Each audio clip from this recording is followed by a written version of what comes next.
Chapter 1. Rebirth in the Apocalypse, Beast God Lord. At midnight, the world lay in a profound silence, while large snowflakes danced through the gray, overcast sky. The desolate, crumbling city donned a cloak of silver. Bang! Bang, bang, bang. The horrifying sounds of pounding reverberated through the entire bathroom, echoing into the stillness of the night. The zombies within the building were roused, unleashing frenzied roars as they surged forth. Liang Long leaned despairingly against the door, gasping for breath, his eyes bloodshot and filled with crimson streaks. "Help! Help me!" Before him, a woman emitted a wretched cry of agony. Liang Long looked up to see the woman, her skin torn to shreds, exposing her ghastly white bones and mangled entrails. Her vocal cords were damaged, and the sound she produced was even more terrifying, driving one closer to the brink of madness. Slap! Liang Long struck the woman's face with a resounding slap, roaring, "You damn bitch, it's all your fault that I'm suffering." He then kicked her several times with ferocity, until exhaustion overcame him, collapsing onto the ground, panting heavily.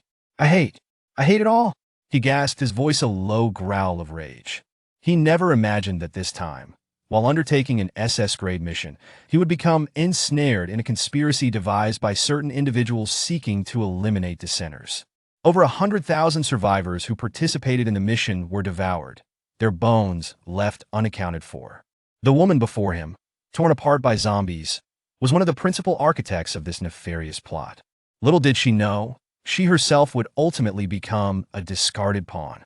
With a sudden crash, just as Liang Long was still murmuring his fury, the door burst open. Countless zombies swarmed in, roaring as they lunged at Liang Long, tearing into him with wild abandon. Liang Long writhed in agony on the ground.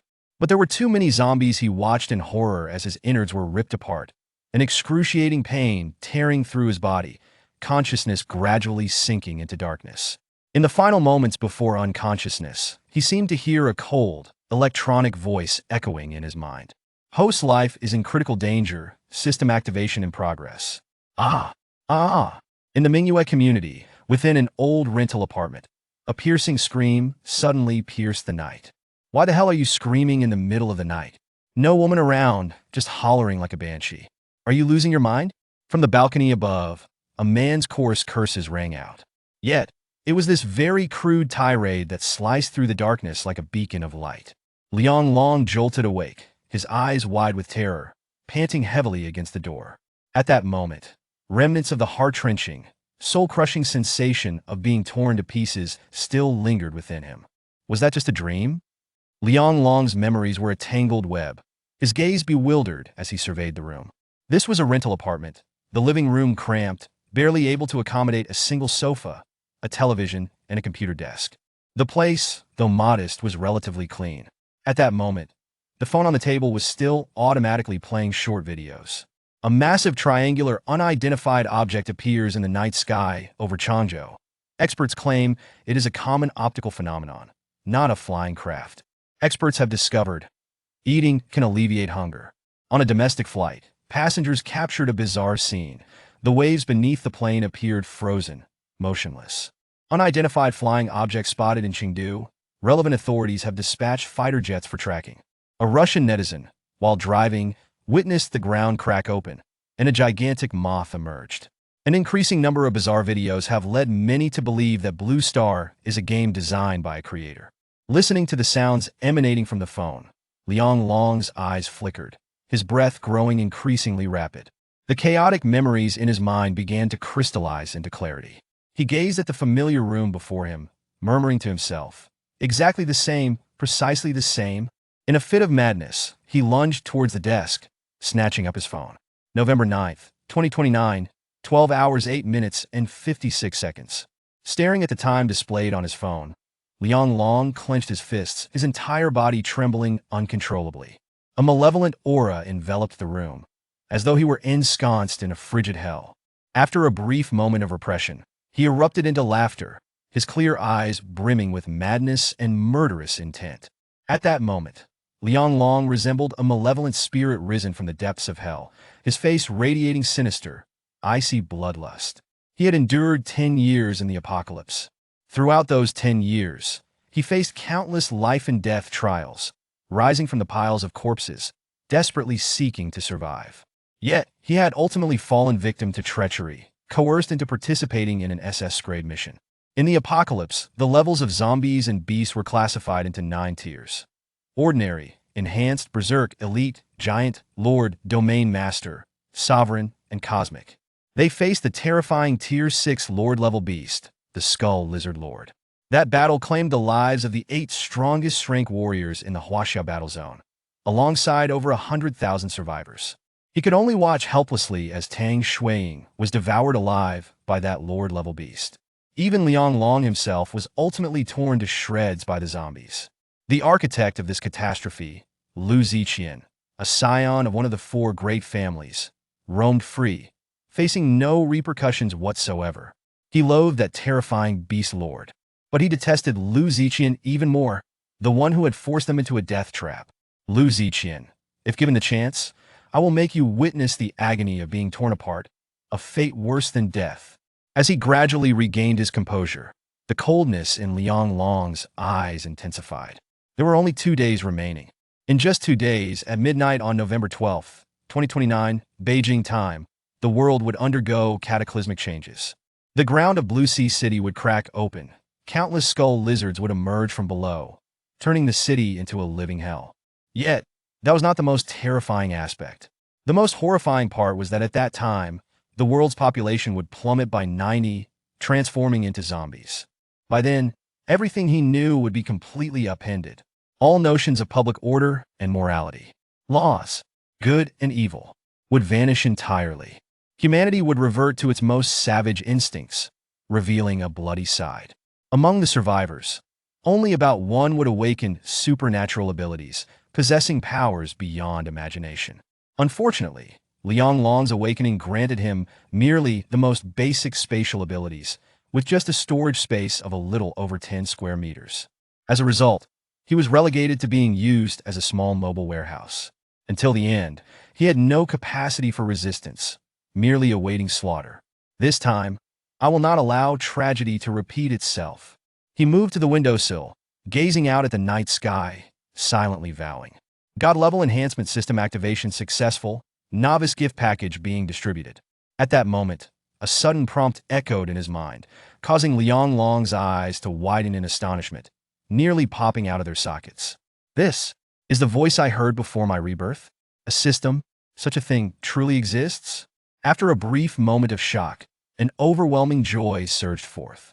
The system had activated even before his rebirth, and he understood what this activation signified. It meant that even in the apocalypse, he could defy fate.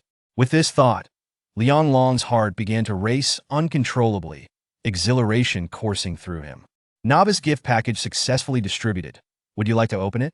Without hesitation, Liang Long immediately chose to open the novice gift package.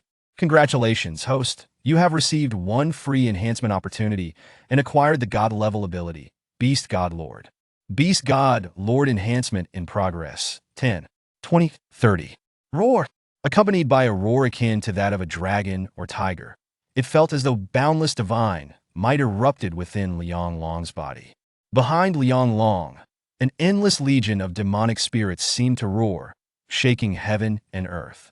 As that invisible pressure rapidly spread, within a 10-mile radius, countless stray cats, dogs, and even rats were seized by a sense of impending doom. Horrified, they trembled and scurried to the ground, howling in terror towards Liang Long's direction. Chapter 2. Terror resurfaces, beasts awaken. The wild and colossal energy surged into his mind, causing his mental faculties to expand exponentially. It felt as though a volcano were erupting, threatening to engulf and incinerate him at any moment. Ah! Liang Long clutched his head, shutting his eyes, the intense pain in his brow compelling him to scream in despair. He felt as if his mind were ablaze, an endless torrent of agony sweeping through his very soul. 60, 70, 80. As the progress of activation increased, the aura emanating from Liang Long grew, increasingly terrifying. Faintly, there seemed to be the sounds of dragon roars and tiger growls, reverberating through the heavens. At that moment, on the streets outside, stray cats and dogs were all startled, their fur bristling as they shrieked and turned to flee. Many people awoke from their dreams, hastily pulling out their phones to record this soul-shaking sound. Within a mere night, the dragon's roar from Blue Sea City quickly exploded across the internet. Unbeknownst to this, Liang Long remained oblivious. His eyes were tightly shut, veins bulging at his temples, giving him a fearsome appearance. His entire body was drenched in sweat, and his face contorted in agony. Yet, he did not relent from beginning to end. He kept his eyes closed, gritting his teeth as he persevered. 90, 95, 100. As dawn broke, the last vestige of obstruction in his mind dissipated, and he finally found tranquility. In that moment, he gazed in astonishment at the system interface before him. Name, Liang Long. Level, first tier. Ability, Beast God Lord S. Physique, 115 Vitality. Spirit, 100 Hertz. Skill, Enhancement. Number of pets, none. Beast God Space, 10 square meters. Crystal Core, 0-1 free enhancement available. From the information displayed on the system panel, Liang Long quickly grasped the fundamental functions of the Beast God Lord. The Beast God Lord comprises two primary functions: contracting exotic beasts and dominating beast packs. The first function, contracting exotic beasts. As the name suggests, the host possesses the ability to contract exotic beasts, enhancing their combat prowess through the capture of battle pets. In the apocalypse, exotic beasts are categorized into 9 tiers, with the 6th tier representing Lord-level exotic beasts. Lord-level exotic beasts possess a strong territorial instinct, incredibly powerful innate abilities, and intelligence comparable to that of humans. Subduing a Lord-level exotic beast is a Herculean task. However, with the Beast God Lord ability, the host can transcend limits and contract Lord-level exotic beasts. To contract an exotic beast, the host must establish a spiritual connection with it. In simple terms, the higher the level of the contracted exotic beast, the greater the mental strength required from the host. For instance, to contract a first-tier exotic beast, the host's mental strength must also reach first-tier intensity. To contract a 6th-tier exotic beast, the mental strength must be enhanced to 6th-tier intensity. If one attempts to forcibly contract a higher-tier exotic beast, the host will be unable to bear the immense spiritual connection, leading to instant annihilation. The second function, dominating beast packs. The host possesses the ability to command beast packs, enabling them to dominate lower-tier exotic beasts and form a cohesive fighting force. In essence, if the host contracts a 6th-tier Lord-level exotic beast, they can summon a substantial number of lower-tier exotic beasts to form a pack, thanks to the absolute suppression of the Lord-level beast. The number of beasts that can be dominated is 10 times the level of the host's mental strength. For example, if the host's enhancement reaches the 6th tier, they can command 65th-tier exotic beasts.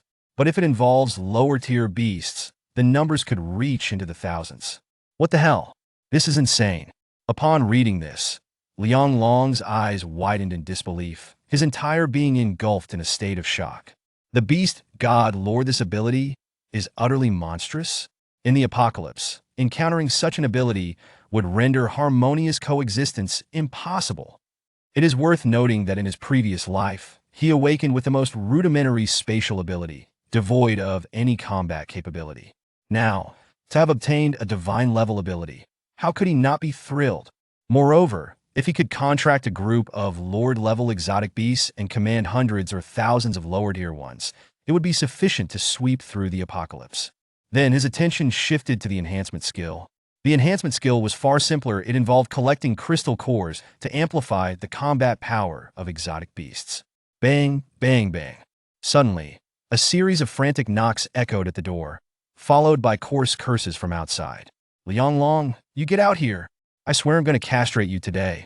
I told you to stop that. And yet you scream so pitifully. Get out here, or I'll kill you. It turned out that Liang Long's night of shouting had thoroughly provoked the upstairs thug. This individual, known as Xiao Yang, was a local bully in Blue Sea City, leading a gang of over 10 thugs, and had frequently bullied Liang Long. After the apocalypse erupted, Xiao Yang became one of the first awakened ability users.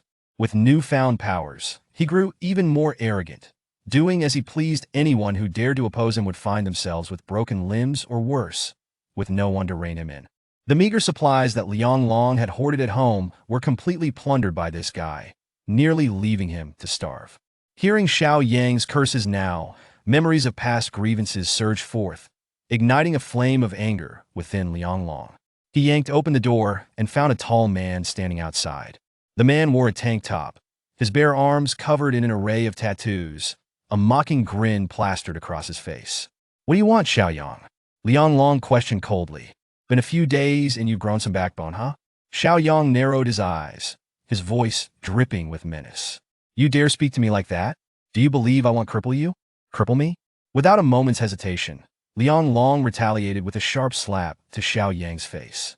Despite the latter's imposing stature, Liang Long's body had undergone enhancements. The slap sent him crashing down to the ground, leaving Xiao Yang utterly stunned. He covered his mouth, disbelief etched across his face as he stared at Liang Long. "You dare strike me?" In the next instant, Xiao Yang roared in fury, lunging at Liang Long with fists raised, aiming for his face. Liang Long grinned. "He'll cripple you right now. Let's see how you continue to flaunt your power." With that, he delivered a powerful kick straight to Xiao Yang's groin. "Ah!" Xiao Yang let out a piercing scream, his body flying 3 meters away, crashing against the corridor wall. The chilling cry startled the neighbors, drawing their attention. When they saw Xiao Yang rolling on the ground, clutching his legs, their faces filled with shock and disbelief. Liang Long actually dared to strike Xiao Yang. Was he seeking death? Did he not fear retaliation? Xiao Yang trembled, pain etched on his face, cold sweat pouring down as he bellowed. "Liang Long, you're finished. I will kill you." Liang Long smirked, delivering a swift kick to Xiao Yang's face, knocking him unconscious. The apocalypse was imminent. Why should he indulge him? The surrounding onlookers were left dumbfounded, never imagining that Liang Long would dare to take action against Xiao Yang, as if he had transformed into a different person. After all, Xiao Yang was a notorious figure in the underworld. They had no desire to attract trouble. With the impending apocalypse, it was crucial to hoard supplies in advance. Now, as dawn broke, the morning sun bathed the city in golden light, a breathtaking sight. On the streets, early risers busily tidied up, preparing breakfast before heading out to buy groceries or attend to other tasks. Liang Long lifted his head, greedily inhaling the vibrant essence of life. He understood that such scenes would vanish entirely in just 2 days. Blue Sea City would become one of the most devastated areas in the country. For beneath Blue Sea City lay the lair of the skeletal lizards, within which lay a colossal skeletal lizard lord frozen in time. A 6th-tier exotic beast, the skeletal lizard lord. In 2 days, the majority of Blue Sea City's inhabitants would become fodder for the skeletal lizard lord. Even the zombies, before the skeletal lizard lord, would merely serve as sustenance for its evolution. Liang Long squinted, disdainfully gazing at the ground beneath him, as if he could already hear the low growls of the exotic beast. The impression was too profound. This beast was indeed the embodiment of death. However, the people around him remained blissfully unaware of the impending doom, laughing and chatting as if nothing were amiss. The lizard lord seemed to be right beneath their feet. Images of the 10-year reign of terror wrought by the beast in Blue Sea City flooded Liang Long's mind, rendering everything it touched into nothingness. In an instant, a surge of intense hatred filled Liang Long's eyes. In the early days of the apocalypse, such lord-level exotic beasts were entities completely beyond humanity's ability to contend with. Exotic beast lords, even the most inferior divine-level beasts, were capable of dominating entire territories, far beyond the reach of ordinary abilities or conventional weaponry. Liang Long narrowed his eyes, a sudden chill running down his spine. Cracks had begun to appear in the concrete ground before him, spreading like a spider's web. He could distinctly hear muffled thuds emanating from beneath, akin to distant thunder or the rhythmic beating of a beast's heart. The skeletal lizard lord. In an instant, Liang Long was seized by an overwhelming sense of dread that coursed through his entire being. From the depths of his past memories, he recalled that terrifying, colossal beast, now stirring from its slumber. Chapter 3. Devouring Abilities. The Divine Beast Taotie. Liang Long took a deep breath, suppressing the profound fear that seemed to emanate from his very soul. After departing from this place, he gradually fell into contemplation. If memory served him correctly, following the cataclysmic outbreak, two six-tier skeletal lizard lords had emerged in Blue Sea City. Consequently, Blue Sea City had become one of the most perilous regions of the apocalypse. An SSS-grade forbidden zone. It was not until several months later that another beast appeared. An aberrant creature that had vanquished the first skeletal lizard lord, the domain lord-level devouring beast, the divine beast Taotie. Legend has it that Taotie possesses the body of a goat and the face of a human, with tiger-like teeth and human claws, its voice reminiscent of an infant's cry, marking it as an exceedingly ferocious and gluttonous creature. He recalled that Taotie's initial form was that of a massive, aberrant-eyed Tibetan mastiff. This fierce creature rampaged through Blue Sea City, devouring countless zombies and skeletal lizards. Ultimately, it engaged in a cataclysmic battle with the skeletal lizard lord. A conflict that obliterated the entirety of Blue Sea City. In the end, the skeletal lord was defeated, its remains consumed by the Tibetan mastiff. The devouring lord-level beast evolved, transforming the Tibetan mastiff into a Beastlord. Endowed with devouring abilities, it consumed everything in its path, resembling the mythical Taotie, thus earning its name. Liang Long's objective was precisely this Tibetan mastiff, which would ultimately metamorphose into Taotie. After all, he had escaped from Blue Sea City during that tumultuous time. Hence, he possessed a more comprehensive and profound understanding of the events that transpired there than most. This time, Liang Long's target was the Tibetan mastiff destined to evolve into Taotie, if his recollection was accurate. The Tibetan mastiff had first appeared at the nearby Dihao Park. This particular Tibetan mastiff was easily identifiable due to its aberrant eyes. These memories of the devouring Taotie flooded Liang Long's mind as he retrieved his phone and located the position of Dihao Park. Subsequently, he hailed a taxi and arrived at the entrance of the park. At this moment, a considerable number of individuals were already engaging in their morning exercises within the park. Liang Long glanced around and noticed that many people inside were wearing masks. Their expressions weary. Some even exhibited signs of mild skin necrosis. This was a consequence of the nuclear wastewater released by Zairihua, which had spread throughout the world via the oceans and rainfall. Many individuals who had consumed this contaminated water over an extended period began to manifest such symptoms.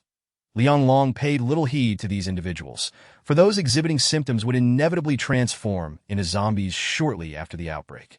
Anyone bitten by such zombies would undergo a swift mutation. Although Liang Long's physique had been enhanced, rendering him immune to zombies, he still sought to avoid contact whenever possible. At this juncture, a group of morning exercisers halted their activities. Encircling a few individuals engaged in a heated argument, accompanied by the barking of dogs and the terrified screams of children, that my dog is more precious than your child's life. If you harm it, you will regret it, shouted a man clad in casual attire, exuding arrogance. Upon hearing such brazen words, even the onlookers displayed expressions of indignation. Opposite the man stood a mother, shielding a small girl behind her with great determination. You let your dog run loose, and it chased my child. How can you still claim to be in the right? A woman beside the man, possessing striking beauty, yet wearing a dismissive expression, retorted, my boyfriend's dog doesn't bite. It was merely playing with your child. You dare say that? My daughter's arm has been bitten. Just wait. I will call the police, the mother exclaimed, her eyes filled with terror as she gazed at the massive Tibetan mastiff. This was no ordinary puppy. It was a large breed capable of inflicting fatal harm. It was your daughter who frightened my dog. You should apologize to it, the man bellowed. Just as the argument escalated, the Tibetan mastiff suddenly lunged forward, pursuing the small child. Although the mother was frightened of large dogs, she had no choice but to kick the Tibetan mastiff away to protect her child. Unexpectedly, the man erupted in fury, advancing to strike the mother violently. The crowd rushed forward to intervene, but they were unable to restrain him, and the mother was left bloodied from the assault. That moment, a cold voice resonated through the crowd. Step aside, make way. Don't block the path. Everyone turned to see a young man pushing through the throng. Liang Long. What are you doing here? Lin Shanshan's beautiful eyes flickered with a hint of panic, her face a mask of astonishment. In truth, Liang Long had noticed Lin Shanshan long before, but he had no intention of acknowledging her presence. Liang Long was an orphan who had relied on scholarships to pursue his education in university. However, that brief period of respite was swiftly snatched away as wealthier students, clad in designer attire and wielding the latest smartphones, displaced him. Liang Long was left with no choice but to work tirelessly, selling goods on the streets to survive. During this time, he met Lin Shanshan, and their situations mirrored each other, leading to a relationship that Tao provided Lin Shanshan with a better educational environment. Liang Long devoted his meager earnings to support her university graduation. To his dismay, she eventually used the money he gifted her to pursue a relationship with a wealthy heir from school that in a fit of rage, Liang Long assaulted the heir, only to face retaliation that resulted in 2 broken ribs. Ultimately, he was expelled from school under the pretext of disturbing the peace. From that moment on, Liang Long descended into despair, sinking to the lowest echelons of society, devoid of a future. However, after a decade of witnessing the brutalities of a lawless world, his mindset underwent a radical transformation, becoming increasingly resilient and merciless. Reflecting on his past, Liang Long perceived his previous downfall as nothing more than a foolish farce. Now, upon seeing Lin Shanshan, Liang Long felt no emotional turbulence. Instead, his gaze fell upon the Tibetan Mastiff. The beast emitted low growls, its expression fierce, one eye red and the other white, creating an eerie spectacle. Indeed, this was the one, Taotie. Liang Long's heart surged with joy as he fixated on the Tibetan Mastiff, which continued its pursuit of the small girl, and he stepped forward without hesitation as Liang Long approached. Lin Shanshan's expression turned icy, and she furrowed her brow, saying, "Liang Long, what are you here for? We've broken up. And Zhao Yu is now my boyfriend. Please stop bothering me." However, before she could finish her sentence, Liang Long brushed past her, not sparing her a single glance. That moment, the Tibetan Mastiff lunged at the small girl, and Liang Long swiftly kicked the beast squarely on the head. With a resounding thud, the Tibetan Mastiff was sent flying several meters away, collapsing unconscious. An instant of silence enveloped the scene as all eyes turned to Liang Long, their mouths agape in shock. This was a Tibetan Mastiff, a creature of immense size, not easily subdued by a mere human. Yet, here was this youth who had effortlessly knocked it unconscious with a single kick, shattering their perceptions of reality. Liang Long grinned widely, his face alight with exhilaration as he seized one of the Tibetan Mastiff's legs and began dragging it away like a lifeless dog. Ignoring Lin Shanshan entirely, he did not even bother to acknowledge her presence, leaving her in a state of bewilderment. She had never anticipated that Liang Long would not be there for her, but rather for the Tibetan Mastiff raised by Zhao Yu. Was her allure so diminished in Liang Long's eyes that it paled in comparison to that of a mere dog? At this juncture, Zhao Yu also regarded Liang Long with a darkened expression, a sinister smile creeping across his face.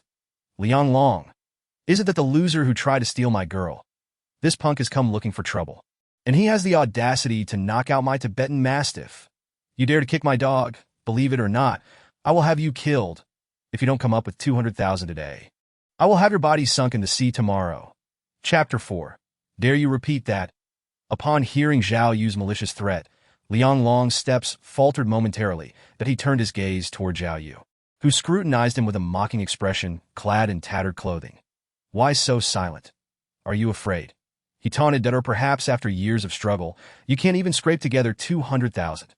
"If you're broke, then you can kneel and beg me. Who knows, I might just forgive you." Zhao Yu regarded Liang Long with an air of arrogance, his tone dripping with disdain. "Loser is a loser, that a piece of trash like you dares to provoke me repeatedly? You better kneel and beg. Rest assured, I won't forgive you. After you kneel, I'll humiliate you, then I'll find some thugs to toss you into the sea to feed the fish." As he envisioned the scene of Liang Long begging for mercy, exhilaration coursed through Zhao Yu, causing him to tremble with excitement. After being beaten by Liang Long in university, he still felt a lingering sense of resentment. The thought of humiliating Liang Long was simply too delightful. "What did you just say? Kneel down and beg for you. Dare you say that again?" At that moment, Liang Long finally spoke, his voice chillingly cold, his gaze sharp as if infused with an overwhelming aura of malevolence and murderous intent. Zhao Yu was taken aback, a shiver running down his spine, as though he were plunged into an icy abyss. In that instant, genuine panic gripped him, for Liang Long appeared as a demon risen from the depths of hell, instilling fear of any rebellious thoughts. The next moment, Liang Long sneered, reaching for Zhao Yu's collar. Zhao Yu's face contorted in terror, but he quickly regained his composure, scoffing as he aimed a kick at Liang Long's groin. How dare you grab my collar? If you're tired of living, I'll cripple you and send you to meet the king of hell. Thoughts of vengeance danced in his mind, and a cruel smile curled his lips. However, Liang Long remained utterly unmoved, standing quietly in place as he watched Zhao Yu launch a kick towards him. With a mere flick of his hand, he gently struck Zhao Yu's ankle. Crack! A sharp sound of bone fracturing echoed through the air. Immediately following, a heart-wrenching scream pierced the atmosphere, reverberating throughout the surroundings. Arg! Zhao Yu howled in agony, beads of sweat the size of mung beans forming on his forehead. The excruciating pain twisted his entire face in torment. Liang Long casually snapped Zhao Yu's right leg, effortlessly lifting him off the ground. Those present gasped in disbelief. The once arrogant Zhao Yu was now suspended in midair by a single hand. Who could have believed such a sight without witnessing it firsthand? Even more astonishing was the fact that Liang Long held Zhao Yu with merely 2 fingers. This strength was nothing short of monstrous. Observing Zhao Yu's pitiful state, the onlookers swallowed hard, a deep sense of dread rising within them. They instinctively recoiled, distancing themselves from Liang Long. That it hurts. It hurts. Let me go. Zhao Yu begged in sheer terror. Liang Long, have you lost your mind? Do you even know who Zhao Yu is? She had never seen Liang Long exhibit such ferocity and brutality. In her memory, he was merely a coward, a destitute individual who dared not speak up when others encroached upon his scholarship. Now, he had the audacity to lay a hand on Zhao Yu. And with such ferocity, was this truly Liang Long? The once meek boyfriend now appeared so alien to her. Not only Lin Shanshan, but even those around her felt a chill run down their spines upon encountering Liang Long's chilling gaze. In this era of peace, they were experiencing the essence of murderous intent for the first time. Liang Long seemed oblivious to the murmurs surrounding him. He glanced down coldly at Zhao Yu, only to find that the latter had succumbed to unconsciousness. It was only then that he released his grip, casting Zhao Yu aside before turning to leave with the Tibetan Mastiff in tow. With only 2 days remaining until the apocalypse, Liang Long had no intention of allowing this pest to impede his plans. As he passed by Lin Shanshan, he merely shot her a glance, his expression devoid of warmth or sentiment. Such a woman was not worthy of his longing. Unbeknownst to him, the icy and murderous glint in his eyes nearly brought Lin Shanshan to tears. She had never encountered such a gaze before. Feeling a wave of weakness wash over her, she sank to the ground. Her gaze then fell upon the unconscious Zhao Yu, his pants visibly wet. For reasons unknown, a sudden pang of regret surged within her. Why had Liang Long changed so drastically? Could it be that my actions had wounded his heart, triggering this transformation? Yet, was it wrong for me to seek a higher quality of life? Contemplating this, Lin Shanshan's previously hesitant expression gradually solidified into determination. Liang Long was ultimately just a loser, unable to provide her with the life she desired. My choice is not incorrect. A wealthy second generation such as Zhao Yu is the appropriate selection for me. Of course, Liang Long felt not a trace of turmoil regarding his encounter with Lin Shanshan, but he casually tossed the Tibetan Mastiff onto the ground, retrieved 2 large iron chains, and secured the dog to the railing on the balcony. The creature was particularly robust, its limbs short yet powerful, its front claws razor-sharp. Having accomplished this, Liang Long turned to exit the rented apartment once more. Moments later, he arrived at a large supermarket and procured a considerable amount of supplies. Instant noodles, compressed food, biscuits, canned goods, bread, and of course a substantial quantity of bottled water. It is vital to understand that these items would become crucial provisions once the apocalypse struck. Negligence was not an option in that time. Even a single loaf of bread would hold more value than a human life. That he had witnessed the horrors of a decade-long apocalypse, having seen firsthand the cannibalism that arose from hunger. After completing his shopping, Liang Long pushed a massive cart piled high with goods to the checkout counter. What is happening? Is a great famine approaching? Has he lost his mind? Surely he isn't a small shopkeeper here to stock up? Observing the 10-plus overflowing carts and the several large barrels of purified water by his side, the onlookers were left dumbstruck. Sir, what is this? The cashier could not help but voice her astonishment. Just check me out, Liang Long replied, nodding nonchalantly at the bewildered crowd. They'll be 43, 212.00. Please proceed with payment. Liang Long scanned the QR code with his phone, instantly depleting his savings of over 40,000. In the past, he would never have spent money so freely. After all, this was his hard-earned savings from selling goods at the market. He would agonize over spending even a single penny. Yet now, to him, that money was merely a string of numbers. For in the apocalypse, money would become the most useless commodity. No amount could rival the value of a loaf of bread, which at least could fill his stomach. After completing the transaction, Liang Long hoisted a massive bundle of supplies onto his shoulder and turned to leave that instant. Countless onlookers stared in shock at Liang Long, utterly astounded.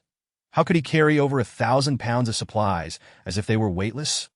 "Sir, our supermarket offers home delivery service." The cashier was left in awe by the scene unfolding before her.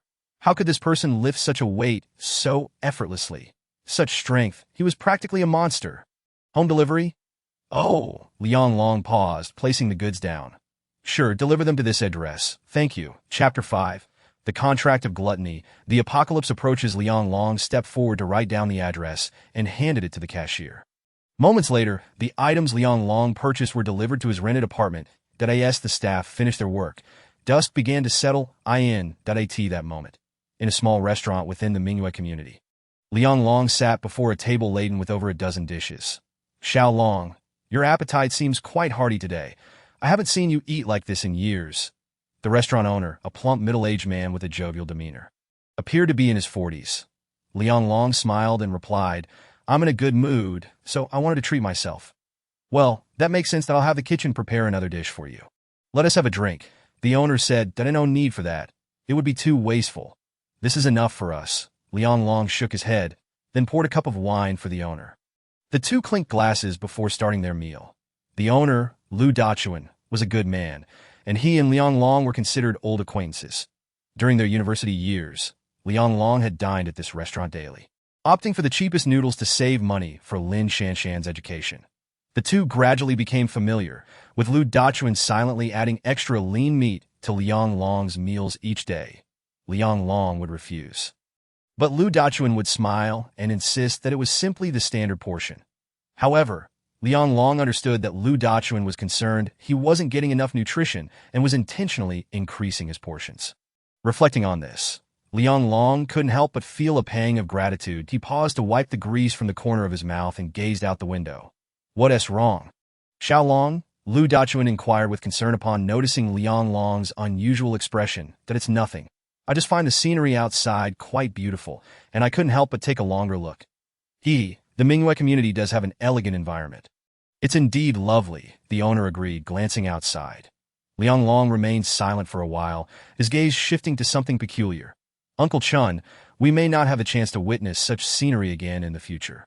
Liang Long couldn't help but chuckle bitterly. Shaking his head, he was an orphan, having lived a life akin to drifting weeds, devoid of family or friends, and lacking a true home.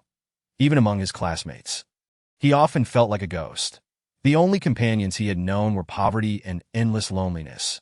Over the years, Lu Dachuan had been the only source of warmth he could feel. "Xiao Long, what is going on with you today?" Lu Dachuan asked, noticing Liang Long's demeanor. "Uncle Chun, if the world were to end the day after tomorrow, what would you do?" Lu Dachuan was momentarily taken aback, then chuckled. "Where's this talk of the end of the world coming from? You're just rambling. That's for me. I've been divorced, and all I have left is this small shop and my precious daughter. Whether it's an earthquake or the apocalypse, as long as my little princess is alive, that place will be heaven for me." He took a swig of beer and mumbled to himself. Hearing Lu Dachuan's words, Liang Long fell silent. The fragmented nature of his life had imbued this man with a tinge of despair. Yet, his daughter had become the sole beacon of hope in his life. "All right, eat up. I still need to go pick up my little princess." Lu Dachuan rolled his eyes and urged him. "Sure thing." Liang Long responded cheerfully, diving into his meal. Upon witnessing Liang Long's return to his jovial demeanor, Lu Dachuan perked up and resumed attending to other customers. The two engaged in casual conversation until 9 o'clock, when Liang Long bid farewell to the owner. He stretched and turned to head back to his rented apartment. Watching Liang Long's departing figure, Lu Dachuan murmured to himself at the door, could there truly be an apocalypse approaching? He had known Liang Long for several years, yet today he sensed an unfamiliar aura surrounding him. It was a profound loneliness that seemed to seep into his very bones. Even as he sat there, that aura created an isolated space, separating him from others. That it was as if he no longer belonged to this society or this city. Ah, forget it. Why ponder so much? Lu Dachuan shook his head and lowered it, beginning to immerse himself in his tasks. Having just departed from the restaurant, a solemn expression began to cloud his features. Under the veil of night, Mingyue community had grown considerably quieter. However, beneath his heightened senses, he detected an unsettling unrest lurking in the shadows. This disquiet stemmed from the creatures concealed under the cloak of darkness. No matter where they might hide, they could not escape Liang Long's keen sensory perception. It was an inexplicable signal of danger. Not far from where he had left the small eatery, Liang Long narrowed his eyes. Abruptly halting his steps in the darkness, he sensed a pair of eerie green eyes fixated upon him. That it was a venomous snake, coiled within the grass, flicking its crimson tongue, coldly observing him. Awakening. A sudden flash of realization struck Liang Long's mind. He recalled that according to the data collected from the apocalypse, those who awakened their abilities earlier would possess greater strength. To his surprise, such awakened creatures had appeared even before the apocalypse. The danger he now felt emanated from these impending awakened beings. Furrowing his brow, Liang Long chose to disregard the snake and hastened away. Upon returning to his rented room, he sank into the worn-out sofa. Lost in contemplation, the apocalypse was merely 2 days away, and there was much to accomplish in this life. Having activated the system, he could not afford to miss the opportunity to eliminate future adversaries in advance. After all, after 10 years of trials, he was no longer the naive fool who showed mercy. Any threat to his existence, be it human or beast, must meet a grim fate. Suddenly, a furious growl erupted from the balcony, followed by the sound of clashing chains. The Tibetan Mastiff was thrashing about, exhausted yet unwilling to relent. Liang Long approached and, in the dim light, observed the Mastiff glaring at him with its fierce eyes. Baring its teeth and emitting low, threatening growls, a trace of amusement flickered across Liang Long's face as he extended a finger, beckoning it. The Mastiff seemed to comprehend his provocation, roaring in response before lunging at Liang Long with its gaping maw. Liang Long delivered a swift kick, sending the dog sprawling several meters away. Time was of the essence. It was time to conclude this. Beast God Lord. He unleashed his abilities, aiming to contract the Tibetan Mastiff. An eerie energy rapidly emanated from him, enveloping the Mastiff. In an instant, the creature was frozen in place, its body trembling violently, eyes filled with terror. This was a shudder from the very essence of its soul. Simultaneously, a peculiar energy fused with its body and soul. Despite the Mastiff's desperate struggles, it ultimately succumbed. The Beast God Lord possessed divine abilities, not only capable of subduing divine beasts, but also of controlling their very lives. The Mastiff, having not awakened any powers, was merely an ordinary beast, utterly defenseless. With a slight tremor, the Mastiff slowly raised its head to look at Liang Long, its ferocity dissipating, replaced by utmost obedience. Liang Long felt a surge of information flood into his mind. Ding, contract successful. Creature. Tibetan Mastiff, ordinary creature. Possesses awakened dark patterns. Abilities, not awakened. Level, Tier 0. Enhancements, none. Loyalty, 60. Upon reviewing the Mastiff's information, a look of astonishment swept across Liang Long's face that he quickly focused his gaze. And indeed, he noticed a unique dark golden pattern appearing on the Mastiff's forehead. This was the awakened dark pattern, a reincarnator. Liang Long understood its significance well. It indicated that the Mastiff would awaken its abilities the moment the apocalypse erupted. No wonder this creature would evolve into a domain-level beast in the future. Ow! Oh! The Tibetan Mastiff obediently lay beside Liang Long, whining in a manner that seemed eager to please, displaying remarkable docility. Haha, not bad. You're quite impressive, Liang Long exclaimed, his spirits lifting as he patted the Mastiff's head, his face aglow with excitement. From now on, you shall accompany me, and together we shall turn this damned apocalypse upside down. With that, he raised his gaze towards the flickering city streets, a cold smile curling at the corners of his mouth, his eyes sharpening with determination. Only a day and a night remained. Then, Lu Ziqian. In your past life, you caused the demise of so many. This time, you shan't have a chance.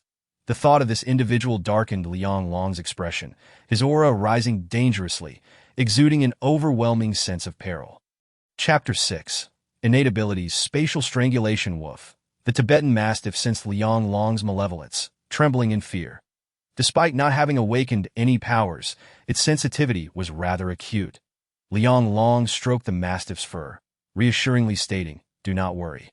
I do not harm my own." Roar. Upon hearing this, the Mastiff relaxed, emitting a low growl. Hee. Liang Long smiled, retrieving the package bones and placing them before the Mastiff. "Feast upon these. They are all yours." The Mastiff eagerly seized the bone, voraciously devouring it. Liang Long paid little heed to the Mastiff, instead gazing into the distance that in the far horizon. A skyscraper shimmered with a kaleidoscope of lights against the night sky, mesmerizing all who beheld it. Adjacent to this tower, several high-rise buildings stood tall, ablaze with brilliance. That was the Blue Sea International Building.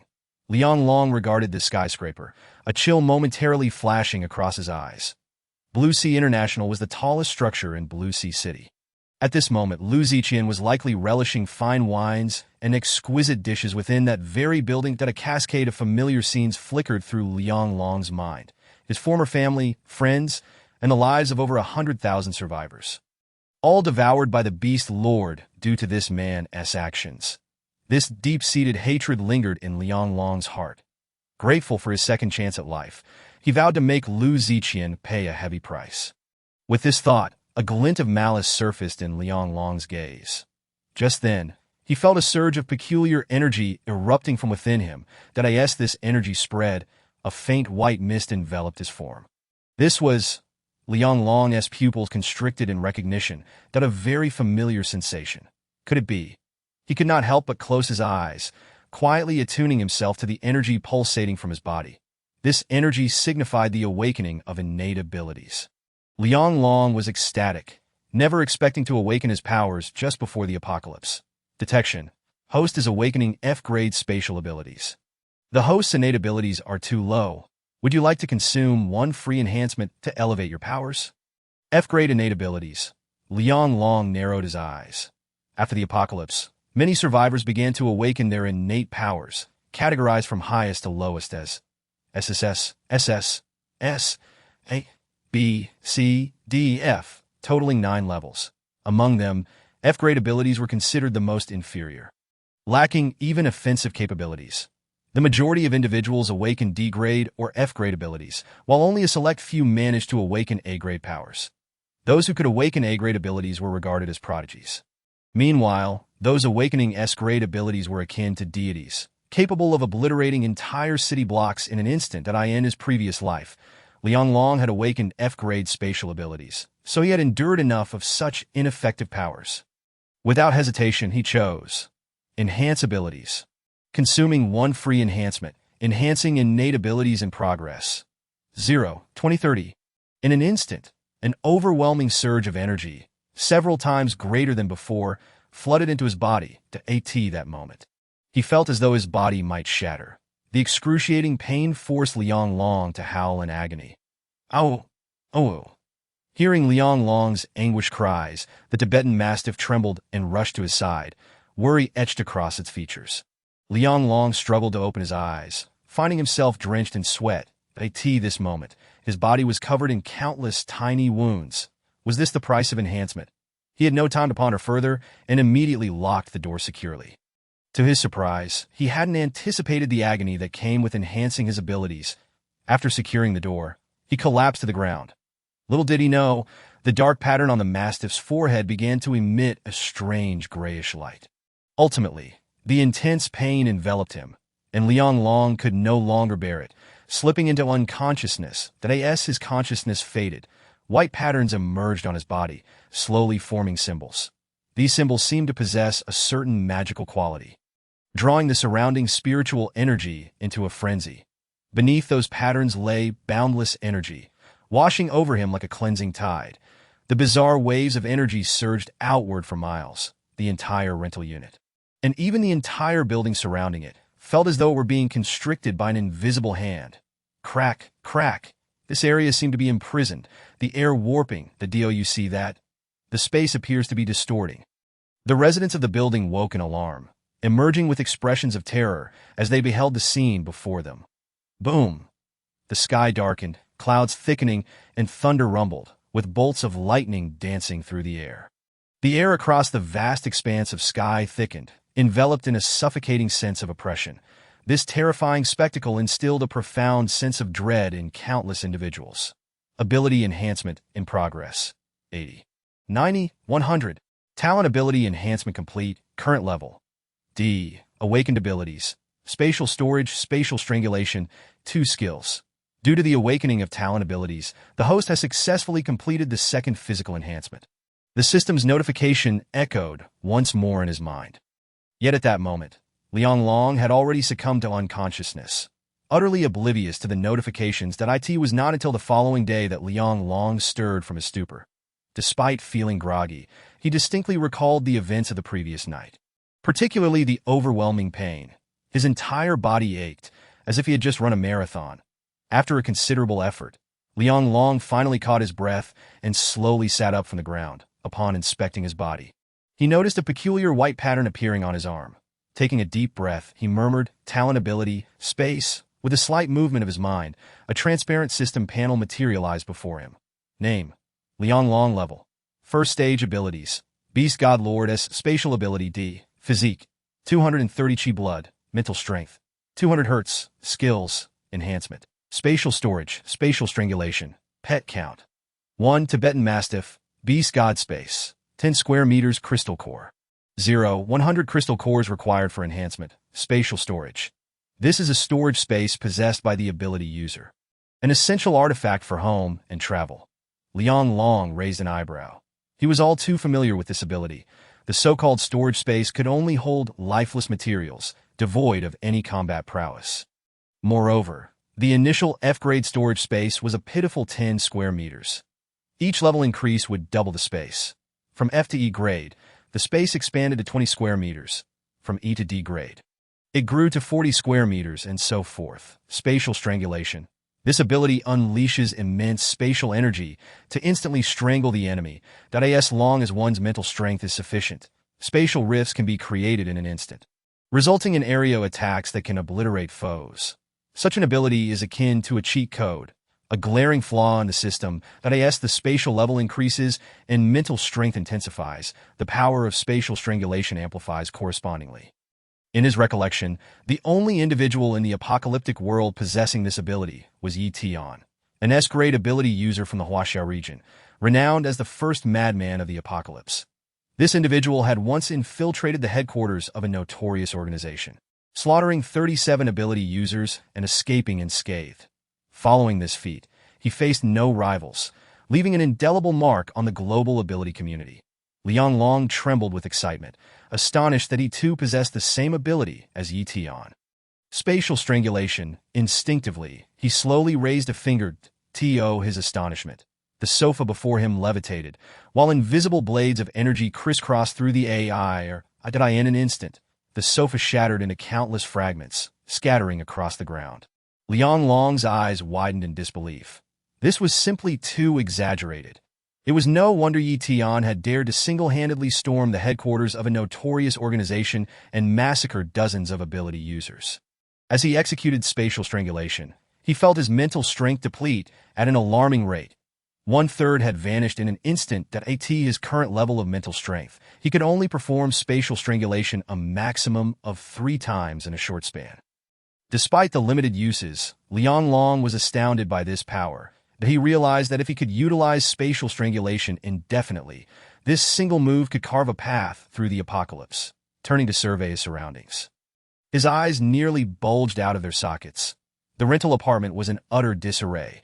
The considerable amount of food he had purchased had completely vanished. Chapter 7. The day before the apocalypse. Commencing to slaughter my home. Has it been ransacked? This was Liang Long's first thought. Upon entering the kitchen, he discovered the refrigerator ajar, with remnants of food packaging strewn about. The Tibetan Mastiff lay on the floor, gnawing on a bone with audible crunching sounds in that moment.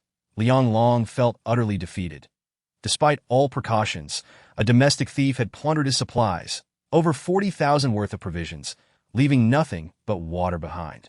He glared at the seemingly satisfied Tibetan mastiff and gritted his teeth. "Once I run out of food, I'll stew you for dinner."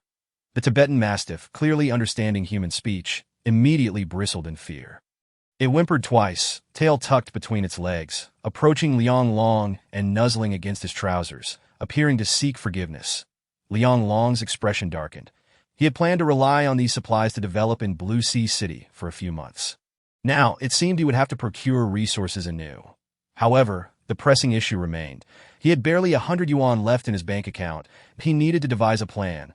Liang Long furrowed his brow in contemplation. Suddenly, a loud and forceful knocking echoed through the room. Liang Long frowned. "Who could that be? Get out here now," a rough male voice boomed. This voice left Liang Long momentarily stunned. That wasn't that the voice of Xiao Yang from upstairs. This thug, having been beaten, was back for revenge. "Liang Long, if I don't kill you today, I'll change my surname to Xiao." From the commotion outside, it was evident that several individuals were present. In the past, Liang Long would have felt intimidated by such a number, but now, a cold smile crept across his lips as he opened the door. Indeed, waiting outside were 7 or 8 ruffians. Xiao Yang had come with a gang to stir trouble. Xiao Yang's face was swollen like a pig's head, glaring at Liang Long with malice. Unfazed, Liang Long crossed his arms, sneering, "Oh dear, what happened to your face?" At this, Xiao Yang's fury intensified.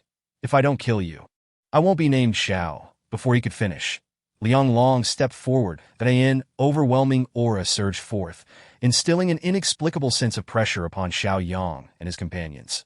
"Then just change your surname." He couldn't be bothered to say more. With a swift gesture, he commanded, "Roar." Accompanied by a low growl, the Tibetan mastiff leaped forward, its massive form and sharp fangs causing Xiao Yang and his gang to break into a cold sweat. This was no ordinary dog. It resembled a monstrous beast. Xiao Yang was paralyzed with fear, instinctively screaming, "Quick, someone stop it!" Yet the others were already petrified, fleeing in terror and ignoring Xiao Yang's commands. Xiao Yang also wished to escape. But there was no time. The Tibetan mastiff roared and pounced upon him, pinning him to the ground. "Help! I'm going to die!" Xiao Yang shrieked, struggling in vain, unable to move an inch.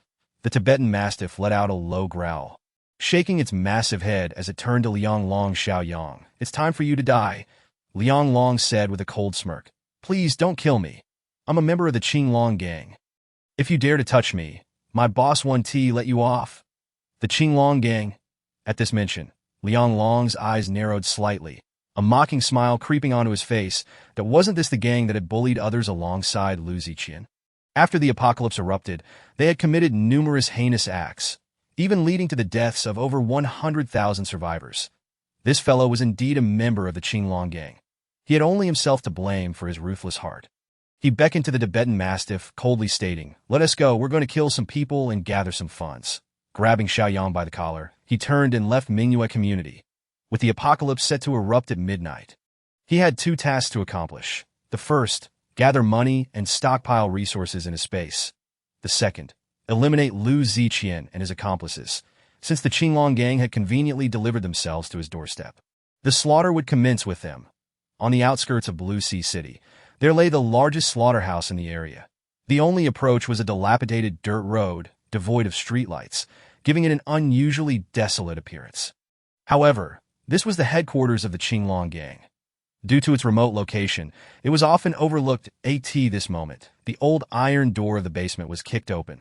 Liang Long dragged Xiao Yang inside, and an overwhelming stench of decay rushed to greet them. That he furrowed his brow, a flicker of disgust crossing his features. The expansive basement of the slaughterhouse had been transformed into a large warehouse, with numerous large cleavers hanging on the walls.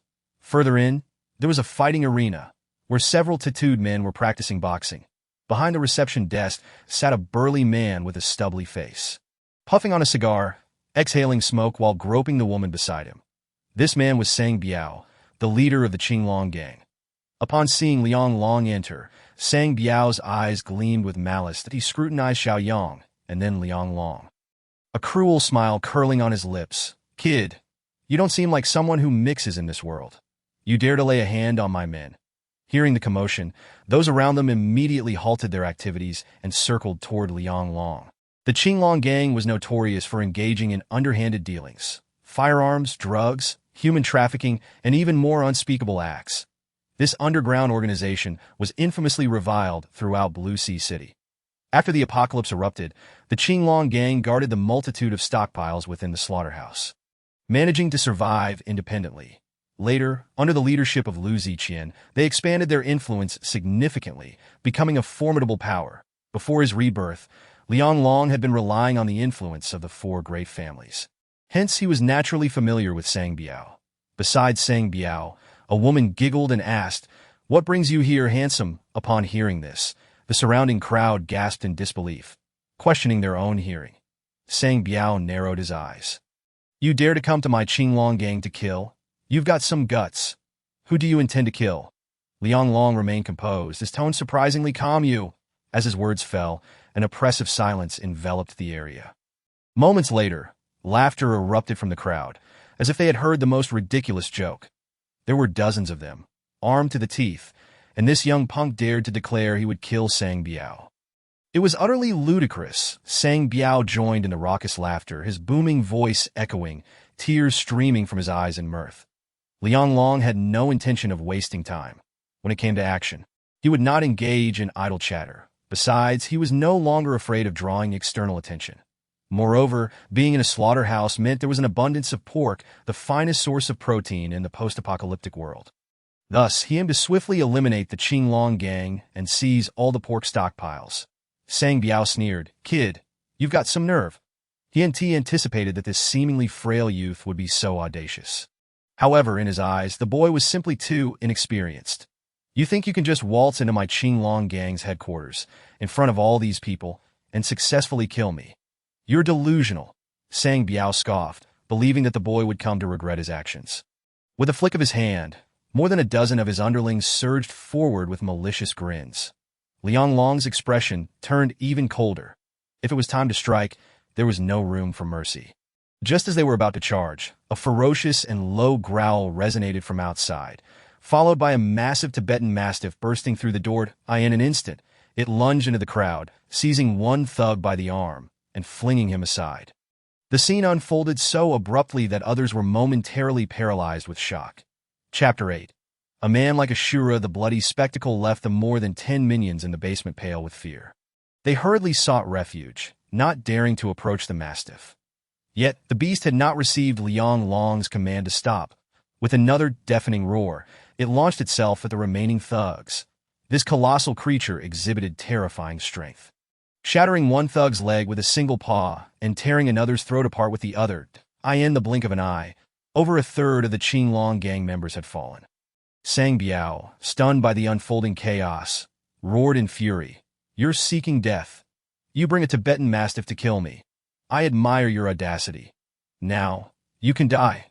As he spoke, Sang Biao retrieved a handgun from a drawer, aimed it at Liang Long, and fired several shots in quick succession. Liang Long raised a finger and coldly declared, "Spatial strangulation." In an instant, ripples appeared in the void, resembling black blades of light slicing through the air. The atmosphere warped bizarrely, and in a heartbeat, the bullets were torn apart, disintegrating into fine ash. The nearby thugs found themselves with gaping wounds, blood gushing forth. They clutched their injuries, shrieking in agony. Sang Biao's eyes widened in horror as he witnessed this unbelievable scene, his expression akin to that of someone who had seen a ghost. The bullets were actually torn apart. Sang Biao felt as if his head might explode, his body trembling, his complexion ashen. How could this be? What kind of monster was this? "Now you can die." Liang Long snapped his fingers once more. Instantly, ripples spread through the air at a terrifying speed. Sang Biao was paralyzed with fear as the spatial ripples surged past him, tearing grotesque gashes into his body. The entire room was stained crimson, permeated with a heavy stench of blood. Liang Long approached slowly, his expression icy as he inquired, "What did you just say?" "Repeat it."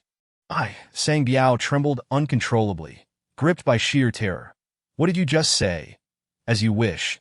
Let all the Qinglong gang members perish." Liang Long's voice was akin to the harbinger of death, suffocating in its intensity. "Why? Why do you want to annihilate us?" Sang Biao lay on the ground, drenched in blood, his face a mask of despair. He could not fathom why this divine being had set his sights on him.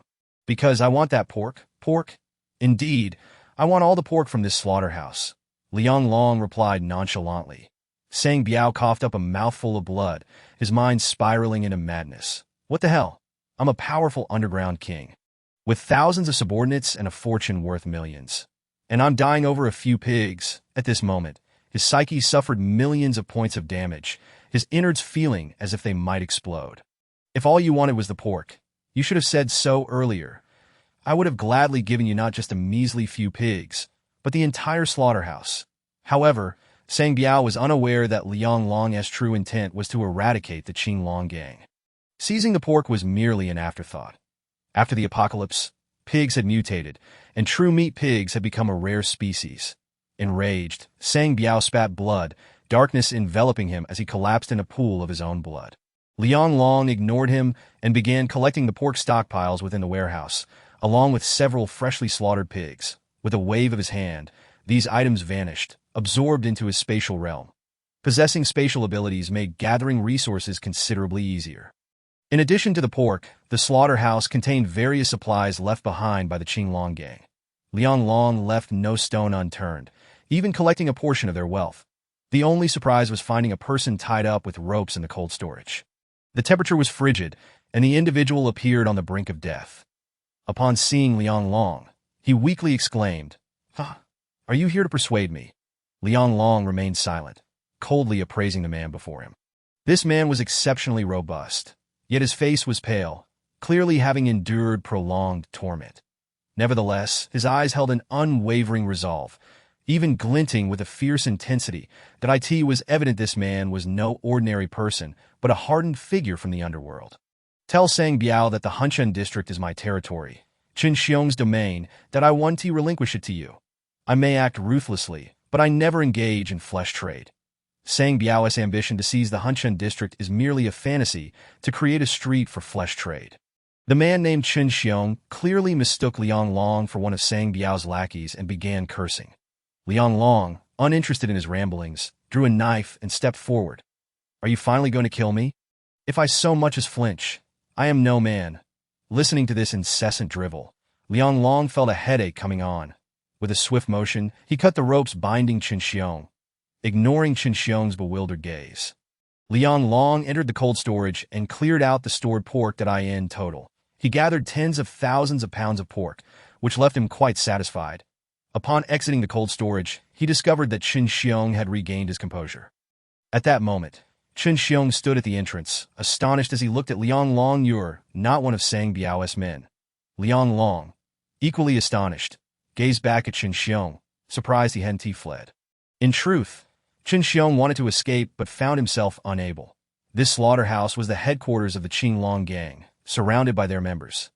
Even if he possessed some martial skills, he would be no match for so many of them.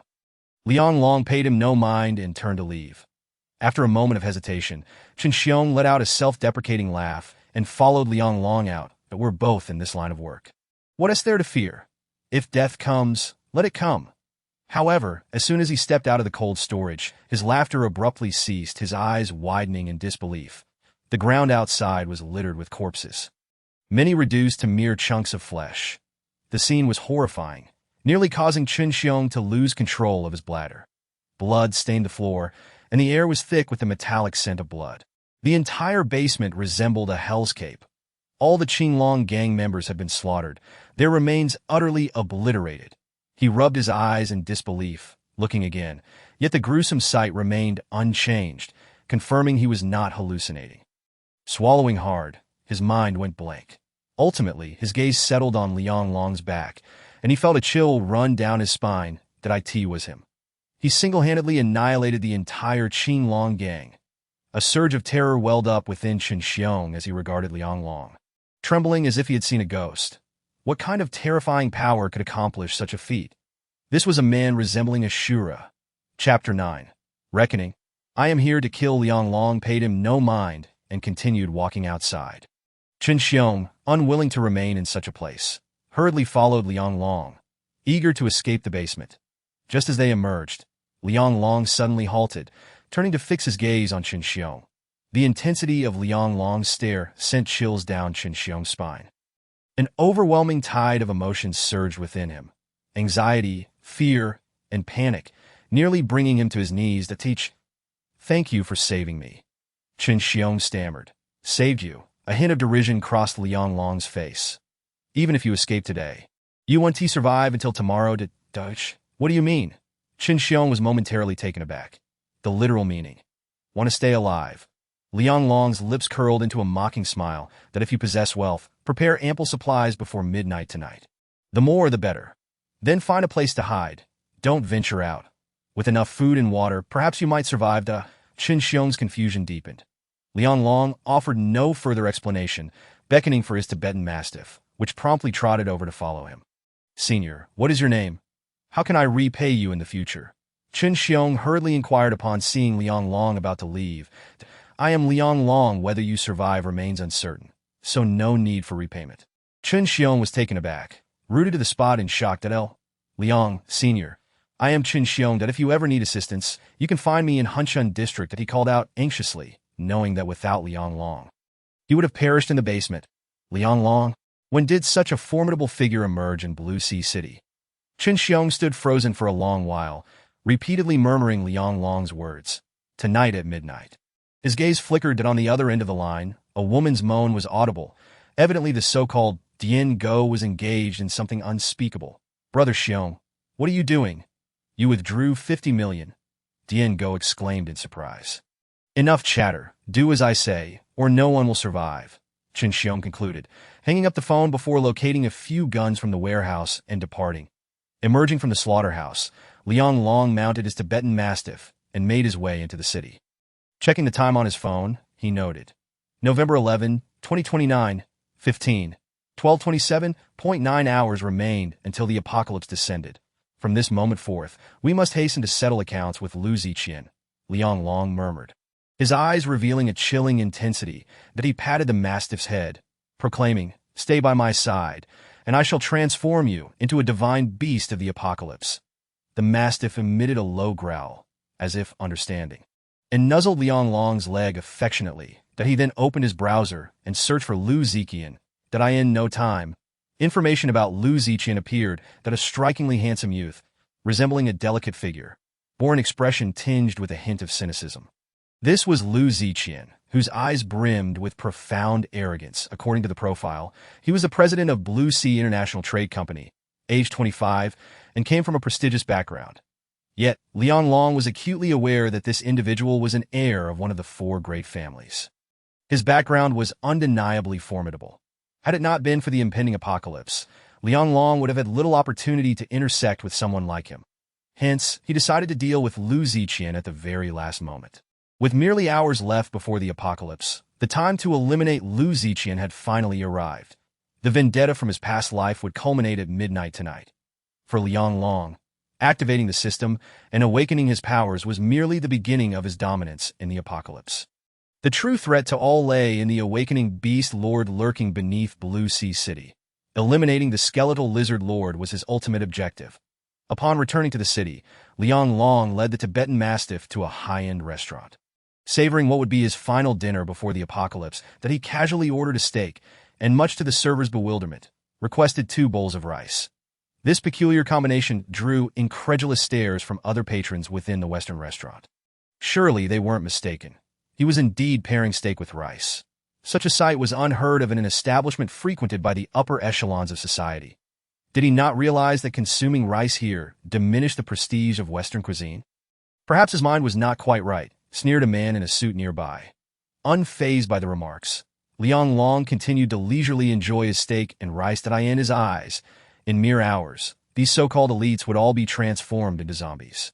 He couldn't even be bothered to prepare other food for the mastiff, simply ordering several steaks and tossing them aside. The mastiff growled, promptly devouring a piece of steak. The sight left other diners aghast. After satiating their appetites, he led the mastiff toward the Blue Sea International Building. Located in the heart of Blue Sea City, it was not far from where they were. This area was a bustling commercial district. Bustling with towering skyscrapers, shops, and a continuous flow of pedestrians. Various luxury cars lined the streets, while well-dressed second-generation, wealthy individuals gathered in groups, laughing and chatting. The streets were alive with an array of beautiful women, lingering and captivating. Amidst this vibrant scene, Liang Long, clad in a somewhat tattered coat, walked alongside his mastiff, appearing conspicuously out of place.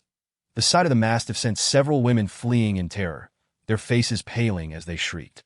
Ignoring the onlookers, Liang Long approached the entrance of Blue Sea International. The building loomed at 48 stories, exuding opulence and grandeur. With its entrance lavishly adorned, two burly security guards stood at the door, blocking anyone attempting to enter without permission. November 11, 2029, 19:45, 27. With only 4 hours remaining until the apocalypse, Liang Long uttered no more words and stepped inside. What do you think you're doing? Blue Sea Company prohibits unauthorized entry.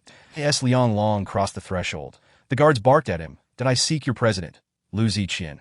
Liang Long replied coldly. Looking for our president? Do you have an appointment? Without one, we cannot allow you to enter. One guard retorted icily, no appointment, but I am an old acquaintance of Lu Ziqian, Liang Long stated calmly. The guards exchanged glances, momentarily taken aback. The president of Blue Sea International was the youngest entrepreneur in Blue Sea City, a figure of considerable renown. This scruffy-looking individual claimed to be an old friend. Without an appointment, we cannot allow you entry, the guard reiterated, his tone frosty. What business do you have with the president? I seek him, to kill him, Liang Long declared coldly. Decay. Kill him. The guards were momentarily dumbfounded, their eyes widening in disbelief. Chapter 10. Offending such a person leads to a grim fate, staring at Liang Long's expression of nonchalance. The guards felt their minds spiraling. Was this person truly insane, so brazenly declaring intentions to commit murder? Liang Long dismissed their thoughts, stating coldly, Indeed, I am here to kill Lu Ziqian. With that, he shoved past the guards and strode into the lobby. With only hours left until the apocalypse, he felt no need to conceal his intentions. Are you out of your mind? How dare you cause a ruckus at Blue Sea International? One guard shouted in anger as the other hastily reached for the intercom to summon reinforcements. In no time, 7 or 8 more security personnel rushed in, surrounding Liang Long. His gaze turned increasingly frigid. Who was this young man, daring to cause trouble here? I don't know, but he looks like someone who has been through the ringer, one guard remarked. Didn't I hear him say he was looking for the president? He must be delusional to think he knows someone like that. Inside the lobby, a crowd of recently arrived office workers watched Liang Long with bemusement. Unperturbed, Liang Long continued forward, but the guards, wielding batons, blocked his path, ready to strike. The DOU insist on preventing me from finding Lu Ziqian, Liang Long scoffed. Without an appointment, no one passes that if you're so bold. Smash through the wall, and we promise not to stop you. The head guard sneered dismissively. He had little faith that this brash youth could break through the wall with his bare hands. In summary, they were resolute. No one would pass under their watchful eyes. That if that's the case, I won't be polite. Before the guard could finish, Liang Long leapt into the air, legs bent, right leg raised high above his head. With a swift motion, that long, powerful leg came crashing down. Boom! With a deafening roar, the wall before him crumbled instantaneously, bricks exploding into fragments, scattering debris everywhere. The onlookers in the lobby were left speechless, their faces frozen in disbelief. The guards gaped, unable to close their mouths, as Liang Long had effortlessly shattered an entire wall with a single kick. Was this even human? It was akin to a monstrous feat, even witnessing it firsthand. They struggled to believe their eyes. It was utterly absurd. Liang Long paid them no mind, continuing on with his mastiff. Meanwhile, the guards remained rooted in shock, staring at the demolished wall, their bodies icy with fear. What had just transpired? Was it magic? Who knows? I still can't believe it's real. What do we do now? Should we call the police? The security captain bellowed furiously, his eyes practically ablaze with rage. What are we doing here? If we can't even stop one person, how can we expect to survive? If this news reaches the higher-ups, they might even lose their jobs. His voice echoed with desperation. What are you standing around for? Chase after him. Do you really want to be fired? Hearing their captain's near-mad rant, the others finally snapped back to reality, hastily pursuing the intruder. That moment, a Tibetan mastiff suddenly lunged out, roaring fiercely at them. The ferocity of its presence sent chills down the spines of the security guards, causing them to retreat in fright. With the guards driven back, the Mastiff turned and followed Liang Long inside. Once the figures of the Mastiff and Liang Long vanished behind the wall, the guards finally regained their composure, the captain wiping cold sweat from his brow. Damn it, that dog can intimidate us too. This is just bizarre. The others nodded in agreement, astonished that even a dog could be so formidable in these times. Captain, there's a staircase on the other side of the wall. They must have gone up. One of the guards cautiously suggested, and the others quickly realized the implication, rushing toward the elevator. Observing this group, the captain wore a scornful expression. With that guy's strength, what are you idiots thinking? Rushing in? Do you really believe you can take him on? Such a troublesome individual is best left for someone else to handle. Only a fool would provoke him. With that thought, the captain swiftly pulled out his walkie-talkie to inform the security department manager about the incident happening in the lobby below. What? He actually broke in. What are you all doing? The manager's voice erupted with fury before the captain could fully explain. The manager then disconnected the call, frantically mobilizing security to intercept Liang Long. At that moment, Liang Long was steadily ascending the staircase. The 28th floor of Blue Ocean International was home to the president's office. However, he was intercepted on the 10th floor. You dare intrude upon Blue Ocean International? Get out! 3 imposing security guards, resembling fierce beasts, charged at Liang Long, intent on subduing him. Before Liang Long could react, a shadow leapt forward. The Mastiff charged with a furious roar, moving with astonishing speed, and in an instant, it had taken down all 3 guards, its sharp claws raking down mercilessly. The cries of agony echoed as blood splattered. The remaining 2 guards were left dumbfounded, shocked by the dog's ferocity. Its attacking power was far more terrifying than they had anticipated. Meanwhile, Liang Long couldn't help but smile. The Mastiff's strength was already impressive, reinforced by the awakening of its latent abilities, making it equivalent to an enhanced physical form. That it was evident just how formidable this creature was, easily capable of dealing with several ordinary men. When the apocalypse struck and the Mastiff awakened its innate powers, it would become even more incredible. Liang Long chose not to linger, extending a finger and lightly tapping the air. Space annihilation. In an instant, the iron door ahead was shattered into dozens of pieces. What the hell? Is this even humanly possible? The guards stood in stunned disbelief at the disintegrated door that a wave of overwhelming fear engulfed them, rendering their legs weak and trembling. They understood all too well that crossing someone like this would lead to a gruesome demise. Anyone who dares to stop me should not blame me for the consequences. Liang Long coldly remarked before turning to leave. He couldn't be bothered with the stairs, opting instead for the elevator directly to the 28th floor. Captain, we couldn't stop him. He's gone up to the 28th floor. What? You couldn't stop a single person? Are you all a bunch of pigs? Worthless. The voice from the walkie-talkie was filled with fury, almost as if it would devour them. Exiting the elevator, Liang Long noticed several elegantly dressed women whispering amongst themselves. One of them, named Lu Xia, was exceptionally beautiful and alluring, her every smile and frown exuding temptation. Like the others, she was a secretary for Lu Ziqian. However, the most striking figure was a middle-aged man, holding a walkie-talkie, his face twisted in ferocity. This was the security department manager, who eyed Liang Long with a gaze as sharp as a serpent's. You are the one who snuck into the company and threatened to kill the president? What do you think? Liang Long sneered. You've got some nerve to come to Blue Ocean International and act recklessly. If I don't kill you, I would be remiss in my duties, the manager scoffed, raising a hand. Instantly, over 10 security guards drew their batons and charged at Liang Long like a pack of wild beasts. Chapter 11. Bloodthirsty Demon, Revenge. They even pulled out their batons. It seemed they had been preparing to deal with Liang Long all along. Unfortunately for them, in Liang Long's eyes, they were laughably weak. The guards swarmed in. Liang Long didn't even need to evade. He simply threw a punch. Boom! Bang bang! The guards flew out like kites with severed strings, crashing into tables and chairs, their cries of anguish sending chills down the spine. How is this even possible? Is he still human? The security manager's eyes widened in horror, trembling uncontrollably. These guards were all professionals, with many being retired military personnel. Yet, they could not withstand Liang Long's punch. His combat prowess was unfathomable. Fortunately, he did not use lethal force, merely rendering them unconscious. Even so, this display of power terrified the manager. who hurriedly raced toward the president's office. Bang, bang, bang. He knocked urgently on the door, shouting, "President Liu, someone has broken in a blue ocean." However, before he could finish, he let out a horrified scream as the mastiff lunged at him, its sharp fangs sinking deeply into his shoulder. With a powerful shake, the mastiff flung the manager across the room, sending him crashing into the wall, unconscious. Inside the president's office, the female assistant and male secretary were already paralyzed with fear. Watching as Liang Long approached step by step, their faces drained of color.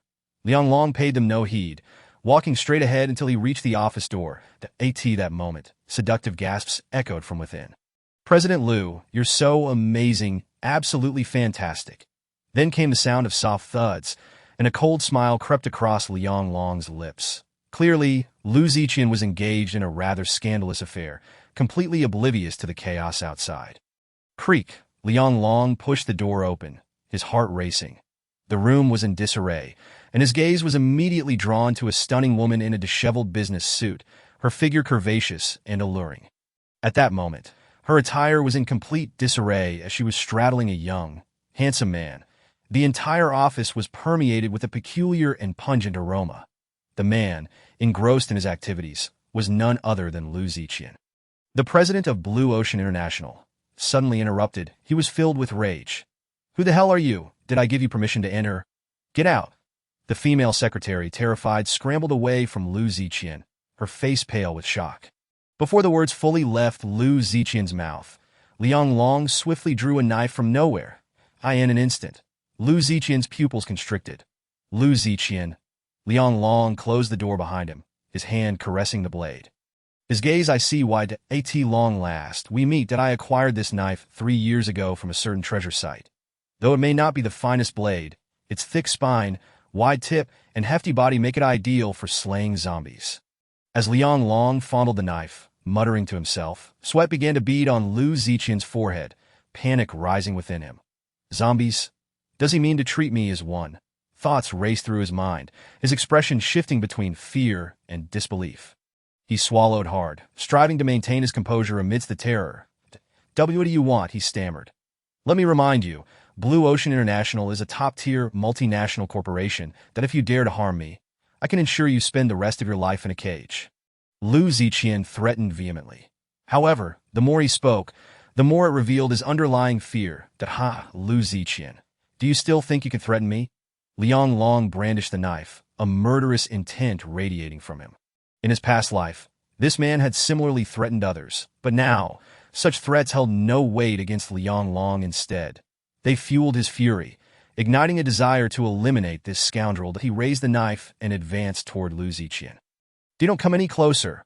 I'm calling the police. I'll make sure you rot in prison." Before Lu Ziqian could react, the secretary, overwhelmed by Liang Long's oppressive aura, lost her composure, screaming as she rushed toward the door, demanding to call the police. But Liang Long was quicker, his speed and ferocity leaving her no chance to escape. Whoosh! The knife sliced through the air, a blinding flash, and then, splash, blood sprayed as a grotesque head soared into the air. The secretary's feet left the ground, her body hurled into the air, blood gushing from her neck, her eyes wide with terror. With a thud, she collapsed to the floor, lifeless. This horrifying scene rendered Lu Ziqian utterly dumbfounded. As if his very soul had been numbed, he then fell to the ground, trembling uncontrollably, his complexion pale as a ghost. "Who are you?" "I, Lu Ziqian. Don't believe I have wronged you in any way. Why do you seek to take my life? Please stay back, calm yourself. Whatever you desire, I can provide. If it is money you seek, I can satisfy any demand. There is no need for threats of violence." Seeing Liang Long approach with the ominous Yin Qi Dao, panic seized him completely. "Who am I? You may not remember me, but I will never forget you. In the decade of the apocalypse, you betrayed over 100,000 survivors, sending them to their doom in the bellies of beasts, their remains lost to time. Today, I have come to collect the debt you owe us. And as for Xiao Tang, it was your doing that led him to undertake an SSS-class mission, where he was devoured by the skeleton lizard lord." Liang Long's gaze bore into Lu Ziqian like a ravenous wolf, filled with an intense hatred. He could never forget the events of his past life.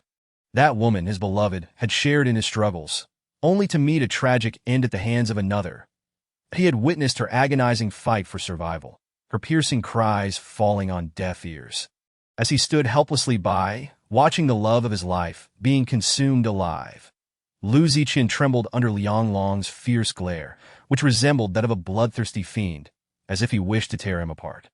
"What are you talking about?" Lu Ziqian stammered in sheer horror, feeling utterly wronged. "What apocalypse? What 100,000 survivors? What lizard lord?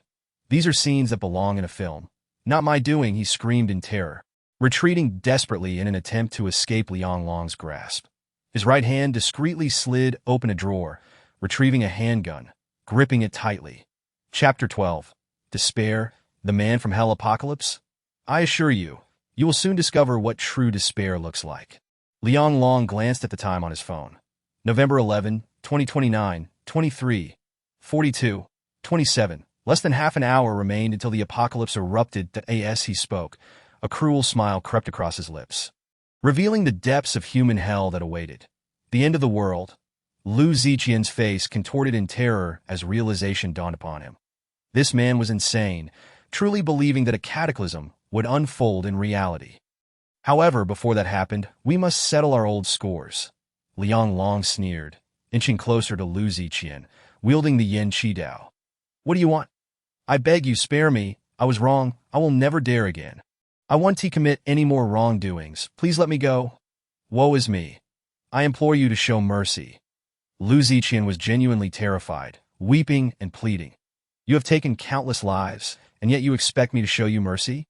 Liang Long's laughter echoed, a chilling sound. "As long as you are willing to spare my life, I will serve you faithfully, offer whatever you desired. Do you fancy beautiful women? I have many lovely ladies at your disposal. Just let me live, and they are yours to choose from.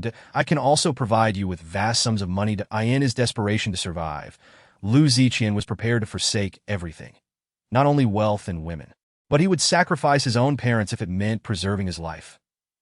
Women, money, soon, these things will be worthless, Liang Long retorted mockingly, disregarding Lu Ziqian's pleas as he continued to advance with the Yin Qi Dao. At that moment, Lu Ziqian could no longer contain himself. He raised the handgun, aiming it at Liang Long, and desperately pulled the trigger. Bang, bang, bang, several bullets shot forth towards Liang Long, yet, in the next instant, Lu Ziqian's eyes widened in terror, his face a mask of disbelief. The bullets, upon nearing Liang Long, simply vanished in a thin air, that he had not imagined it. They had indeed disappeared, that a slight distortion in the air was all that remained, as if the bullets had been consumed. Hiss. Witnessing such a bizarre spectacle, Lu Ziqian gasped in horror, rendered speechless. The bullets had not vanished. Rather, Liang Long had activated his spatial abilities, absorbing the bullets into a dimensional storage, creating the illusion of their disappearance. "No, it cannot be. You are a monster!" Lu Ziqian shrieked, his voice trembling with fear. He had never encountered anything so unnatural. Liang Long raised the Yin Qi Dao, and in an instant, a gleam of cold light flashed. Swish! The blade sliced through Lu Ziqian's wrist, blood gushing forth. His entire arm fell away. Lu Ziqian let out a chilling scream, racked with pain, cold sweat pouring from him. Liang Long licked the blood from the blade, his expression becoming increasingly deranged. "Does it hurt? Is it unbearable? But do you know what? The tens of thousands you condemned to death suffered 1,000 times more." They watched as their own intestines were torn from their bodies. The most terrifying part was that they were devoured bit by bit, yet were not fully dead. Do you know what it feels like to watch yourself being eaten by a zombie? I will show you what it is like to feel your own flesh being consumed. Liang Long's laughter rang out, manic and wild, sending chills down Lu Ziqian's spine as he felt his very soul tremble. This was a demon, a devil, a super lunatic. Yet, why had no one come to rescue him despite Liang Long's prolonged presence? Unbeknownst to him, a Tibetan mastiff awaited just outside the door. Not only the secretaries and security guards, but even zombies would not be able to enter. Lu Ziqian attempted to flee, but it was too late. Liang Long had already lunged forward. Swish! Another strike fell, the razor-sharp Yin Qi Dao severing Lu Ziqian's other arm. "Ah!" Lu Ziqian shrieked in agony, his heart-wrenching cries echoing through the air. "This arm is for Dongzi." Liang Long recalled his brother Dongzi, who had shared life and death with him, his eyes bloodshot.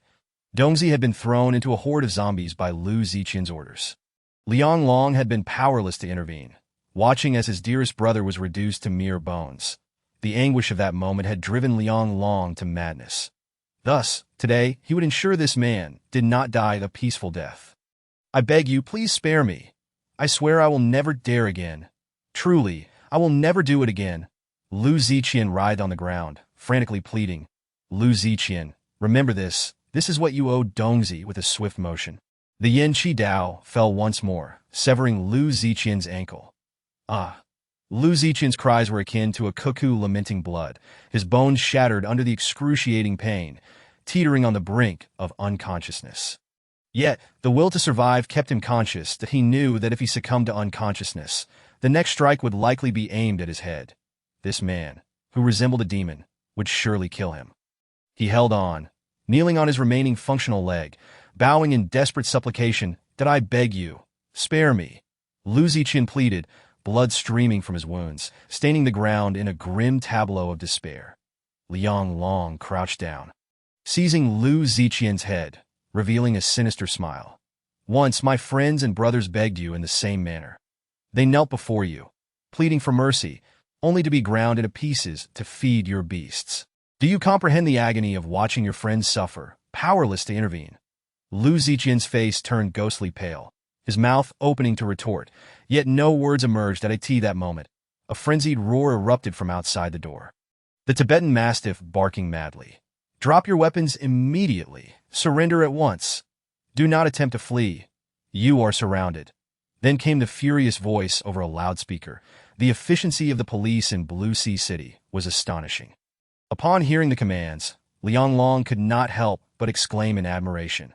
However, regrettably, no amount of efficiency could prevent the city from descending into ruin, that he merely smiled faintly and opened the door.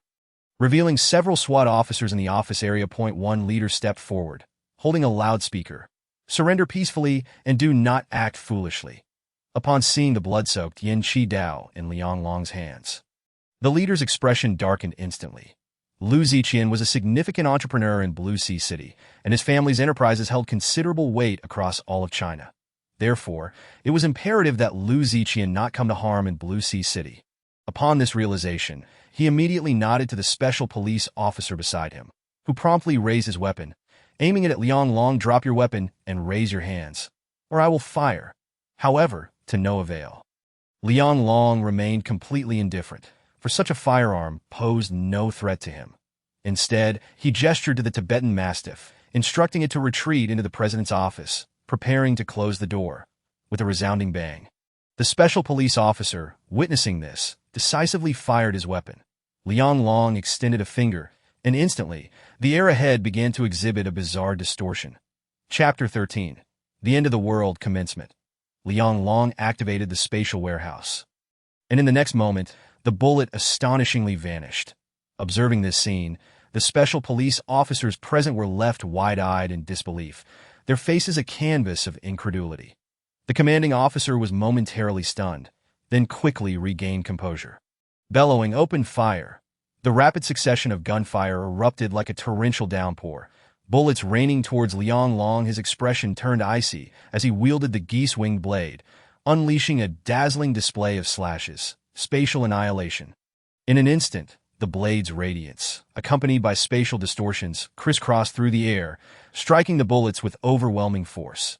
The deluge of bullets erupted in a cacophony of explosions, sparks flying amidst the as the gunfire ceased. All bullets had been intercepted. Suddenly, the entire office area fell into a chilling silence. The sound of a pin dropping could be heard. The commanding officer stood petrified, his expression frozen in terror, as if turned to stone. Meanwhile, the other special police officers were equally astonished. Liang Long, with an impassive demeanor, uttered not a word and turned to enter the president's office. It was only when the door was closed once more that everyone snapped back to reality from their shock. It was utterly unfathomable, a veritable impossibility. The bullets had vanished into thin air, not merely obstructed but utterly obliterated. What kind of power was required for such an act? With this thought, all gazes turned to Liang Long, now filled with awe and trepidation. The commanding officer felt a chill coursing through him. Collapsing into a chair, it was over. With such a monster fixated on him, Lu Ziqian was surely doomed, and any attempt to save him was utterly hopeless. Inside the president's office, the Tibetan Mastiff let out a jubilant bark, lunging to bite down on an ARM. In the midst of Lu Ziqian's terror-stricken gaze, the Mastiff clamped down on his arm. The sound of cracking bones echoing ominously to my arm. Please don't eat my arm. Lu Ziqian felt on the brink of madness. Now you finally understand what it feels like to witness your own body being devoured alive. Don Tu. Liang Long stepped forward, retrieving Lu Ziqian's coat, then proceeded to bandage his wound, preventing excessive blood loss. What do you intend to do?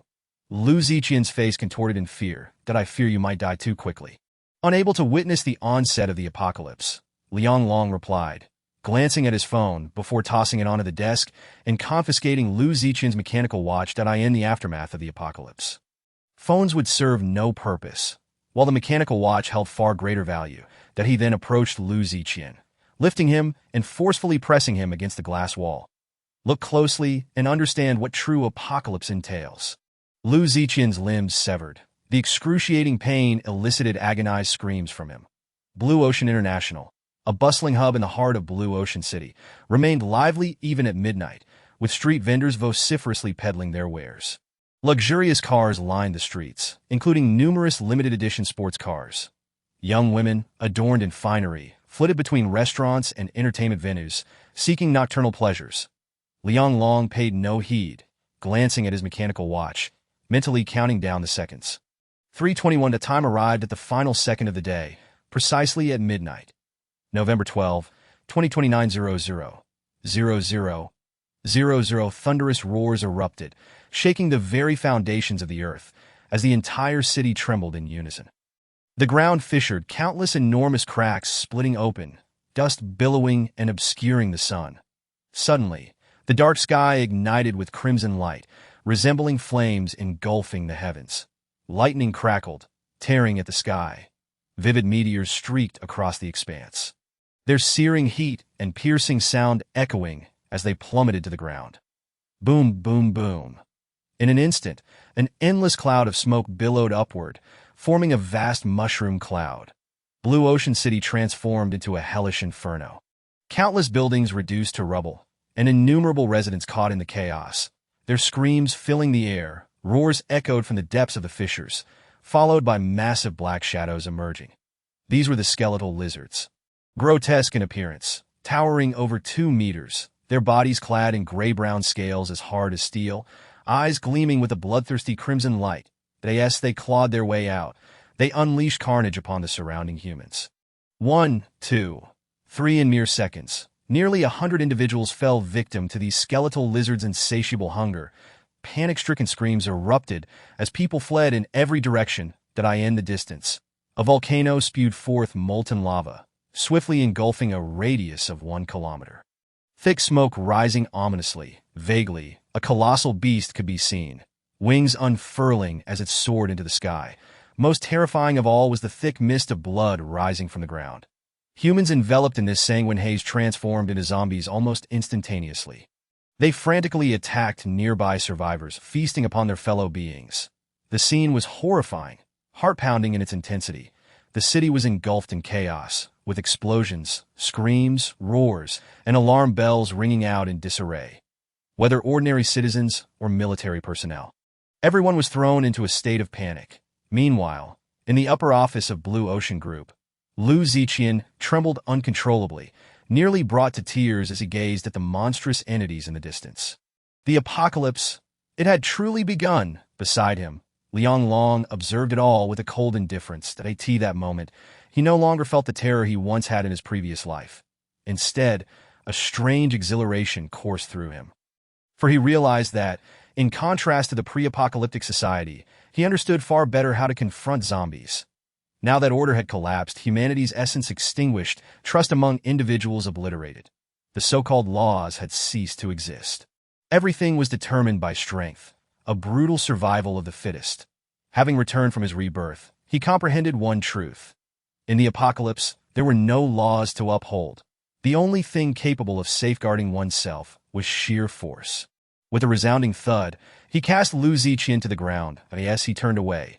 His face bore no hesitation, only a calm detachment, an icy demeanor, and an endless chill. Behind him, blood-red light flooded the sky. Buildings crumbling, the very earth shattering. Yet before him, the terrified screams from the office area and the sound of gunfire echoed. Help me, Captain. They have turned into zombies. Kill them. Fire your weapons. Boom, boom, boom, within the office. The sound of rapid gunfire erupted, accompanied by the roars of the undead. In the president's office, Liang Long's face was filled with madness as he strode toward the door, speaking in a chilling tone. Lu Ziqian, do you see now? This is the apocalypse. Welcome to witness the dawn of the end. Chapter 14. Welcome to the apocalypse, and no one could have imagined that a city, once bustling and prosperous, could transform into a hellish nightmare in an instant. Natural disasters, human calamities, catastrophic mutations, rampant viruses, zombies roaming freely. The souls of this city had plunged into despair, facing an unprecedented catastrophe. Countless zombies roamed the streets and buildings, hunting for prey, their mouths agape, revealing sharp, menacing teeth, with eyes glowing with an eerie green light. They appeared utterly terrifying. Even stray cats and dogs began to mutate, their bodies swelling into monstrous forms. Those who remained unaltered wore expressions of despair. Fleeing in a frenzy, some leapt into vehicles, flooring the gas pedal in a desperate attempt to escape this horrific city. Yet, the traffic quickly ground to a halt, bodies strewn everywhere, in the face of the apocalypse. Ordinary people stood powerless to resist, destined only to be slaughtered. This moment. In the 28th floor president's office of Blue Ocean International, Liang Long's face bore a manic expression. Welcome to the apocalypse, he sneered as he strode toward the door. Lu Ziqian, paralyzed with fear, trembled uncontrollably, losing control of his bodily functions without even realizing is this truly the apocalypse? His bloodshot eyes were filled with terror as he screamed, "This can't be real. It's impossible. It's you. You must be the one behind this. Why? Why do this? Is this guy a demon?" Hearing Lu Ziqian's frantic outburst, Liang Long nodded in satisfaction. This reaction was precisely as he expected. After the apocalypse erupted, who knew how many would succumb to madness? Those who had gone insane or were on the brink of insanity. His eyes gleamed with a cruel satisfaction as he opened the door, coldly stating, "Have you ever wondered what it feels like to watch yourself being devoured by zombies until nothing remains but bones? Let me tell you, it is far worse than death." Lu Ziqian's eyes widened in shock as he exclaimed, What do you intend to do?" "I merely wish to let you experience the sensation of being devoured by a zombie," replied Liang Long as he seized Lu's collar and hurled him out of the doorway. Bang! Lu Ziqian crashed violently to the ground, letting out a piercing scream. "What is this? Wait, what did he just see? Was that a zombie?" Lu Ziqian's eyes bulged in horror as he fixated on a decaying figure just 3 or 4 meters away. It was a zombie, and to his utter disbelief, it was his secretary, now transformed into one of the undead. "Help me!" he shrieked in despair, yet a few of his secretaries had already lunged at him, pinning him to the ground as they frantically gnawed at his flesh. "No, don't bite me. Please, help!" Lu Ziqian howled in agony, struggling desperately to push them away. With his limbs severed, he stood no chance of resistance. In the blink of an eye, the zombies tore him open, pulling out his intestines. "Get away from me! Don't touch me!" Lu Ziqian screamed, his face contorted in excruciating pain. Meanwhile, in the president's office, a deep growl echoed. The dark patterns on the Tibetan Mastiff's forehead began to radiate a brilliant light. Had the awakening of the dark patterns been triggered? Liang Long seated himself on the sofa, his gaze toward the Mastiff filled with excitement and anticipation. The more formidable the Mastiff's strength, the greater the assistance it would provide him. Now, only the final step remained, that he was curious whether the Mastiff's awakened abilities aligned with the memories of his past life. As a peculiar energy began to spread, the Mastiff finally awakened, rising to let out a howl that pierced the heavens, its eyes glowing crimson, fierce and bloodthirsty. Had the awakening been successful, Liang Long's heart surged with joy as he quickly opened the pet panel. Creature, Tibetan Mastiff, mutated creature. Master. Liang Long ability, Devour level. Tier 1 enhancements, 100 crystal cores loyalty. 80 from the information on the pet panel, Liang Long swiftly confirmed that the Mastiff had indeed awakened its abilities. Specifically, the signature ability of the gluttonous, to devour. Additionally, there was information regarding enhanced beasts, indicating that they could be strengthened in two directions. Physical enhancement and ability enhancement. As the number of enhancements increased, the required number of crystal cores would multiply. For instance, the first enhancement required 100 cores, the second 200, and so forth. The higher the number of enhancements, the stronger the combat power. Howl. The Tibetan Mastiff growled impatiently at Liang Long. Its gaze filled with a fierce, bloodthirsty intent. From the mental waves it transmitted, Liang Long quickly discerned the Mastiff's intention. It had just awakened its abilities, its body consumed by exhaustion, requiring substantial sustenance to restore its strength and replenish its powers. Liang Long smiled and waved his hand, prompting the Mastiff to dart out the door. With remarkable speed, it reached the work area in an instant, opening its jaws to pounce upon a nearby zombie. In that moment, the zombie's body contorted violently, and to Liang Long's astonishment, it was reduced to a formless mass, swallowed whole by the Mastiff. The Mastiff emitted a low growl, its form swelling once more. Its power magnified. Simultaneously, Liang Long felt a surge of unique energy rapidly flowing into his body. This was the devouring ability. Indeed, the Mastiff had successfully awakened, and devouring was the innate ability of the gluttonous one. Furthermore, with each zombie it consumed, Liang Long shared in a portion of the energy. Next, the Mastiff lunged at the remaining zombies in mere minutes. The floor was cleared of over a dozen zombies, all consumed by the Mastiff. Liang Long patted the Mastiff's head and encouraged, "Well done. Keep it up. Please just kill me." At that moment, Lu Ziqian's voice, filled with anguish, reached Liang Long's ears. He turned to look, only to find Lu's abdomen hollowed out, reduced to a mere shell. Yet, the most terrifying aspect of the apocalypse was that many wished for death, but could not attain it. Upon contact with the blood mist, those destined to mutate had already transformed, while those who remained human began to change as well. Even when mortally wounded, death was not imminent. They could only watch helplessly as their bodies were ravaged, even reduced to mere bones. The experience of the apocalypse feels rather pleasant. Liang Long mused as he regarded Lu with a mocking smile. "Do you know where that phrase comes from?" Lu Ziqian, his face twisted in agony, pleaded, "I don't know. Please just kill me." "That was what you said when you had Dongzi killed. You were sitting right there, sipping wine, watching as Dongzi was devoured by zombies." He continued, with an air of elegance. "You remarked, the lives of the lower class are not worth living. They are merely a group of slaves." Upon hearing this, Lu Ziqian's breath caught in his throat. This had indeed been his sentiment. To him, everyone else was of a lower class, mere slaves. Thus, he felt justified in trampling, humiliating, and belittling them. In this world, there truly existed individuals who stood atop the pyramid, looking down upon all life, transcending all beings. And he, Lu Ziqian, was one of those individuals. Now, those he regarded as slaves had become his nightmares. Reality had delivered a resounding slap to his face. Chapter 15. Save you? "I am no saint," Liang Long observed Lu Ziqian's eyes, brimming with rage and hatred, and could not help but burst into laughter. "How does it feel now, to be so furious and yet so unwilling to accept it? The more you rage and the less you dare to think, the more I revel in it. Do you have any idea how much angrier the hundreds of thousands of survivors you push toward death are, compared to you? But they are gone. Who will seek justice for them? Kill me. I beg you, just kill me." Lu Ziqian had completely lost his mind, blood pooling around him, a sight most gruesome. Liang Long chose to ignore him, turning with the Mastiff to leave. The police who had previously blocked the office area had retreated following the outbreak of zombies. Although a few officers had also transformed into zombies, they had all been shot down. The Mastiff emitted a triumphant growl, swiftly making its way toward the corpses of the officers, eager to consume them for sustenance. "Stop.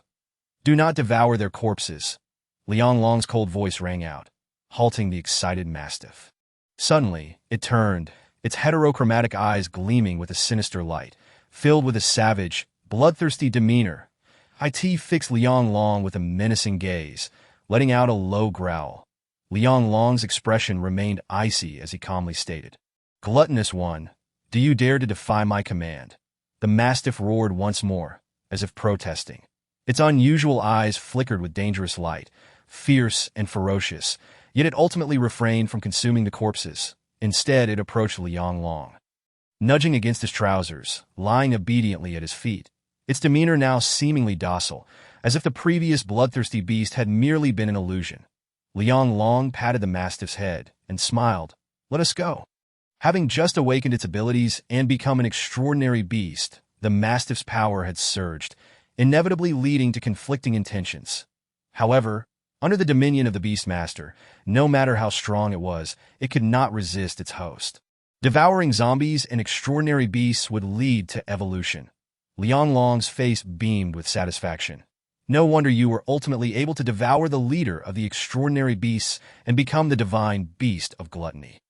With such a divine skill as devouring, you could dominate the entire apocalypse. How?" At that moment, the entire building plunged into darkness, the elevators ceasing to function. Without the elevators, Liang Long could only descend the stairs, which were far from tranquil, littered with bodies sprawled in pools of blood. Bloodstains were everywhere, some corpses being feasted upon by zombies. However, these zombies had all been consumed by the mastiff, serving as nourishment for its evolution. The staircase was dim, the walls riddled with bullet holes. Clearly, these were the remnants of the Special Police's hasty retreat, leaving the scene in utter disarray. Upon reaching the 12th floor, Liang Long suddenly heard a series of agonizing cries. The voice sounded eerily familiar. Was it not the man with the loudspeaker from earlier in the president's office? Surely he had not been bitten or infected by a zombie. Liang Long paused momentarily before swiftly making his way toward the source of the sound. The source was an office. As Liang Long approached the door, he suddenly heard several gunshots ring out from within. Bang, bang, bang. Liang Long's expression shifted dramatically as he rushed inside. Just as he had suspected, the man from earlier lay sprawled on an office chair, his body riddled with wounds, bloodied and mangled from the zombie bites, with blood splattered everywhere. Before him lay several zombies with their heads blown off, one of which was a uniformed officer, indicating it had once been a member of the special police he had brought with him. Upon seeing Liang Long enter, the man's eyes widened in disbelief. You were outside? Why didn't you save me?" A smirk crept across Liang Long's lips as he coldly replied, "Save you? I am no saint." "Yes, you are certainly no saint, but I can tell you are a good person." "What good person? You have a filthy mouth." Liang Long's expression darkened, and he remarked, "We are all men here. Can we refrain from handing out good person cards? It's exceedingly irritating." After a bitter smile, he tossed the gun to Liang Long and said in a weak voice, "Then please end my life." "You want me to kill you?" Liang Long replied coldly, fixing his gaze on the other man. The leader glanced at the zombie clad in a SWAT uniform, a nostalgic look creeping onto his face. "His name is Lu Tian, my brother. I do not wish to end up like him. A zombie, turning against my own kind, that we are a disciplined force, entrusted with the protection of the people's lives. Even in death, I refuse to become a mindless corpse, attacking those I once safeguarded." Upon hearing the man's words, for reasons unknown, Liang Long fell silent. One must understand that in the apocalypse, there have never been saints. Those who survive reveal the most grotesque aspects of human nature. This man feared not death.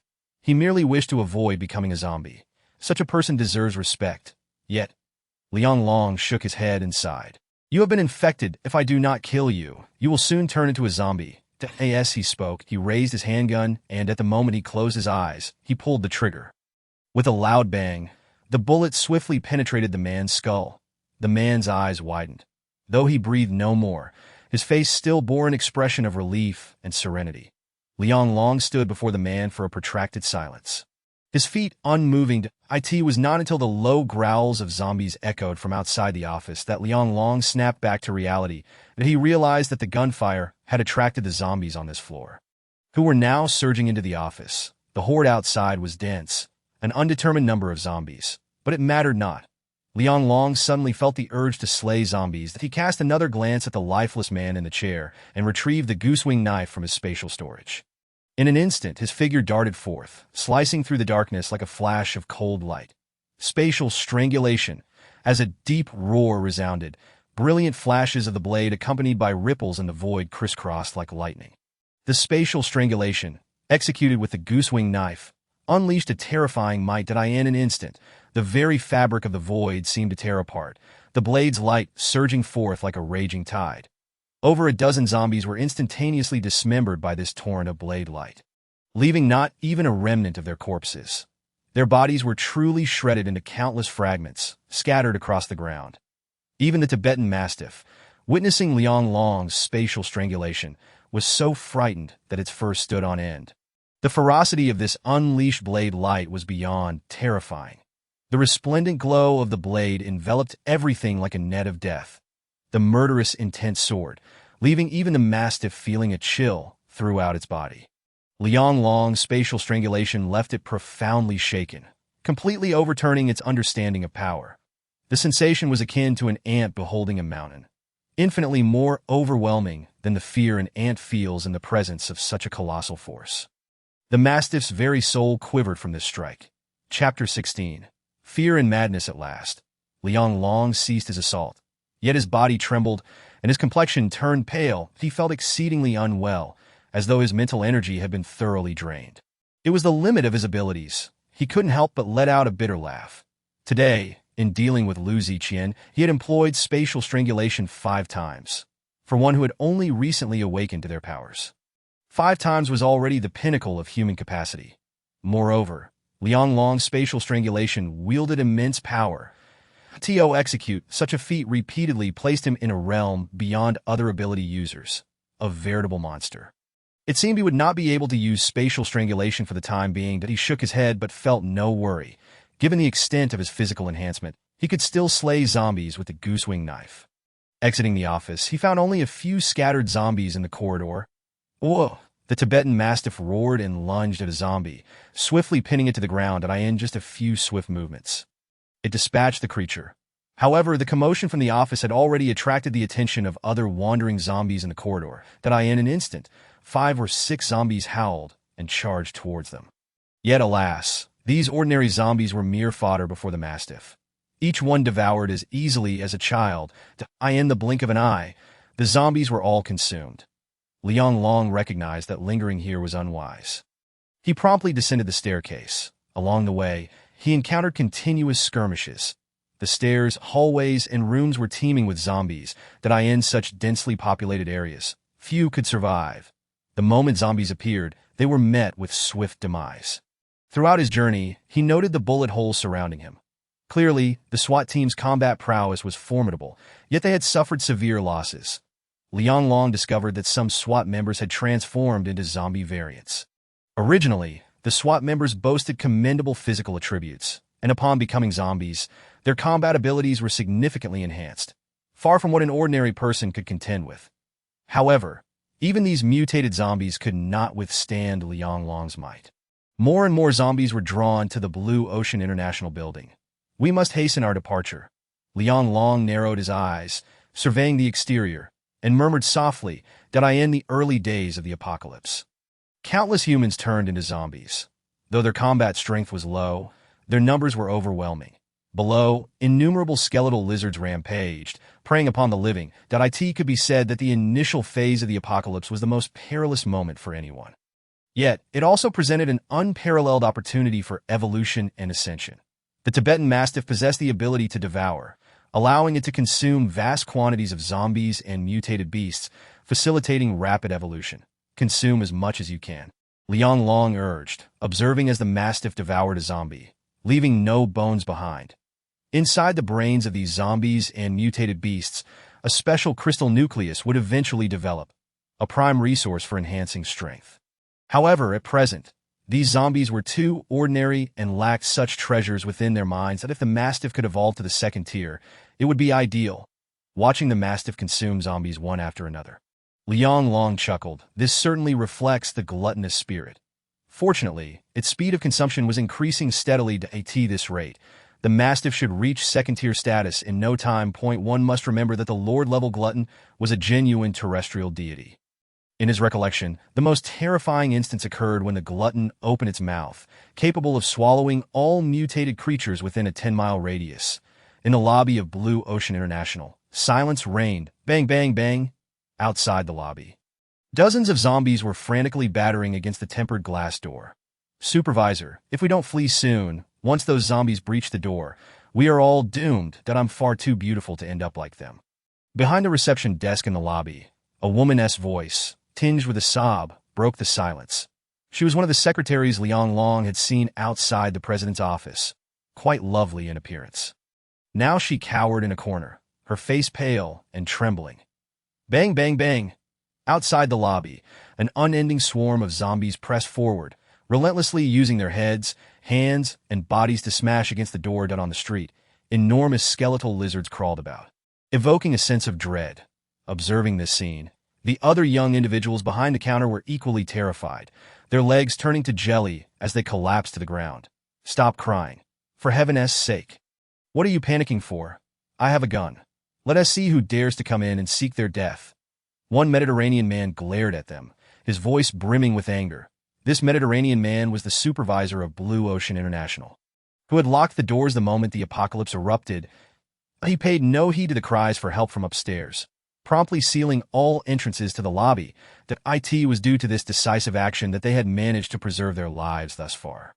Crack, crack! Suddenly, the sharp sound of shattering glass echoed. That it was evident that the tempered glass could not withstand the relentless assault of so many zombies, and cracks began to appear. The glass door can barely hold on. What do we do now? Quick, push the reception desk against the glass door. The Mediterranean man shouted. Upon hearing this, the others snapped to attention, rushing to assist in pushing the lobby's counter. The Mediterranean man turned to glare at the beautiful secretary, who continued to tremble in the corner. Lucia, get over here and help push the counter. He bellowed at this point. Who cared if she was the president's secretary? They had just witnessed pedestrians outside being devoured and dismembered by these zombies. To survive, they needed to work together to block the onslaught. Yet, Lucia was already in a state of panic, staring at the approaching zombies, quaking in fear. No, I refuse to die here. I don't want to die. She screamed, frantically racing toward the staircase, desperately pulling at the steel door. Witnessing this scene, the others gasped in horror, cursing her in unison. Lucia, you traitorous witch, are you trying to get us killed? To hell with you. What are you doing? Don't touch that steel door. The Mediterranean man shouted in a fit of rage, hastily pursuing her upstairs, but it was too late.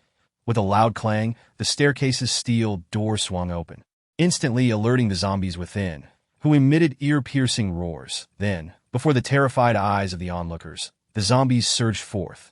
Lucia felt every hair on her body stand on end and let out a piercing scream, instinctively fleeing to escape the undead that moment. The entire hall descended into chaos in an instant. The others were overwhelmed by the horde of zombies surging forth from the staircase. Lucia, you wretched harlot. Even if I become a ghost. The Mediterranean man roared a curse, but before he could finish his words, a zombie sank its teeth into his neck.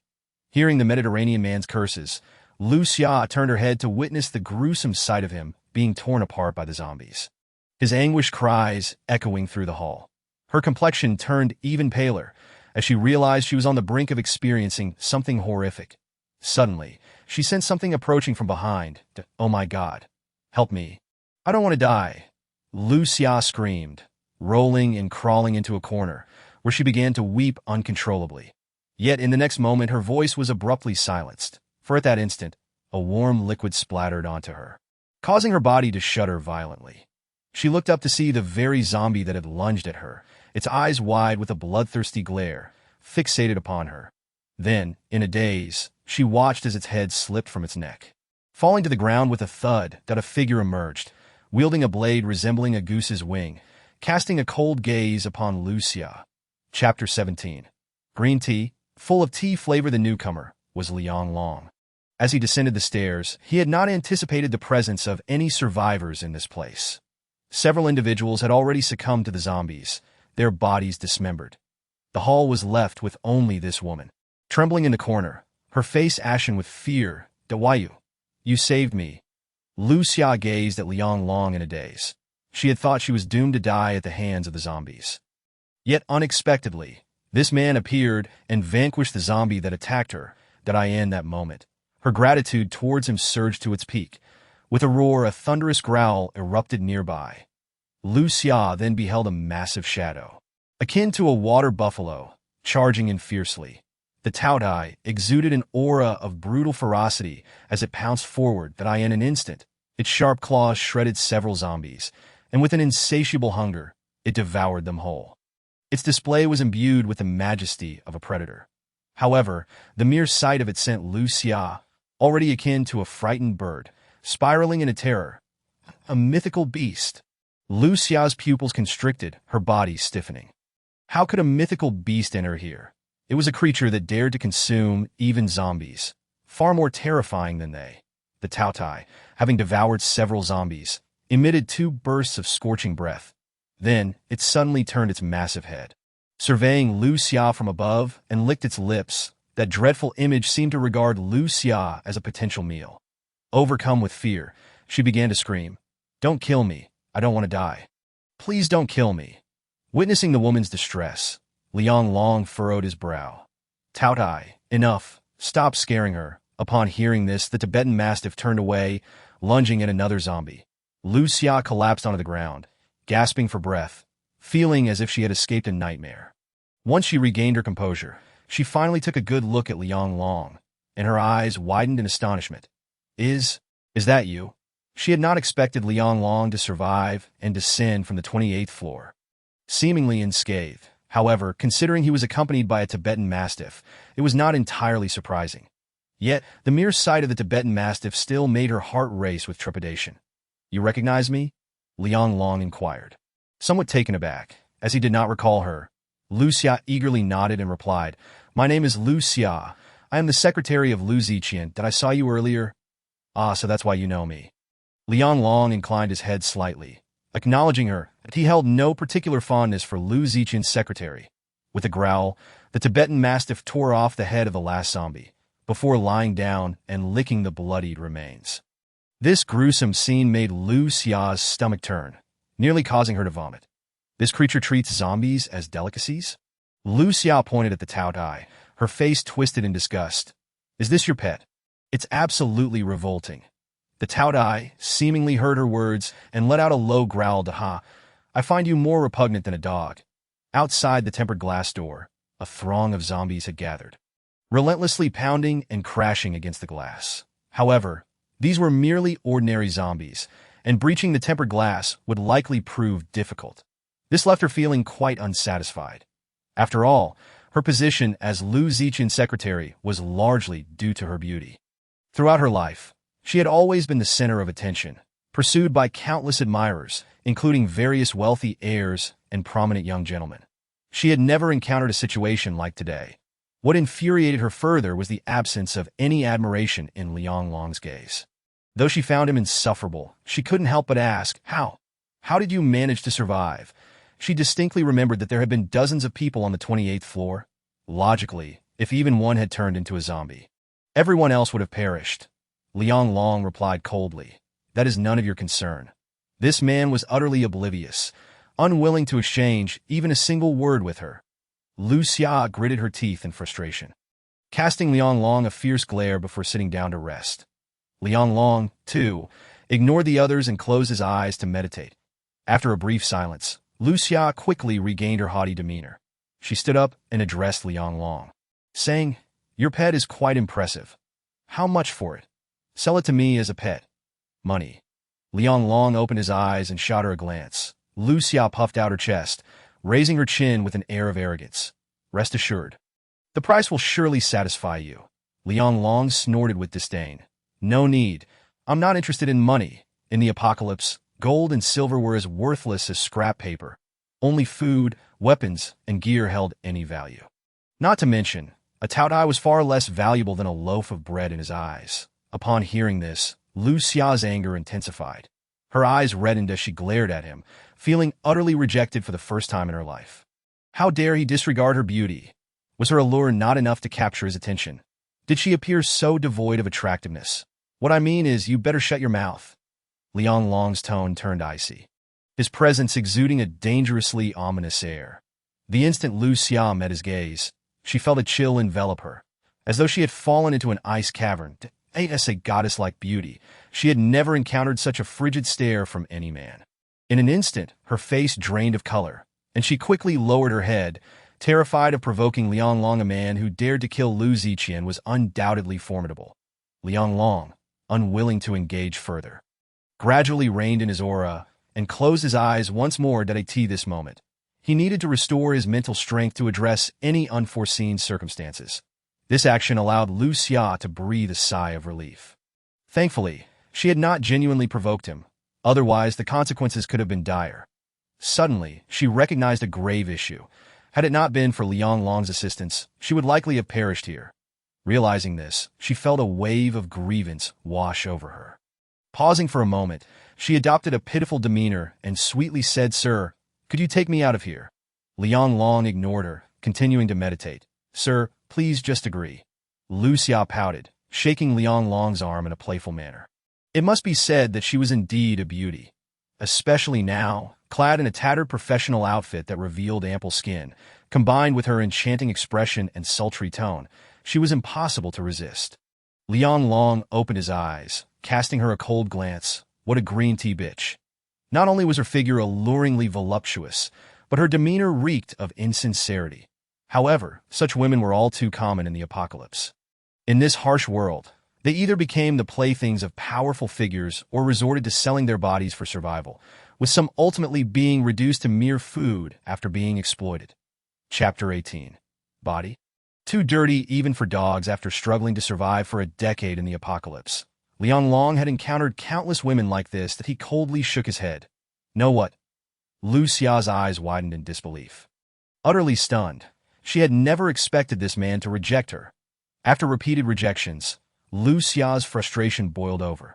This man clearly had no appreciation for the fairer sex. Moreover, escaping with him might provide her with something he desired. Could he possibly be a fool? Yet, no matter how foolish he was, she needed his protection to survive. After all, who wouldn't want someone to guard them in these dire times? Lu Xia suppressed her simmering anger and said, "Brother, as long as you take me out, I can promise you anything." Liang Long frowned. "I've already said I don't need anything." Upon hearing this, Lu Xia nearly lost her temper, on the verge of exploding. "What do you mean you don't need anything? Are you disregarding me? Come on. I've made my intentions clear. You must understand what I mean, right? Faced with another, you remain unmoved. That still qualifies you as a man." With a resounding clang, the geese-winged knife struck down, cleaving a massive gash into the adjacent wall. Taotie that moment, she was rendered utterly speechless. Gazing at the knife embedded in the wall, she could only curl her delicate frame, trembling in fear that if you wish to survive a little longer, it would be best to keep your foul mouth shut. The zombies will go berserk at the slightest sound and crash against the door. Liang Long stated flatly, "If you desire to die, I can toss you into the horde of zombies." Lu Xia was immediately gripped by terror, her body shaking uncontrollably, and she dared not utter a word. Liang Long withdrew the geese-winged knife, and then closed his eyes once more, continuing to rest for a moment. Time passed quietly, and his mental strength was finally restored. He then rose, caressed the fur of the beast beside him, and remarked nonchalantly, "We should be on our way." "No, don't leave. Take me with you. I don't want to die." Seeing Liang Long prepare to depart, Lu Xia hurried over, clutching his arm and pleading. Liang Long frowned slightly. "Let go." Lu Xia, with a pitiful expression, replied, "I want tea. Take me with you. I can offer my body as a bargaining chip." "Your body?" Liang Long paused, unable to suppress a cold laugh. "Indeed, my body," Lu Xia declared confidently, slowly beginning to disrobe. One must admit, this woman was indeed stunning, with curves that were both pronounced and delicate. Her fair skin, tainted with a touch of rosy hue, exuded a peculiar allure that a figure of such exquisite beauty would inevitably stir the heart of any man who laid eyes upon her. "With a physique and appearance like mine, aren't you satisfied?" As she spoke, a profound sense of shame washed over Lu Xia's enchanting face. Prior to this moment, she had never envisioned herself resorting to such measures with someone she deemed beneath her. Yet, in this apocalypse, survival justified all actions. Liang Long scrutinized her coldly, his heart devoid of any stirrings. At last, someone could no longer contain their derision. "Your body? I wouldn't even feed it to a dog." With that, he disregarded Lu Xia entirely and turned to leave with the beast. Watching Liang Long's figure disappear into the street outside, Lu Xia glanced at the zombies swarming beyond the hall's doors. her eyes filled with sheer terror. Don't leave me. Please, take me with you. I can't stay here. Lucia wailed hysterically, her voice echoing in despair. She was now the sole survivor among the living, her heart consumed by overwhelming dread. However, as she screamed in madness, she failed to notice the zombies outside the hall beginning to stir violently. They crashed against the tempered glass door with ferocity. Crack, crack, crack. In the next instant, the tempered glass door could no longer withstand the assault, shattering with a series of sharp, crisp sounds. Lucia trembled in fright and hastily clamped her mouth shut, but it was already too late. With a resounding crash, the door shattered completely, and a dozen zombies surged in, engulfing Lucia in an instant. Help! Help! Lucia's heart-wrenching screams filled the air, but alas, there were no other living souls nearby. Her once prized beauty was mercilessly torn apart by the zombies, leaving her with no chance to even transform into one of them. Watching Lucia meet such a gruesome end, Liang Long felt not a flicker of emotion. In this post-apocalyptic world, death was an ever-present specter. Yet, the true horror was not the zombies, but the humans who had long since succumbed to madness. Those who preyed upon the weak, committing murder and theft, engaging in every vile act imaginable. These were the dirtiest remnants of humanity in the apocalypse. It was these individuals who were the true monsters to be feared. Lucia had always been a manipulative vixen, harboring ulterior motives. Liang Long would never extend a hand to such a woman. After a moment, Liang Long raised his gaze to the sky, his expression growing increasingly grave. Above hung a blood-red moon, its crimson light casting an ominous glow over the city that he recalled that after the apocalypse, the distinction between day and night had vanished. The sun was no more. Only the blood moon remained in the heavens. This signified that not only humans but animals, water, and even plants had been tainted. The notion of cultivating crops for survival was utterly futile in this world. Only in the rare places untouched by the blood moon could any edible plants grow. Consequently, food had become exceedingly scarce, which was why even a single piece of bread was deemed precious in the apocalypse. Fortunately, his storage space contained ample supplies, alleviating any immediate concerns about sustenance. After gathering his thoughts, Liang Long prepared to leave. However, he suddenly halted, pivoting sharply to gaze into the distance, his pupils narrowing. Did I in that district? It seemed something was watching him. Roar! The beast beside him also focused on that direction, emitting a series of low growls. There lay a presence of considerable danger. Liang Long furrowed his brow. He was not afraid of this entity, but was weighing whether to investigate. Forget it. Let us not concern ourselves with it. Let us first complete your initial advancement. Roar!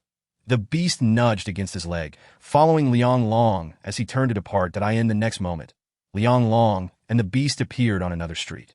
Let the cleansing begin here. We must swiftly ascend to the second tier of beasts. Liang Long waved his hand, and the beast immediately roared and dashed forward. Its massive form barreled through the zombies that obstructed its path like a tank.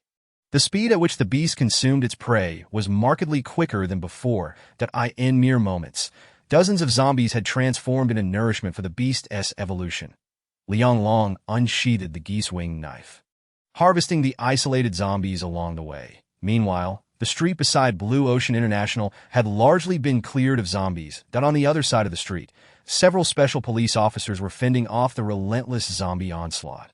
But the numbers were overwhelming. Eventually, they were forced to retreat into a large store on the street. Chapter 19. Beasts, the skeleton lizard. At this time, having descended from Blue Ocean International, they had been trapped inside the store for over an hour. Behind them stood dozens of employees who had escaped from Blue Ocean International, all trembling in fear and uncertainty that we can't last much longer at this rate. The special police captain murmured anxiously. Several others nodded in agreement. Though they wore bulletproof vests and tactical helmets, they were merely a dozen individuals. The continuous waves of zombies bore down upon them, overwhelming their defenses, leaving them exhausted. The frightened civilians they were protecting wailed in terror. I don't want to die. It's been over an hour. We can't stay here any longer. More and more zombies are coming. We need a way out. Hearing the cries of the people, the police captain snapped in anger. Silence. Those zombies will attack anything that makes noise. Do you wish to die? Instantly, the civilians fell silent, filled with fear. No, I must go out. My wife and child are at home. I cannot let them come to harm. Suddenly, a man in his 30s broke from the crowd, shoving past others as he sprinted toward the door. Wang He, what are you doing? Stop him. Panic gripped the crowd. But it was too late. They could only watch in horror as Wang reached the door, flinging it open and bolting outside.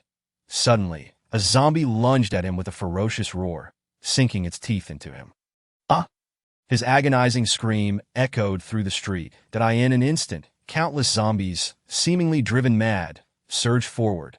Wang was torn in half, his entrails spilling onto the ground. The others in the store recoiled at the gruesome sight, their faces pale with shock. The scene was too brutal, too bloody. But this was the apocalypse. Every second claimed lives. Captain Su glanced at the terrified civilians in the store and then at the relentless tide of zombies rushing toward them.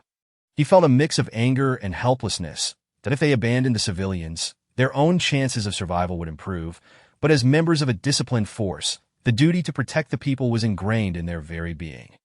Captain, we're running low on ammunition. If we don't leave soon, we want to have another chance. One of the special police officers urged that Su hesitated for a moment before commanding, hand me the car keys. Before he finished speaking, someone in the group tossed him the keys to a police vehicle that will make a break for the police car outside Blue Ocean International. That's our only chance to escape. Grasping the keys, Su spoke solemnly. Upon hearing this, the group fell into a heavy silence. The plan was undeniably risky. Yet they had no other options left. Just as the captain prepared to act, a wave of alarmed voices erupted from the crowd. What is that? Oh my God, it's a beast. It's a skeleton lizard. How could such a creature exist? It set its sights on us. The group turned to gaze outside, their bodies freezing in fear. There on the street stood a creature over 2 meters tall, clad in gray-brown scales that was precisely the kind of skeleton lizard seen in the film Kong. Skull Island, that exuded a bloodthirsty aura, as if poised to charge and annihilate them all at any moment. The countenance of the special police officers changed dramatically, and in an instant, they raised their weapons, fully on guard. Damn it, isn't that a creature only seen in movies? How could it possibly manifest in reality? That monstrous being was now merely dozens of meters away on the street, halting its advance, its blood-red eyes filled with cruelty and madness, fixated on them. It began to stride slowly toward the shopping mall. What could it possibly want? Is it targeting us? A terrified scream pierced the air. IT must be intending to enter the store. No, it sees us as its prey. Someone quickly realized and shouted in horror. No, I don't want to be devoured by such a monster. A female professional uttered in terror that we must flee. The glass doors of the store cannot withstand such a creature. In that moment, chaos erupted among the people inside the store, all of them paralyzed with fear.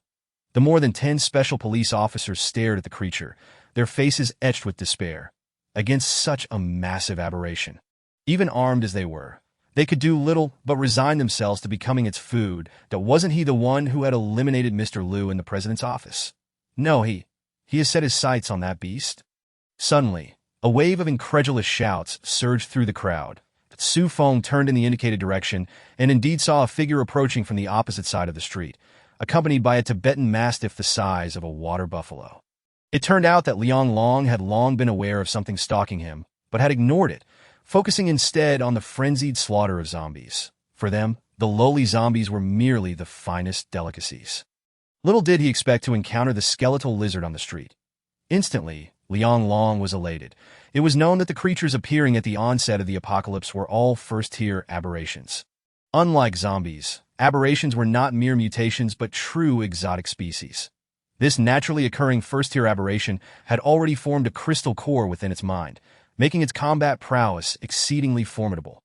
Furthermore, absorbing their crystal cores could significantly enhance the abilities of the supernatural beings.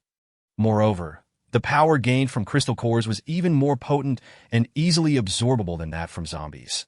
This was an excellent opportunity for advancement. Liang Long was overwhelmed with excitement. This was a succulent opportunity presented to him. The skeletal lizard seemed to sense the impending danger. Twisting its massive head, its blood-red gaze locked onto Liang Long. The next moment, the skeletal lizard, which had been standing motionless in the street, suddenly leaped into action. Then, with lightning speed, it charged toward Liang Long's position. IT opened its cavernous maw, its fearsome fangs glinting ominously. aiming to swallow him whole. Liang Long swiftly wielded his Yanqi knife, unleashing a dazzling arc of light toward the skeletal lizard's head. Bang, crack, crack. The collision produced a deafening sound, reverberating through the air. The skeletal lizard was sent flying over 10 meters, crashing to the ground with a wail. Liang Long was also jolted back several steps, nearly losing his balance, but he managed to steady himself.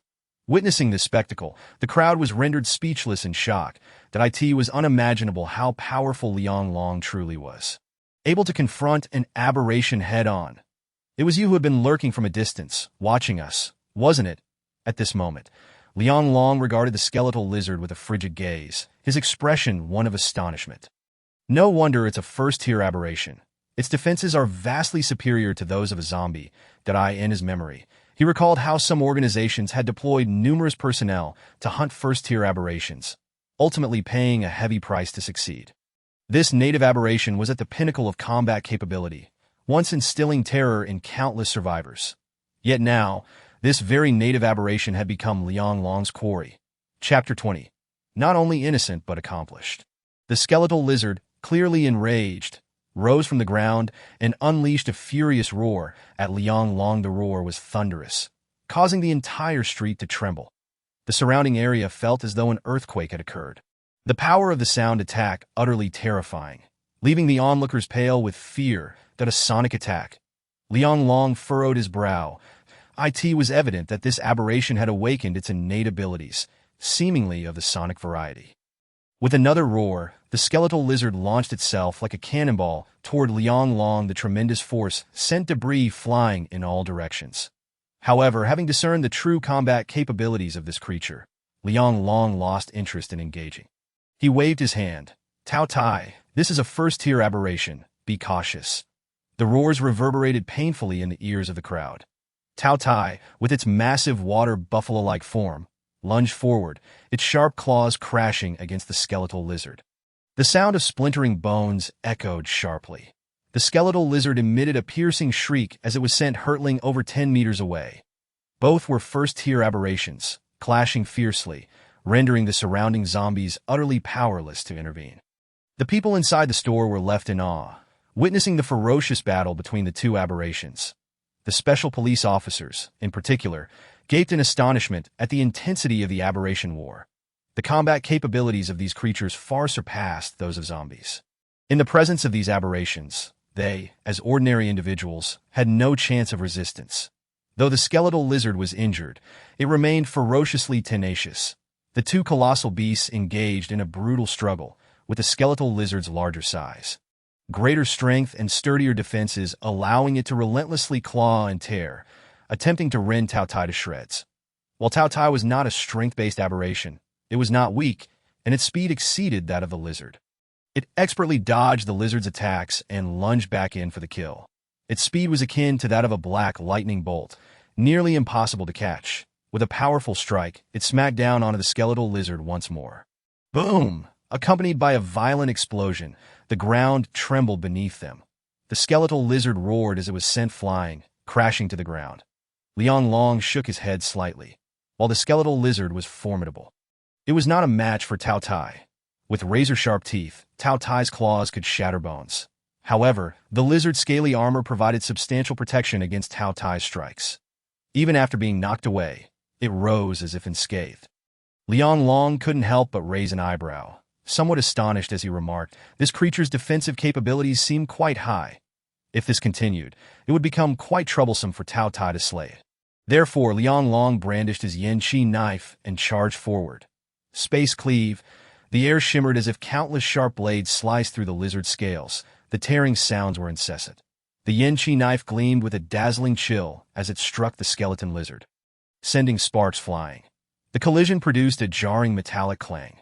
Yet, the skeletal lizard's armor could not withstand the might of Liang Long's space cleave, and blood gushed forth to that moment.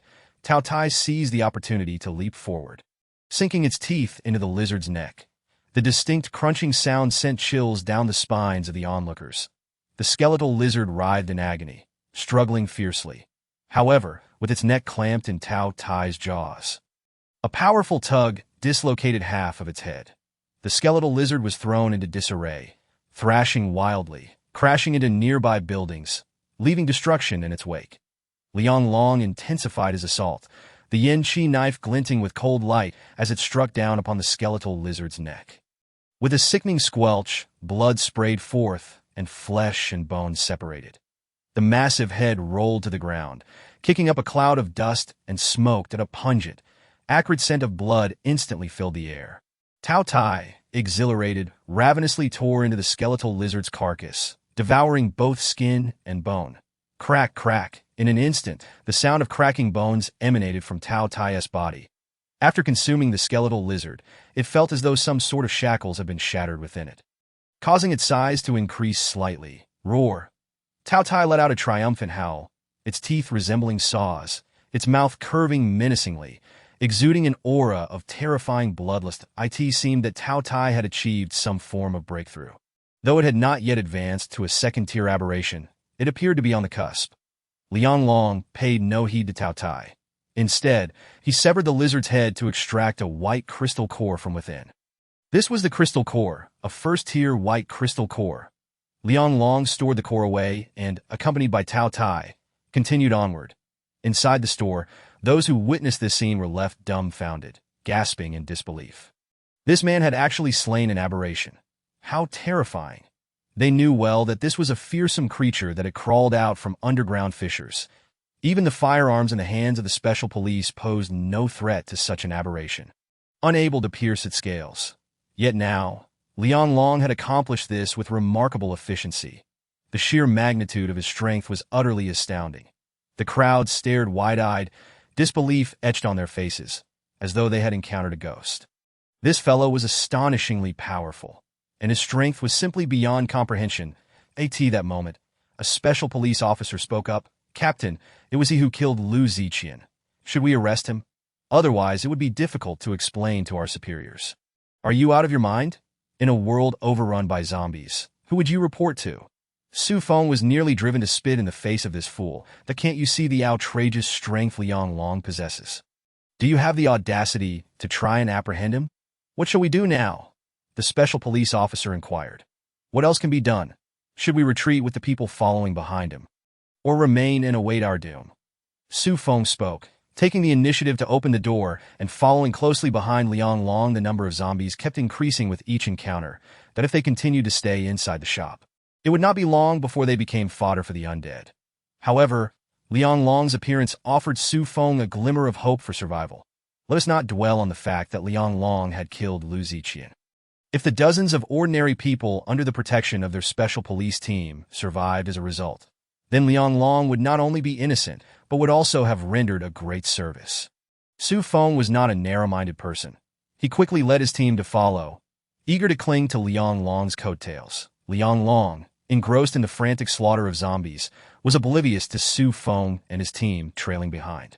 For them, even the most ordinary of zombies were the finest delicacies for the glutton.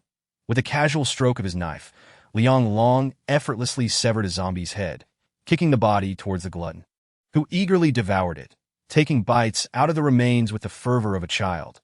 The speed at which he dispatched the zombies was akin to slicing through vegetables, leaving the others in awe. Even Su Feng, as the captain with years of combat experience, could not help but widen his eyes in astonishment, gasping in disbelief at Liang Long's fluid and masterful technique. Chapter 21. Domain, 6th Order Beastlord. This individual seemed to have stepped out of a martial arts epic, exhibiting unparalleled strength. Su Feng even believed that Liang Long alone could sweep away the entire city's horde of zombies.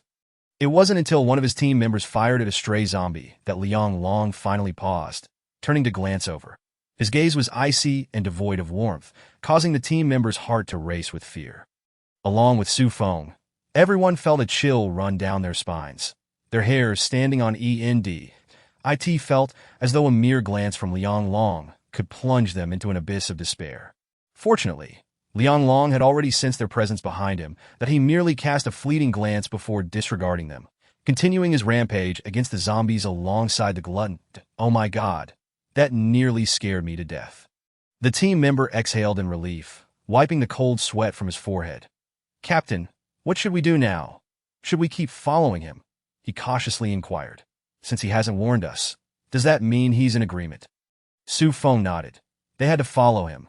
Otherwise, none would escape alive.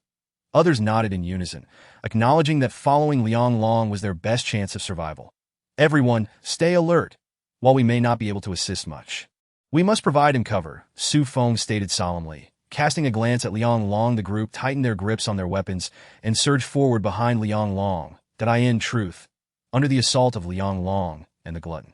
The once dreaded zombies had become mere lambs awaiting slaughter. That in mere moments, the entire street was nearly cleared of the undead. That Su Feng, observing from the rear, felt an increasing sense of trepidation.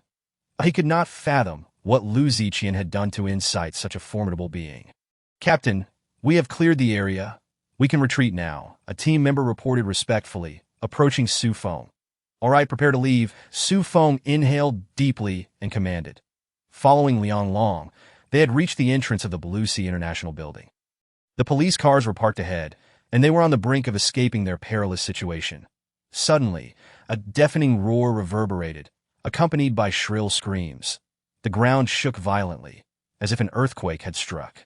Liang Long swiftly turned to the crowd behind him, where a massive spike erupted from the ground, piercing through with a terrifying force. The surface of the spike was encrusted with bones, stretching dozens of meters high. In an instant, countless individuals were impaled. Blood sprayed in all directions, and the air was filled with agonized cries. That Su Feng's complexion turned pale, his head spinning as he beheld the monstrous spike. The street was enveloped in a thick, metallic scent of blood. Help! Help! Came the panic cries from beneath the ground. What on earth was that? The horrified screams filled the air. Yet this was far from over. Another spike violently erupted from the ground, soaring into the sky and impaling a nearby police car, sending it flying. What the hell? Liang Long exclaimed, unable to contain his astonishment, his eyes nearly popping out of their sockets. That Su Feng stood frozen, utterly dumbfounded. A low, thunderous roar resonated from beneath the ground, shaking the heavens.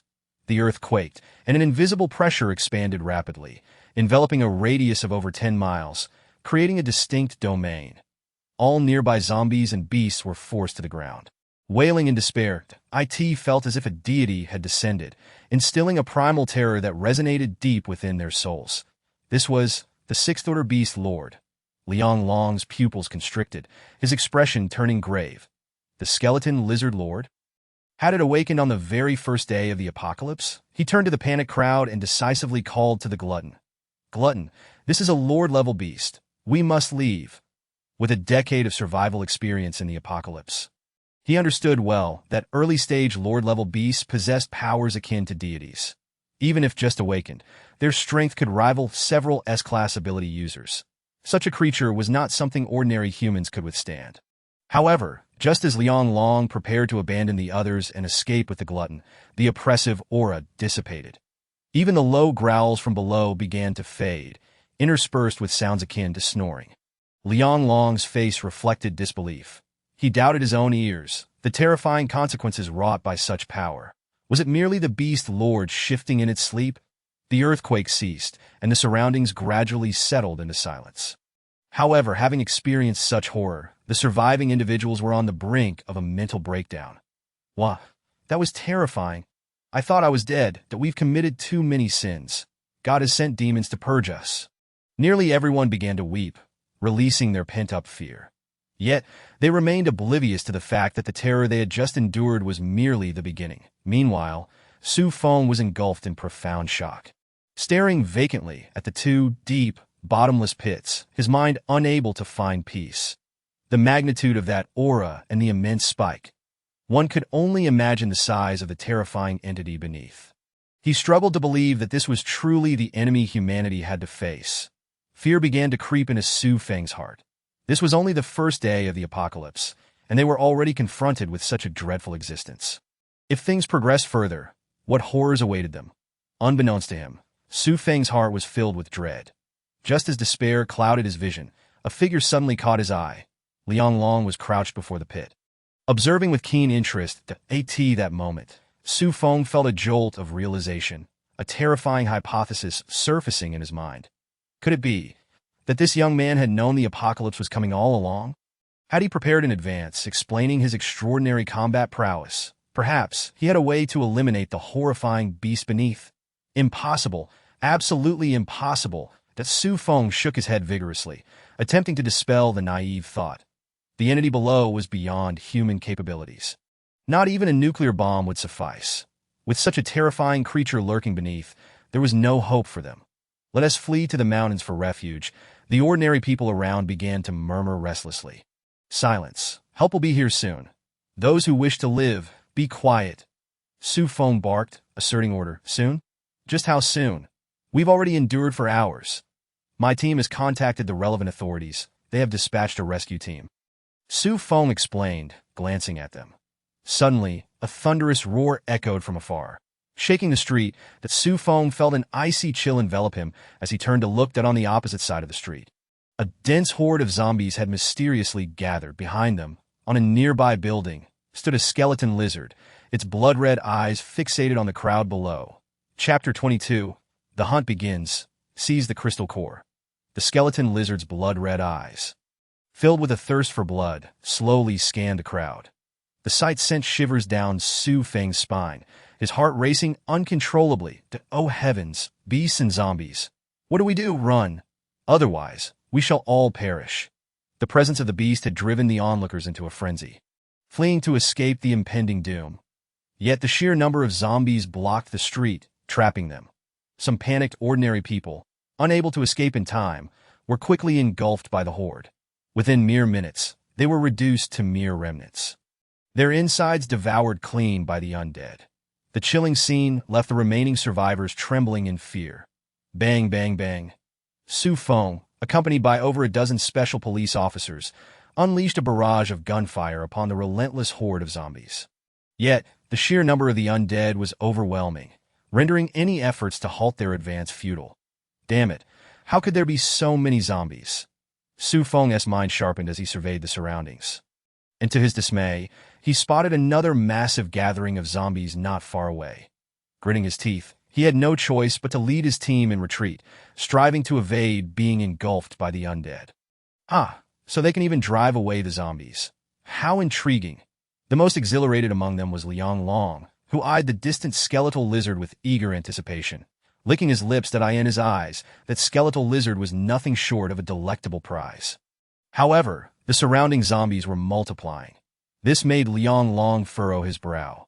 If he engaged the skeletal lizard now, those behind him might be in grave danger. Suddenly, a deafening roar reverberated through the sky. One by one, armed helicopters descended upon the scene. Rat-a-tat-tat. The gunners aboard the helicopters unleashed a relentless torrent of bullets upon the zombies below. In an instant, blood splattered and corpses littered the ground. Rockets rained down, targeting the densely packed horde, drowning them in flames. Hello, is this the rescue team from the Blue Sea Military District? Upon seeing the armed helicopters, Su Feng was filled with ecstatic relief as he grabbed his radio and shouted. The radio crackled with static. This is Su Feng. We have dozens of survivors here. Our comrades are surrounded by zombies, requesting urgent assistance. Received. We are en route to assist you. Hold on a little longer. We have orders to aid President Liu Ziqian of Blue Sea International. Is he among your group? Liu Ziqian. Su Feng's heart raced. It dawned on him that Liu Ziqian was none other than the heir of the Liu family, one of the four great clans. Given the Liu family's modus operandi, they must have exerted pressure on higher-ups. Otherwise, the military district wouldn't dispatch so many armed helicopters for just the company president. What? The voice on the radio seemed incredulous, clearly taken aback by the news. Forget about Liu Ziqian for now. We have dozens of survivors here, requesting assistance. Su Feng insisted loudly. Understood. I will send others to your location immediately. The voice replied before abruptly cutting off communication, urgency evident in their tone that Su Feng dared not delay. He turned to the special police officers and shouted, "Protect the survivors. Reinforcements are here," as he spoke. He grabbed his weapon and began firing, the bullets swiftly dispatching several zombies lunging at them, their heads exploding as they fell lifeless to the ground. But he then glanced over at Liang Long, only to find him already charging towards the skeletal lizard with his companion, Taotie. What a grand display, with over a dozen armed helicopters. Watching the aircraft bombard the zombies below, Liang Long couldn't help but smirk. If his memory served him correctly, after the apocalypse broke out, the Liu family had pledged to donate substantial resources, with the sole condition of deploying a significant force to rescue Liu Ziqian. And given the military district's current scarcity of resources, it made sense that they agreed to send so many armed helicopters that as the heir of the Liu family, Liu Ziqian was certainly receiving preferential treatment. What a pity he was already dead. He wouldn't get to enjoy such benefits. Lianglong no longer had to worry about this individual endangering the lives of tens of thousands of survivors in the future. Taotie, give it your all today. Let us try to devour as many exotic beasts as we can. At this moment, he sat comfortably atop Taotie's back, smiling as he spoke. Roar! Taotie let out a furious bellow. Charging forward with incredible speed, in mere strides, it covered several dozen meters and quickly found itself before the skeletal lizard. Lianglong wasted no time. Leaping into action in an instant, his Yanqi blade gleamed with a dazzling chill as it struck the skeletal lizard fiercely. Taotie, even swifter, seized the opportunity as the skeletal lizard roared at Lianglong, suddenly appearing and sinking its teeth into the creature's neck. Blood gushed forth as the skeletal lizard's neck was severed. Following this, Taotie commenced its familiar process of tearing apart and consuming the lizard's corpse.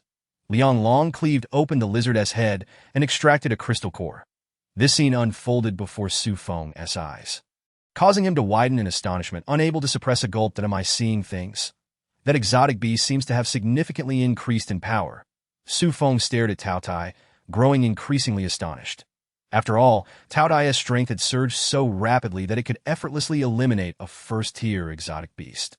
At this moment, Lianglong observed Taotie's transformation with great satisfaction. Having devoured so many zombies previously and now consecutively consuming 2 first-tier exotic beasts, Taotie was on the verge of evolving into a second-tier exotic beast. It could be said that their rate of evolution had surpassed the pace of the apocalypse. After leaving the center of Blue Sea City, the density of zombies began to diminish significantly. The city center, being densely populated, naturally harbored the highest number of zombies, and these were the most formidable. Were it not for the armed helicopters wreaking havoc, Lianglong would have been reluctant to leave that place. Although the number of zombies decreased considerably further from the city center, thousands still roamed in search of prey. Lianglong, accompanied by Taotie, cleared through the zombies near Mingyue community, to his surprise, despite being further from the city center. The quantity of skeletal lizards had actually increased. Along the way, he had dispatched several of these creatures, acquiring a total of 8 crystal cores. While the quantity was modest, the haul was quite decent. That should suffice for today, Lianglong muttered to himself. After all, it was only the first day of the apocalypse. Being overly greedy could easily attract unwanted attention from certain entities, moreover, as merely a flesh and blood being. After a day of exertion, he needed to rest. Under the crimson moon's glow, the city echoed with screams, wails, and the sounds of brutal conflict. Chapter 23. In the apocalypse, rent must still be paid. In this world of the apocalypse, regardless of location, violence was ever present. However, this had little bearing on Lianglong Taotie. Inside the rental room, Lianglong gazed at Taotie's massive form, feeling utterly speechless. This beast was far larger than a water buffalo. Yet, it insisted on squeezing itself into the cramped space, even demolishing the doorway. Oh. Taotie looked at Lianglong with a puzzled expression. Forget it. Whatever. Lianglong shook his head. After all, he couldn't expect to remain cooped up in a rental room forever. He would find a larger place another day. Suddenly, a zombie burst through the doorway, lunging at him with reckless abandon. Taotie swatted it with a paw, turning the lower half of the zombie into a pulpy mess. The remaining upper half, however, continued to raise its head, rasping a low, guttural sound. I see that my landlord. How did he become a zombie? Lianglong stepped forward, astonished as he looked at the dismembered zombie. The creature struggled on the ground, emitting low growls that as Lianglong listened closely, his expression darkened, and he erupted in fury, spitting at the zombie. Damn it, I worked hard selling goods and doing labor, only to help you profit. Now you've turned into a zombie and still want to collect rent from me. Hearing the zombie mumble about collecting rent sent Lianglong into a rage. The humiliation of being asked for rent during the apocalypse was unbearable. Why don't you just die? No, wait, this guy is already dead. Why isn't he completely dead? Liang Long swiftly brought down his blade, severing the landlord's head, then kicked the head away. Taotie, block the doorway. If any zombies get in, I'll cook you for soup. Taotie, startled, hurriedly complied, blocking the entrance. With a crash, a multitude of assorted food items tumbled out, forming a small mountain. Phew! Liang Long couldn't help but exhale in relief. After a long day, even with his enhanced physique, he was ravenously hungry. He pulled out a bag of beef jerky and began to devour it hungrily. Taotie glanced at the beef jerky in Liang Long's hand, losing interest, and lay down beside him, falling into a deep slumber. It. Nothing was more delicious than exotic beasts. After a brief rest, Taotie suddenly opened its eyes again, letting out a low growl directed at Liang Long. What? You want to eat the exotic beast underground? Sensing Taotie's mental energy, Liang Long spat out the beef jerky he was chewing, his eyes widening in disbelief. The expression on his face was one of sheer astonishment. The beast underground was a 6th-tier exotic Beastlord, a being whose power rivaled that of deities, capable of obliterating entire city blocks with ease. Challenging the skeletal lizard lord with their current strength would essentially be inviting disaster. Taotie was undoubtedly a mischievous trickster. After finishing 2 bags of beef jerky in quick succession, Liang Long stretched, feeling a wave of drowsiness wash over him. So sleepy, but I haven't even showered yet. Even in the apocalypse, why should one still have to bathe? He felt grimy, with blood. Liang Long muttered as he stepped into the bathroom for a quick wash. Afterward, he instructed Taotie to keep watch over the doorway before lying down on the bed and drifting off to sleep. The next morning at 7 o'clock, the alarm rang. Liang Long rubbed his bleary eyes and opened the window to gaze outside. There, the blood moon still hung ominously in the sky. The entire sky was awash in a deep crimson hue, illuminated by the blood moon, casting an eerie atmosphere over the city that he then powered on his computer, only to discover that there was, surprisingly, still a network connection. However, the pages displayed were shrouded in darkness, rendering any login attempts futile. Liang Long attempted to log in once more, but the network proved utterly unresponsive. Had this place been abandoned, devoid of any signal, with a slight furrow of his brow? He chose not to dwell on it further and proceeded to dress and wash up. Soon after, he ventured outside with the creature known as Taotie. This time, he had no intentions of hunting zombies or mutated beasts. Liang Long first made his way to a nearby supermarket, clearing the shelves of clothing, mattresses, and blankets until his personal 40-square-meter space was completely filled. That he then arrived at the Mingyue Villa district. Selecting a villa to temporarily reside in, that was merely the second day since the apocalypse had begun. For the next fortnight, Liang Long planned to remain in Blue Sea City, aiming to develop and grow at an accelerated pace. Thus, he required a stable location to serve as his resting area. This villa offered ample space, making it an ideal choice for the zombies. With Taotie stationed as his guardian, Liang Long had no reason to worry about them. The survivors within the city were far less fortunate than he. They would soon find themselves unable to endure. The scarcity of water and food supplies loomed over them, rendering their plight more terrifying than death itself. Moreover, as the apocalypse progressed, both zombies and mutated creatures would undergo evolution, gaining enhanced combat abilities and speed. The living space for survivors would become increasingly treacherous. Consequently, many, unable to bear the psychological torment, would choose to take their own lives. However, Liang Long faced no such dilemmas. While others viewed this as the end of the world, for him, it was nothing short of a paradise. He could indulge in feasting and slumber, and once well rested, he would venture forth to hunt beasts and seize their cores. With an abundance of cores, he could infinitely enhance his strength in the blink of an eye. Another day had elapsed. Blue Sea City had descended into utter chaos. Engulfed in a state of panic, zombies, monsters, and mutated beings had transformed the once tranquil Blue Sea City into a hellish landscape. Yet within half a month, even the zombies would evolve to the first tier, coalescing cores within their minds. Only then would humanity truly grasp the power of supernatural abilities. For the next 2 weeks, Liang Long, alongside Taotie, engaged in relentless battles against zombies and skeletal lizards. Amidst the frenzy of combat, the power of spatial strangulation grew increasingly formidable. Now, Not only could it dismantle the scales of skeletal lizards, but even the toughest armor was no match for its instantaneous disintegration. Taotie, your dinner awaits. Go ahead and feast, at that moment. A chilling voice echoed through a commercial street near the city center that a roar erupted, reverberating like thunder, deafening all who heard it. Taotie dashed forward, its sharp claws gleaming with a cold light, swiftly severing the neck of a skeletal lizard. Vivid crimson blood splattered forth, staining the ground, while the massive skeletal lizard succumbed instantly to its assault. Taotie opened its gaping maw, devouring the creature whole.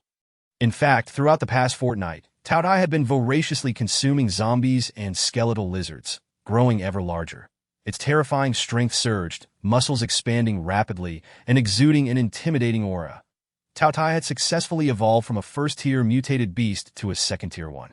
Meanwhile, Liang Long also sprang into action. This commercial street was one of the most densely populated areas, resulting in a significant number of zombies. Especially drawn by the scent of blood, dozens of zombies charged towards him like madmen. Chapter 24. Do mutated beasts have their spring? Liang Long stood firm, wielding his yen-chi knife, radiating a fierce and savage aura. With a roar, he swung his blade forward, unleashing invisible ripples of spatial energy that rippled outward. The approaching zombies, before even nearing a 10-meter radius, had their skulls crushed. The ground trembled with the immense destructive force, causing surrounding structures to collapse at that moment.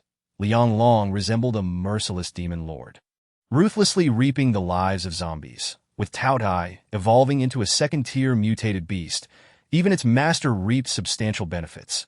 Although his physical form had yet to reach the second tier, the potency of his spatial abilities had significantly intensified.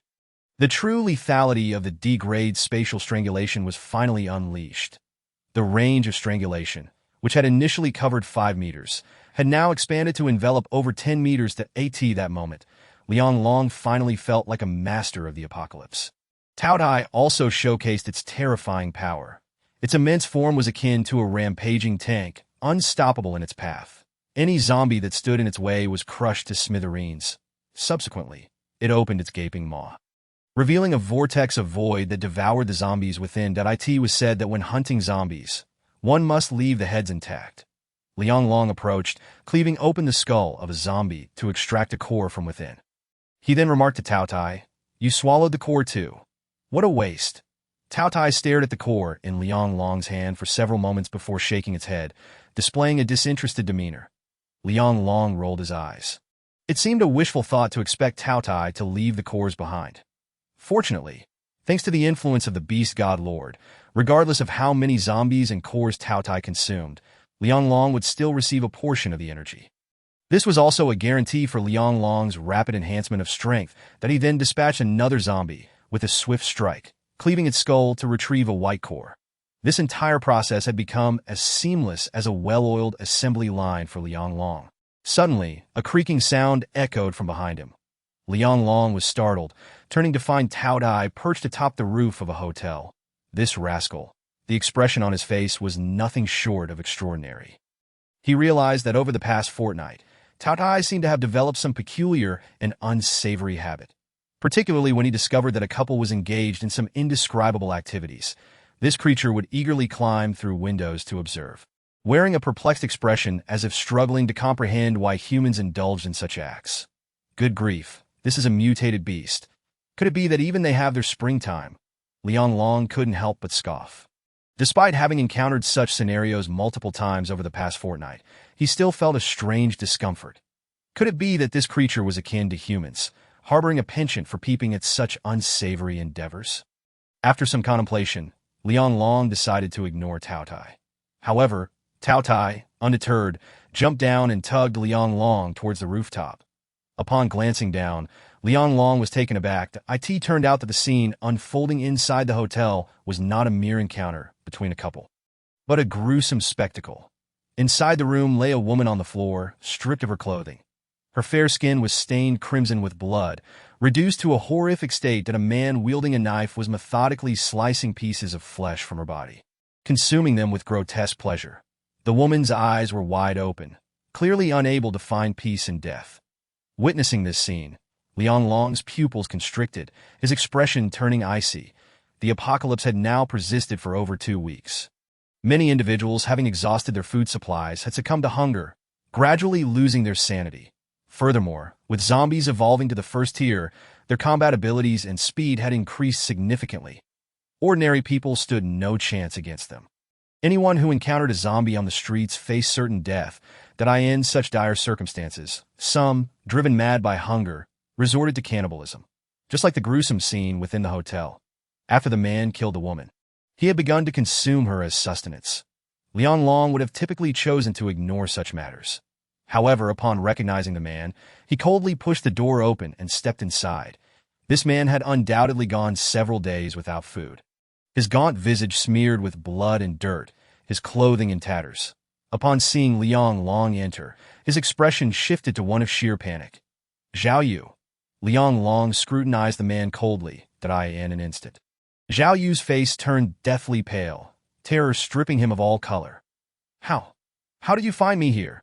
he stammered, panic evident in his voice.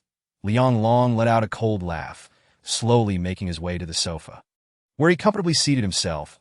As he observed Liang Long's actions, Zhao Yu felt an icy chill wash over him. Since the outbreak of the apocalypse, he had been trapped in the hotel until today, unable to endure the hunger any longer, leading him to slaughter the only female staff member for sustenance. That he had never anticipated that he would be caught in such a disgraceful predicament while indulging in his meal.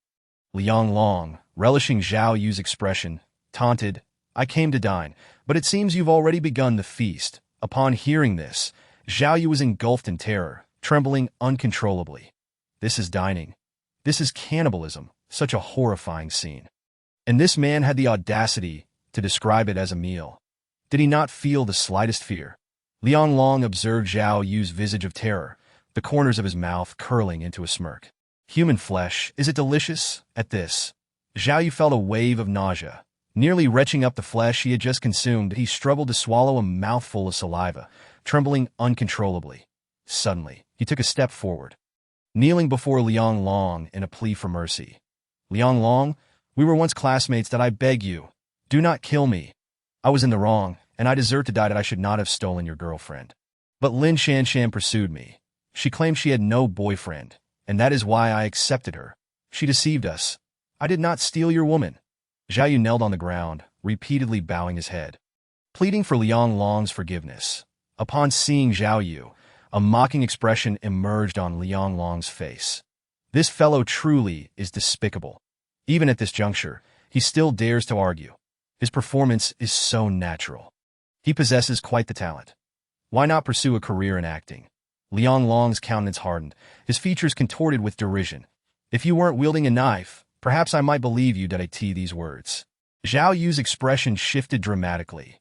He lifted his head, his face contorted with a sinister malice. "It is all that wretched Lin Shanshan's fault. Not only did she deceive me, but after the apocalypse erupted, she simply abandoned me to run off with someone else. Since you refuse to believe, then perish." Zhao Yu's face twisted into a grotesque snarl. Brandishing the knife, he bellowed and lunged at Liang Long. Little did he know, Liang Long was no longer the person he once was. Bang! Accompanied by a dull thud, Zhao Yu's chest exploded in an instant, and his body was sent hurtling backward, crashing onto the floor. Meanwhile, Liang Long remained rooted in place, a faint smile playing on his lips, as if he had merely crushed an ant beneath his foot. Chapter 25. Enhancement, second-tier ability, user gazing at the lifeless body he had just obliterated with a single kick. Liang Long's expression was remarkably calm, devoid of any turmoil. The madness of the apocalypse incessantly gnawed at human will. Even if one did not succumb to becoming a zombie, the torment of fear and hunger had driven the cowardly Zhao Yu to madness. The moment he chose to act, his fate was sealed. Liang Long muttered to himself before turning to exit the room. Nearly a month into the apocalypse, many things had begun to change. After such a duration, some zombies had evolved to the first tier.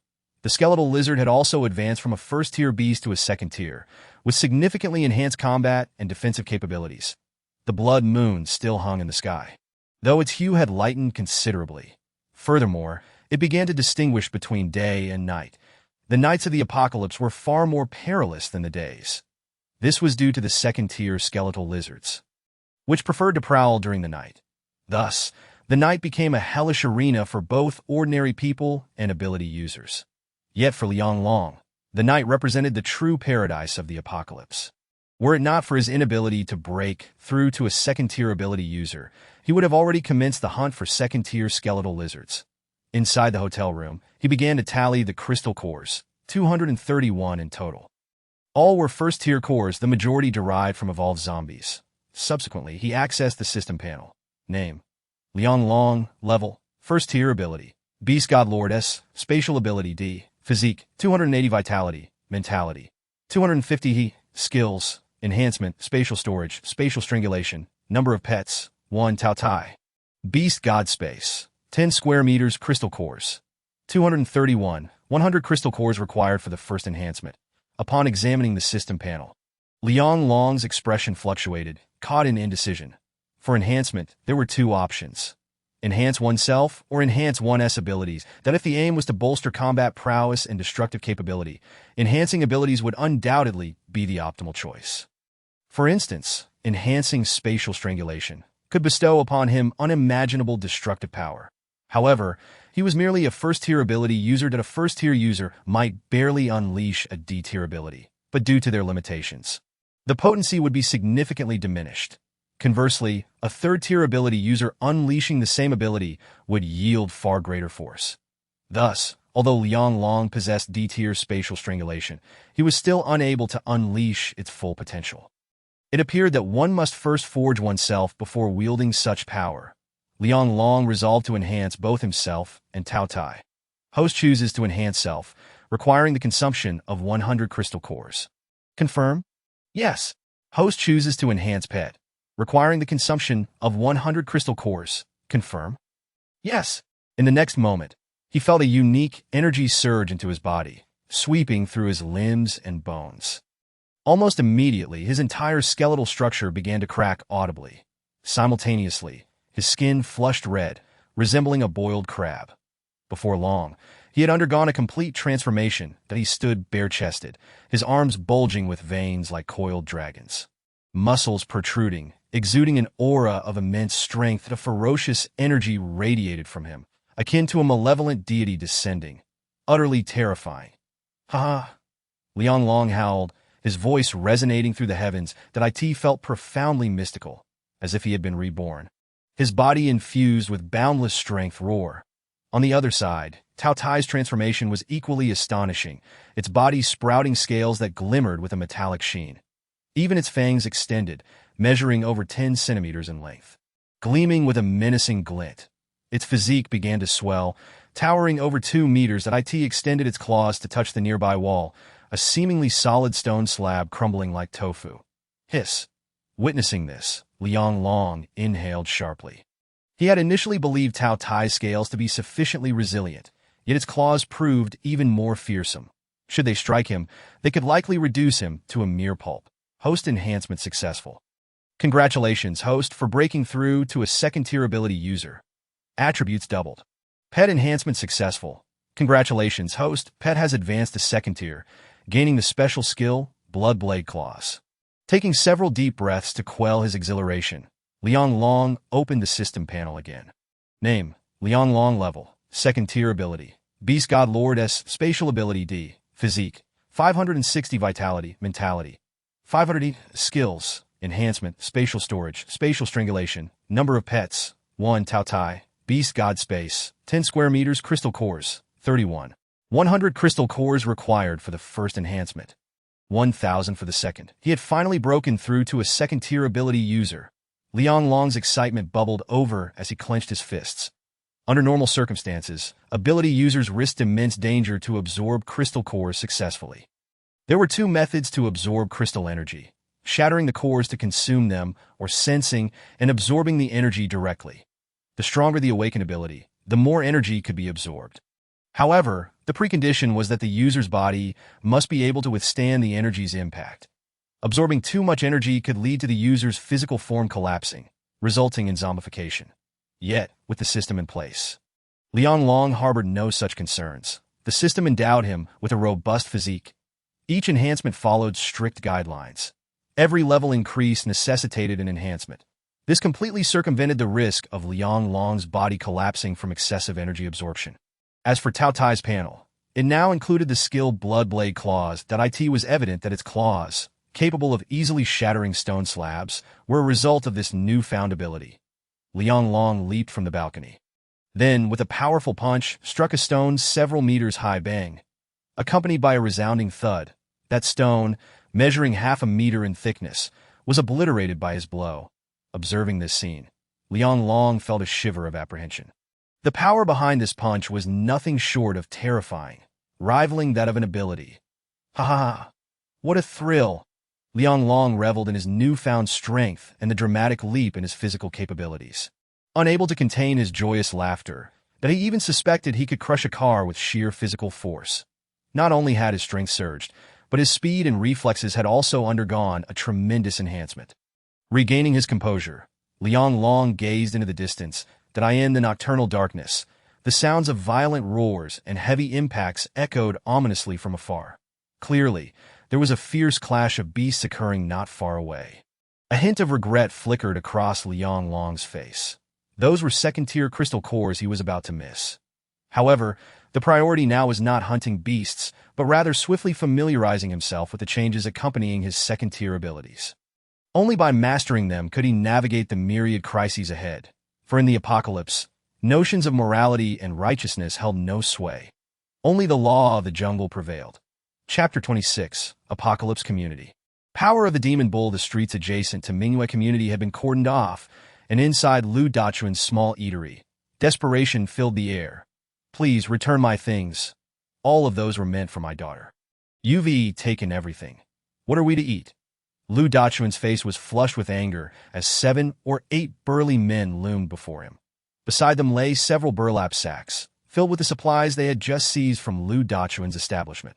You're asking for death, aren't you? Get the hell out of my way! The leader, a tattooed brute, slapped Lu Dachuan across the forehead with a resounding crack. Did I warn you? Stop your whining, or I'll kill you. After speaking, he gestured to the other men.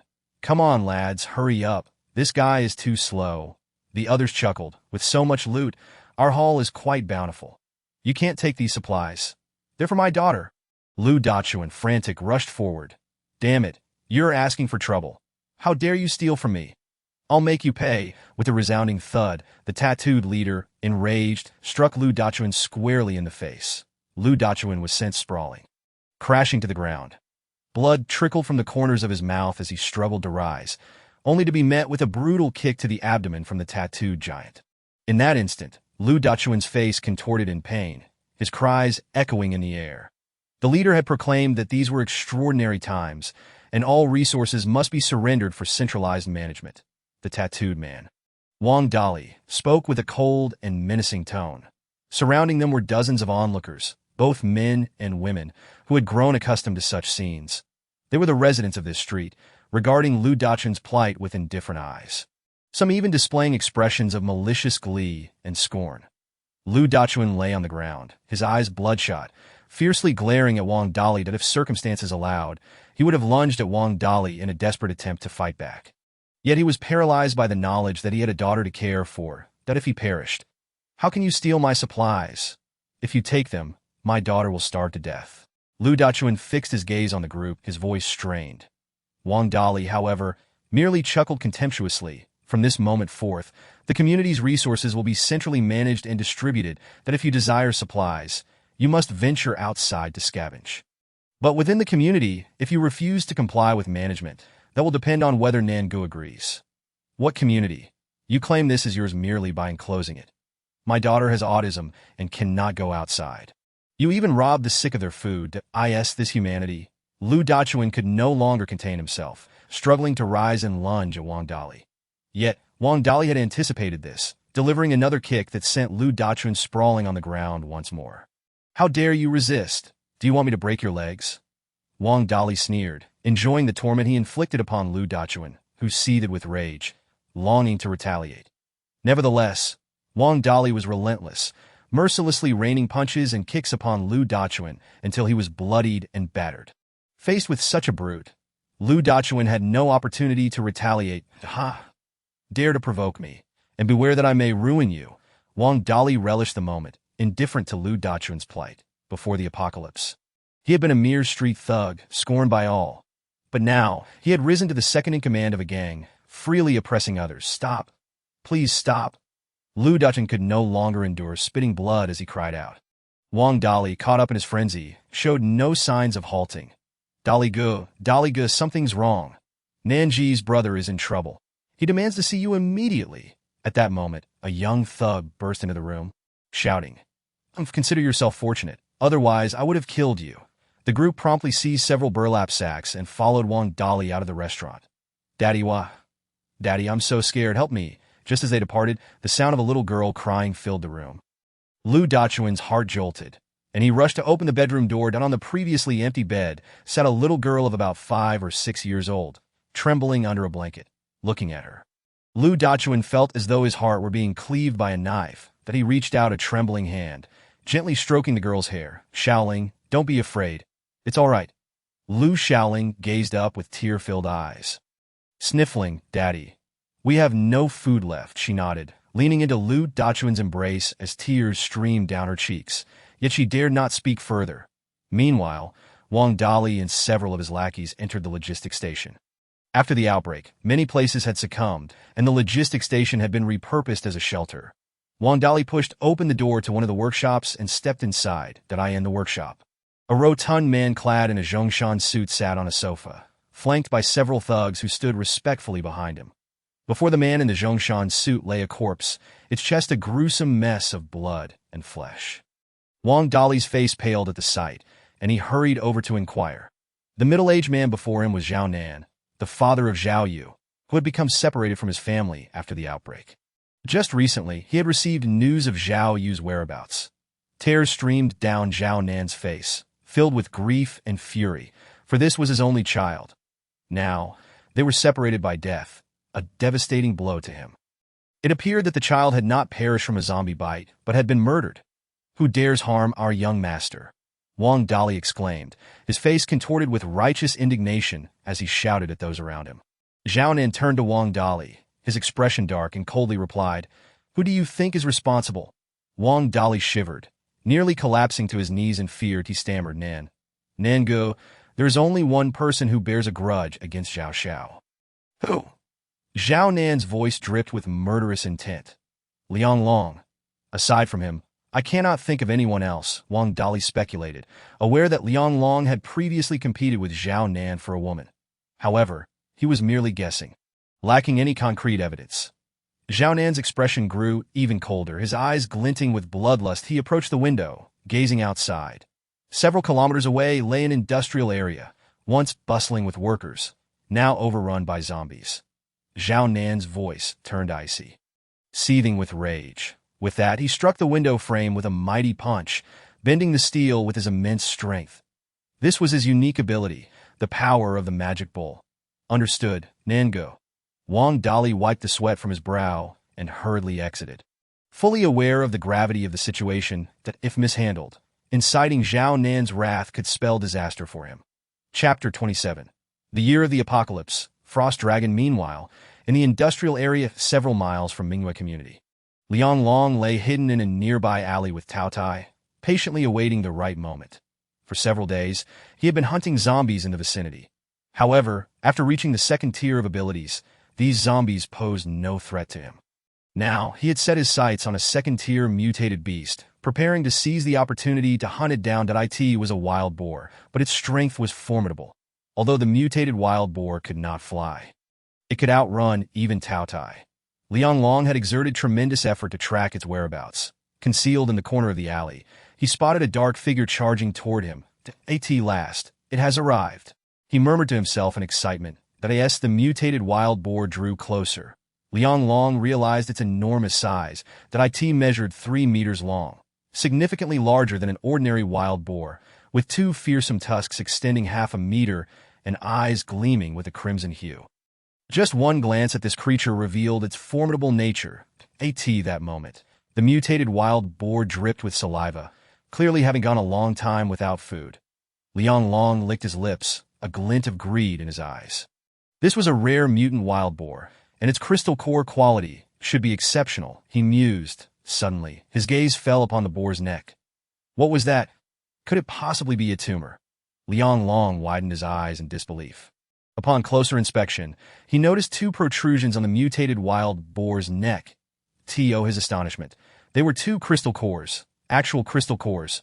What a treasure! Liang Long's eyes nearly turned green, drool trickling down the corner of his mouth. Normally, a mutated beast's crystal core resides in its brain. Only a small fraction of animals, born as mutants, manage to condense crystal cores before the apocalypse. After the outbreak, further mutations can cause the cores to take on various forms. This indicated that this wild boar was originally a mutant. One can only imagine the value of its crystal cores. Most astonishing to Liang Long was the fact that this wild boar had already reached the pinnacle of second-tier mutant beasts. It may soon upgrade to third tier, becoming a rage-level mutant beast. At that point, it would be a formidable opponent. Roar! Before Liang Long could devise a plan, Taotie lunged forward with a roar, charging directly at the wild boar. Wait, you'll get yourself killed. Liang Long nearly leaped in frustration. However, there was no time for hesitation. He quickly followed suit, blocking the wild boar's escape route. The mutated wild boar bellowed, spewing fireballs toward Taotie. Fire elemental ability. Liang Long's eyes widened in shock. Wait a minute, shouldn't you be using physical attacks? This creature was defying the norms of its kind by employing elemental attacks. Liang Long cursed silently, swiftly retreating to avoid being burned. Taotie, undeterred by the incoming fireball, charged forward with disdain. The explosion of the fireball barely grazed it, and it pressed on with unyielding ferocity. Standing at approximately 2.5 meters tall, Taotie's massive frame dwarfed the wild boar. Its imposing presence surged forward like an unstoppable tide, causing the wild boar to panic and flee. Yet it was too late. With a low growl, Taotie extended its claws, unhesitatingly unleashing its blood-blade claws, with a resounding clang. 5 blood-red claw shadows manifested in the air, sharp as crimson blades, ringing out with a fierce sound. As Liang Long gazed with a somewhat dazed expression, 5 blood-red blades ruthlessly cleaved through the head of the wild boar. With a crisp crack, the mutated boar's skull was instantaneously severed. Blood splattered, and the massive body of the boar crashed to the ground with a resounding thud, sending rocks flying in all directions. The formidable skill of the Taotie was indeed astonishing. Liang Long was momentarily stunned, swallowing hard as a chill crept down his spine, and sweat beaded on his palms. Fortunately, he had activated the system and contracted it. Otherwise, once it devoured the skeletal lizard lord and became a beast lord, contracting it would have been out of the question. Liang Long stepped forward and extracted a pink crystal core from the boar's head. Pink was the distinctive hue of a second-tier crystal core, but he then fished out 2 additional cores from the bulge in the boar's neck. Regrettably, they were white first-tier cores. Liang Long muttered in disappointment. Yet he considered it an unexpected gain, feeling quite satisfied that at that moment, Taotie had already consumed the carcass of the mutated boar, its form visibly swelling slightly. That it was evident that devouring a second-tier beast was immensely beneficial for it. Liang Long patted his belly and chuckled ruefully. That seemed he was hungry again. Ever since he advanced to a second-tier ability user, he noticed his appetite had increased significantly, along with a marked improvement in his digestive capabilities. Sensing Liang Long's hunger, Taotie opened its mouth and spat out a leg of the mutated boar, tossing it at Liang Long's feet. Awo! Seeing Liang Long remain unmoved, Taotie emitted a series of anxious screeches. You want me to eat this boar leg? Liang Long glanced at the saliva-coated leg. His stomach roiling in disgust, he quickly shook his head, saying, I do not consume mutated beasts. Upon hearing this, Taotie appeared somewhat disappointed, then proceeded to devour the boar leg itself, crunching it with gusto. Liang Long watched for a moment before suddenly inquiring, Is it delicious? Taotie lifted its head, regarding Liang Long with a puzzled expression. Before nodding in satisfaction, Goodness, that makes it even less appealing. Liang Long's cheeks twitched, his trust in Taotie's taste plummeting. With that, he turned to leave, and Taotie hurriedly swallowed the boar leg and scampered after Liang Long. This area still harbored numerous zombies, though regrettably, they were all first-tier. In comparison to first-tier crystal cores, the enhancement from second-tier cores was far superior. Moreover, according to the system's analysis, the energy contained within a second-tier core was 100 times that of a first-tier core. Contemplating this, Liang Long furrowed his brow, it seemed prudent to venture to the center of Blue Sea City. One could never know if evolved second-tier zombies might be lurking there. The zombies in this factory district could be left to evolve into second-tier zombies. To be honest, the underground of Blue Sea City Center was still home to a 6th-tier skeletal lizard lord. If it could be avoided, Liang Long had no desire to enter such a place. With his current strength, should that creature emerge prematurely from the depths, it would be a certain death. Evolution was still painfully slow. Liang Long's eyes flickered with determination that he then produced the accumulated crystal cores. Utilizing them all to enhance his spatial strangulation ability, over 300 cores were consumed in an instant. Winter had already arrived. In no more than 3 months, the first year of the apocalypse would commence. The first year of the apocalypse heralded a global freeze that by that time, eternal snowfall and the rampage of frost dragons would make human survival increasingly dire. Before the frost dragons appeared, he must locate Xiaotang. Liang Long murmured to himself, that moment. Taotie suddenly emitted a low growl that assumed a defensive posture, its body swelling slightly. Seeing Taotie's defensive stance, Liang Long was momentarily taken aback. Could there be other zombies lurking here? Soon, a foul stench of decaying flesh wafted toward him. Following the scent, Liang Long looked up to see a dark mass writhing in the distance, rapidly approaching them. What followed was an unbelievable sight. That dark mass resembled a conglomeration of 5 or 6 zombies melded into a grotesque mass of flesh, the center. One zombie bore a vibrant red flower atop its head. Liang Long's pupils constricted, his face displaying shock. That was unmistakably a parasitic plant, a mutated variety known as the parasitic flower, thriving upon the zombie's body. Though it appeared repulsive, it was an exceedingly rare and valuable mutated plant, worth a fortune in his past life. He had only heard of such a specimen. To his astonishment, he encountered one now, and his excitement surged as he rubbed his hands together. The parasitic flower was exceptionally unique, capable of growing only by attaching itself to mutated entities. However, once it took hold, it was nearly impossible to eradicate. Therefore, mastering the parasitic flower equated to controlling the lifeblood of those it infested. With that thought in mind, Liang Long revealed a lewd grin. Suddenly, a low, rumbling roar interrupted Liang Long's musings. No need to worry. I know what you're thinking. Liang Long's expression turned to one of astonishment. Any mutated beast encountering the parasitic flower would likely react as Taotie did. Taotie tilted its head, glancing at Liang Long, yet maintained its vigilance. Liang Long decided against teasing it further and surged forward towards the grotesque amalgamation of zombies. Clang! In an instant, the clash of blades erupted, sparks flying as the battle between man and flower ignited. Liang Long refrained from employing spatial strangulation, fearing it would destroy the parasitic flower. Nonetheless, his attacks were remarkably sharp. Each strike far surpassed first-tier abilities. Surprisingly, the zombies entwined with the flower were also second-tier. Their resilience was astounding. Even when struck by Liang Long's Yin Qi blade, they continued to endure. Moreover, they grew increasingly ferocious. Launching a frenzied counterattack against Liang Long's second-tier zombies boasted terrifying defensive capabilities, coupled with formidable strength. Liang Long dared not underestimate them, fervently wielding his Yin Qi blade in combat. Clang, clang, clang, the zombie's arms crashed against the blade, producing a cacophony of metallic clinks and sparks. Yet none of these attacks inflicted harm upon Liang Long. His strikes dealt significant damage to the zombie mass, causing it to bleed profusely. Finally, the zombie amalgamation staggered. On the brink of collapse, Liang Long prepared to deliver a fatal blow to eliminate the zombies.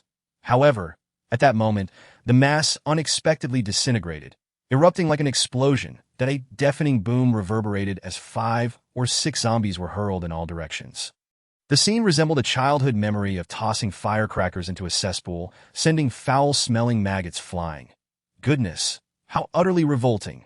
Liang Long scowled, retreating several steps. That was not fear of the explosion's aftermath. Rather, it was the gray mist that emanated during the disintegration, permeating the air with a nauseating stench. Liang Long had no choice but to back away temporarily. He had no desire to be enveloped by the mist, as its odor was utterly unbearable. Roar! Just then, the separated zombies suddenly let out a synchronized roar.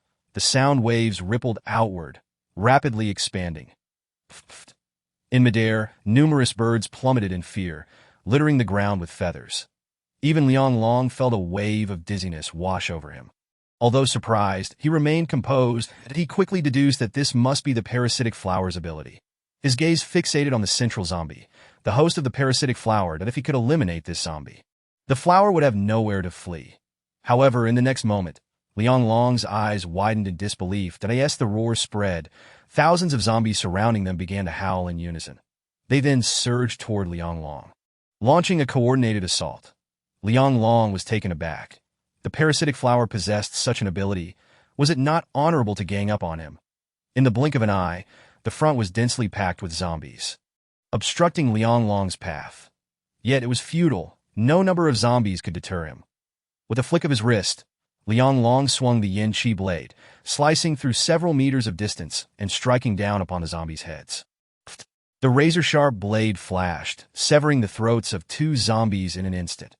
Other zombies nearby immediately charged forward with furious roars. Spatial strangulation.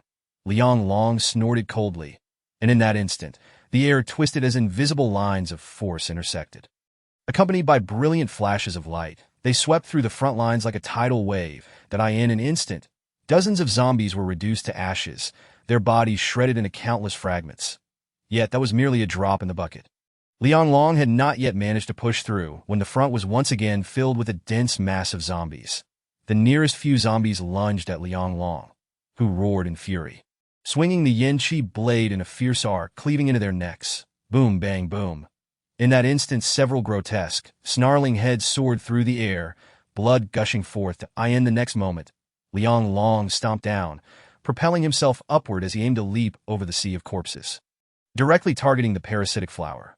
However, to his astonishment, the several second-tier zombies suddenly turned tail and fled. That he was not mistaken. 6 zombies simultaneously spun around and dashed away. They moved with the speed of Olympic sprinters, completely discarding the sluggishness typically associated with zombies. Goodness, you think you can escape? Liang Long couldn't help but curse under his breath. The parasitic flower was so unscrupulous, controlling several second-tier zombies merely to flee. Taotie, he bellowed, and Taotie immediately dashed forward. Its massive form barreled through like a tank, nearly unstoppable. Liang Long leaped onto Taotie's back, shouting, "Let's chase that!" However, is a parasitic flower, an exceedingly rare specimen.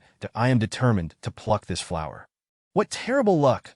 Where am I supposed to find that scoundrel Liang Long?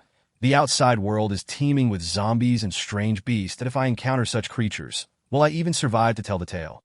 Wang Dali cursed vehemently, his face etched with distress. Beside him, a subordinate with a lewd grin suggested, "Brother Dali, why not find a few girls to entertain ourselves? In this apocalypse, women are hardly worth anything. A mere morsel of food will suffice." Wang Dali, infuriated, slapped him hard and shouted, "Have we found the murderer of young Master Zhao Yu? If we fail to locate the culprit, Nangu will have our heads. Do you still have the audacity to think about women? Have you lost your mind?" The subordinate quickly covered his mouth. "Brother Dali, we've been cooped up for days.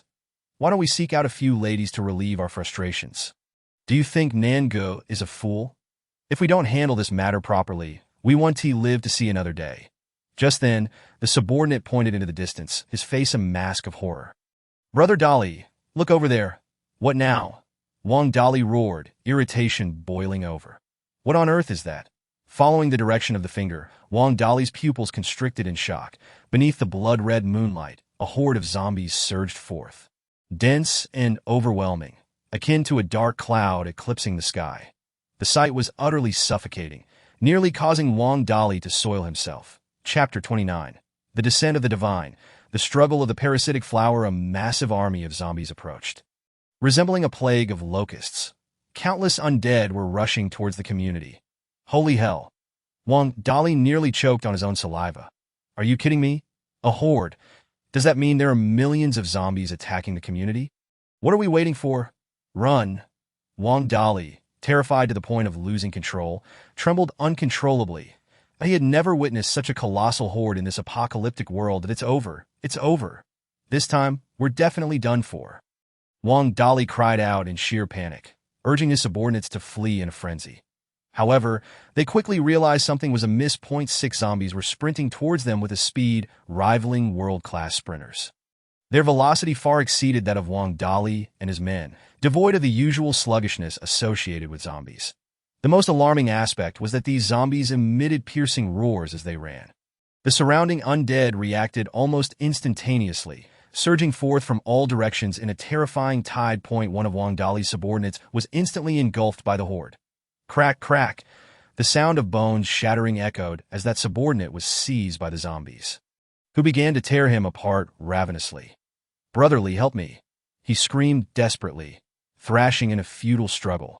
But alas, his cries were abruptly silenced as he was devoured to the bone. Witnessing such a gruesome scene, the remaining few completely broke down, particularly when confronted with the 6 second-tier zombies, their souls seemingly fleeing in terror. Wang Dali, already exhausted and gasping for breath, found himself utterly drained of energy that he could no longer run, his face a canvas of dread and madness. The zombies had been largely cleared by their leader, so where had all these undead come from? He and his subordinates were cornered against a wall, frantically swinging their weapons. Yet against the overwhelming mass of zombies, their resistance felt utterly insignificant. They could not halt the oncoming tide. Did I know? Help! In the blink of an eye, another subordinate was tackled by the zombies, pinned to the ground as they feasted upon his flesh. Despite his frantic struggles, it was all in vain. I know another subordinate despaired, wildly flailing his weapon. "Mom, help me, someone save me." Wang Dali and his men were engulfed in utter despair, their screams echoing in the night.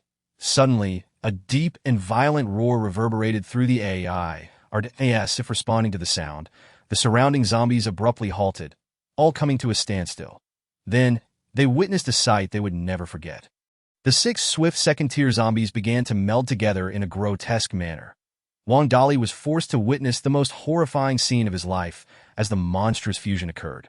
In an instant, a creature over 5 meters tall, with 12 arms and enveloped in a gray mist, emerged and emitted a chilling, squeaking sound, resembling a grotesque amalgamation of flesh.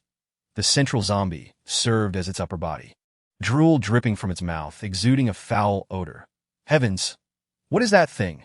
The 6 second-tier zombies had brutally fused into a third-tier abomination. In that moment, Wang Dali and his companions felt a bone-chilling wave of terror wash over them.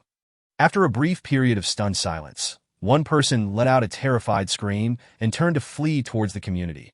Having witnessed such a terrifying sight, he was utterly driven mad, desperate to escape. However, before he could make it out, he was seized by the fused zombie.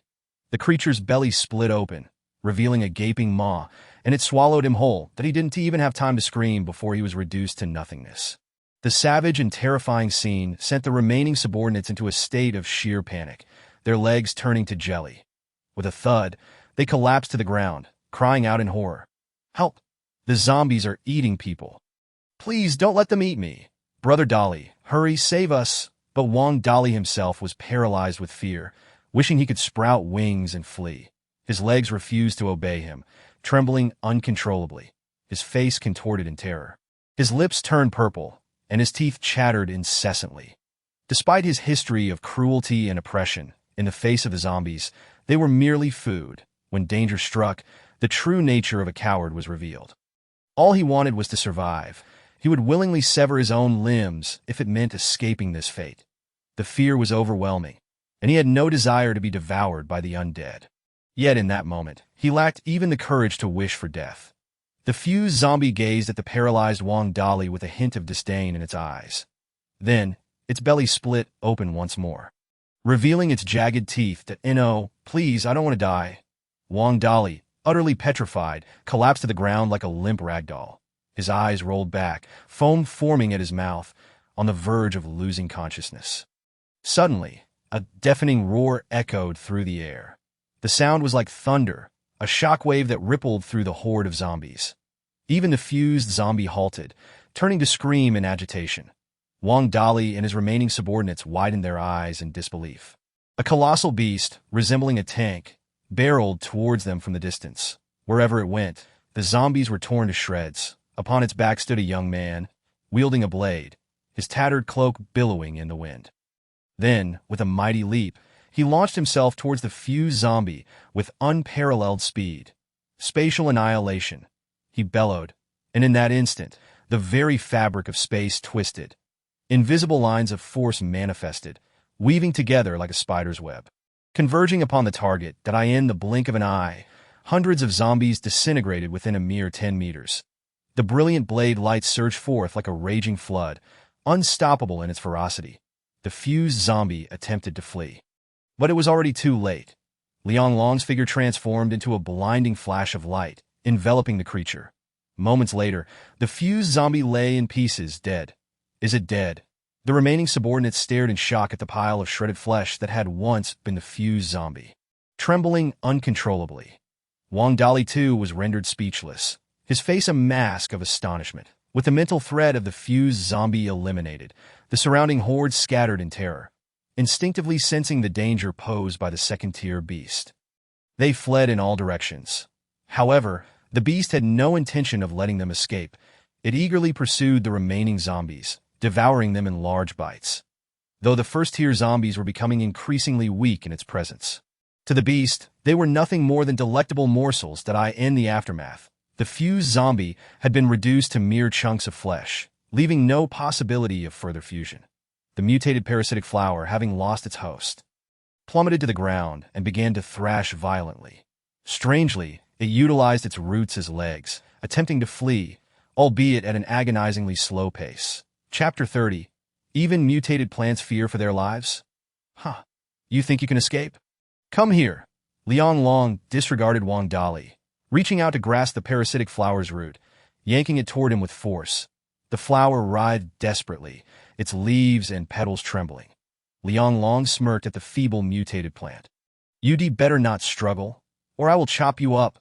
Though the parasitic flower was a second-tier anomaly, it stood no chance against Liang Long, who had undergone 2 rounds of enhancement, rendering his physical form extraordinarily formidable. Ultimately, the flower trembled incessantly, as if pleading for mercy. Beast God Lord. Liang Long would not indulge it. Instead, he unleashed his contractual ability to see if he could also bind the mutated plant in an instant. An eerie energy emanated from him, enveloping the parasitic flower. The flower was restrained in Liang Long's grasp, its petals, leaves, and stems quivering violently, seemingly filled with terror. Yet, it struggled even more fiercely, unwilling to submit to the contract. It actually dares to resist. It seems that a lesson is in order. It truly considers itself a mere vegetable. Liang Long snorted coldly and began to mercilessly torment the parasitic flower. The primary reason was that, as a mutated plant, the Beast God Lord could not force a contract upon it. However, who said that dealing with an aberration necessitated extraordinary powers? If a forced contract was impossible, then he would forcibly subjugate it. He refused to believe that he could not handle a single flower. Witness my ruthless destruction of flora. With the parasitic flower in hand, Liang Long began to viciously knead it, as if intent on reducing it to a mere trunk. Squeak, squeak, squeak. The flower shook violently, even emitting sounds of distress. Clearly, it was enduring immense suffering. The ASA flower. It had never anticipated that such a ruthless hand could exist in this world. How about it? Are you convinced now? Liang Long provocatively gazed at the parasitic flower. Squeak, squeak. Squeak, squeak. Still so proud. Liang Long was overjoyed. He was eager to discover whether this mutated flower was more stubborn or if he was more vicious. He extended his right thumb and index finger, pinching the ends of the flower's petals and gently pulling them apart. Crack. The flower's petals snapped, and blood began to flow from the wound. Liang Long then proceeded to tear at other petals, showing no mercy as a human being. Squeak, squeak, squeak. The parasitic flower continued to tremble, its roots flailing wildly. Its leaves, roots, and petals all lunged at Liang Long, as if engaged in a desperate struggle. However, unfortunately, its attacks were far too feeble. The assaults merely tickled Liang Long's palm, and inevitably, it attracted another round of torment.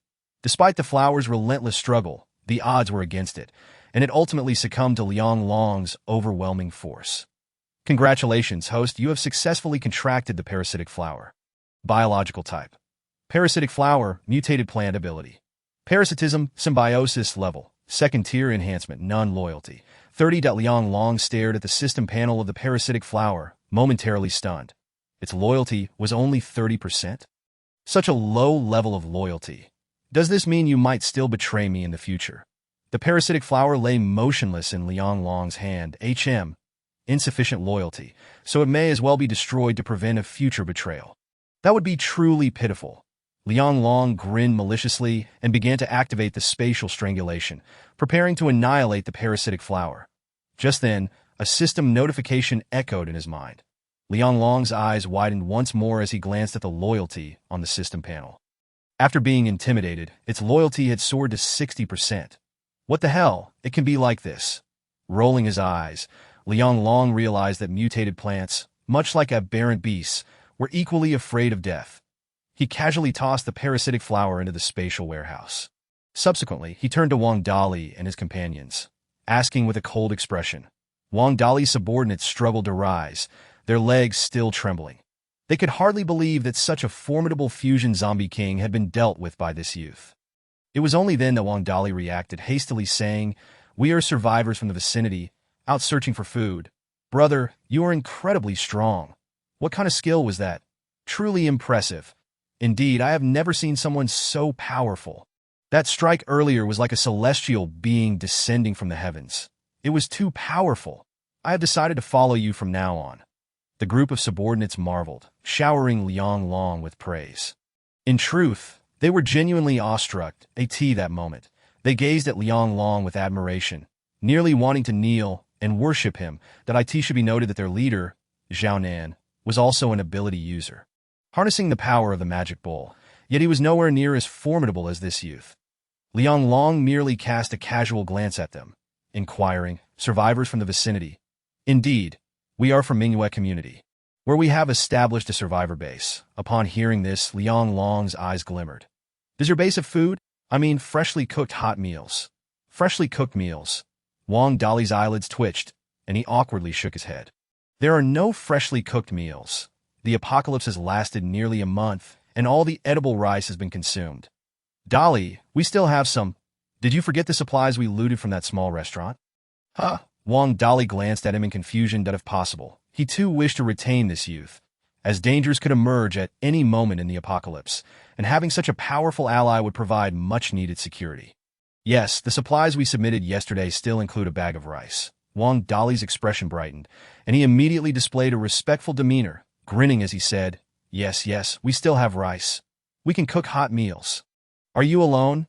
Our survivor base has 100 people, and we produce fresh food daily. With your strength, would you like to join us, with such a formidable master in their midst, who would dare to provoke their base in the future?" Liang Long's eyes flashed with cold light as he suddenly said, "Have Lu Dachuan's rice been looted?" "Lo, looted? What?" Wang Dali blurted out, but his pupils quickly widened, beads of sweat forming on his forehead as he hurriedly explained. "Brother, you misunderstood. We didn't loot." He submitted, but before he could finish, Liang Long's figure had already appeared before him. With a swift motion, he slapped him, slap. The sound rang out sharply as Wang Dali was sent sprawling to the ground. In an instant, everyone present was left in stunned silence. "You know Lu Dachuan, right?" Liang Long coldly stared at Wang Dali, his voice dripping with icy menace. "You just looted his rice?" "No, brother, truly not. I didn't loot." Wang Dali was on the verge of tears. "There's only one small restaurant called the Little Diner near Mingyue community. You just said that you looted some supplies from the Little Diner. Doesn't that mean you robbed Lu Dachuan's rice?"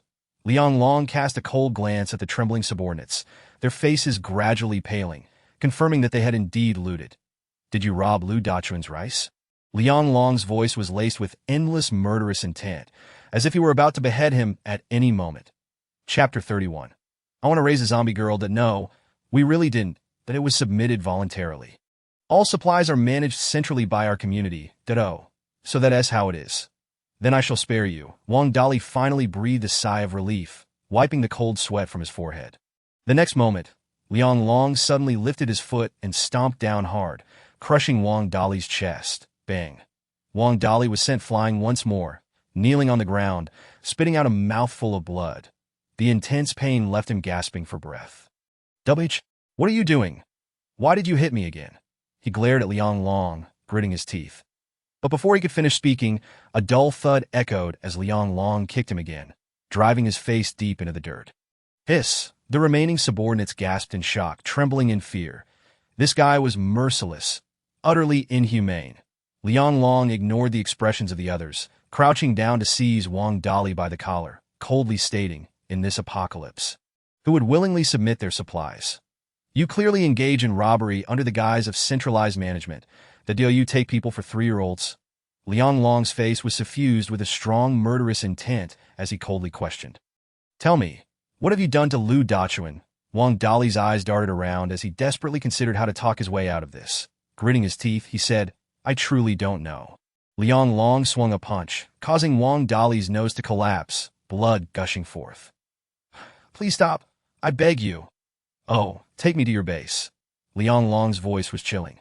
Wang Dali, battered and bruised, his vision blurred with stars, could only nod in agreement. At this moment, within the logistics station near Mingyue community, Xiaonan watched with a sinister smile as he looked at Lu Dachuan, who lay on the ground, gasping for breath. Lu Dachuan was covered in blood, one leg grotesquely twisted. Clearly, he had just suffered a brutal beating, his right leg broken, and blood oozing from multiple wounds. Xiaonan snorted coldly, casting a disdainful glance at Lu Dachuan as he spoke indifferently. You actually dared to dream of taking the community's supplies. Do you know that these supplies are the lifeblood of the community, distributed centrally? Lu Dachuan seethed with anger, pointing a trembling finger at Xiaonan. You stole my supplies, yet you share not a morsel of food with us. You are truly intolerable. I am indeed bullying you. What are you going to do about it? Xiaonan sneered disdainfully. Xiaonan, I will fight you to the end. Lu Dachuan, pushed to the brink, suddenly brandished a kitchen knife, struggling to lunge at Xiaonan. However, it was futile. Xiaonan, being an ability user, was far superior. With a single, forceful punch, he unleashed a gust of wind that sent debris swirling through the air. In an instant, Lu Dachuan was propelled backward, crashing violently against the wall. Pooh! Lu Dachuan spat out a mouthful of blood, collapsing feebly to the ground. Xiaonan leisurely approached Lu Dachuan, looking down upon the pallid man before him. Ha ha! Is this all you've got? You dare to come here for supplies? Observing Xiaonan's arrogant demeanor, Lu Dachuan was filled with resentment and furied. He had reached his limit, utterly drained of strength. You beast, my daughter is only 8 years old. And you leave us with nothing to eat, that we just want to survive. Lu Dachuan gasped heavily, glaring at Xiaonan, his voice trembling with rage. Survive? In this apocalypse, who do you think you are? Only ability users have the right to live. You, a worthless fool, will die sooner or later, and your daughter will eventually meet the same fate. At this moment, Xiaonan's smile twisted into a sinister grin that in fact, you needn't worry about your daughter. Upon hearing this, Lu Dachuan began to thrash desperately, attempting to rise. Xiaonan, what do you intend to do to my daughter? Haha, I merely introduced a zombie rat into the mix. What you beast, though the zombie rat was small, it was highly aggressive.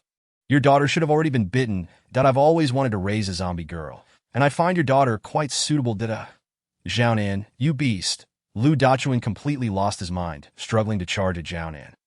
Xiaonan, taken aback by this sudden act, soon displayed a cruel smile, advancing to brutally beat Lu Dachuan. Did I let you charge at me? I'll make you regret it. Believe me, I will kill you today. Lu Dachuan was beaten into a helpless heap, blood spewing from his mouth.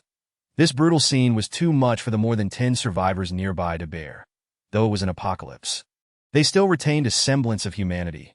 Brother Nan, if you continue to beat him, he will die. Perhaps it's best to stop that moment. A young man nearby, suppressing his fear, spoke up in a low voice. Stop! Xiaonan turned to face the young man. This young man had previously engaged in role-playing games and was a neighbor of Lu Dachuan, frequently visiting him. Are you trying to defend him? Xiaonan raised an eyebrow. Brother Nan, look at how much blood he has lost. What if the scent attracts nearby zombies? I almost forgot there are zombies outside. Xiaonan nodded, saying, then let us throw you out to attract them. What, Brother Nan? I was wrong. Please don't throw me out. That I mean no offense, that I beg you. I don't want to die. But Xiaonan ignored him, merely waving his hand to signal 2 nearby men to drag the young man away. Outside the community were swarming zombies. A normal person thrown out would undoubtedly perish. The surrounding crowd lowered their heads at the sound of the young man's screams, too terrified to speak. Xiaonan chuckled coldly, turning back to Lu Dachuan, that you're still hiding supplies. Aren't you? Hand them over, and perhaps I will grant you a dignified death. Otherwise, Xiaonan paused for effect that don't blame me for my ruthlessness. My base does not support useless scum like you bastard. Lu Dachuan, gritting his teeth against the pain, was on the verge of cursing. This scoundrel not only refused to return anything, but had also reduced him to a dying state. Even accusing him of hoarding supplies. It would infuriate anyone, even a deity, to encounter such filth that if you refuse to speak, then don't blame me. Xiaonan snapped his fingers, and soon someone brought Lu Xiaoling over. At that moment, Lu Xiaoling appeared pale, clearly traumatized with traces of blood on her. Seeing her father wounded and bloodied, she cried out, rushing to grasp Lu Dachuan's arm. Dad, what is wrong? Are you okay? Daddy, woo woo woo. Lu Xiaoling clung to her father's arm, weeping uncontrollably, while those around averted their gazes, unable to bear the sight of Xiaonan being so cruel to such a young child. Xiaonan, you beast, you will not escape your fate. Lu Dachuan, unable to stand, glared fiercely at Xiaonan, his eyes ablaze with fury. Hey, your daughter has been bitten by the rat. Soon she will. Xiaonan relished the moment, bursting into laughter. Ability users stood at the pinnacle of this world. They could wield life and death over ordinary people, ruthlessly tormenting them, effortlessly controlling everything. This notion of being high above, superior to all, was precisely how it was. Do you still have supplies hidden? Otherwise, I will make you watch your daughter turn into a zombie. Xiaonan, you will face retribution. You will definitely pay for this. Retribution. Xiaonan arched an eyebrow, grasping Lu Dachuan by the collar, lifting him as if he were a mere chick. Then go die, as I have never believed in retribution. With that, his right fist tightened, aimed directly at Lu Dachuan's head, ready to strike. However, just then, a piercing scream echoed through the air. Following that, a figure burst forth from outside, crashing violently into him. Xiaonan was sent flying several meters away. Damn it! Who dares to cause trouble on my turf? Xiaonan scrambled to his feet, squinting in disbelief as he recognized the figure that had collided with him. Wang Dali. At that moment, Wang Dali appeared battered and bruised. Having been knocked unconscious, with a resounding crash, the once sturdy iron door shattered into fragments. The beast, Taotie, bulldozed through the remnants of the door like a tank. Liang Long sat atop Taotie's back. The beast moved swiftly approaching the crowd and halting in front of Xiaonan. Hiss. The appearance of the giant creature caused the onlookers to collectively gasp as Xiaonan's pupils constricted in shock. Damn, is that a mutated dog? The creature bore scales and exuded a menacing aura. Two elongated fangs glimmered ominously. This was no mere mutated dog. It resembled one of the legendary beasts from myth, the Taotie. Witnessing such a ferocious creature, Xiaonan felt his eyelids twitch uncontrollably. The ability to tame a second-tier beast. Who was this individual? Regardless, since the opponent had come seeking confrontation, he could not afford to back down. Liang Long surveyed the surrounding crowd, his gaze finally settling on Lu Dachuan. Uncle Chun, he leaped down.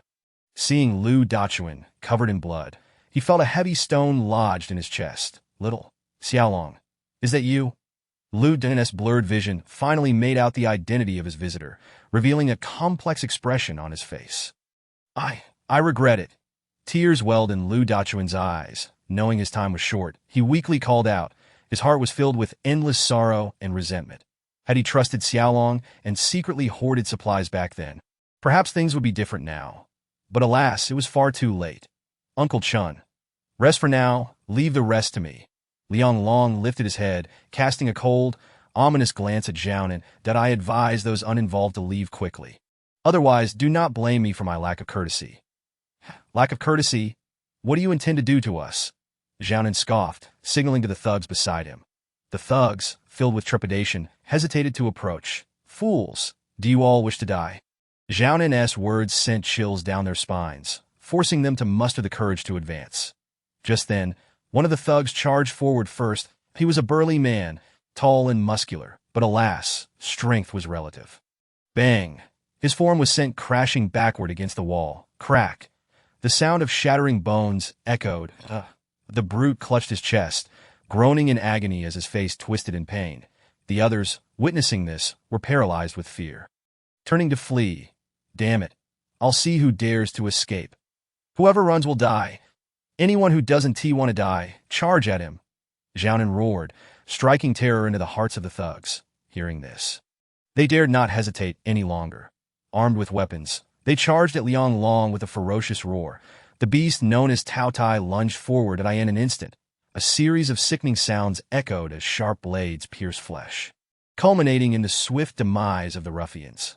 Under the onslaught of bloodied claws, their bodies were cleaved into several pieces. Zhao Nan, witnessing this gruesome spectacle, felt his pupils contract sharply as he hastily retreated. A flicker of panic flashing in his eyes that anticipated. The creature this boy had summoned possessed an unimaginable ferocity. However, before he could make his escape, he found his path obstructed by Liang Long. How dare you stand in my way? You seek death.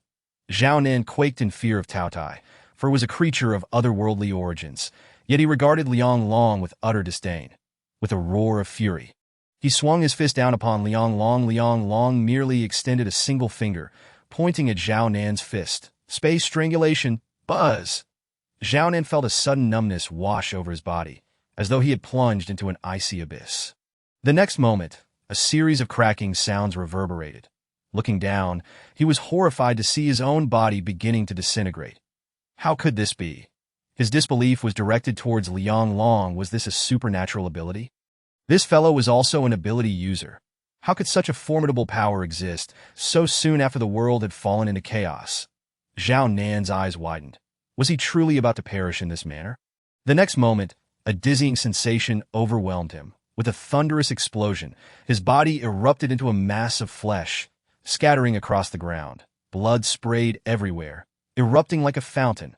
The onlookers were rendered speechless, even forgetting to breathe. Particularly those ruffians who had followed Zhao Nan in misdeeds felt an icy chill crawl up their spines before they collectively shuddered. This man was no mere human. He was a devil, a pure embodiment of malevolence. They were accustomed to committing misdeeds, preying upon the weak and fearing the strong. Yet witnessing Liang Long's method of killing shattered their psychological defenses. With screams of terror, they fled in all directions.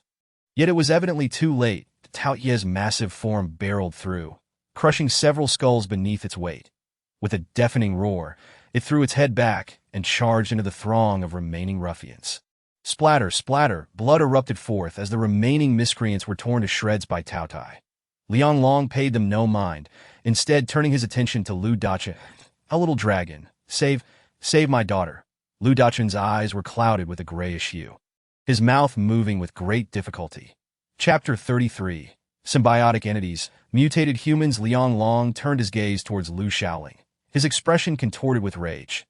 Lu Shaoling had begun to mutate. She had been bitten by a zombie rat, and far too much time had elapsed for her to be saved. Unless there was a purification serum. Yet, nearly a month had passed since the apocalypse began, and the mysterious merchant had yet to appear. Where could Liang Long procure a purification serum now? I can't hold on. Lu Dachun's voice faltered, growing increasingly weak if, as he spoke, his breath became more labored. Lu Dachun clutched Liang Long's arm tightly, his eyes bulging wide, gradually losing the light of life. Liang Long remained silent. Crouching on the ground for an extended period without uttering a word, he understood that Lu Dachun was gone, leaving behind only a final glimmer of hope that he might save his daughter. Without the evolution serum, how could he possibly save her? Moreover, Lu Shaoling had already begun to mutate. Even if a mysterious merchant were to appear, it would be too late. This thought crossed his mind. Liang Long's eyes brimmed with moisture. He slowly rose, murmuring, "There must be a way. I must find a method to save Lu Shaoling, that if she fully transforms into a zombie, her memories will vanish entirely." But how to save her? In the early days of the apocalypse, where could he possibly find a purification serum? Suddenly, a thought struck him, and he immediately opened his spatial warehouse and extracted the parasitic flower. System. Erase the parasitic capabilities of the flower. The parasitic abilities of the flower have been erased, leaving only symbiotic capabilities and mental control. Host can implant the parasitic flower. Do you wish to proceed? Implant into Lu Shaoling. Implantation successful. The parasitic flower has integrated into Lu Shaoling, forming a symbiotic relationship. The zombie virus has been suppressed and cannot affect Lu Shaoling. As the parasitic flower fused with Lu Shaoling, Information flooded Liang Long's mind. Name, Lu Xiaoling. Species, symbiotic entity, mutated human. Abilities, symbiosis, mental control. Level, second tier enhancements, none loyalty. 80. That after merging with the parasitic flower, Lu Xiaoling had surprisingly become his contract entity. Even possessing supernatural abilities. In that moment, Liang Long's expression turned bewildered. Nevertheless, this was a blessing. At least Lu Xiaoling would no longer transform into a zombie. That moment, Lu Xiaoling had already fallen unconscious. He silently observed the emaciated Lu Xiaoling before lifting her into his arms. Xiaoling was Lu Dachuan's treasure, his very life. Liang Long recalled the tender expression Lu Dachuan had when speaking of his daughter during their shared meals. With a leap, he mounted Taotie's back, stating calmly, "Let us depart." Within the logistics station, only a handful of survivors remained. They watched as Liang Long gradually disappeared into the distance, their hearts tumultuous. They were doomed. What could they do? I don't want to die. Zhao Nin has just been killed. Who will protect us now? That man is truly despicable, that we must flee. I refuse to perish. Within the logistics station, some wept. Others mourned, but most were engulfed in despair. Suddenly, a series of low, guttural growls echoed from outside the door. One by one, zombies appeared, surging through the entrance as if they had caught the scent of fresh blood. In an instant, the horde of zombies went into a frenzy, charging towards the logistics station. Zombies, help me. As night deepened, the stars twinkled in the sky, and the Milky Way hung overhead. Liang Long sat atop Taotie's back in silence. Yet the murderous intent emanating from him was palpable. Even Taotie could sense its master's wrath. Throughout their journey, he pushed the speed to its limit, racing towards the villa. Wherever they passed, the surrounding void twisted dramatically. The zombies, unable to approach, were instantly torn to shreds by the relentless spatial strangulation, leaving no remains behind. This moment, Liang Long's mental power seemed to spiral out of control. All that filled his mind was a thirst for blood. Wherever he went, annihilation followed. Finally, Taotie halted before an opulent villa. Liang Long cradled Lu Xiaoling. Leaping down and entering the villa, gently laying her on the bed. It was only then that darkness enveloped his vision, and he collapsed weakly beside the bed. He silently sat on the floor, gasping for breath. Throughout their journey, he had lost count of how many times he had unleashed spatial strangulation or how many zombies he had slain. Now, he was cloaked in a thick aura of bloodlust. Today, he had only sought slaughter. After catching his breath, Liang Long finally found some semblance of calm and turned to wash himself. It had only been a month since the apocalypse began. Yet Lu Dachuan had already been slain. He wondered what calamities Little Tang in Jichuan City might be facing now. I must hasten to Jichuan City and find Little Tang. Liang Long's gaze hardened, a chilling resolve settling within him. He would not allow anyone to harm her, not even a hair on her head. This day marked the most exhausting since the onset of the apocalypse. Unbeknownst to him, a series of notifications sounded in his mind. Ding! Mutation of the zombie virus detected within Lu Xiaoling. Mutated human is undergoing transformation. Enhancement function activated, consuming 100 crystal cores to enhance the symbiotic entity. Symbiotic entity evolution successful. Lu Xiaoling acquires symbiotic sharing. Consuming 100 crystal cores to enhance mental control, acquiring new skill. Zombie goddess. Liang Long was utterly fatigued. He had no idea how long he had slept. Wah, Daddy. Where are you? Xiaoling is scared, Daddy. Don't abandon me. Xiaoling will behave. In the midst of his slumber, he suddenly heard a muffled sob, and Liang Long jolted awake with wide eyes. Xiaoling. He quickly sat up, staring in astonishment. Mental telekinesis.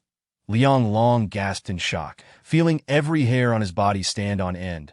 Objects around him, cabinets, sofas, were all suspended in midair. His pupils dilated, his face filled with overwhelming astonishment. That moment, he had instinctively assimilated all the information. Xiaoling's mental telekinesis had significantly amplified, and she had successfully evolved, gaining both symbiotic sharing and the zombie goddess abilities. This was no longer the realm of humanity. This was a god of the apocalypse. To control a horde of high-tier zombies with her mental powers, was that not tantamount to dominating the battlefield of the apocalypse? The mere thought of such abilities sent shivers down his spine. At this moment, the bizarre phenomena within the room were a result of Lu Xiaoling's surging mental power. Liang Long, in shock, turned to the little girl beside him. Just then, a low growl resonated from Taotie. Its expression one of apprehension as it regarded Lu Shaoling. Even it felt uneasy in her presence. Due to the symbiotic relationship, Liang Long was unaffected by Lu Shaoling's fluctuations in mental energy. He hurried to her side and softly said, "Shaoling dear, do not cry." "Uncle, where is Daddy? He is hurt. I want Daddy." Lu Shaoling turned her head, looking up at Liang Long with her two adorable, tear-filled eyes. Liang Long quickly reached out to wipe the tears from her face. "Your father had to attend to something. First, let us eat something, and then I will take you to find him." Upon hearing this, Lu Shaoling's tears transformed into a smile. Yes, I will go with Uncle to find Daddy." Liang Long gazed at Lu Shaoling's radiant smile and could not help but sigh inwardly. Chapter 34. 18. You are so old. He retrieved a variety of snacks from his spatial storage, managing to soothe Shaoling. She was unaware of how long she had cried and soon grew tired. After eating, she gradually fell asleep.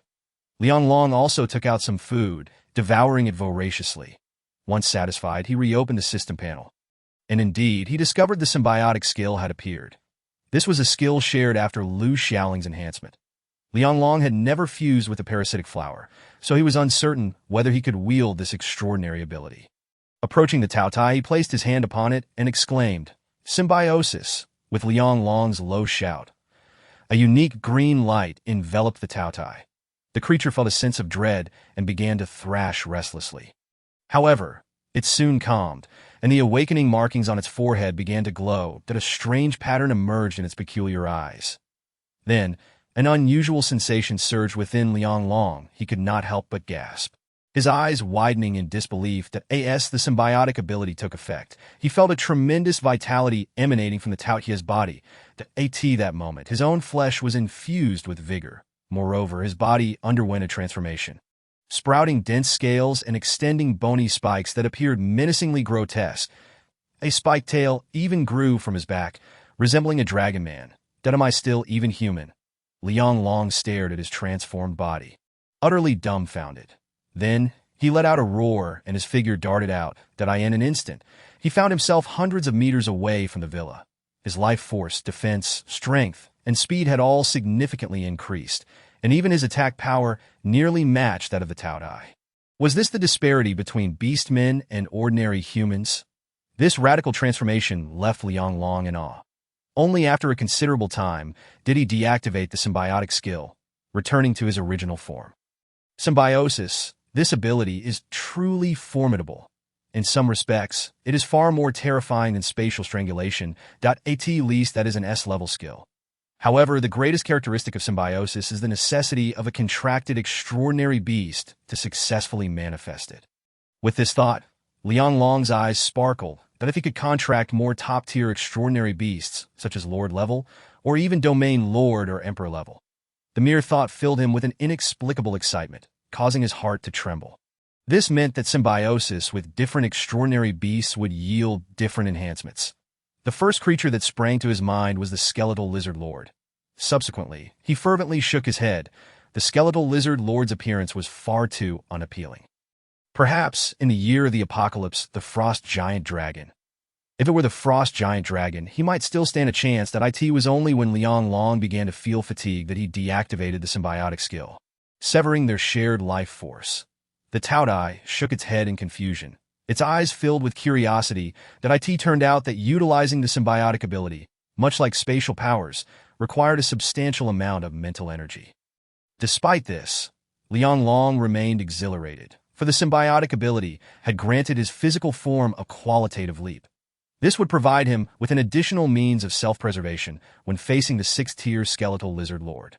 He slowly exhaled a breath of turbid air and then walked back into the room. As soon as he stepped into the living room, he was startled, for unbeknownst to him, Lu Shaoling had already awakened and was standing in the hall, looking at him with a pitiful expression. "Shaoling, why are you awake?" Liang Long approached her gently. "Uncle, I thought you, like Daddy, would abandon me." Lu Shaoling pouted and rushed into Liang Long's arms, crying. Liang Long quickly embraced her, softly reassuring her, "Uncle would never abandon you, I promise, never." "Really? You mustn't lie." Lu Shaoling looked up at Liang Long, her face filled with surprise. Liang Long affectionately ruffled her hair. All right, Xiaoling, are you hungry? Would you like Uncle to make you some food? Xiaoling touched her belly, nodding pitifully. Liang Long smiled and kissed her forehead, then took her little hand and led her into the kitchen. The kitchen was spacious, equipped with pots, pans, and various spices. Liang Long pulled out ingredients from his spatial warehouse, skillfully washing and chopping, and soon prepared a tomato egg soup, along with a platter of fish slices and a plate of shredded beef, the aroma wafting through the air. The familiar scent of food made one salivate. Uncle, it smells so good. Lu Xiaoling inhaled the fragrance, her appetite immediately aroused. Come, taste Uncle's culinary skills. Lu Xiaoling eagerly picked up a piece of fish and savored it slowly. The fish is so tender. It's delicious. Lu Xiaoling squinted her eyes in satisfaction. And there's shredded beef too. Take your time. It's all for you. Yes, I haven't eaten meat in such a long time. It's so tasty. Lu Xiaoling immediately opened her small mouth, using her tongue to twirl a strand of beef and shove it in her mouth. Crunch, crunch, crunch. The girl blinked her large eyes, enjoying her meal wholeheartedly. Watching her devour the food, Liang Long's face displayed a look of contentment. Uncle, you should eat too. Noticing Liang Long had not touched his chopsticks, Lu Xiaoling urged. Liang Long laughed and picked up his chopsticks to eat. The familiar taste of meat. Indeed, it has been quite a while since I had a proper meal. Uncle, me too. Why you call me uncle? You're only slightly older than me. Is that so? Daddy said uncle is 18 years old. What do you mean? I'm only 8 years old and uncle is already 18. Uncle is so old. Liang Long nearly spat out his rice. What does it mean to say 18 is old? Although that was his age 2 years ago, at least he was in the prime of his youth now. Cough, cough, call me brother. Liang Long ground his teeth in frustration, pinching Lu Xiaoling's slightly thin face. Uncle, just call me uncle. Oh dear, if you dare continue calling me uncle, watch my tickling technique. Hee, don't tickle. Brother. After finishing their meal, Liang Long tossed all the pots, pans, and seasonings into the spatial warehouse. After evolving into a second-tier extraordinary being, his spatial warehouse had expanded significantly, providing ample storage for daily necessities. Sated and refreshed, Liang Long observed Lu Xiaoling playing in the hall and furrowed his brow that he planned to go to Jichuan City next, but he could not bring Xiaoling along. The city was an inland area, already inhabited by various ferocious beasts. After the outbreak of the apocalypse, the extraordinary beasts there had become even more savage, especially the extraordinary beast lords, which had reached the pinnacle of the 6th tier. Comparable to domain lords, that it could be said that it was more perilous than Lanhai City. Now that he had become a second-tier extraordinary being, he possessed a certain degree of self-preservation ability. Furthermore, with the Taotie accompanying him, he could embark on his journey. The year of the apocalypse was drawing near, and before its arrival, he must find Tang Shui. However, before setting off, he needed to ensure Lu Xiaoling was settled. Forget it, he thought. For now, he would teach Xiaoling some self-defense skills. With this in mind, Liang Long approached Lu Xiaoling. Xiaoling, come with me outside. Let us see what your extraordinary ability can do. Extraordinary ability? Brother, I don't have any extraordinary ability. Lu Xiaoling appeared taken aback, then looked at Liang Long with a puzzled expression. Liang Long smiled and patted her head. That it seemed the girl still did not realize she had awakened her extraordinary ability. You do have extraordinary abilities, and I can teach you how to use them. Hearing this, Lu Xiaoling's eyes widened. Really? Brother, you can really teach me how to use my extraordinary abilities? Of course, I never lie. As Liang Long spoke, he took Lu Xiaoling's small hand and led her outside the villa. Chapter 35. Second-tier zombies. Are they dangerous? 3 kilometers away from the villa area was a commercial street. Although it was distant from the city center, the street, being a commercial hub, naturally had its share of zombies. Liang Long and Xiaoling rode on the back of the Taotie as they traveled.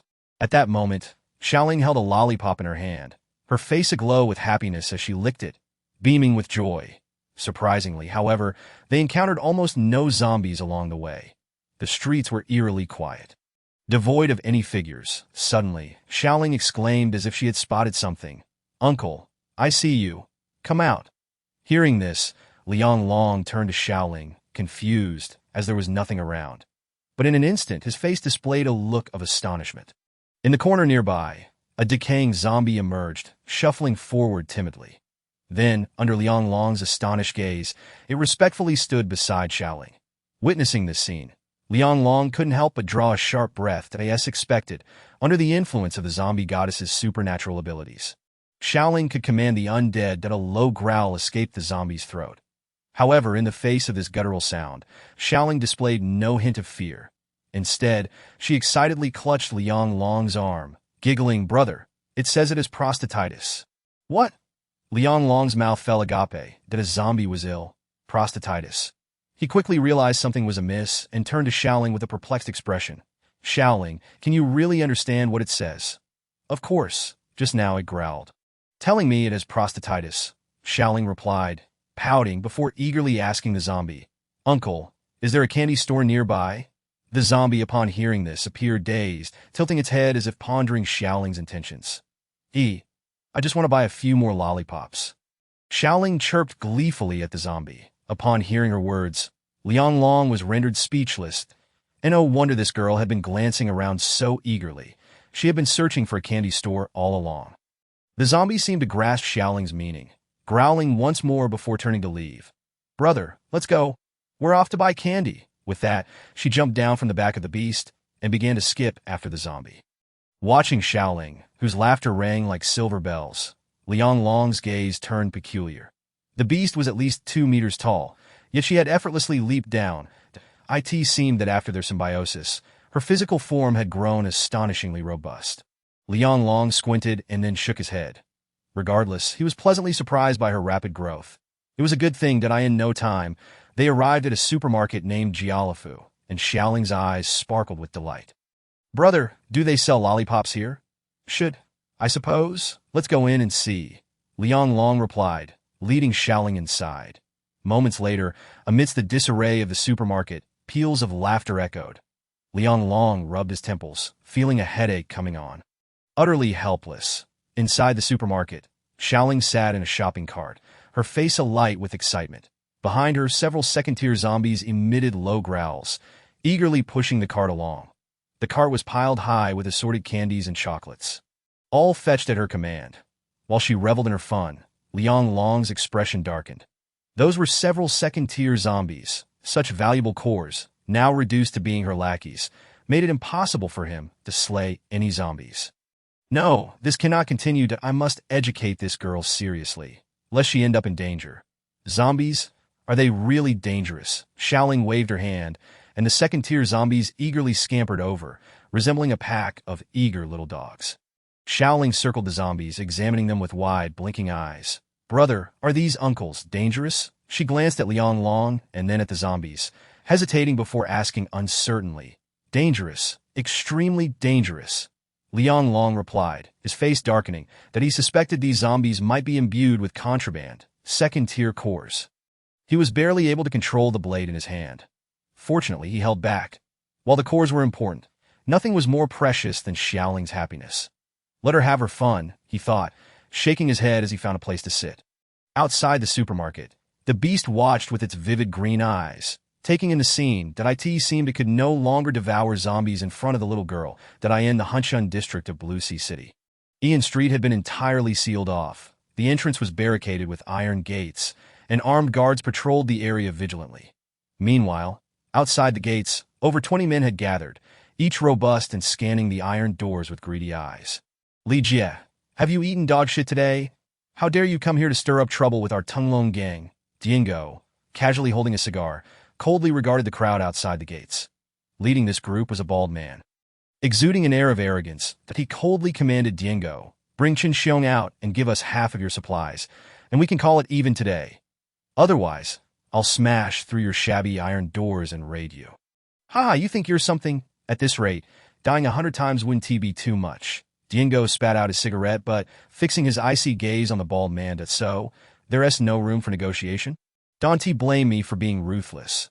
The bald man sneered, waving his hand, signaling his followers to charge. They hurled themselves against the iron gate, trying to break in. The bald man's arm bore dark patterns that glowed ominously as he swung a fist at the gate. With a resounding thud, the sturdy iron door buckled under the force. What kind of strength is this? The crowd was left in shock, their faces etched with fear that an ability user. Watching the bald man, Diango's voice turned icy. Haha, didn't expect it, did you? I've awakened my abilities. From now on, Hunchun Street belongs to me. The bald man laughed triumphantly, stepping forward to strike the iron door again. Boom! Another reverberating sound echoed, and the entire gate trembled. But a collective gasp arose from the onlookers as they realized the power of the ability user far exceeded their expectations. Humph! You Tunglong dare to block my source of income. Be prepared to pay the price. The bald man roared viciously, leaping forward, swiftly charging at Dingo. So fast. The crowd was aghast, their expressions shifting dramatically. This speed and strength surpassed that of an ordinary person, resembling a monstrous beast. Fool! You're courting death. Just then, Dingo wore a mocking smile, lifting his palm. Out of nowhere, over 10 figures wielding firearms appeared, their dark muzzles aimed squarely at the bald man and his followers. Upon seeing the sudden emergence of armed gunmen, the group of burly men was struck with terror. Even the bald man trembled, his voice shaking as he exclaimed, "W? You actually have firearms?"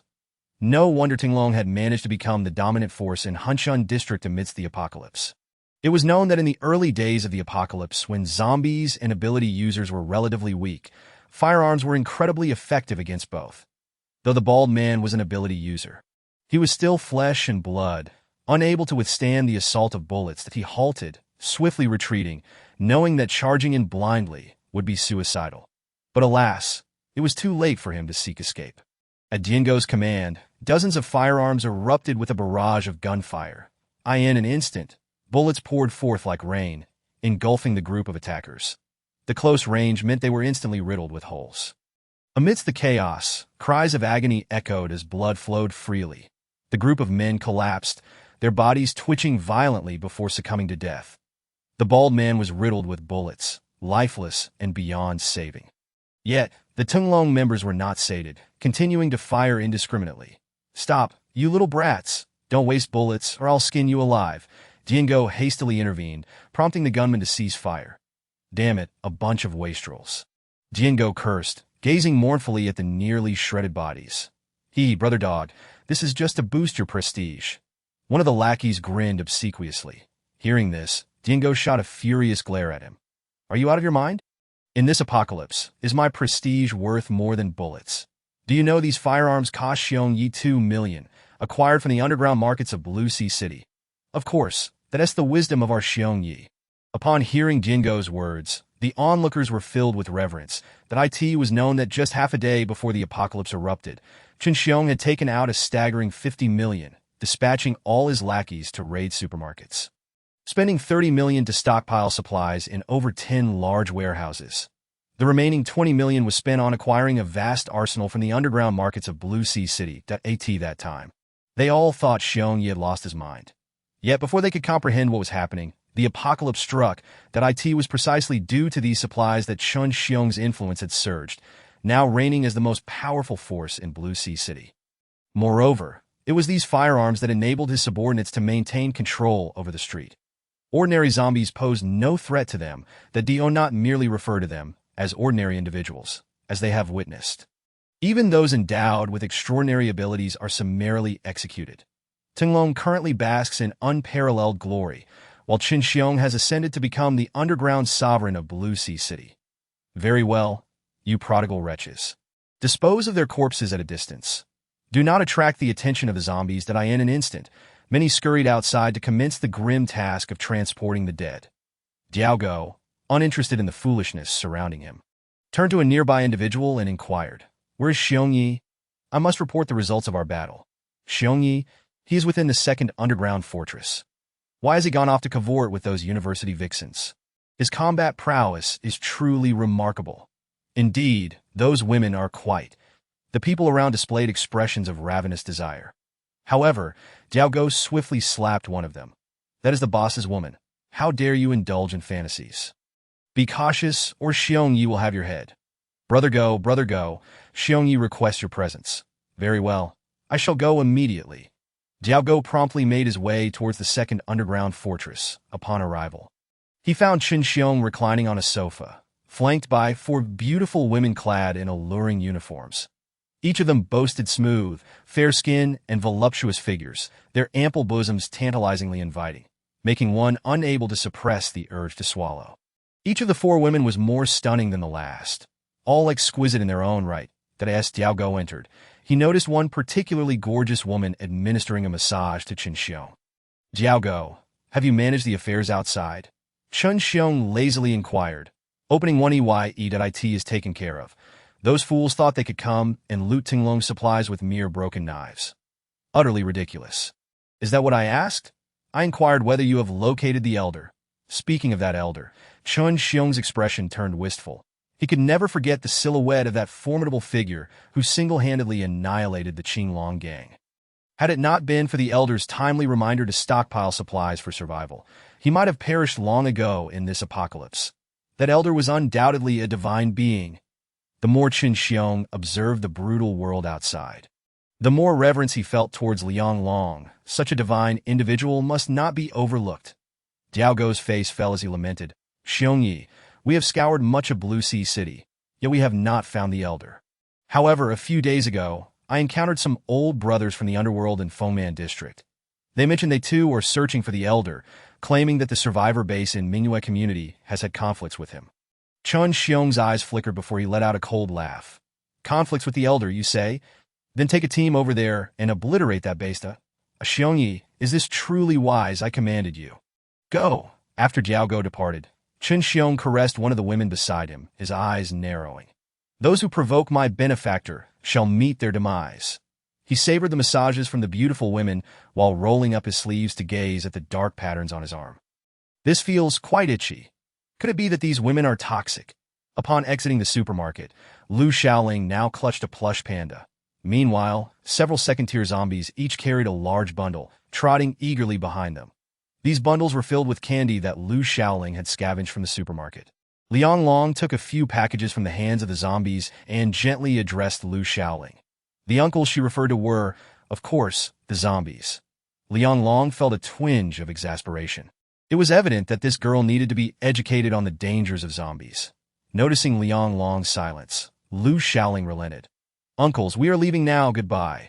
She waved at the zombies before leaping on a Taotie's back, quickly departing. "Brother, why don't we find a base to stay at?" "HM." Liang Long replied, perplexed. "Daddy said he would cook at the base in the future. If we find a base, we can find Daddy." Lu Shaoling blinked her adorable big eyes. This. Liang Long was momentarily at a loss for words. Suddenly, something clicked in his mind. There's still one person. The man he had rescued from the slaughterhouse. What was his name again? Chen Xiong, the leader of the gang controlling the Hunshun district, that if memory served, a formidable force had survived in Hunshun district before his rebirth. The leader of that force was named Chen Xiong. A quintessential warlord, Chen Xiong had leveraged his power to become the foremost survivor in Blue Sea City. Chapter 37. Weeping and earning second-tier crystal cores thus, Liang Long was acutely aware that Chen Xiong's faction was a formidable force amidst the apocalypse. Most importantly, Chen Xiong was a man of his word. Although Liang Long was uncertain whether Chen Xiong had heeded his advice to prepare, he resolved to entrust Shaoling to Chen Xiong for the time being. Next, he began to pack his belongings, preparing to set off with the essentials that a base. Finally, a place to have some fun. To Shaoling's eyes lit up with excitement as she climbed on a Taotie's back, bouncing and giggling. She also asked Liang Long to hand her the plush panda. Liang Long affectionately ruffled her hair, a smile gracing his lips. "Taotie, we set off, destination Hunshun district." As Liang Long's voice fell, Taotie let out a low growl and galloped away. During the journey, Liang Long recounted everything that had transpired. However, Lu Shaoling appeared disinterested, staring vacantly at the surrounding ruins and the blood-red sky. Occasionally, she glanced at the desolate city, her big eyes sparkling in that moment. Liang Long realized he might as well have been speaking to the wind. Given her acquired ability to control zombies, her perception of the apocalypse was far from ordinary, at least in her eyes. Those uncles were far more entertaining than Taotie. Despite his disapproval of her understanding of the apocalypse, Liang Long could not help but acknowledge that he need not worry about Shaoling becoming disillusioned with the world. Nonetheless, to prevent her from causing trouble, Liang Long patiently reiterated his lessons, fearing that this innocent child might lead a horde of zombies to the base for a game of hide and seek. He could scarcely imagine how explosive that scenario would be. Fortunately, under his careful guidance, Lu Shaoling began to grasp the realities of the outside world. You must remember, the fact that you can control zombies is a secret. Brother, can I not even tell my friends? Absolutely not. You cannot speak of it, nor should you demonstrate your abilities in front of others. Otherwise, neither you nor I will ever set foot in a survivor base again. Lingling will be very obedient. Lu Xiaoling nodded earnestly, her little head bobbing in agreement, embodying the image of a well-behaved child. Moments later, the girl lay down on Taotie's back and fell asleep. Liang Long smacked his forehead. Unsurprisingly, she had absorbed none of his lessons. Heaven help him. He hoped this girl wouldn't stir up any trouble on Shinxiong's turf. With the power of the zombie goddess, their journey was remarkably tranquil. Even when encountering zombies, a simple call from Lu Xiaoling had them following along behind. In just half a day, more than 10 second-tier zombies trailed after Taotie. Liang Long gazed at the horde of zombies, his eyes sparkling with greed, unable to resist the urge to harvest their crystal cores. Ultimately, he refrained from acting by nightfall. Over 20 zombies had amassed behind Taotie. Liang Long found a house for Taotie and Lu Xiaoling to rest in, then stealthily slipped out to commence a massacre, weeping as he harvested over 20 second-tier crystal cores. But he subsequently cleared all zombies within a radius of several miles in the span of a single night. Liang Long amassed over 200 crystal cores, all stored in his spatial warehouse. The following morning, Liang Long awoke and quickly felt revitalized. After all, the previous night had yielded bountiful rewards, leaving him in high spirits. Of course, part of this was due to the fact that he was now a second-tier ability user, with remarkably enhanced physical attributes, requiring far less rest than an ordinary person. Xiaoling, it's time to rise. Liang Long gently roused her, stretching his sore shoulders. Brother, I don't want to get up. Lu Xiaoling mumbled, repeatedly blinking her big eyes, her gaze somewhat evasive. What is wrong? Weren't you full of energy yesterday? Liang Long inquired, astonished. Brother, I might be too tired. Lu Xiaoling's voice was faint. You spent the entire day playing with those zombies. How could you be tired? Liang Long rolled his eyes. However, he soon realized something was amiss with Lu Xiaoling.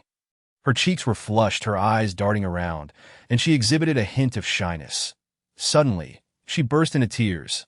Liang Long was startled, rushing over. Xiaoling, what is the matter? Before he could finish, his eyes widened in shock. Xiaoling pouted her lips, sobbing, Brother, I wet the bed. Cough, cough, quickly get up and change into clean clothes.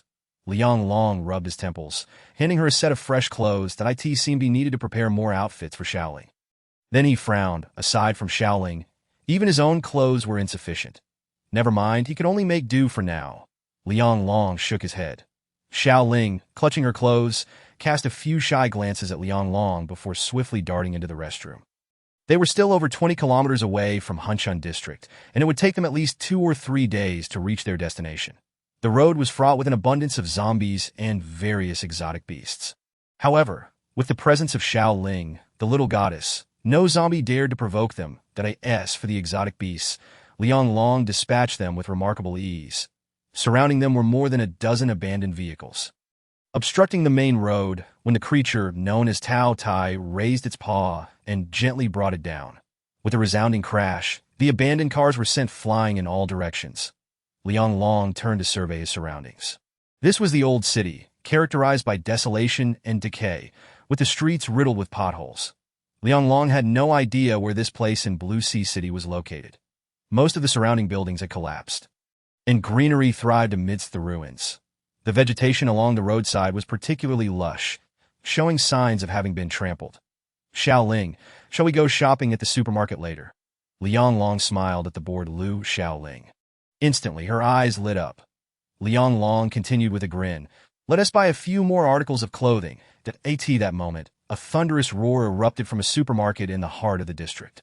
Smoke billowed forth, and soon after, 7 or 8 survivors stumbled out in a state of disarray. One man, his face a mask of panic, extended his palm toward the supermarket's entrance and clenched his fist with a sudden force. With a deafening boom, the building ahead exploded, sending shockwaves through the air. The massive supermarket crumbled in segments, as if the very earth beneath them trembled. Dust and debris filled the atmosphere, blocking the supermarket's exit.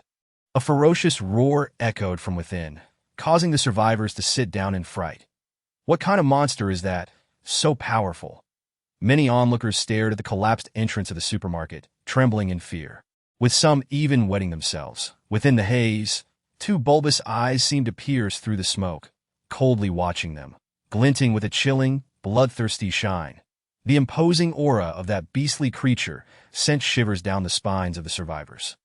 Chapter 38.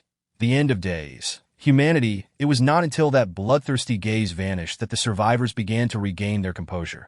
Upon noticing the scattered supplies that had tumbled out of the supermarket, they erupted into a frenzy of joy, rushing to seize what they could. Food! Finally, something to eat. I haven't eaten in days. Don't you dare snatch it from me. It's mine at last. I can feel my stomach. Whoever dares to take it from me will face dire consequences that moment.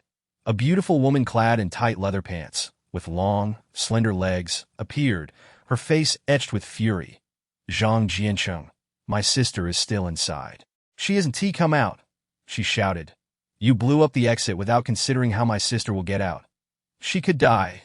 This young woman, Ma Minglan, was not only stunningly beautiful, but also had an exquisite figure, with curves that captivated the eye. She was once a member of the special police team in this district. Since the outbreak of the apocalypse, all the team members had perished, leaving only her and Zhang Jianqing.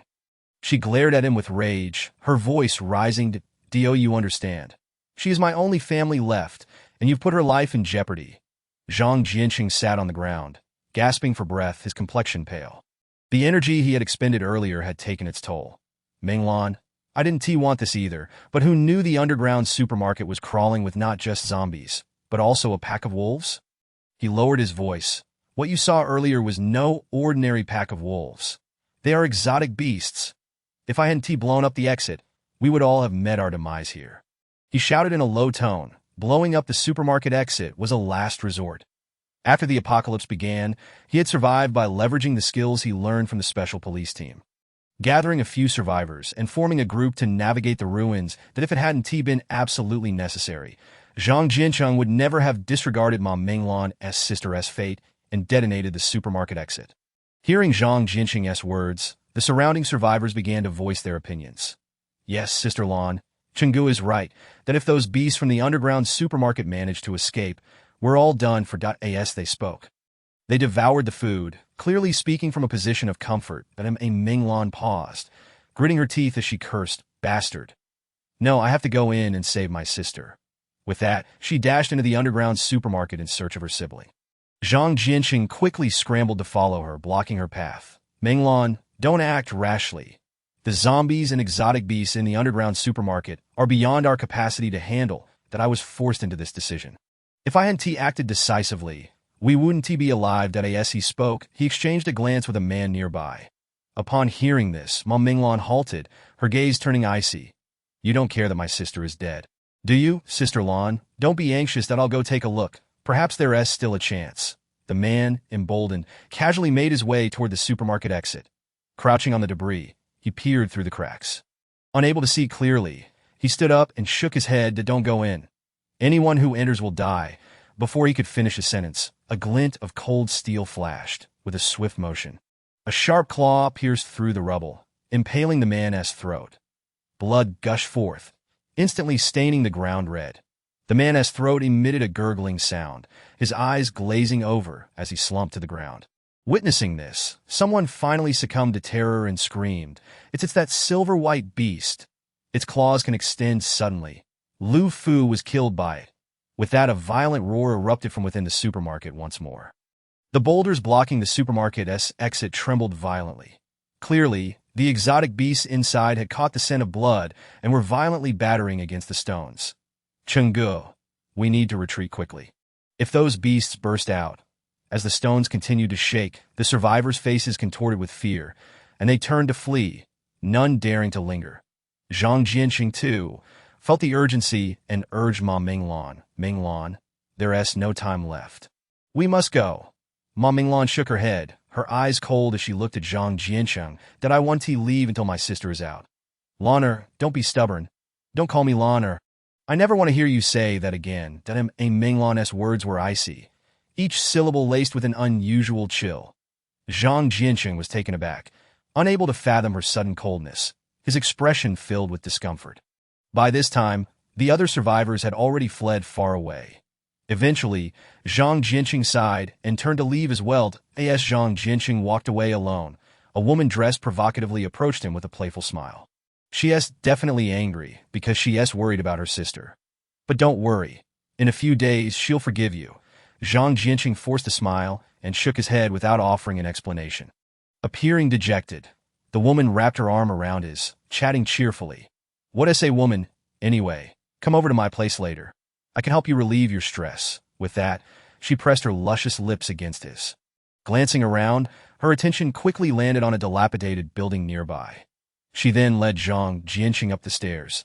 This place had once served as a shelter for survivors. The zombies had been cleared out, leaving no danger behind. Zhang Jinqing was momentarily taken aback, but soon smiled and followed her upstairs. This woman had once been a courtesan. Compared to Ma Minglan, she undoubtedly understood a man's needs far better. Before long, the sounds of passion echoed from one of the rooms. Meanwhile, Ma Minglan circled around the building housing the supermarket, seeking an entrance to the underground section. However, this was the largest structure within a 10-mile radius. Sprawling extensively, she had lost all sense of her location. Within her view was nothing but ruins that a gentle breeze swept through, carrying the scent of decay. A Minglan crouched in a corner, trembling uncontrollably. Her mind buzzed. Her eyes stung, and tears streamed down her cheeks. Even now, she couldn't accept the reality that her sister was gone, though she knew that anyone trapped inside the supermarket had little chance of survival. She refused to give up, for her sister was her only family left in this world. Wiping her tears, she resumed her search for the supermarket entrance. Suddenly, a low growl erupted from a nearby building. Reminiscent of a beast or a zombie, that Minglan was startled and quickly hid in the nearby bushes. The ground echoed with the sound of sharp objects striking it, a jarring noise that was almost unbearable. Moments later, several massive shadows emerged. It was a skeletal lizard. In that instant, Ma Minglan could not help but widen her eyes, every hair on her body standing on end. The second-tier exotic beast had managed to emerge from the underground. Ma Minglan felt her calves tremble, rendering her unable to move even an inch. In comparison to the zombies and wolf packs, the skeletal lizard stands as the most terrifying creature in this apocalyptic world. Not only does it possess formidable strength, but it also has an insatiable appetite for virtually anything. Zombies, aberrant beasts, humans, and even its own kind are all items on the skeletal lizard's menu. Such a creature is far beyond the capacity of an ordinary woman to withstand. Suddenly, a skeletal lizard whirled around, its two blood-red eyes fixating on her location, letting out a hoarse, menacing roar. Chapter 39. Beautiful lady, have you looked enough? The blood-red gaze of the skeletal lizard brimmed with murderous intent. A foul stench assaulting her senses. Ma Minglan's body stiffened, her face turning pale, and she trembled uncontrollably. What should she do? Has it discovered her hiding place? In that moment, fear coursed through her, raising every hair on her body. How did it manage to find her? Just then, the skeletal lizard lifted its head, its crimson eyes locking onto her. It then lunged forward on its powerful limbs, rapidly closing the distance until it stood directly before her. Upon seeing the towering, grotesque creature, Ma Minglan's composure shattered completely. I must fight. Fortunately, years of training enabled her to swiftly suppress her fear and regain her composure. She drew her pistol and fired 2 shots at the skeletal lizard. Sparks erupted from the gun's muzzle, the bullets striking the creature's abdomen, yet inflicting no damage whatsoever. The second-tier skeletal lizard's defenses rendered it impervious to firearms. Instead, her attack only served to enrage the beast, making it more ferocious and bloodthirsty. Before Ma Minglan's terrified gaze, the skeletal lizard let out a furious roar, then opened its massive maw and lunged at her. In a panic, she raised her gun and fired several shots at the creature. Bang, bang, bang. The bullet struck the skeletal lizard, but still failed to inflict any harm. Instead, Ma Minglan found herself unable to evade, being knocked to the ground by the creature. Its enormous teeth came crashing down. Ma Minglan's eyes widened as she watched the ivory fangs draw ever closer. In terror, she shut her eyes, her heart filled with despair. She knew this time she was truly finished. But at that very moment, a cold, indifferent voice rang out, "Coexistence." As the words echoed, a palpable pressure enveloped the space. Boom! The entire area seemed to shake violently, in the next instant, a colossal fist struck the skeletal lizard's head with tremendous force. Bang, bang, bang. Each blow caused the ground to tremble as if a mighty earthquake had erupted. The skeletal lizard howled in agony, its towering form being gradually pushed back. When Ma Menglan opened her eyes, she beheld a tall, slender silhouette that it was a youth bare-chested, his muscular physique radiating explosive strength with every movement. Could he be a supernatural being? Ma Menglan's eyes widened in astonishment. Although merely an ordinary person, she could still sense the terrifying aura emanating from him. This power must belong to a second-tier supernatural being, or perhaps even stronger. Roaring in anger, the skeletal lizard, now forced back, charged once more. Get lost, Liang Long bellowed coldly, as soon as the words left his lips.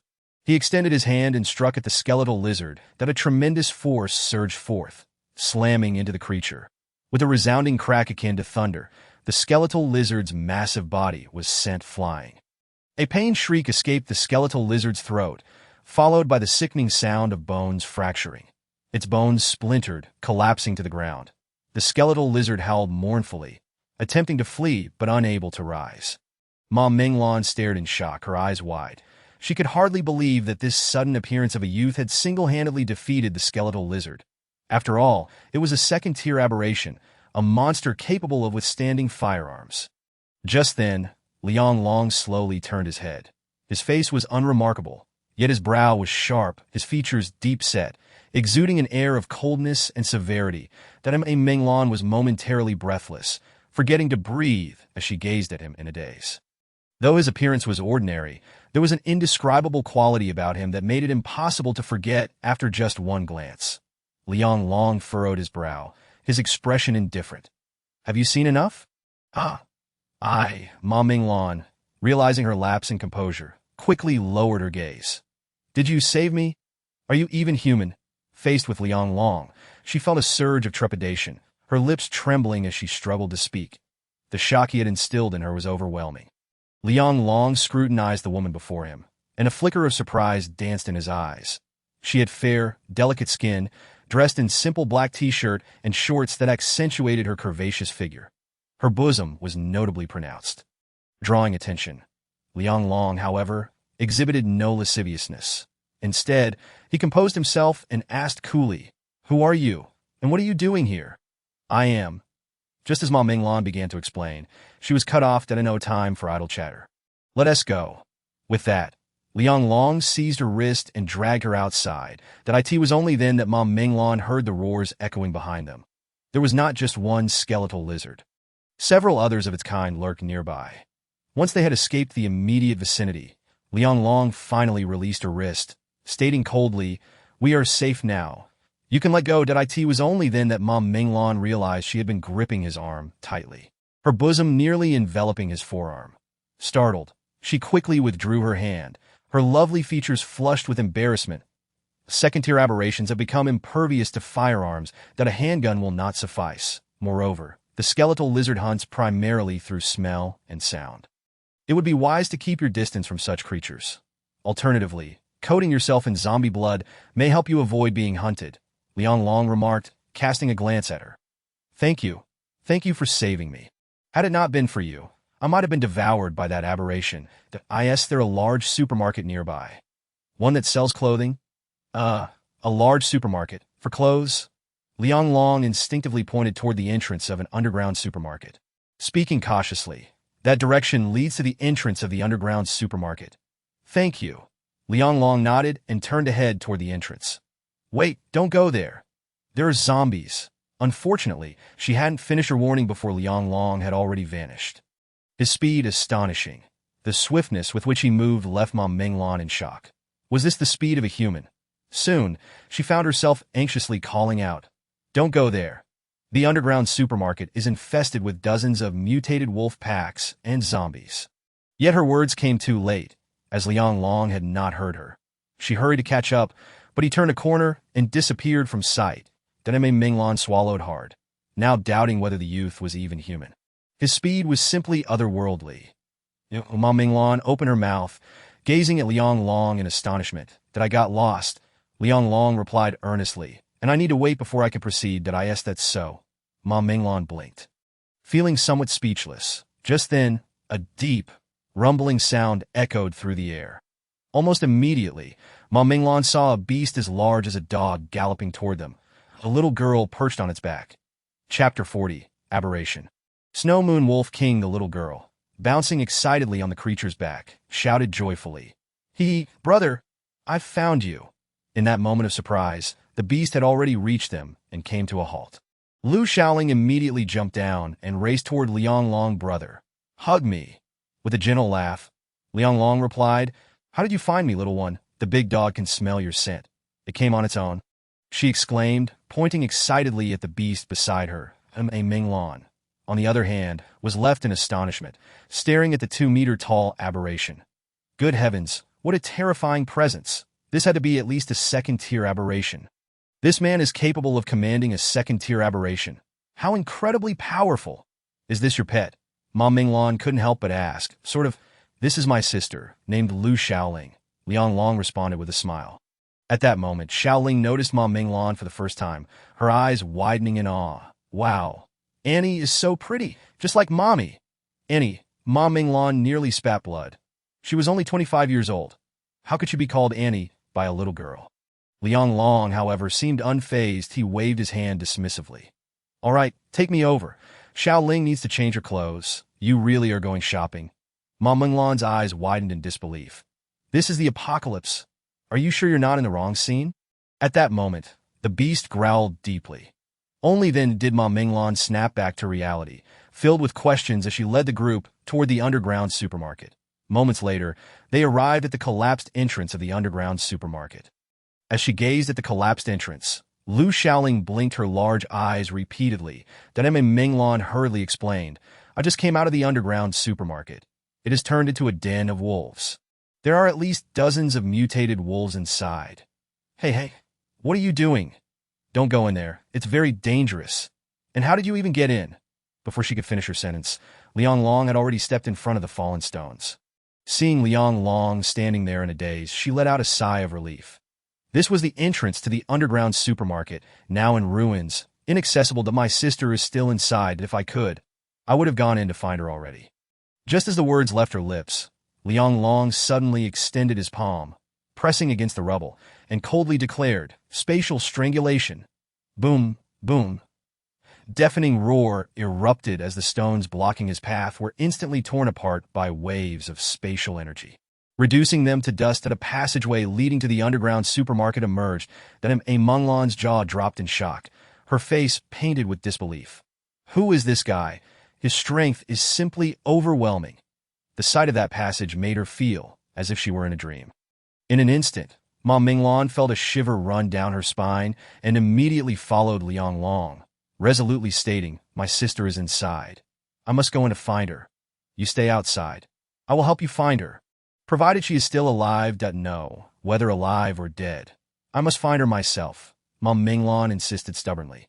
However, Liang Long suddenly halted, turning around to fix his cold gaze upon her. He spoke slowly. "I said, you stay outside." Upon meeting Liang Long's menacing gaze, Ma Minglan felt a chill envelop her, as if she had plunged into an ice cavern, leaving her speechless. Watching her silently retreat to the side, Liang Long finally stepped into the supermarket. Inside the underground supermarket, darkness reigned. That a thick stench of blood mingled with various foul odors pervaded the air. Shadows lurked in the gloom, accompanied by a chorus of low, menacing growls as Liang Long advanced step by step. A brief silence enveloped the entire supermarket. The next moment, the growls escalated into a cacophony, growing closer and more frenzied from all directions. The shelves began to shake violently, creaking ominously, while the items atop them crashed to the ground with dull thuds. Symbiosis. The moment he entered, Liang Long activated his symbiotic powers. Scales sprouted densely across his body, which began to swell and expand rapidly. Bone spurs emerged, and a spiked tail extended from his back, transforming him into a draconic form. His eyes gleaming with a bloodthirsty red glow, exuding an aura of ferocity. Roar! With a fierce roar, a mutated wolf, the size of a calf, lunged at him, baring its teeth. Unfazed, Liang Long unleashed a powerful punch. Bang! The mutated wolf was sent flying, crashing heavily against the wall, its body exploding upon impact, in an instant. Bright red blood acted as a catalyst, driving the horde of mutated wolves and numerous zombies in the underground supermarket into a frenzy. All charging towards him. Roar, roar, roar. The growls thundered like rolling thunder, reverberating throughout the underground supermarket, causing the shelves to wobble incessantly. Liang Long's eyes gleamed with ferocity as his form swelled even larger, with his symbiotic powers in full swing. His entire body became a weapon, ruthlessly reaping lives. Bang, bang, bang. Each of Liang Long's attacks resulted in the tearing apart of mutated wolves or zombies, leaving scattered, mangled corpses strewn across the floor. The force of his strikes not only obliterated the zombies, but also shook the very structure of the building. However, the sheer number of zombies and mutated wolves in the underground supermarket was overwhelming. From start to finish, Liang Long had no time to catch his breath, let alone collect any crystal cores. He felt as if he had transformed into a machine, consumed solely by the acts of combat and slaughter, with corpses filling the surrounding space. Even after undergoing 2 enhancements, Liang Long began to feel his stamina waning. Damn it, there must be at least several hundred zombies and mutated wolves here. Liang Long gasped heavily, unable to suppress his curses. Have I stumbled into a zombie den? With renewed vigor, he threw another punch. And with a bang, yet another zombie exploded. I can't continue like this. I need to quickly devise a plan to retrieve my belongings. Otherwise, I will have to exit empty-handed, and I refuse to be worn down by this horde of zombies and wolves. Suddenly, a furious roar echoed from the depths of the supermarket.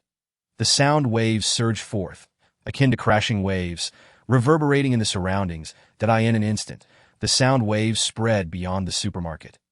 Even Ma Minglan, hiding not far away, felt her heart tremble at the sound of that ferocious roar. No, this is bad. She trembled all over, gasping in alarm, her face turning pale. Beside her, Lu Xiaoling looked at her with suspicion and asked, Aunt Minglan, what's wrong? Ma Minglan swallowed nervously, her voice strained as she replied, It's that mutated beast, the Shuya Wolf King. We're doomed. She cast a horrified glance toward the supermarket in trance, her eyes darting anxiously, contemplating whether she should flee with the little girl. However, upon hearing this, Lu Xiaoling displayed no fear. Instead, her curiosity deepened. Chapter 41. Abilities. Extreme cold ceiling. Lu Xiaoling's reaction astonished Ma Minglan, leaving her both terrified and bewildered. This girl is not worried about Liang Long at all. Does she think Liang Long isn't afraid of that mutated wolf king? How is that possible? It is a beast on the verge of evolving to the 3rd tier. Inside the supermarket, the incoming zombies and mutated beasts were momentarily stunned by the brutal roar. They froze in place, unsure of how to proceed. This? The pressure of a lord-level beast. Upon hearing the roar, Liang Long's pupils constricted, and his heartbeat quickened. He understood that the truly troublesome adversary had finally made an appearance. It was impossible for a lord-level beast to manifest merely a month into the apocalypse, yet this pressure was undoubtedly comparable to that of a lord. The aura compelled him to narrow his eyes, fixating intently on the depths of the supermarket. Roar, roar, roar. The next moment, the brutal roar resounded once more from within the supermarket. Following this, a massive head emerged from the darkness. It was a gigantic mutated wolf king. Larger than a water buffalo, standing over 2 meters tall. Its fur was pure white, shimmering with a blue glow, resembling a snow lotus, clean and beautiful. Yet its wolfish visage bore sharp fangs, exuding a menacing aura. As the Wolf King approached, its overwhelming presence radiated a chilling terror, causing the surrounding wolves to tremble and prostrate themselves in submission. Only then did Liang Long clearly see the true form of this wolf. It was actually a 2nd-tier wolf king. He narrowed his eyes, a faint smile curling at the corners of his mouth. This was becoming interesting. That is a beast king. I never expected to encounter such a creature so early in the apocalypse. Beast kings, if all goes well, have the potential to evolve into lord-level beasts by mid-apocalypse. Liang Long gazed at the pristine white wolf king, his eyes ablaze with desire. Although the wolf king was formidable, it was also a treasure for those with abilities. The wolf king advanced toward him. Roar. Suddenly, the wolf king let out an enraged roar, having sensed Liang Long's presence. Its crimson eyes glared fiercely at Liang Long, seemingly attempting to intimidate him. Unfortunately, Liang Long remained unmoved, not even exhibiting signs of submission. He merely coldly regarded the Wolf King, licking his lips in a display of eagerness and greed. Roar! Enraged, the Wolf King unleashed a roar and lunged at Liang Long with incredible speed. Akin to a cheetah in its swiftness that in the blink of an eye, it was upon Liang Long, raising its paw to strike down at his neck. This beast was not one Liang Long dared to underestimate. He swiftly raised his fist, aiming a powerful blow at the massive wolf paw. Bang! With a tremendous collision, Liang Long stumbled back 5 or 6 steps, while the Wolf King remained steadfast, seemingly unaffected. Oh! Realizing its attack had failed, the Wolf King became utterly enraged that it howled at the sky, the sound waves rolling forth, shaking the surroundings, its aura growing increasingly volatile that in an instant, the nearby mutated beasts and zombies became frenzied. Then, the Wolf King launched its next assault. You seek death. Liang Long scoffed coldly, then leaped into the air, executing a powerful horizontal kick. The Wolf King, unprepared for Liang Long's sudden move, was unable to evade in time. Thud! Liang Long's kick struck the Wolf King's massive form, sending it tumbling 7 or 8 times before it shakily rose to its feet. However, a blood mark marred its tough hide. Oh! The Wolf King howled in fury, its pride as a beast trampled by a mere human. In that moment, its cold eyes ignited with fierce light. Its speed surged instantaneously, doubling as it lunged toward Liang Long like a meteor, striking with blinding swiftness. Liang Long barely had time to react. Is this an ability? His pupils constricted, instinctively adopting a defensive posture. The Wolf King sliced through the void like a streak of white light. Its 5 claws streaked across Liang Long's throat with the swiftness of lightning. Fortunately, after manifesting his symbiotic abilities, his entire body was cloaked in scales. The sharp claws grazed his throat with a resonant clang, akin to a blade gliding over metal, sending sparks flying. The beast possesses astonishing speed. Liang Long inhaled sharply. Had it not been for the protective scales, he would have already met his demise. Truly, it was a second-tier extraordinary beast, and its strength was utterly terrifying, with a determined countenance. Liang Long concentrated his power into his tail, swiftly pivoting to unleash a sweeping strike. With a thunderous crash, blood erupted as his tail struck the Wolf King fiercely, that a howl of pain escaped the Wolf King as its abdomen split open. Crimson blood spraying forth. Seizing the opportunity, Liang Long charged forward with unrestrained ferocity. Rather than succumbing to fear, the injured Wolf King became more feral and ferocious. With a roar, a chilling aura surged forth, freezing the ground beneath them. Crackling sounds echoed as the ground iced over, the zombies encasing into icy shards, transforming the surroundings into a winter wonderland in an instant. Most terrifying was the rapid spread of this frigid presence. Centered around the underground supermarket, within a radius of several miles, anywhere touched by this aura was swiftly encased in ice. Zombies, extraordinary beasts, humans, animals, the very ground, and buildings, all frozen solid. Heaven above, what transpired within the supermarket? Ma Menglon trembled. This phenomenon exceeded the bounds of her comprehension. Fortunately, with Taotie by her side, she observed the encroaching freeze. Taotie roared, unleashing a terrifying aura that countered the chilling presence. Inside the supermarket, Liang Long sensed imminent danger and swiftly retreated. Boom! The Wolf King lunged forward, crashing down onto the very spot it had previously occupied, shattering the blue stone slab beneath it. Witnessing the fractured stone, Liang Long's heart raced in alarm.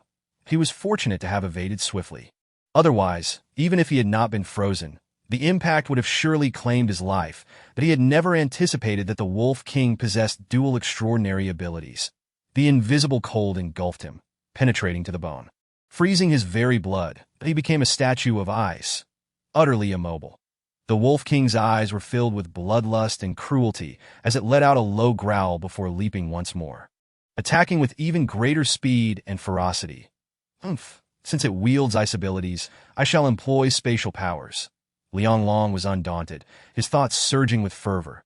The void rippled with waves, akin to water patterns spreading forth. Spatial obliteration. In an instant, The void erupted with layers of ripples, transforming into a monstrous flood that engulfed the area ahead. The entirety of space warped, as if ensnared in an invisible blade's grip. Bang, bang, bang! The surrounding icy domain shattered, disintegrating into powder, vanishing from sight. Even the Wolf King was subjected to an unprecedented assault. That it appeared as though it was assailed by countless blades, blood gushing from its body as it let out agonized cries. Then it plummeted from the air, crashing to the ground, bleeding profusely while howling in despair. This level of injury was merely a result of Liang Long's restraint. Had he unleashed his full spatial obliteration, the Wolf King would have been reduced to mere chunks of meat. Chapter 42. The Pact, Second-Tier Wolf King Awo. The Wolf King lay on the ground, on the brink of death, continuously emitting mournful howls. Sensing Liang Long approaching, it laboriously lifted its head, glaring at him with a fierce gaze that remained fearsome. But what of it? Ultimately, it had succumbed to Liang Long's prowess. Liang Long approached, squatting before it. Beast God Lord Pact. With the utterance of this indifferent phrase, a peculiar energy enveloped the Wolf King that he was now a second-tier extraordinary being. Moreover, having undergone 2 enhancements, his physical prowess rivaled that of a third-tier extraordinary being. Thus, his mental strength was astonishingly immense. Under such circumstances, Liang Long could easily form a pact with 3 extraordinary beasts of the same tier. Sure enough, the next moment, the Wolf King's gaze softened, becoming gentle and compliant.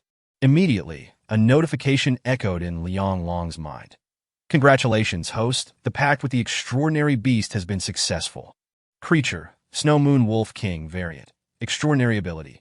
Moon speed, extreme cold encasement. Level, second tier. Enhancement, none. Loyalty, 50. The Snow Moon Wolf King indeed possessed 2 extraordinary abilities, one allowing for a brief burst of 100% speed, and the other, ice encasement. Liang Long felt immense satisfaction with this Wolf King. He affectionately patted its head and smiled. After I depart, the task of protecting Xiao Ling will fall to you. Now, lead me to a place to buy clothes. Awo. The Wolf King emitted a low growl before turning and striding back into the supermarket. Outside the supermarket, Ma Minglan gazed anxiously at the exit. What on earth was happening inside? The earlier scene of ice enshrouding several miles was utterly horrifying, sending shivers down her spine. What kind of being possessed such terrifying, extraordinary abilities?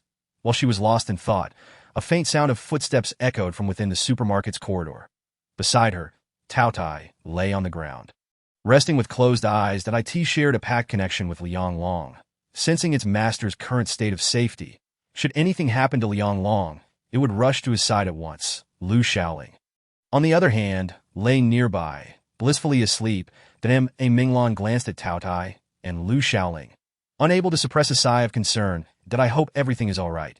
But with the Snow Moon Wolf King inside the supermarket, how could it possibly be safe? At that moment, a faint sound of footsteps emerged from the corridor within the supermarket. Dame Minglan's heart skipped a beat, and she quickly stood up, warily watching the passage.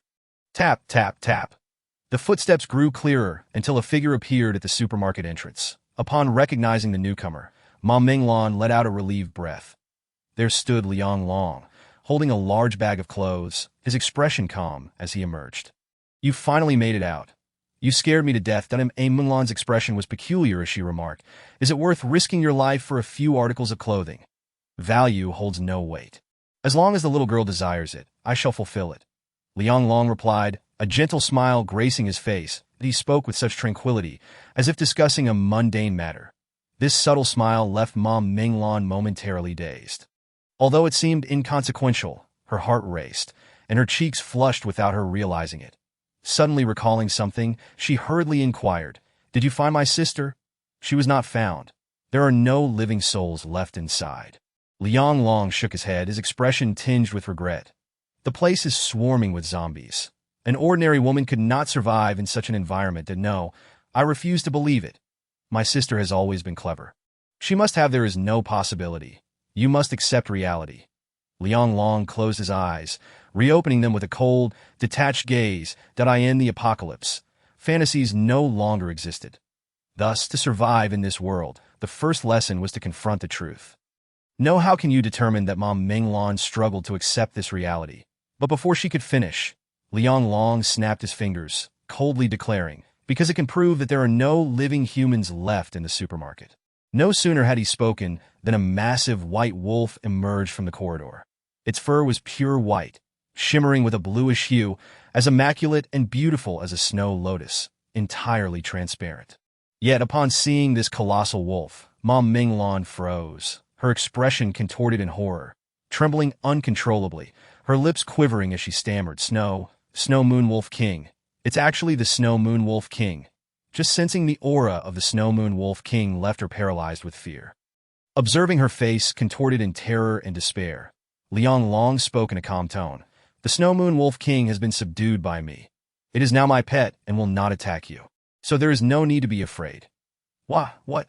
Ma Minglan's eyes widened in disbelief. It took her a moment to process his words, and she gazed at Liang Long with shock. Had he truly claimed the Snow Moon Wolf King? That was a second-tier extraordinary beast. Not only was its power formidable, but it also commanded a pack of mutated wolves. Could such a beast truly be tamed? No, she found it hard to believe. Yet her heart brimmed with astonishment and incredulity. Snow Moon Wolf King, come here. Liang Long, observing her skepticism, merely smiled gently, that he then beckoned the Snow Moon Wolf King over. The once imposing Snow Moon Wolf King instantly transformed into an obedient creature, trotting over like a docile kitten. Witnessing this scene, Ma Minglan was left in sheer shock, her eyes nearly popping out of their sockets. The Snow Moon Wolf King actually obeyed Liang Long. If not for the overwhelming aura emanating from the Snow Moon Wolf King, she might have suspected she was hallucinating. The Snow Moon Wolf King approached, nuzzling against Liang Long's palm, letting out a few affectionate whines. Liang Long reached out, gently stroking its head, a soft smile adorning his face. Snow Moon Wolf King, I trust you are not unfamiliar with me.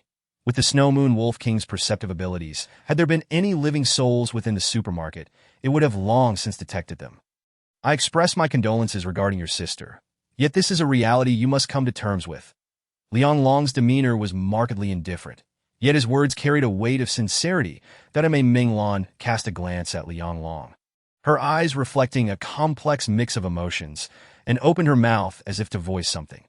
Ultimately, however, no words escaped her lips, only a deep sigh. Perhaps this is simply fate, she murmured. Her sister is no longer present. She must ultimately accept the truth of her loss. Fate, such a ridiculous fate. Liang Long turned and made his way towards the location of the Taotie. As Liang Long approached, the Taotie emitted a low growl. Its gaze warily fixated on the Snow Moon Wolf King. That Dio not be concerned. From this day forth, the Snow Moon Wolf King shall be our companion, Liang Long stated, proceeding to rouse Lu Xiaoling. The Taotie quickly sensed a familiar aura emanating from the Snow Moon Wolf King, leading it to relax and cease its hostility. Chapter 43. Human Younglings, Beasts and Tears. Lu Xiaoling rubbed her eyes. Sitting up in a daze, observing the little girl in her sleepy state, Liang Long couldn't help but feel a sense of helplessness. Glancing at the time, he realized it was already past 5 in the afternoon. He nodded and said, It will soon be dark. Rise and accompany me in search of a place to rest. With that, Liang Long unceremoniously pulled Lu Xiaoling to her feet. As she sat up, she discovered something astonishing and blinked her large, adorable eyes, exclaiming, Brother, I think I see a very white dog. The Snow Moon Wolf King, feeling a wave of irritation, couldn't help but emit a low growl. I am no dog. I am a wolf of the purest lineage. Wow, such a beautiful dog, Lu Xiaoling said, squinting her watery eyes and pouncing on the Snow Moon Wolf King. In an instant, the Snow Moon Wolf King felt its fur stand on end. It let out a deep roar, its aura surging like a tempest, filled with murderous intent. The ruler of the wolf pack. It would not allow a mere human child to humiliate it. This overwhelming presence was enough to intimidate even adults like Ma Minglan, nearly causing her to collapse in fear.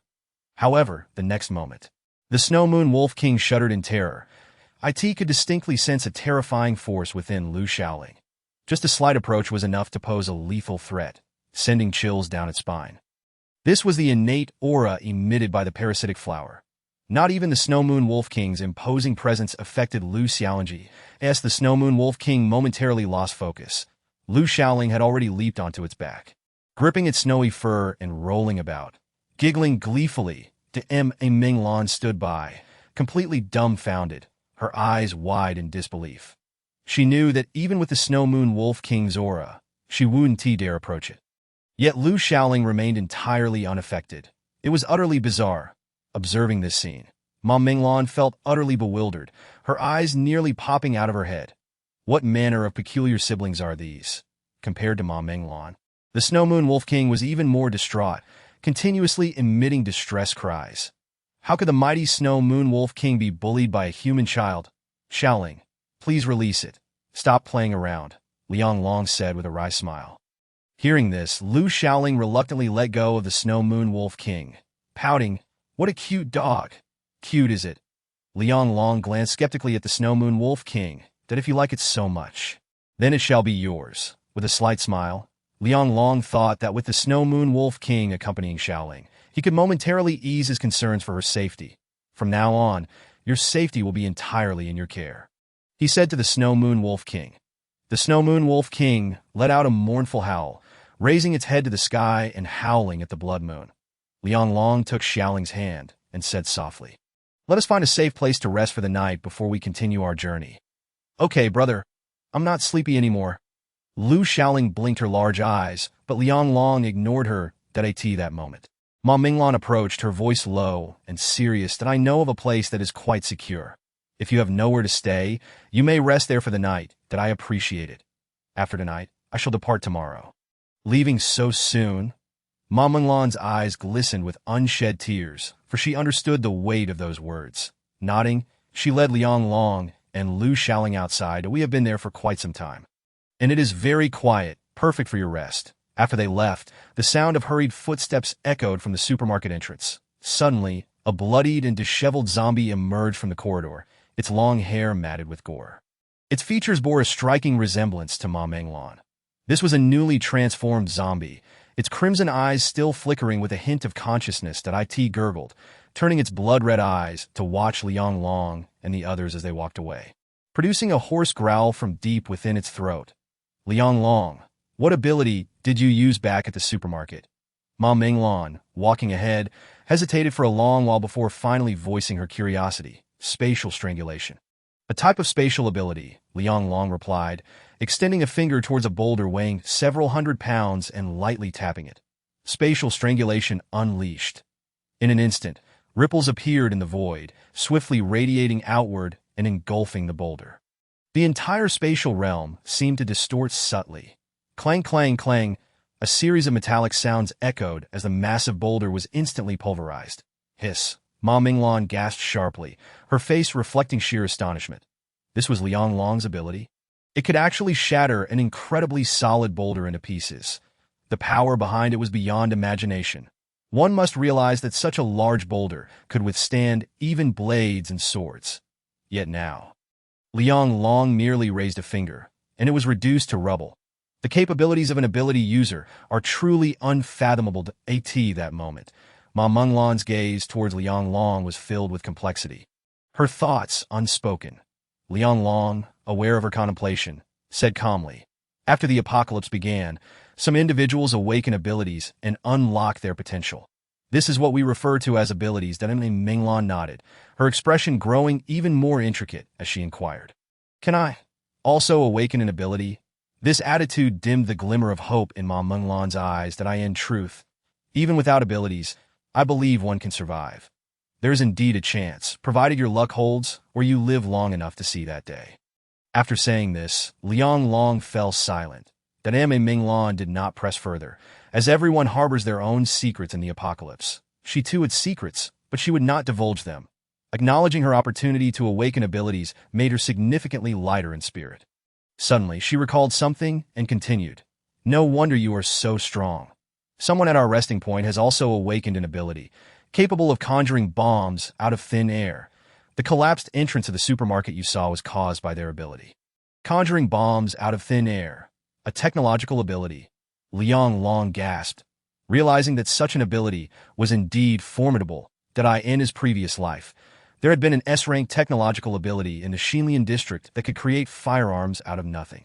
This individual had built a massive armed force through their ability, becoming a regional overlord, even earning the respect of the four great families. After all, in the apocalypse, weapons represent everything. If one could conjure bombs, they would undoubtedly grow into a figure of considerable influence in the future.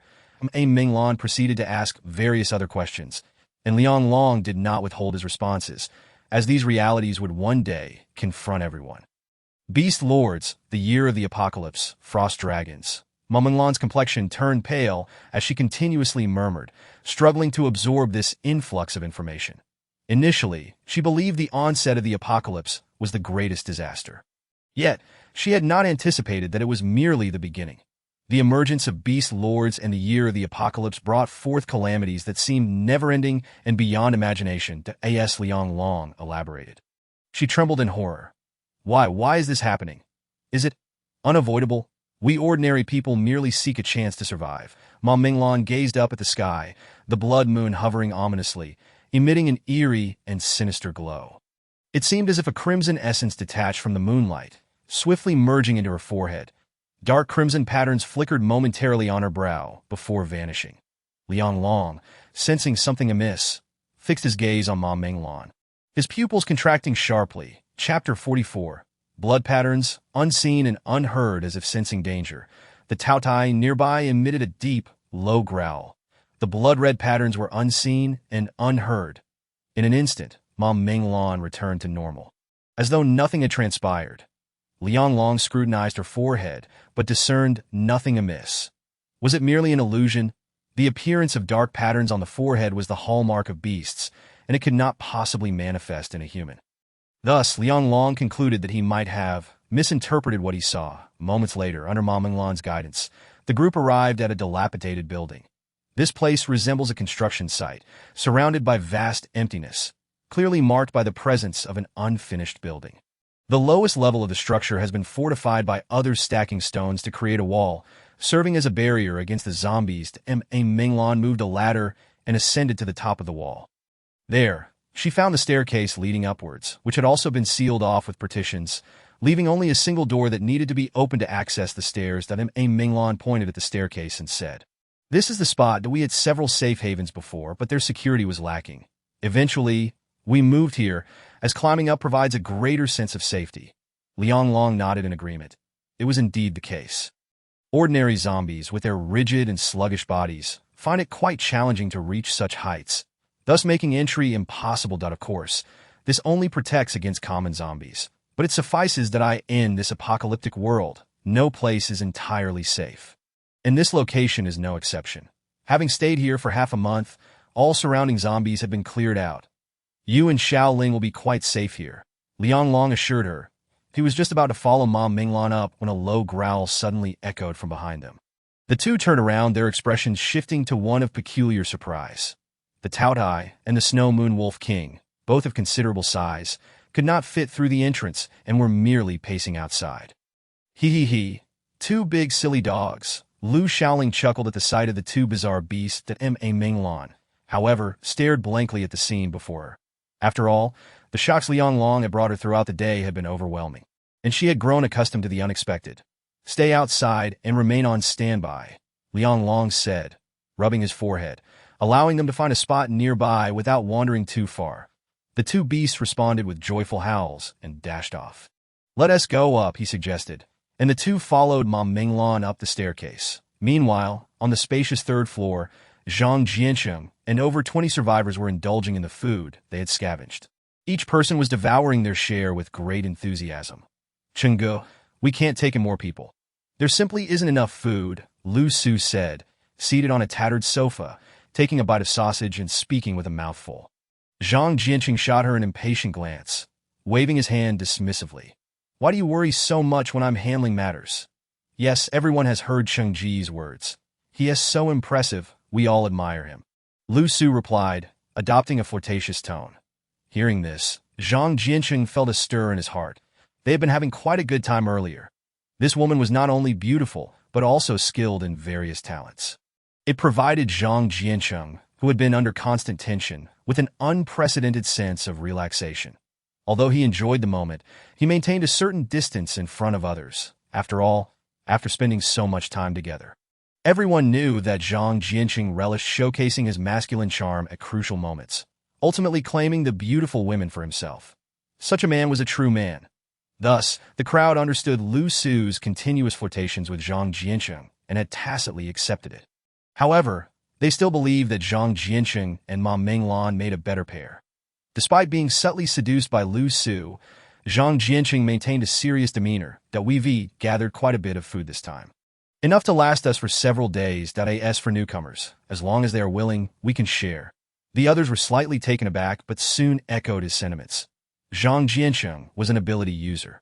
And since he had said so, everyone felt there was nothing wrong with it. Haha, Chenggu is right. We won't stop until we're drunk today. Indeed, since we gathered so much alcohol, we might as well indulge. Yes, let us drink until we drop. The crowd raised their drinks and cheered loudly. Unable to escape, why not seize the opportunity to relish this fleeting moment of luxury? Lu Su, seizing the moment fueled by alcohol, nestled into Zhang Jianqing's embrace, exuding charm and allure. Feeling Lu Su's soft body, Zhang Jianqing laughed heartily. Ma Minglan was still outside. Moreover, as everyone had begun to feel tipsy, who cared if he occasionally took advantage? Unbeknownst to them, Ma Minglan was just arriving with Liang Long. Upon witnessing the scene, even Liang Long was momentarily taken aback. Were these people truly survivors? From their appearance, it seemed they were not striving for survival, but rather hosting an apocalyptic party. Ma Minglan's expression turned icy as she observed Zhang Jianqing and Lu Xudai in front of so many people. He had actually dared to reach into Lu Su's clothing. Ma Minglan had already been disillusioned with Zhang Jianqing. But now, witnessing his shamelessness, she had completely lost faith in him. Was this the partner she had always believed in? How laughable. Lanjie, what are you doing here? Just as the crowd was in a ruckus, a somewhat sharp voice suddenly rang out. That moment, everyone had grown slightly intoxicated, and the sudden voice jolted them back to reality. They turned to see Ma Minglan looking at them with indifference. Zhang Jianqing, startled, instinctively withdrew his hand from Lu Su's clothing. He stood up nonchalantly, pretending as if nothing had happened, showing no signs of embarrassment from being caught by Ma Minglan. After all, in this apocalypse, the strong were respected. As an ability user, having multiple partners was quite normal. Moreover, he was confident in becoming even more powerful. These women would eventually become his playthings, so he felt no need to conceal anything. Faced with Ma Minglan's fury, Zhang Jianqing remained unconcerned.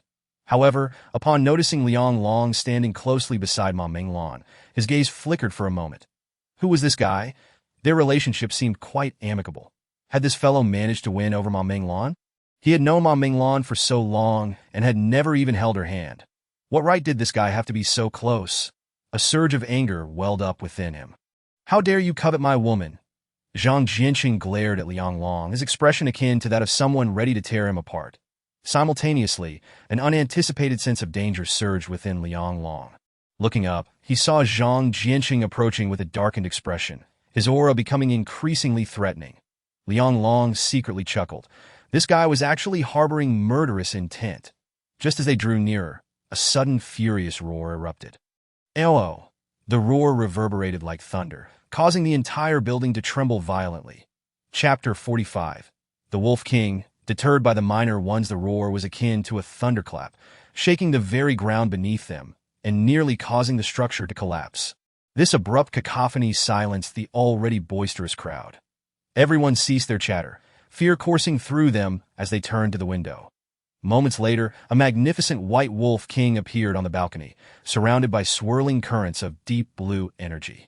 In an instant, an eerie stillness enveloped the area, leaving everyone frozen in fear, chilled to the bone.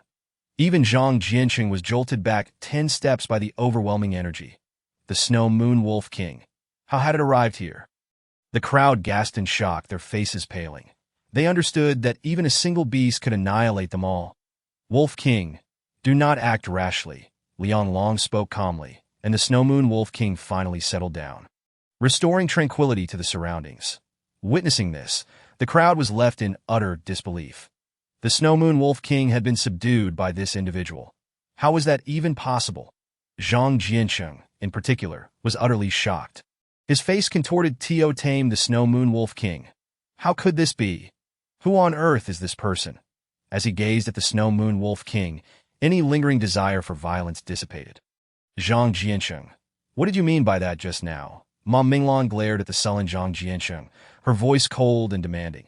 Zhang Jiansheng finally calmed down and replied nonchalantly, well, we just gathered a substantial amount of food. And he shows up right after. What kind of coincidence is that? I suspect he is eyeing our supplies and intends to take a share. What justification is there for him to benefit from such a significant cost? Indeed, I believe he is here for our resources. The surrounding crowd began to murmur in agreement, completely disregarding Ma Minglan. Upon hearing these words, Ma Minglan's expression grew even colder. One time, you too were survivors. Some were on the brink of starvation, yet Zhang Jiansheng and I provided you with sustenance. Did we not? And now, how ironic it is that you have begun to exclude others. It is truly disheartening. The crowd fell into a sudden silence. Many had been on the verge of death from hunger, saved only by Ma Minglan and Zhang Jiansheng. Now, they had turned ungrateful, treating the new survivors with such disdain. It was no surprise that Ma Minglan felt disgruntled. Meanwhile, Zhang Jiansheng cast a particularly dark glance at Liang Long, his eyes reflecting an unusual intensity, even hinting at murderous intent. Were it not for the Snow Moon Wolf King lurking outside on the balcony, he would have acted already. But what of it? You wish to compete with me for a woman? This is my territory. I shall ensure you have no place to stand. He rose, his demeanor serious. Enough. Let us quiet down Desolation, since everyone is against it. I believe there is no need to let him stay the night. After all, we are strangers. What if he harbors ill intentions upon hearing Zhang Jiansheng's words? The surrounding crowd fell silent, their gazes flickering. Zhang Jiansheng then pointed to a lowly shed outside and said nonchalantly, how about this? Let him stay in the work shed for the night. What? That shed has no protective measures against zombies. This is too cruel. Ma Minglan trembled with fury. Was this not akin to sending Liang Long to his death? Liang Long glanced at a dilapidated shack not far outside and could not help but smirk coldly. In that place, for an ordinary person, it would be tantamount to offering oneself as a meal to the zombies. Zhang Jiansheng truly was cunning, but unfortunately, he had chosen the wrong target this time. While others feared the zombies, Liang Long felt no trepidation whatsoever. Zhang Jiansheng cast a detached glance at Liang Long, his expression devoid of warmth, yet he spoke with a veneer of righteousness that Lana, do not act foolishly. I am doing this for everyone's good, that we have no ties with him. People like him are unreliable, and we cannot risk our companions' lives. That a subtle smile crept onto Zhang Jiansheng's lips, presenting an image of cultured elegance.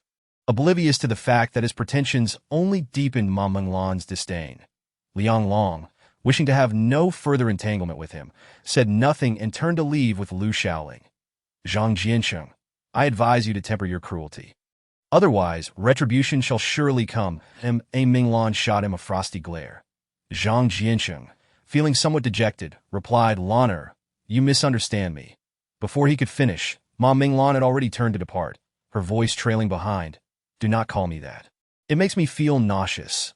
Hearing the sound of Ma Minglan's departing footsteps and her words, Zhang Jiansheng seethed. How dare this woman insult him, treating him with such contempt? But let it not be forgotten. We are in an apocalyptic world now. There are no laws, morals, or rules to bind us. Only the primal law of survival of the fittest. Sooner or later, you will kneel and beg for my forgiveness. Just wait. Liang Long led Lu Shaoling out of the dilapidated building and paused after taking a few steps that he heard footsteps behind him and raised an eyebrow slightly, knowing who had followed. Ma Minglan emerged silently. I have severed ties with them. I have decided to leave. Her eyes were filled with disappointment that I have worked with him for many years. Never did I expect he would become like this. In this world of chaos, humanity had decayed. No one could remain unchanged. Liang Long shook his head and strode towards the small wooden shack. Though the shed was small, it was certainly better than sleeping outside. Moreover, Lu Shaoling was still young and needed shelter from the elements. Safety was the least of his concerns. With two exotic beasts standing guard, what could be safer than here? Above in the dilapidated building, Zhang Jiansheng and the group of survivors watched as Liang Long and his companions entered the rundown shack. Lu Su walked over, her face adorned with a charming smile. Chenggu, you even left the small house for them to stay overnight. How kind of you. Were it not for Cheng Ji's consent, they would not even have the chance to dwell in the work shed. Outsiders had no right to partake in their resources. If zombies were to appear in the dead of night, they could only blame their ill fortune. Listening to the surrounding survivors inciting one another, Zhang Jianqing wore a self-satisfied expression, but he remained silent. Gazing at the shabby work shed, his eyes shifting like the weathered AT this moment. Inside the work shed, Liang Long surveyed the food before him. 2 moldy loaves of bread, the only sustenance Ma Menglan could offer at present. This is my own food. Do not think too much of it, Ma Menglan stated. Annie, these loaves are moldy. Can we eat them?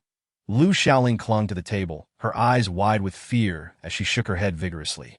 Liang Long sighed.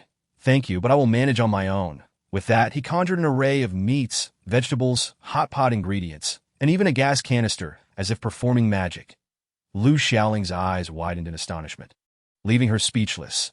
This is my spatial ability. I possess a space warehouse. Liang Long explained nonchalantly, observing Ma Menglan's stunned expression. Spatial ability, warehouse. Ma Menglan's mouth fell agape in disbelief, staring at Liang Long in astonishment. The existence of such abilities was indeed extraordinary. Was this man a devil? As for Lu Xiaoling, she had long grown accustomed to marvels. Her focus was entirely on the dishes laid out before her. Brother, which one shall we eat tonight? Her innocent query nearly caused Ma Menglan to spit blood. While others pondered their evening meal, they too contemplated what to feast upon that night. Liang Long smiled slightly and replied, All of it. Since we have many people tonight, let us indulge in hot pot. It has been far too long since I last enjoyed it. Yes, let us have hot pot. I really want to eat hot pot. Lu Xiaoling nodded enthusiastically, her big sparkling eyes glued to the food, saliva practically dripping from her mouth. Liang Long set up the gas stove, connected the gas canister, and brought water to a boil. He then added the hot pot base to the pot, seasoning it with oil and salt, and tossed in the meat. Soon, a delightful aroma wafted from the small shack. Lu Xiaoling could hardly contain herself, swiftly grabbing a piece of pork from the pot and popping it in her mouth, only to squint in reaction to the heat. So hot. She winced, yet the deliciousness overwhelmed her, refusing to spit it out. Instead, she grimaced, her expression adorably fierce as she swallowed the meat. Watching her antics, Liang Long couldn't help but smile, ladling her another scoop of broth. Meanwhile, Ma Menglan, maintaining her composure, savored the food with delight. What? Pork, duck, chicken, and an assortment of vegetables? Inside the dilapidated building, Zhang Jianqing and the 20 or so survivors were wide-eyed in disbelief. How was this possible? This was an apocalypse. Where did such food come from? Are you hallucinating? Fresh vegetables? Are there even fresh vegetables left? Zhang Jianqing's eyes bulged in disbelief. Chengge, it's true. I sneaked over and saw them cooking hot pot with my own eyes, said a scrawny youth standing beside Zhang Jianqing. Chengge? Lu Su looked equally astonished. I smell the aroma of stewed meat. I smell it too. It's real. They're cooking hot pot. What? Hot pot. How long has it been since I had a full meal? They are actually eating hot pot. Are they even human? The 20 or so survivors were filled with a furious sense of injustice, in comparison. The scraps they had just consumed were barely fit for swine. Some could no longer restrain themselves and stealthily approached. Inside the small wooden house, the bright lights illuminated the table laden with various meats and vegetables that in an instant, the onlookers felt a surge of excitement building in their chests. Look, there's even a gas stove and canister. Am I imagining things? Is this real? Where did all this food come from? The survivors' eyes gleamed with avarice as they beheld the scene inside the small shack. Zhang Jianqing, standing at the forefront, grew increasingly grim, the veins on his forehead bulging. Damn it, where did he get the gas and hot pot? Could it be left behind by the shack? But that doesn't make sense. I checked the shack thoroughly. There was nothing left but a few broken tables and chairs, and no matter what, he could not let this opportunity slip through his fingers. They too desired the gas stove, the hot pot, and to enjoy steaming meals. Chengge, I want to eat hot pot too. Lu Su, standing nearby, said with a soft voice, Why don't we gather some people and rush over to seize the food? We cannot act yet. Otherwise, we will all die there. Zhang Jianqing replied, You think we can't overpower him with so many of us? The scrawny youth's face was twisted with anger, itching to charge forward. Zhang Jianqing kicked him aside, gritting his teeth. Are you out of your mind? It's nighttime. The lights will attract zombies and exotic beasts. If we rush in now and make a scene, we will all perish. With that, he turned and walked back towards the dilapidated building. Realizing that they had momentarily lost their senses, forgetting that it was night, staying outside the shelter was tantamount to courting death. Chengge, are we truly going to give up just like that? Lu Su gazed at the small wooden cabin, her heart filled with a myriad of discontent. She longed to indulge in hot pot as well. There's no need to rush. He must have more supplies on him. It was night, and they dared to light a fire, soon to be encircled by zombies, their lives hanging by a thread. Once dawn breaks, we shall clear out the zombies and seize their provisions. Upon hearing this, the group was instantly invigorated. They hid atop a dilapidated building, surrounded by the inky darkness, silently awaiting Liang Long's imminent doom at the hands of the undead. Meanwhile, inside the wooden cabin, tranquility reigned. Liang Long and his companions savored their meal, glistening with grease, beads of sweat forming on their foreheads. Brother, it seems they have left. Pay them no mind. Let us finish our meal quickly and then rest. Liang Long was wholly engrossed in his feast. Only Ma Minglan wore a puzzled expression, casting a curious glance at the two for reasons unknown. Memories of the past flooded her mind, a time devoid of zombies and mutated beasts, where the sky was blue, the moon bright, and the water safe to drink. Liang Long rolled his eyes, retorting, as if anyone hasn't seen blue skies and white clouds. His sister adored picnics, and during joyous moments, she would sing for them. Those days passed swiftly, as she recalled this. A shadow of melancholy crossed Ma Minglan's eyes. Minglan Ani. Lingling can sing too. Lu Shaoling, her appetite small, soon finished her meal and blinked innocently before bouncing over to sing a nursery rhyme. Two tigers, running fast, point one without eyes, one without a tail. How strange, how strange. Goodness, they are outrageous. Eating hot pot and singing nursery rhymes.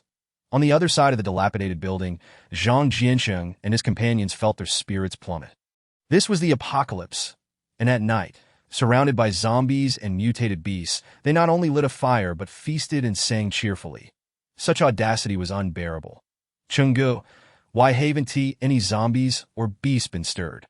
They had been waiting for an hour, each minute a torment. Zhang Jiansheng surveyed the surroundings, his brow furrowed. His heart ached at the thought of Liang Long devouring succulent hot pot meat that felt as if each bite he took was a piece of his own sustenance. Initially, he expected the zombies to react, yet nothing happened, as if they had vanished. Since there's no danger, why wait any longer? Let us go, we shall feast on hot pot and meat, at Zhang Jiansheng's declaration. The group's eyes ignited with fervor. They could hardly contain themselves as they rushed downstairs. Over 20 survivors brandished torches, racing towards the wooden cabin. But after merely 10 meters, they sensed something amiss. Countless eerie green eyes flickered to life under the moonlight. A chilling howl echoed throughout the dilapidated building. Chengge, we've encountered a pack of mutated wolves, but upon turning, they were horrified to find the area below the building teeming with zombies. This scene was more terrifying than any filmed zombies. The group quaked, collapsing to the ground in fear. Chengge, this is disastrous. With so many zombies, what shall we do? Panic-stricken, they felt their legs weaken, some even wetting themselves in terror. At that moment, Zhang Jiansheng, overwhelmed by fear, fled without a thought for his companions. Others, witnessing this, cried out and scrambled to escape. But it was too late. The zombies emitted low growls and lunged forward in an instant. Many were pinned down and viciously torn apart. The night was filled with harrowing screams in mere moments. Several had been reduced to bloody remnants, blood splattering everywhere. The dreadful wails persisted, echoing in the night. Zhang Jiansheng had run 500 to 600 meters, yet still heard those ghastly cries. Help! Help! Don't eat me, please don't eat me! At that moment, Zhang Jiansheng halted, for he found himself blocked by a massive, snow-white mutated wolf. This beast towered over him, standing more than 2 meters tall, its crimson eyes fixed upon him with a hint of mockery. Snow Moon Wolf King. Zhang Jiansheng's eyes widened in terror. It was the fearsome Wolf King from the supermarket's underground. How could it be here, and why was it targeting him? It was all over. His limbs trembled uncontrollably, his eyes filled with dread. The Snow Moon Wolf King let out a low growl, bearing its bloodthirsty smile. Oh, whoa. It raised its head and roared at the sky, then lunged at Zhang Jiancheng. His pupils dilated, instinctively wanting to evade. Yet he discovered his legs felt like lead, immovable. Thud. He fell heavily to the ground. Scrambling forward in fear, filled with resentment that he was an ability user, destined to be the strongest among survivors, ruling over all in the future. He believed he belonged atop the pyramid. Yet here he was, facing death in that fleeting moment. The snow moon wolf king sunk its teeth into his neck. A piercing scream reverberated through the night, that a foul stench filled the air, the most potent, nauseating scent of blood he had ever encountered. Marking his last memory, that if only he had not been greedy, rushing out at night to rob food. Tears of regret streamed down Zhang Jiancheng's face. He did not lament his avarice, but rather regretted not killing Liang Long before his demise, which led to his own downfall. Crack! With a sharp snap, Zhang Jiancheng's wide eyes gradually lost their luster. Liang Long, should we not go out and investigate? Inside the wooden cabin, Ma Minglan heard the screams from outside. Her face paling. Liang Long shook his head, smiling as he replied, "No need. They are merely zombies." After saying this, he resumed his feast. Although Ma Minglan felt uneasy, she dared not utter a word. The more time she spent with Liang Long, the more she sensed an enigmatic depth to him. She was not overly concerned about Zhang Jiancheng and the others. After all, they were inside the dilapidated building, where ordinary zombies could not enter. Furthermore, Zhang Jiancheng was an ability user. If he could not hold out, he would certainly choose to flee. While Ma Minglan despised Zhang Jiancheng, her hatred for zombies was far greater. The meal of hot pot was thoroughly enjoyable. And once they were satiated, Liang Long laid out bedding for Lu Shaoling to sleep. The two then found comfortable spots to rest. Roar, roar. In the night, a low growl echoed from afar, that a grotesque zombie, its body a gruesome mess, with long hair matted in blood, appeared before the dilapidated building. That it turned its bloodshot eyes towards the structure, seemingly lost in thought. Time passed, and as dawn approached, the zombie emitted a low growl and shuffled away. That night, both Liang Long and Lu Shaoling slept soundly, free from nightmares. As the first light of dawn broke, the sky was awash in crimson hues. Wake up, wake up. Liang Long nudged Lu Shaoling. Drowsily, she opened her eyes and quickly came to her senses upon seeing Liang Long. Where's Ani Minglan? Lu Shaoling looked around. Noticing Ma Minglan was nowhere to be found. Liang Long's gaze flickered, but he said nothing as he began to pack their belongings. However, his expression darkened as he remarked, "There are no zombies outside. I went to the dilapidated building. What did you see?" Liang Long inquired. "Nothing at all. Zhang Jiancheng and the other survivors have completely vanished." Liang Long fell silent, his heart as clear as crystal. They have not simply vanished. Rather, they have been devoured by zombies and packs of wolves, leaving not even a trace of their remains. Naturally, he refrained from voicing this grim truth. Nonetheless, it seemed that Ma Minglan had an inkling of it. Hesitating to speak. Ultimately, she sighed. "Have you gathered your belongings in preparation for departure?" Liang Long nodded, aware that time was not on his side. He needed to hasten to the Hunshun district.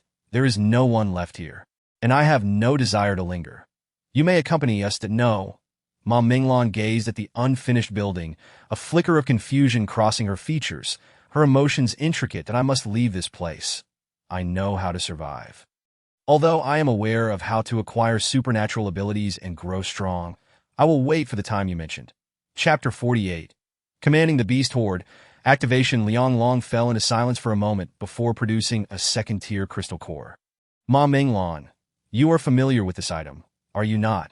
If the opportunity arises, strive to collect such things. Ideally, seek out cores of Tier 3 or higher.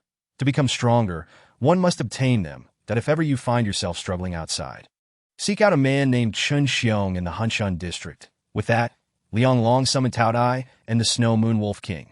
Lu Shaoling gleefully climbed onto the back of the Snow Moon Wolf King, and the two bid farewell. As they watched the pair depart, Ma Minglan felt a pang of loss. Yet soon, her expression grew resolute. Tier 3 crystal cores? Could it be?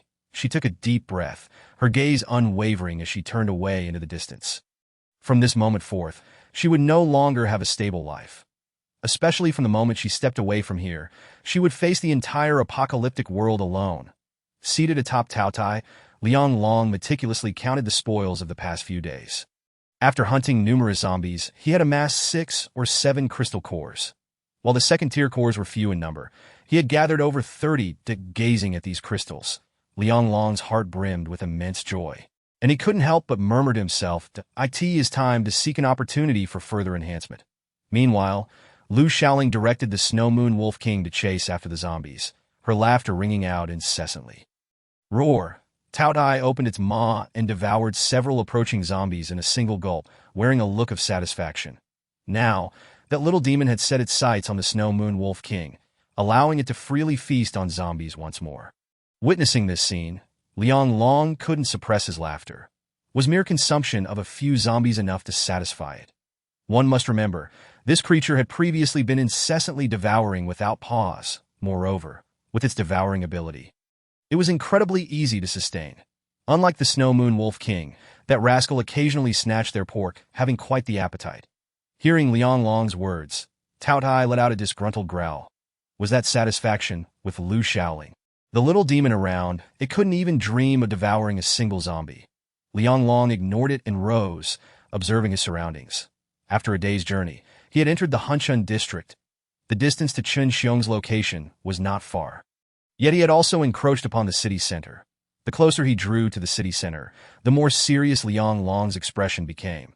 The entire area seemed shrouded in an invisible aura. It felt as if a Lord-level aberration lay concealed within the city center. However, Liang Long was acutely aware that this presence emanated from beneath the ground, from the yet-to-emerge skeletal lizard lord. A look of vigilance washed over Liang Long's face. Taotie, we must proceed with caution in this area. Having undergone 2 enhancements, his body, both in terms of vitality and mental acuity, was extremely sensitive. He could easily perceive the shifts in the surrounding auras. Within a mere month, the skeletal lizard lord's aura had grown increasingly terrifying. After circling the area, he pointed ahead that in an instant, faint sounds of air being sliced filled the atmosphere, ripples spreading swiftly through the void. Any zombies wandering within this vicinity were instantaneously reduced to mere chunks of flesh. After clearing the area of zombies, Liang Long clapped his hands, a satisfied smile gracing his lips that he set about cleaning the ground. Erecting a tent and gathering firewood that in a short time, a simple campsite emerged, complete with a fairly large tent. Liang Long then produced a table, sofa, and mattress. This was a habit formed from his previous life, always prepared with living supplies. After a day of play, Lu Shaoling was also tired. Following their dinner, she lay on the sofa and drifted off to sleep. Liang Long opened the system panel, observing the number of crystal cores at his disposal, and chose to enhance his mental strength. The frequency with which he utilized his supernatural abilities was steadily increasing. Among these, the abilities of spatial strangulation and symbiosis required substantial mental energy. The higher the level of the contracted aberrations, the greater the mental energy required. Currently, including the parasitic flower, he had contracted 3 second-tier aberrations. Taotie, the Snow Moon Wolf King, and others that if he did not enhance his mental strength soon, he would find it increasingly difficult to manage. Host chooses to enhance mental strength. 100 crystal cores are required. Confirm. Host chooses to enhance mental strength. 1,000 crystal cores are required. Confirm. Confirm.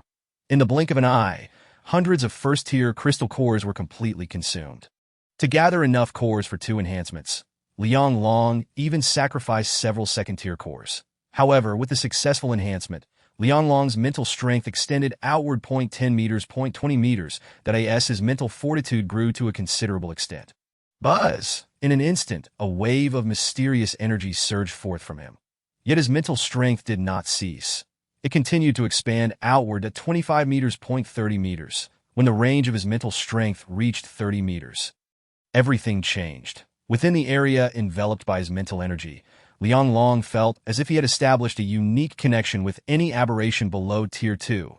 But the Beast God Lord's ability to command the Beast Horde had awakened in its entirety. Within 30 meters, he could command any aberration below the level of a pet. Liang Long opened his eyes, overwhelmed with joy. Commanding the Beast Horde was akin to commanding an army. He understood better than anyone what this entailed. He could even envision a scene where with a single command, countless beasts would bow to him. Imagine leading several aberration lords, commanding thousands of beasts, conquering all. The grandeur of such a scene was unimaginable. Moreover, these aberrations were stronger than their counterparts of the same level and were fiercely unyielding. Wherever they went, not a blade of grass would remain. Not to mention ordinary supernatural beings. Even the four great families would tremble in fear. Liang Long's figure flickered, and in an instant he found himself several miles away, in the night. A series of savage roars reverberated around him, followed closely by several aberrations charging forth. The aberrations in this area were not overly powerful, merely peak first tier. However, in such numbers, even a third-tier supernatural being would need to retreat. Yet, facing the multitude of aberrations, Liang Long felt no fear. Command the beast horde. In an instant, his mental energy surged forth like a tidal wave, engulfing the 30-meter radius around him. Roar, roar, roar, roar, roar in the night, deafening roars of beasts echoed. The 10 or more aberrations charging toward Liang Long suddenly knelt upon the ground, trembling violently. Liang Long stood firm, resembling a descending beast god, his oppressive aura palpable. Every movement of his seemed to dictate life and death, provoking tremors among these aberrations. This was the effect of commanding the beast horde. What a thrill, feeling his mental strength tightly interlinked with these aberrations. Liang Long let out a triumphant howl to the heavens. In that moment, he finally comprehended why this supernatural ability was termed the Beast God Lord. This was the true essence of the Beast God, commanding the masses. Reigning supreme, roar. Suddenly, a resonant roar from a colossal beast echoed through the night, shaking the heavens. Following closely, a shadow sped toward him. Behind it, dozens of aberrations surged forth like a torrent, racing toward him. Chapter 49. The colossal beast awakens. The entire earth seemed to tremble beneath the onslaught of the beast horde. Liang Long narrowed his eyes, a surge of murderous intent rising within him. It appeared that a powerful aberration had sensed his ability to command the beast horde and was approaching for battle. A king, never one to shy away from challenges. In the eyes of those formidable aberrations, Liang Long was undoubtedly the king. At that moment, he beheld a massive gorilla, over 2 meters tall, charging toward him with dozens of aberrations in tow. Rather than feeling any fear, Liang Long's blood surged with excitement to kill. At that instant, his eyes turned crimson, emitting a roar reminiscent of a savage beast. His figure darted like lightning, commanding over a dozen aberrations to charge forward. Simultaneously, he unleashed his symbiosis ability. His body became covered in scales, swelling in size, with bone spikes sprouting from his back and a bloodthirsty red glint flashing in his eyes. He radiated an aura of overwhelming killing intent. As if influenced by Liang Long's presence, the dozen or so aberrations he commanded experienced a surge in their own ferocity. Boom! In an instant, Liang Long collided fiercely with the colossal black gorilla. A thunderous explosion erupted, shaking the ground and sending dust soaring. Amidst the cloud of debris, man and beast engaged in a frenzied battle, causing chaos that reverberated for miles. Bang, bang, bang, bang. The black gorilla, fierce and relentless, swung its massive fists, each strike imbued with devastating power. Yet the transformed Liang Long stood unyielding, undeterred by the onslaught. Boom! The two combatants unleashed a furious storm of energy as their fists and feet collided. The violent impacts resonated like thunderclaps, shaking the ground beneath them, causing the entire city to tremble under the onslaught. The battle between Liang Long and the black gorilla erupted with an intensity that was truly staggering. In this moment, one could only speculate how many survivors were startled from their hiding places amidst the apocalyptic ruins, their dazed eyes fixed upon the fierce clash before them. Oh my goodness! Who is battling the Black King? Are they engaged in close combat? Good heavens, is that even human? Surely, it must be a monster.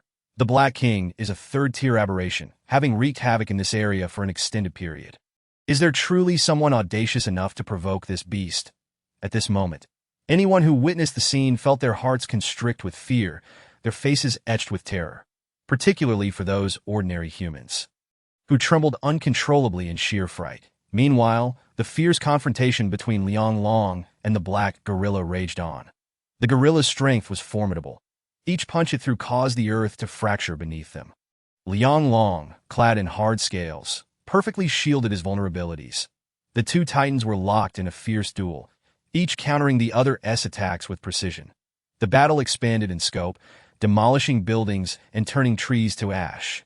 This fierce conflict persisted until midnight, ultimately resulting in the demise of all aberrations involved. Liang Long and the Black King, however, both retreated, bringing an end to their clash.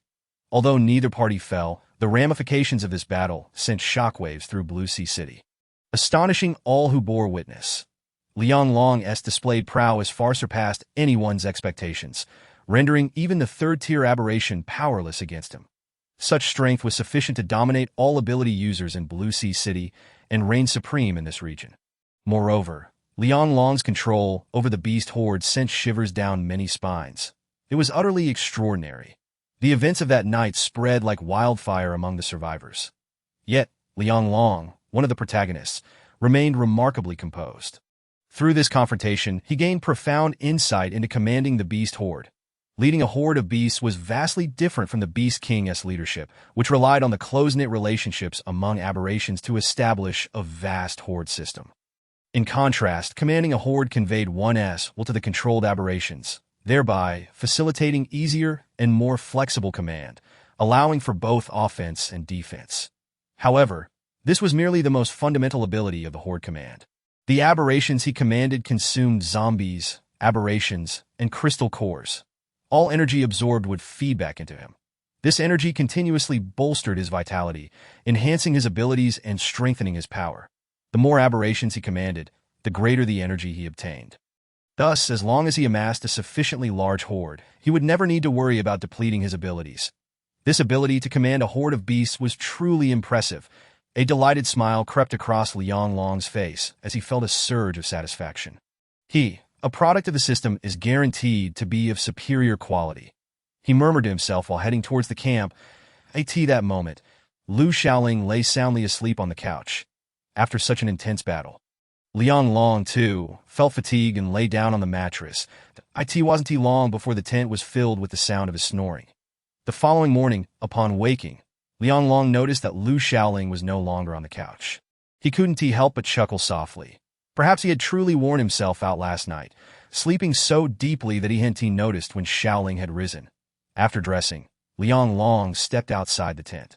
A brief moment of sensing allowed him to quickly detect the fluctuations of Lu Xiaoling's aura, prompting him to hurry over 300 meters away from the camp. Lu Xiaoling sat atop a large stone. In front of her stood 5 or 6 zombies, all respecting her presence, their low growls seemingly conveying something to her. "Wow, is this for real? How terrifying!"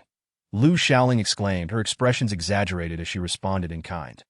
Meanwhile, the Snow Moon Wolf King watched the zombies intently, its gaze serious and vigilant. Should any of the zombies display a hint of danger, the Snow Moon Wolf King would unleash a devastating assault without hesitation. "This is quite alarming. I'm so frightened." Upon seeing Liang Long, Lu Xiaoling immediately rushed into his embrace, burying her head in his chest. "What is wrong? What did they say to you?" Liang Long's gaze swept over the zombies, his eyes igniting with fervor. Another batch of second-tier zombies. This girl truly possesses a knack for locating second-tier zombies, no matter where she is. He couldn't help but ponder whether he should take Xiaoling to Jichuan City. As long as she was around, second-tier crystal cores would practically present themselves on a silver platter. Just imagining it sent a thrill through him. They said there was a battle between Beast Kings last night, destroying many buildings. It was terrifying. A battle between Beast Kings? What nonsense. Liang Long's expression darkened. That was me battling the Beast King. After all, the destruction spanned several kilometers, leaving the area in ruins. Cough, cough, cough. Xiaoling, don't listen to their nonsense. It is true. They sensed something terrifying awakening underground. Awakening? Liang Long's pupils constricted sharply. The skeletal lizard lord.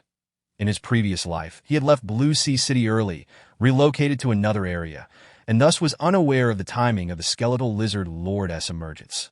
By that time, Blue Sea City had already transformed into one of the most perilous regions in the apocalypse, a forbidden zone of SSS rank. It was that battle that resulted in the skeletal lizard lord consuming over 100,000 survivors. Chapter 50. Hunter, Monster Zombies. Even now, the mere thought of the skeletal lizard lord sent a chill down Liang Long's spine. Xiaoling, did you ascertain whether that creature has truly awakened? Yes, they said it has awakened. Upon hearing this, Liang Long fell silent, unable to suppress his doubts. Could it truly be that a few zombies communicated this information so clearly? After all, zombies had lost their cognitive abilities. Brother, it's true. They wouldn't dare deceive me that a massive fissure opened in the city center a few days ago, swallowing many zombies that ITS said to be the result of that enormous creature awakening and devouring them. Hearing this, Liang Long's heart jolted. Feeding? The skeletal lizard lord is not only awakened but has also had breakfast. Instantly, Liang Long found it impossible to maintain his composure. As dawn broke, he packed up the tent and set off with Lu Xiaoling. Xiaoling rode atop the snow moon wolf king, her big eyes blinking as she scanned the surroundings, seemingly searching for the beast king. Meanwhile, Liang Long sat atop the gluttonous beast, his gaze flickering with intensity. Lu Xiaoling's ability to control zombies posed a significant risk if discovered that in the past, an ability user known as the God of Corpses in the north had controlled over a dozen fourth-tier zombies. A power beyond imagination.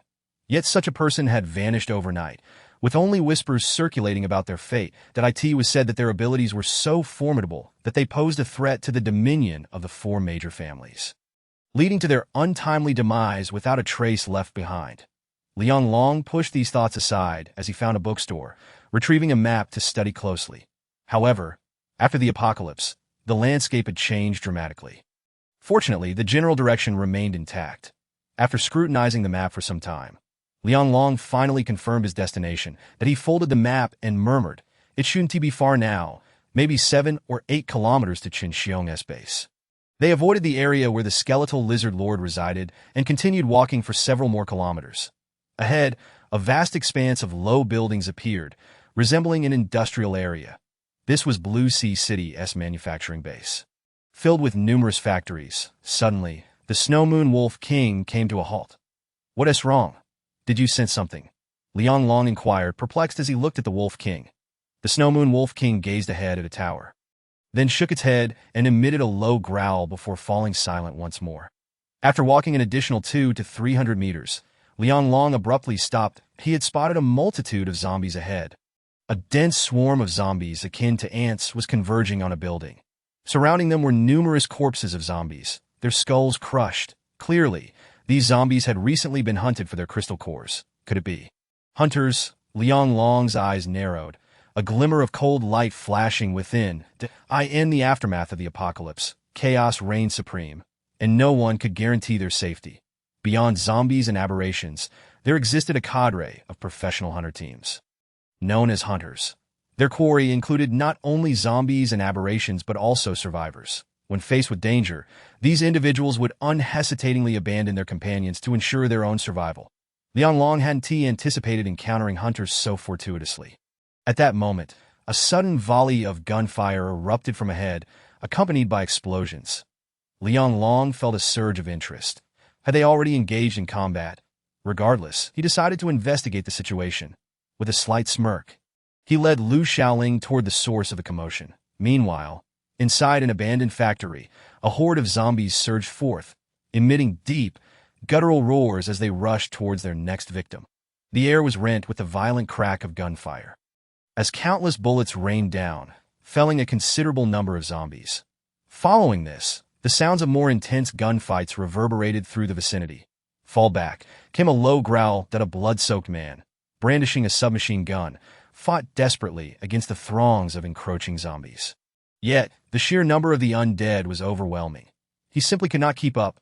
Damn it, I was boasting in front of Xiong Yi about seeking vengeance for Long Yi. And now, before even leaving the Huichun district, am I to perish? Diango turned to the group of over a dozen men and women behind him, roaring, "Get to it!" But the group, pale-faced, lacked the courage to act. His frustration with them was mounting. Initially, he had led a small team, intending to eliminate the survivor base that had offended Qinxiong'an. However, upon passing through this industrial area, they encountered these survivors, who, in their desperation, had ventured into the factory for food, inadvertently stirring the zombies within. Consequently, they were besieged by a horde of zombies and forced into an abandoned factory. His team had suffered severe injuries, with many on the brink of death. In a frenzy, Diango urged the group to assist in slaying the zombies. gritting his teeth. He raised his submachine gun and unleashed a barrage towards the advancing zombies. Bang! Bang bang! The undead were ruthlessly mowed down, yet they continued to surge forward relentlessly. It was at this moment that Diego grasped the gravity of the situation. The number of zombies in this industrial sector was alarmingly excessive, and they kept emerging from various factories. With so many zombies, his small team could not possibly eradicate them all. Brother Dog, we can't hold them off. There are too many, Brother Dog. Let us flee. After all, these cowards won't even dare to kill zombies. Why should we accompany them to their demise?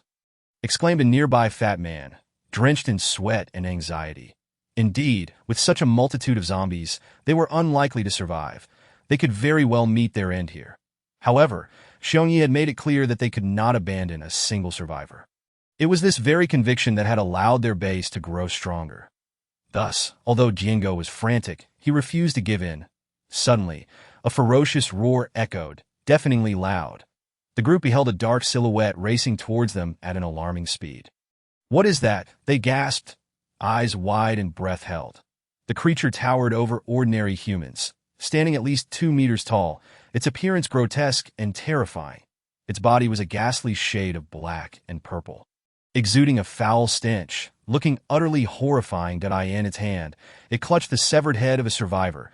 In the next instant, Diego and the survivors witnessed a scene they would never forget.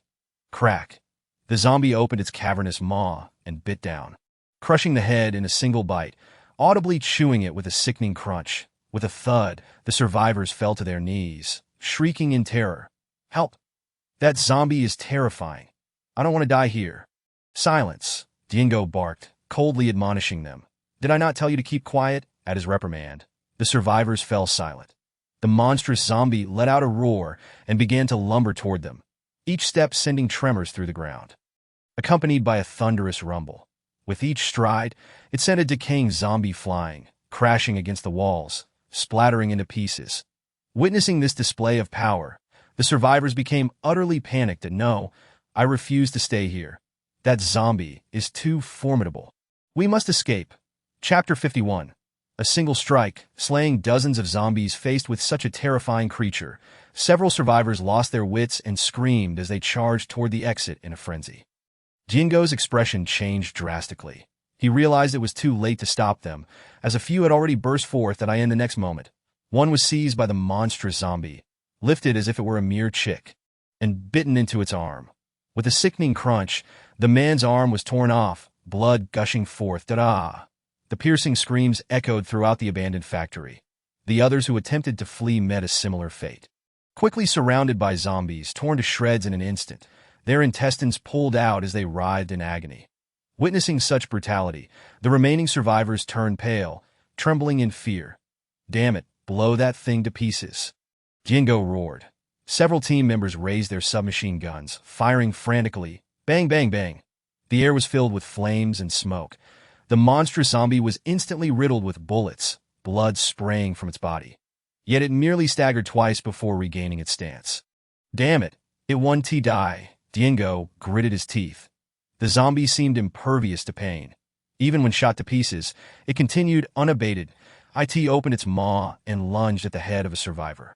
The survivors struggled desperately, but in a heartbeat, their skull was shattered, brain matter spilling forth. Diego's eyes widened in rage as he pulled the trigger madly. The creature was shot to pieces, its head punctured. Yet it remained unscathed. Instead, it shoved its head into its mouth, crunching it with a sickening sound. The scene was utterly horrifying, leaving the survivors paralyzed with terror, chilled to the bone. "Brother Dog, what do we do now? This monster's head has been shot through, and it still lives. This is a mutated zombie, unlike ordinary ones. Unless we blow it to bits with artillery, regular firearms are useless against it. As they watched their comrades being devoured, a multitude of zombies, led by the monstrous one, charged toward them once more. The surrounding pathways were completely blocked, leaving no escape. Diego's face was etched with despair.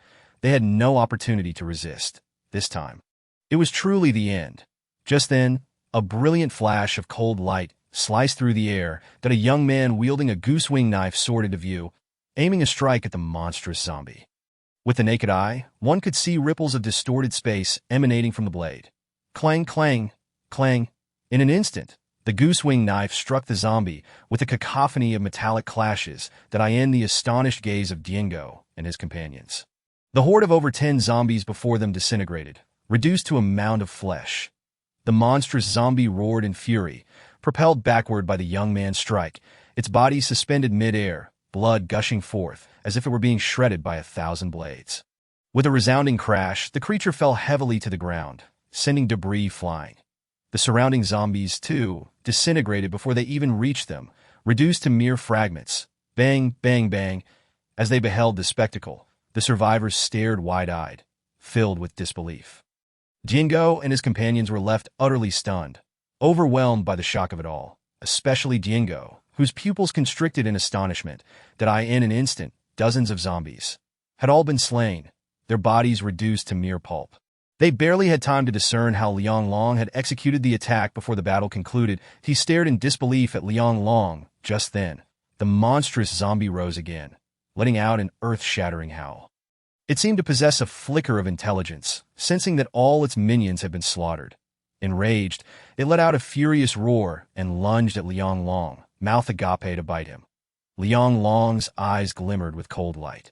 With a flick of his wrist, the goose-wing knife flashed forth, swish. The cold gleam flickered, radiating a murderous intent.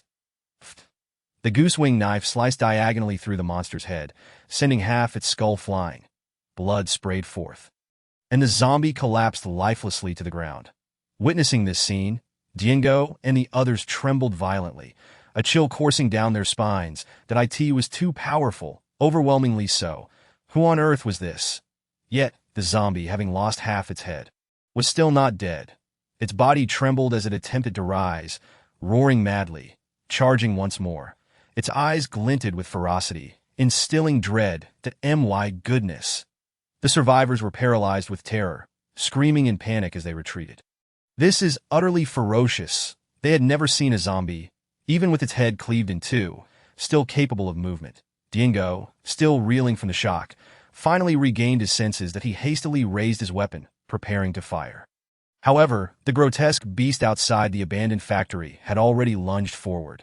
With a sweeping claw, it cut through the air, 5 arcs of blood flashing across the void. In an instant, the monstrous zombie was cleaved into 5 pieces. Devoured whole by the beast, in the blink of an eye, a 2-meter-tall second-tier zombie had vanished. Faced with the sight of this ferocious creature, Diego was left dumbfounded. It was crucial to note that mutated creatures were not the same as zombies. They were far more powerful, with thick skin and robust flesh, particularly a second-tier beast, which was impervious to blades and bullets. This beast had effortlessly dispatched the monstrous zombie and consumed it as if it were mere food. Clearly, the strength of this beast far surpassed that of the monstrous zombie, if he had fired his gun just now. At this thought, Diego couldn't help but shudder. Fortunately, he had not acted recklessly. Otherwise, he might have ended up as mere prey for the monstrous zombies, like a snack for the aberrant beasts. What do we do now, Da brother? A larger one has arrived. The hefty man trembled all over, his teeth chattering even as he spoke. Despite being members of the Tunglong, accustomed to bloody battles, they were momentarily paralyzed by fear. Diego took a deep breath, striving to quell the turmoil within. He then glanced at the hefty man and gritted his teeth, saying, "If we can't fight it, let's circumvent it and avoid disturbing it while it feeds." What the hell? The surrounding individuals widened their eyes in sheer panic.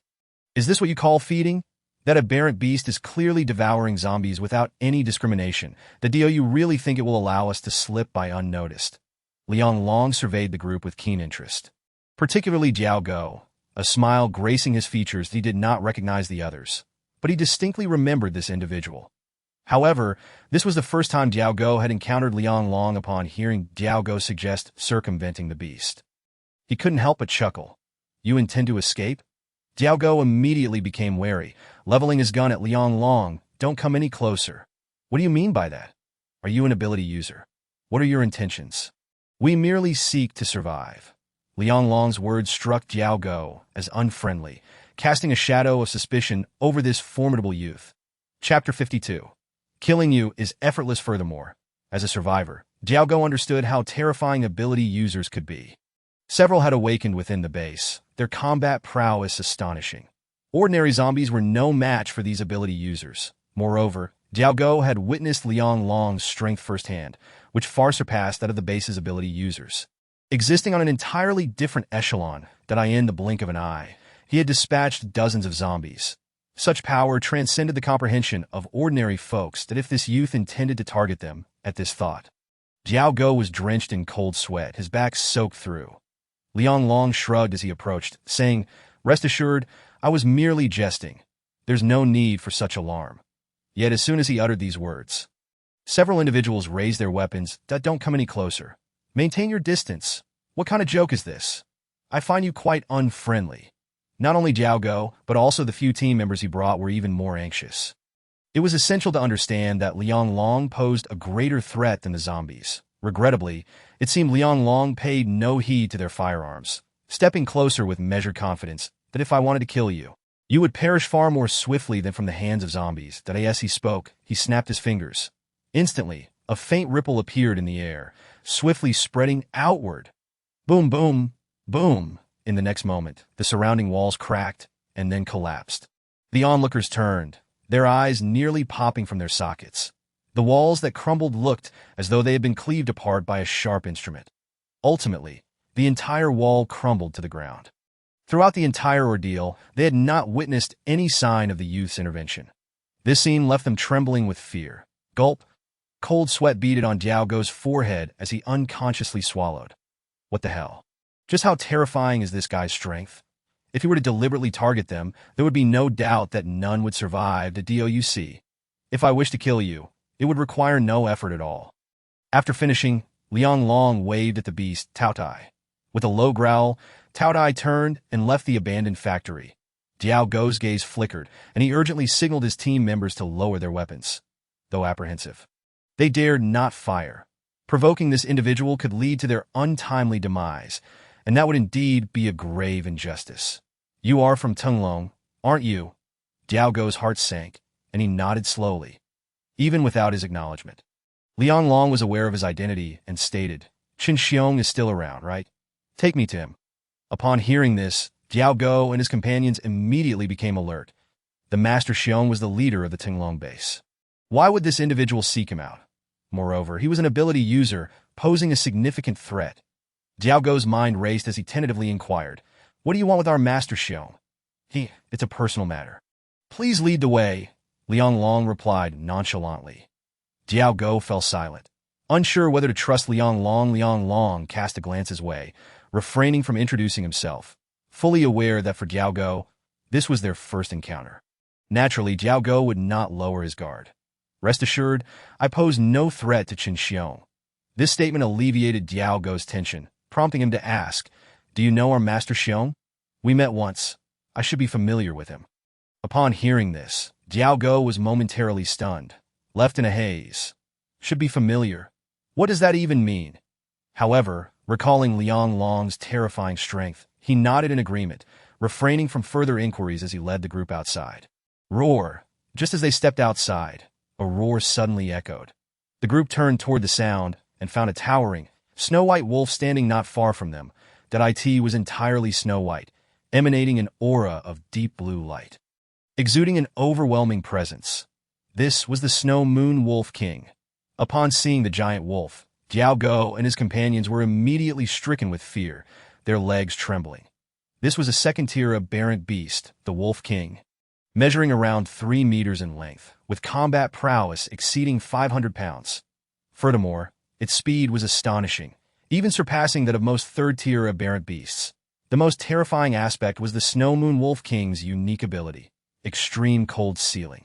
This devastating ability could plunge temperatures within a radius of several miles to below -30 degrees, instantly freezing all life forms, even capable of overwhelming ability users. This was the true terror of the Snow Moon Wolf King. Liang Long smiled reassuringly. "You need not worry. It is merely my pet and will not harm you." What a pet! Jiao Go and the others widened their eyes in disbelief.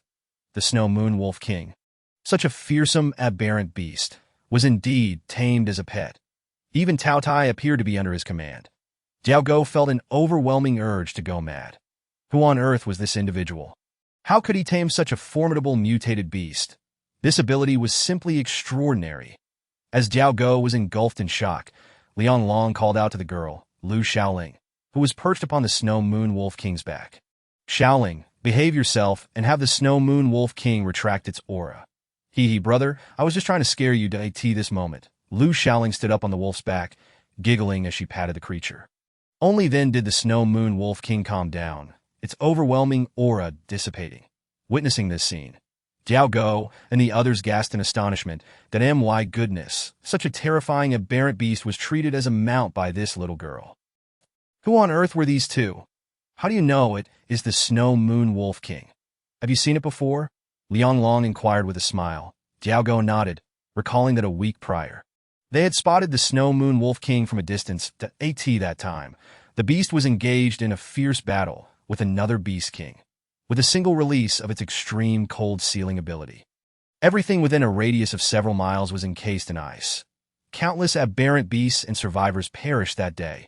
Even the Beast King had been frozen solid, falling victim to the Snow Moon Wolf King's lethal assault. Its neck bitten clean through as he recounted this. Traces of fear lingered in Jiao Go's eyes. Liang Long's gaze became enigmatic. He had not anticipated that this wolf was so renowned in fact, Jiao Go's expression was even more enigmatic. Realizing that such a formidable aberrant beast had been subdued, this implied that the man's strength was even more formidable than previously imagined. This moment, a few of Jiao Go's team members gathered closer, whispering among themselves, Dog brother, are we really taking him to find Master Xiong? Something seems off about them. Normally, ability users cannot tame such powerful aberrant beasts. Exactly.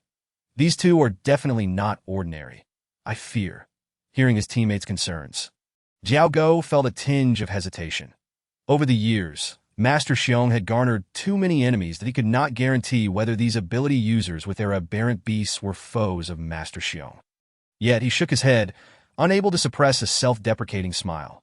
Even if they were enemies of Master Xiong, so what?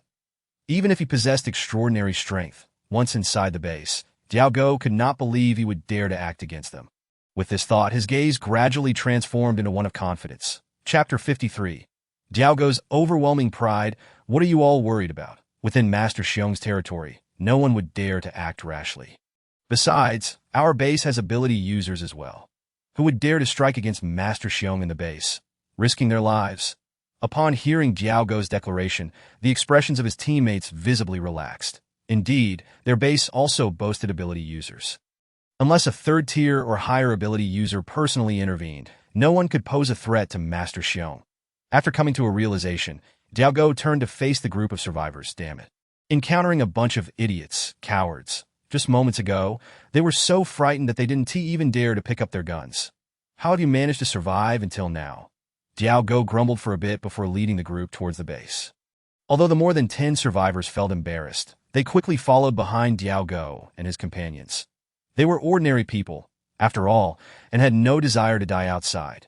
Along the way, Jiao Go and the others frequently cast glances at the Taotie and Snow Moon Wolf King. Especially after realizing they were both second-tier mutated beasts, Jiao Go stumbled in shock, nearly falling to the ground, silently lamenting in his heart. 2 second-tier Beast Kings were more than enough to sweep through their base. Could the first-tier ability users inside the base withstand 2 second-tier Beast Kings? In an instant, the confidence he had just built crumbled to dust. The more he thought about it, the more anxious he became. Quickening his pace to that moment, Liang Long observed Jiao Go and the others' reactions, a playful smile curling at the corners of his mouth. Finally, they arrived at their destination. Jiao Go halted, pointing towards a nearby building. Look, this is our Tunglong base. The surrounding streets are all part of the base's territory. He chuckled. The place is quite large. Liang Long couldn't help but exclaim, Chen Xiong's base is even bigger than before. Of course, our Xiong Yi is no ordinary person. Speaking of Chen Xiong, an unparalleled fervor flickered in the eyes of Jiao Go and the others. Before the apocalypse broke out, our boss spent 50 million to completely empty all the large supermarkets in Blue Sea City, stockpiling supplies in over a dozen warehouses that I was in charge of that operation. Jiao Go's eyes brimmed with pride, as if he had accomplished something monumental. The survivors were left speechless upon hearing this. Liang Long, however, couldn't help but twitch at the corners of his mouth. Damn. He knew Chen Xiong must be wealthy, but he hadn't expected him to be this extravagant. That it seemed Chen Xiong had indeed heeded his advice. Otherwise, the rapid development of the base would not have been possible.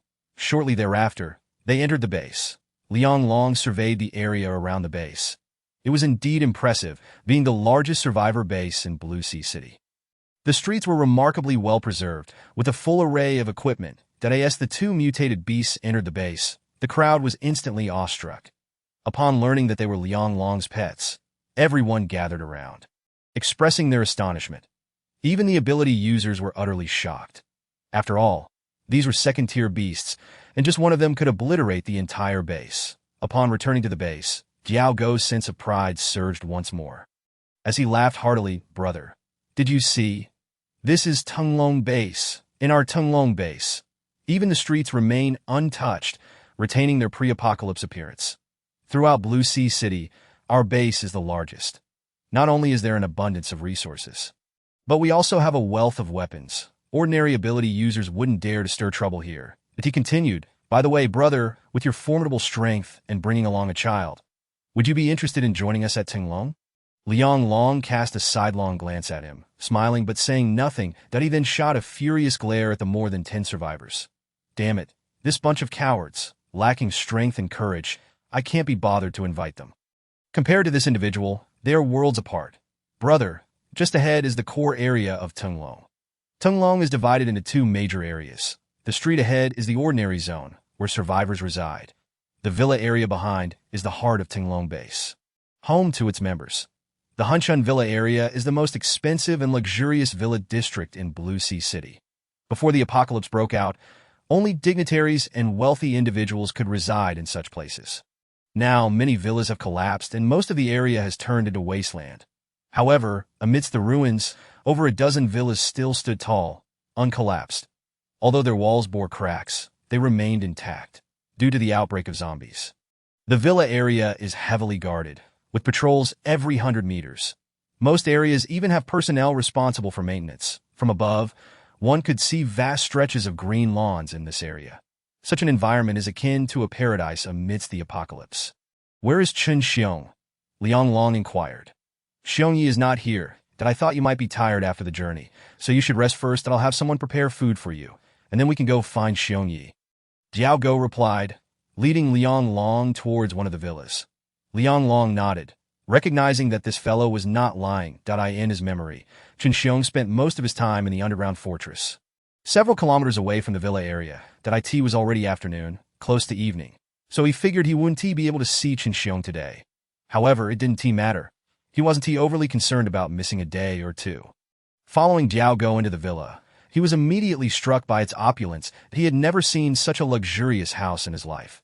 The interior was decorated in a European style, resplendent and magnificent. No wonder this place was touted as the most expensive property in Blue Sea City. The price of such a villa could sustain an ordinary person for several lifetimes without eating or drinking. However, in this apocalyptic world, no one cared about such things. No matter how lavish a house is, it holds no value now. "Brother, how do you find the accommodation? Is it satisfactory?" Thank you for your trouble." Liang Long replied with a neutral expression, merely nodding slightly. Jiao Gou, however, was overjoyed, laughing heartily and waving his hands. The group of more than 10 survivors behind him timidly asked, Brother, what about us? Where will we stay?" Jiao Gou turned around, glancing at them with a face that suddenly turned cold. A stark contrast to his warmth towards Liang Long, he snorted coldly and said, "What are you following me for? Go work in the streets outside. Here at Tenglong, no one gets to eat without working. We don't support idle people. If you're too scared to fight zombies, you'll be responsible for transporting supplies and digging pits. You can also leave Tenglong Base. No one will force you." Soon, seasoned Tenglong members arrived to take them out and assign them tasks. Observing this scene, Liang Long nodded in approval. Though Tenglong lacked strict institutional standards, the arrangements within the base were commendable, and oh wonder, in his previous life, Tenglong became a formidable force during the apocalypse. "Brother, I'm going to find Xiongyi now." "All right. Thank you, By the way, I still don't know your esteemed surname." "I can't go to see Xiongyi without knowing your name. My surname is Liang, with Long as my given name. So your name is Liang Long. That is a good name. I'll go report to Xiong." Just as Diaogo turned to leave, he suddenly seemed to realize something. His pupils widened, and disbelief slowly crept onto his face. He abruptly turned back, pointing at Liang Long with a face full of shock, his finger trembling uncontrollably. Chapter 54, A Deity. Who is this divine being? Diaogo's expression resembled that of someone who had seen a ghost as he gasped, "Why you? What is your name? Is it really Liang Long?" He stared at Liang Long, his eyes bulging in incredulity. Wasn't this the divine being that Xiongyi had been searching for? In that moment, Diaogo was overwhelmed with excitement, seeing Diaogo's expression. Liang Long felt puzzled and asked, "I'm called Liang Long. What is the matter? Is there a problem?" Upon receiving Liang Long's affirmative response, Diaogo was so exhilarated that he dropped to his knees with a thud. This posture startled even Liang Long. Divine being. So you are the divine being? What divine being? Brother, you're not one of those charlatans, are you? Even Lu Shaoling blinked in disbelief, her eyes filled with suspicion. Liang Long's mouth twitched involuntarily as he gritted his teeth and said, "What charlatan? Do you think I'm someone who performs tricks? Charlatan? No, divine being, wait a moment that I'll go call Xiongyi right now. I'll have someone come to serve you, and you can tell them what you need." That he then turned to the patrolling squad behind him and shouted, "Are you all blind? Hurry up and pay your respects to the divine being, or I'll flay you alive." The nearby patrolling squad exchanged glances but quickly rushed over, collectively shouting, "We greet the divine being." Liang Long was utterly bewildered. He chuckled helplessly, saying, "When did I become a divine being?" He laughed maniacally, running out as if he had lost his mind, quickly disappearing from sight. "Ha! I found the divine being. I've achieved merit." No wonder he could easily slay dozens of zombies with a single strike and even tame 2 second-tier beast kings. There was no doubt. He was the divine being that Xiongyi had longed for. How could someone like him not be powerful?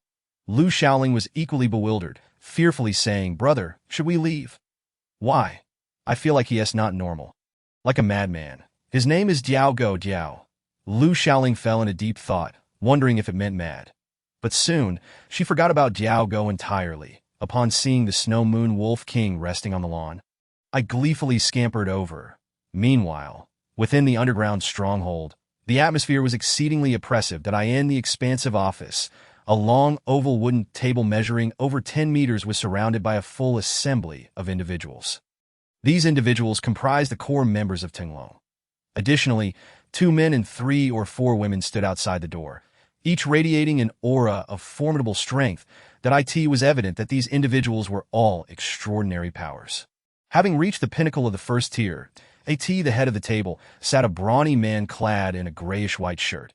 His robust physique and sharply defined facial features exuded an air of ruthlessness and dominance. The crowd gazed at him with fervent admiration. He was none other than Chen Xiong, the leader of Tinglong.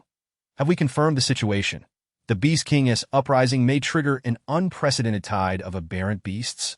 Chen Xiong's voice, laden with gravity, broke the silence. Upon hearing this, a flicker of unease coursed through the expressions of those present. After a moment of silence, they could no longer refrain from voicing their concerns. "Boss, perhaps we should consider a retreat. The chaos has erupted, zombies and aberrant beasts are upon us. Although our Tinglong is well equipped, we may not withstand the onslaught of the beast tide for long. And many lives could be lost. We still have a chance to leave before the tide begins." The assembly shook their heads in unison, faces etched with worry. Chen Xiong rose, his voice grave. "Once the tide of aberrant beasts erupts, it will spell a catastrophic disaster for the entire Blue Sea City. Moreover, the tide will only swell in magnitude, leaving no safe haven. Should we lose the sanctuary of our base, we would stand no chance against the tide. Thus, I believe we cannot abandon the base." At this juncture, the air in the office seemed to solidify. The attendees pressed their lips together, their eyes betraying profound concern and helplessness. Chen Xiong furrowed his brow, contemplating the predicament before them. This was a critical moment. Any erroneous decision could lead to devastating repercussions for the base. Yet, despite their deep deliberation, they could not conjure a viable solution, unless that individual intervenes. A middle-aged man sighed, muttering under his breath, these words. The crowd jolted in shock. The individual referenced was the formidable being who had battled the Black King just days prior. Only he possessed the capacity to thwart the tide of aberrant beasts. However, following the clash with the Black King, his identity remained a mystery. Where could they possibly locate such a powerful figure? The thought deepened their sense of despair. Boss, we must prepare for the worst. If the base cannot withstand the onslaught, we need to be ready for evacuation. Otherwise, the entire populace of the base will meet a grim fate. Qin Xiong's countenance darkened as he cleared his throat, poised to respond. Suddenly, with a resounding bang, the door to the conference room was flung open, and a wild figure burst in. Qin Xiong's discourse was abruptly interrupted. Boss, upon hearing this voice, Qin Xiong swiftly turned to face the intruder. A hint of displeasure in his gaze. Boss, the extraordinary individual has been found.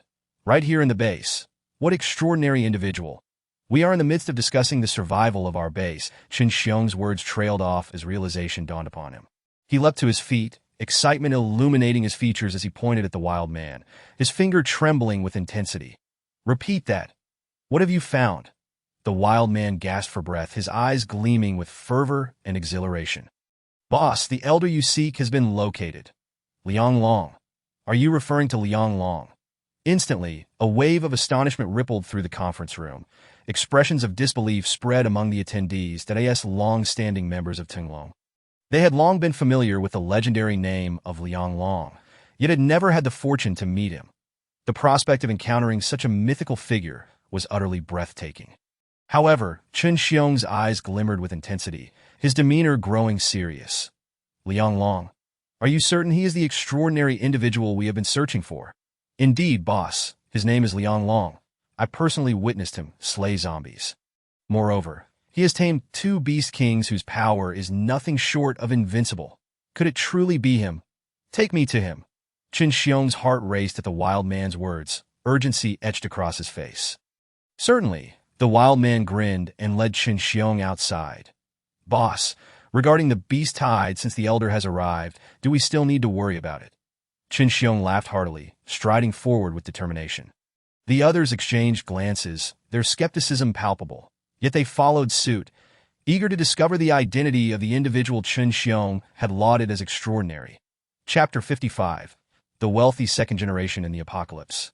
Seeking their own demise inside the villa, Liang Long and Lu Shaoling were enjoying a meal of freshly stir-fried dishes that in this apocalyptic era, being able to savor hot meals was a luxury beyond compare. Liang Long relished every bite. Although he could cook, his skills paled in comparison to those of a professional chef. Lu Shaoling, on the other hand, devoured her food with gusto, having not enjoyed such a proper meal in quite some time.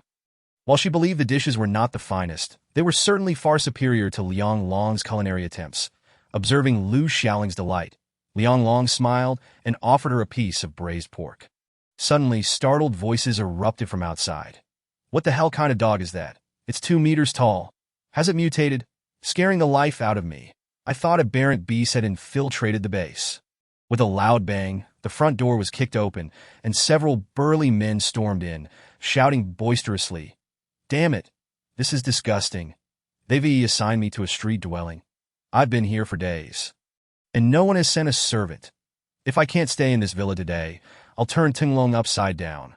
Let us see who dares to stop me." Exactly, the young master is an extraordinary power. And this is how Tinglong treats us. Were it not for the massive fissure that swallowed our comrades, would we need to seek refuge here? Ah, it smells so good someone is actually eating. Who the hell is enjoying themselves? Get out here. What is going on? Hearing the commotion at the entrance, Liang Long frowned and stepped outside, but he beheld a group of burly men lounging carelessly on the sofa. Among them, a particularly portly man exuded the most arrogance, his ostentatious attire marking him as a spoiled rich kid. Liang Long's frown deepened as his gaze turned cold. That in this apocalypse, how could such a privileged scion still exist? The portly man, cigar in hand, puffed out clouds of smoke, exuding an air of superiority. Upon noticing Liang Long, he barely spared him a glance. However, one of the burly men on the sofa fixed Liang Long with a menacing stare. "You can leave now. This villa belongs to us." The portly young master declared. "That big dog at the entrance is yours. It now belongs to me." "What? You want my pet Taotie as well?" Liang Long's gaze fell upon the portly man, amusement dancing in his eyes. Taotie. A fine name. It suits my temperament well. The portly man beamed with pride at the name, clearly pleased. noticing Liang Long's mocking expression. He bristled with annoyance, sneering threateningly. What? You disagree? If you don't, I'll just break your legs. That's a newly awakened extraordinary power. The portly man believed his approach was straightforward. Act decisively. Well, if you want that big dog, you'll have to negotiate with it, Liang Long replied, snapping his fingers. The Taotie, resting on the lawn, ambled over calmly. Through a mental connection, Liang Long conveyed the portly man's intentions to Taotie. Under Liang Long's guidance, Taotie approached the portly man without hesitation. "Ha, you're quite perceptive," the portly man declared triumphantly, reveling in his newfound dominance. Little did he know, Taotie gazed up at him with a bloodthirsty glint in its eyes. Liang Long, coldly observing the portly man, inquired, "I heard you are an extraordinary power. May I ask what abilities you have awakened?" He was genuinely concerned that the portly man's powers might be too feeble. Otherwise, the repercussions could be severe. "Ha, I possess the overlord physique." The portly man squinted his eyes, brimming with self-satisfaction. Though merely an E-tier ability, Liang Long felt a twinge of disappointment and shook his head. Suddenly, Taotie let out a fierce roar, its form beginning to transform dramatically. Once just a large dog, at that moment, it transformed into a colossal beast, its body resembling that of a bull, with tiger-like teeth and human-like claws. Adorned with scales and beastly fur along its back, its massive tusks glinted with a chilling light, and a terrifying aura loomed heavily in the air. The stout man's eyes widened in disbelief. His mouth agape. "What the hell? Is this a mythical creature?" He shrieked in terror, leaping from the sofa and bolting away. Unfortunately, it was far too late. Escape was futile. The beast let out a furious roar, opening its gaping maw to sink its teeth into the man's head. With a sickening crunch, the stout man's head was devoured in an instant. Thud. His body collapsed onto the floor, blood staining the ground in a horrifying spectacle. Hiss. The burly men nearby were left paralyzed with shock at the gruesome scene. They realized that their young master had awakened his powers, only to be killed in the blink of an eye. Staring at the blood-soaked jaws of the beast, they were rendered speechless by their terror. Meanwhile, Chen Xiong emerged from the underground fortress, accompanied by more than a dozen core members of Tanglong, marching towards Liang Long. However, upon entering, they were met with this bloody tableau. Especially upon seeing the savage and ferocious visage of the beast, Chen Xiong and his companions were instantly drenched in cold sweat. What in the world is this creature? This is certainly not a dog. Upon recognizing the beast's features, they collectively gasped in astonishment. This was the divine beast from Chinese mythology, Taotie. The legendary creature had manifested before them in the flesh. How could this be possible? Chen Xiong stood frozen, as if turned to stone, rooted in place. The core members behind him were equally horrified, utterly dumbfounded. This was simply beyond comprehension. At that moment, Liang Long observed the beast preparing to consume the stout man's corpse and swiftly intervened. With a series of crackling sounds, the beast reverted to the appearance of a Tibetan mastiff. The onlookers exhaled in relief, realizing it was merely an extraordinary beast, its true form being that of a Tibetan mastiff. As long as it wasn't the divine beast Taotie, they could breathe easier. After all, in Chinese mythology, Taotie's reputation was overwhelmingly fearsome. Even so, gazing at the massive Tibetan mastiff, Chen Xiong and his companions still felt a chill run down their spines. Perceiving their unease, Liang Long reassured them, "This is my pet. It will not attack without my command." These words eased their apprehension. Finally, Chen Xiong's gaze fell upon Liang Long, causing him to shudder with excitement. Indeed, the visage he once admired so greatly, and that unique, powerful aura. Chen Xiong trembled with exhilaration, laughing heartily. "Senior, we meet again at last." He rushed towards Liang Long, laughing joyfully. Upon hearing this title, the core members widened their eyes in astonishment. Young Master actually addressed him as senior? Could this youth truly be the divine figure Young Master spoke of? In that instant, their eyes brimmed with fervor. Watching Chen Xiong dash forward, Liang Long silently sighed. Pleased that he still remembered him, that he nodded and smiled. Yes, it has indeed been a long time. Chapter 56. The terrifying nature of Lord-level beasts. Chen Xiong gazed at Liang Long with excitement. Laughing heartily, that I knew it. With your strength, senior, you were bound to survive. Liang Long appraised Qin Xiong in return, admiration evident in his eyes. After merely a month apart, Qin Xiong's presence was significantly more formidable than before. Liang Long noticed the dark patterns shimmering on Qin Xiong's arm, indicating that he was on the verge of awakening his powers. At that moment, Qin Xiong's gaze shifted towards the villa. Spotting the several towering men who had been paralyzed by fear, his brow furrowed, and he barked, "Dian Go, come here at once and tell me who they are." Hearing Qin Xiong's command, Dian Go had no choice but to scurry over. After assessing the group of men, he gritted his teeth in anger. "They're the spoiled sons of the Pan family, daring to run rampant in our Tunglong territory." He promptly relayed the origins of these intruders. The Pan family, one of the four great families? Qin Xiong's expression darkened to the point of nearly dripping with malice that he sneered. "The Pan family has no relations with Tunglong, not even as friends. How dare a mere spoiled son of the Pan family run amok in Tunglong? Do you think I am a soft target?" He coldly demanded. "How did your Pan family members end up in the Tunglong base?" "Master Xiong, it was not intentional. We were left with no choice." The burly men stammered. 2 days ago, a massive fissure suddenly opened in the city center, exuding a terrifying aura that engulfed the area.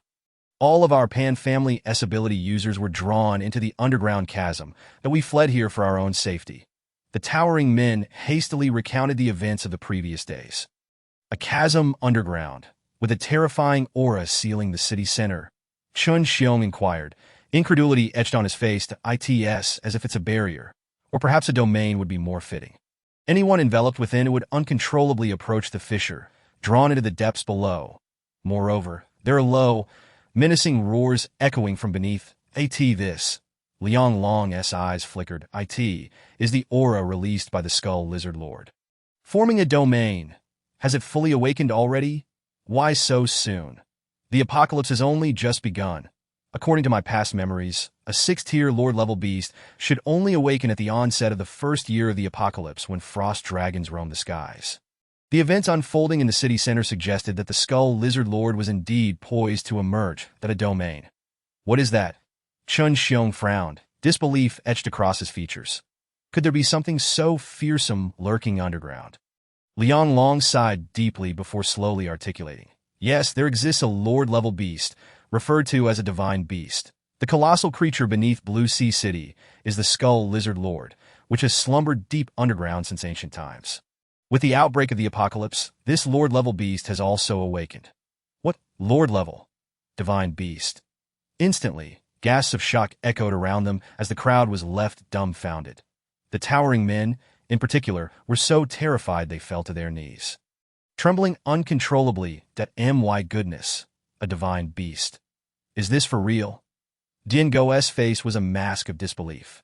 After all, he had only encountered 2nd-tier beast kings thus far, but he had thought that 2nd-tier beast kings were already terrifying enough.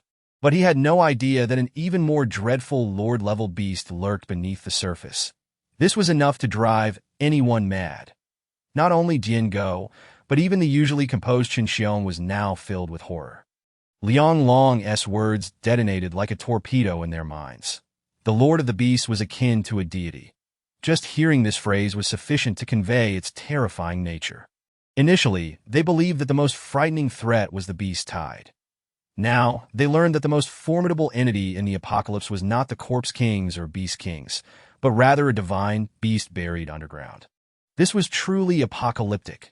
A middle-aged man named Xie Xiao stared wide-eyed, his gaze flickering with dread as he stammered towards Liang Long. This is impossible. How could such a powerful divine beast emerge? This was not just his question. It was the inquiry of everyone present that I end the apocalypse. Nothing was impossible. Liang Long cast a fleeting glance at him, then snapped his fingers. Suddenly, from a nearby thicket, a violent roar erupted. Moments later, a massive, pure white wolf lunged forward in midair. Azure light swirled around the giant wolf like a ribbon, humming ominously. The luminous mist spread rapidly, enveloping the entire villa area in its wake. The surrounding temperature plummeted sharply. Everyone felt an icy chill, as if their blood were freezing. The Snow Moon Wolf King. It's the Snow Moon Wolf King. The crowd erupted in shocked screams, trembling as they recoiled. Qin Xiong's face turned pale. It was over. It was truly over. He had never dreamed that the Snow Moon Wolf King would crash the scene. This was a second-tier beast king, while it could not compare to a lord-level beast. In the early apocalypse, it was an existence akin to a deity. Its most terrifying trait was its devastatingly destructive powers. Just half a month prior, two second-tier ability users had banded together against the Snow Moon Wolf King, only to be horrifically slaughtered. That if this beast went on a rampage, the entire Tinglong base would be obliterated. At that moment, Liang Long raised his hand and declared, "Extreme Cold Ice Seal." Hearing this, everyone shuddered in fear, nearly losing their wits. The Extreme Cold Ice Seal was the Snow Moon Wolf King's most terrifying ability. What are you doing?" Chen Xiong trembled, his face a mask of terror as he looked at Liang Long in disbelief. With a deafening roar, the dreadful light rapidly spread forth, filling the area within several miles in an instant. That it felt as though winter had descended, freezing to the bone, causing every pore to constrict, leaving everyone rigid. The entire villa area, along with the distant thicket, was instantly encased in ice, becoming a frozen tableau. Those once standing strong were now rendered statuesque in their fear. Xie Xiao gasped for breath, resigning himself to close his eyes. That it was over, utterly over. That we are all destined to perish here. Who would have thought that in such a vast space, no one could withstand a single bizarre beast? Have we already met our end? The world around us fell silent, replaced by a chorus of astonished gasps. Hiss! Is this the extraordinary power of the Snow Moon Wolf King? How astonishing! Who on earth can withstand this? Xie Xiao was momentarily taken aback, slowly opening his eyes. That in an instant, he was rendered speechless. The surroundings had transformed into a realm of ice and snow. Aside from their group, the villa, lawn, forest, and rocky terrain were all encased in ice. It was unimaginable. Had they been in that position, who would have survived? Xie Xiao's pupils began to tremble violently, his face a mask of disbelief. This scene was actually caused by an extraordinary ability. How terrifying! Liang Long extended a finger and gently pointed forward. Spatial strangulation. With a thunderous roar, the ground, frozen for several dozen meters ahead, erupted in a cataclysmic explosion. It was violently torn apart by the horrific energy. Countless shards of ice were sent flying, and the entire area was riddled with numerous fissures. Chapter 57. Oh my God, that was terrifying. However, this was merely the beginning. As the ground shattered, Liang Long slightly raised his hand. Crackle, crackle, crackle. The icy ground was relentlessly torn apart by the terrifying energy, which was swiftly reduced to powder by the dense spatial energy. The dozens of meters of ice vanished in an instant. The power of Liang Long's strike was comparable to that of a small missile. Such an extraordinary spectacle left everyone around him utterly dumbfounded, as if turned to stone, except for Lu Shaoling. All others were so shocked that their eyes nearly bulged from their sockets, their expressions akin to witnessing a ghost. Liang Long merely cast a glance at them and said coolly, "The Snow Moon Wolf King is merely a second-tier beast king, yet possesses such dreadful powers. The Skeletal Lizard Lord Underground is a 6th-tier beast. That 6th-tier beasts possess domains, and once released, they are no different from deities." Subsequently, Liang Long waved his hand at the Snow Moon Wolf King. "Put it away." The Snow Moon Wolf King let out a low growl, its azure aura retracting. The surrounding ice and snow visibly vaporized and disappeared at this moment. Xie Xiao and the others finally caught their breath, feeling as though they had survived a catastrophe. Many collapsed to the ground, faces filled with shock, gasping for air, incredulously staring at Liang Long. Their expressions were nothing short of horrifying.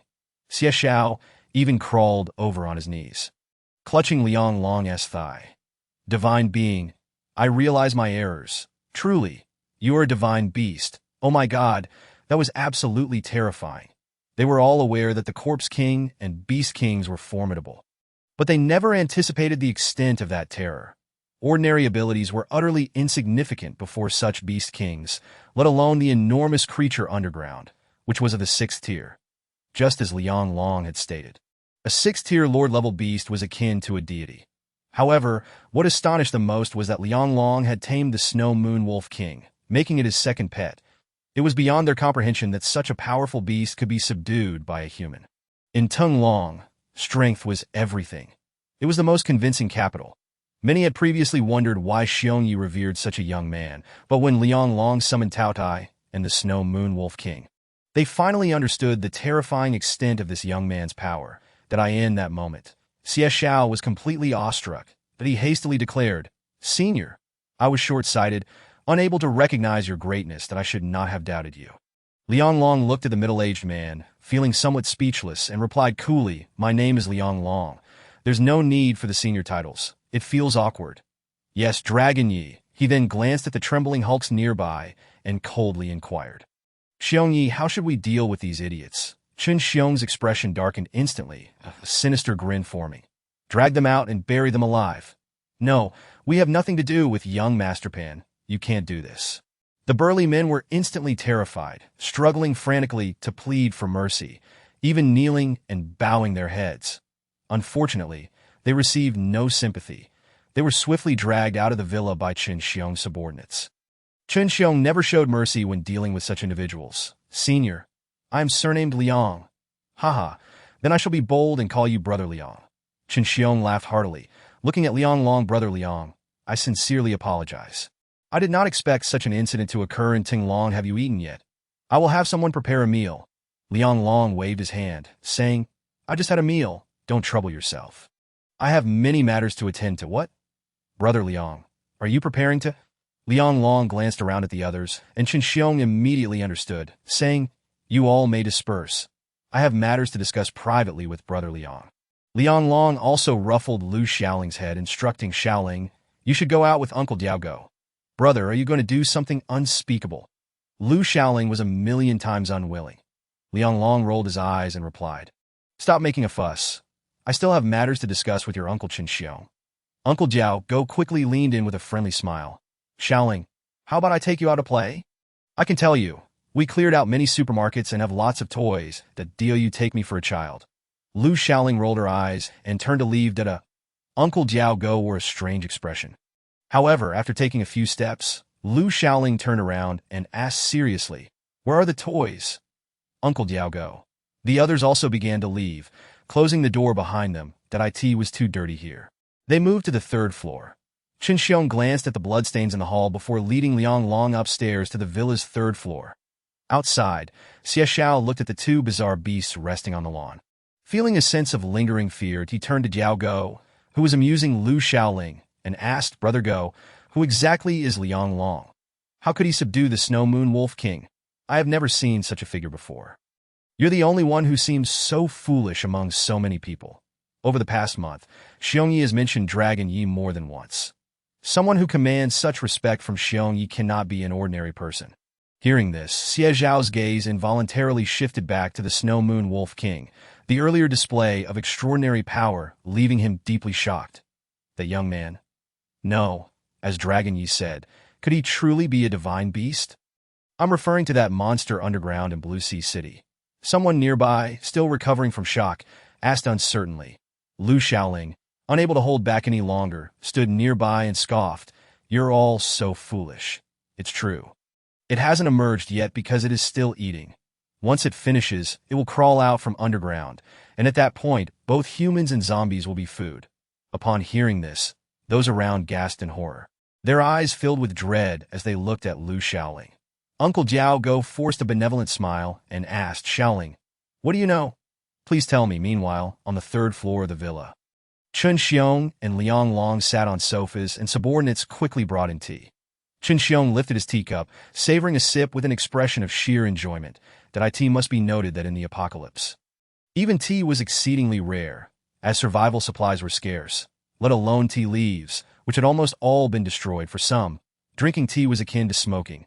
It was a form of spiritual sustenance. Undoubtedly, only Chen Xiong had the means to enjoy a cup of tea. "Brother Liang, tea is something that diminishes with each sip." Liang Long nodded, taking a sip and savoring the fragrant flavor.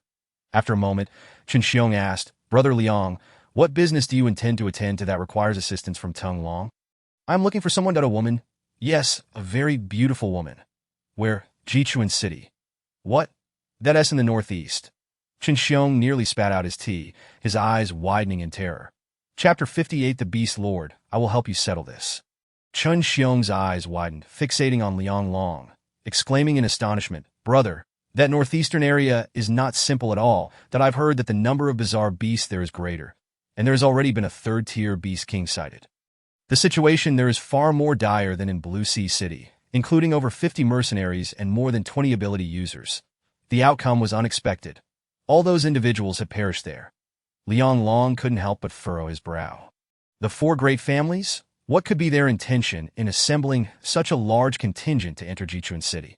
He sensed that this matter was undoubtedly more complex than it appeared on the surface. It is well known that the four great families do not act without profit, that if dozens of their members had fallen, it could only signify one thing. The onset of the apocalyptic year had been hastened, and the frost dragon, akin to the skeleton lizard lord, had awakened prematurely. Chen Xiong glanced at Liang Long and couldn't resist asking, "Brother, given the circumstances over there, do you still intend to proceed to Jichuan City?" "Yes, there is someone I must find," Liang Long replied. Upon hearing this, Chen Xiong inwardly sighed, lamenting the lost potential of having Liang Long's formidable strength at their disposal, that if he chose to stay, the power of Tinglong would be significantly enhanced. After a brief moment of contemplation, Liang Long lifted his teacup and took a delicate sip. "Brother Liang, you saved my life once. I, Chen Xiong, am no saint, but I also believe in repaying kindness, that I will send Diao Go with a team of elites to accompany you on your journey." Liang Long shook his head and said, "There is no need for that my visit this time is for a specific purpose. The little girl accompanying me, her name is Lu Shaoling. She is the daughter of a friend of mine. The journey to Jichuan City is fraught with peril. It would be inconvenient to bring her along." Upon hearing this, Chen Xiong immediately grasped Liang Long's intention and promptly agreed, assuring Liang Long that as long as he, Chen Xiong, drew breath, he would treat Shaoling as his own daughter. Liang Long nodded in satisfaction, feeling reassured.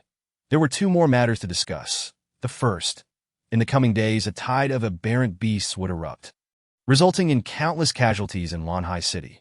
Upon hearing this, Chen Xiong's expression turned grave.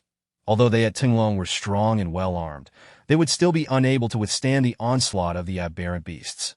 The sheer number of these creatures was overwhelming, seemingly endless. Even with missile strikes and extensive bombardments, it would be difficult to eradicate them completely, that I have also noticed that the conditions of the surrounding beast kings are notably off. Do you have any plans regarding the tide of aberrant beasts? I was wondering if we could enlist the aid of that formidable individual who battled the Black King a couple of nights ago. You needn't search for him. He has already arrived, Liang Long replied. Chen Xiong was momentarily taken aback, then cast a puzzled look at Liang Long, not wishing to conceal the truth, explained a couple of nights ago. I, feeling restless, engaged in a confrontation with that great gorilla. What? Chen Xiong nearly leapt from his seat, his eyes wide with astonishment. The mysterious powerhouse who fought the Black King 2 nights ago was you. Brother, I will help you resolve the issue of the tide of aberrant beasts, Liang Long said with a smile, as if managing such a crisis was a trivial matter. Haha, you truly are impressive. I must thank you in advance, brother. The second matter. The skeleton lizard lurking beneath Lanhai City is on the verge of emerging. Upon hearing this, Chen Xiong's breath hitched, and his gaze flickered that if even Brother Liang harbored such apprehension towards that creature, its strength must be far more formidable than anticipated.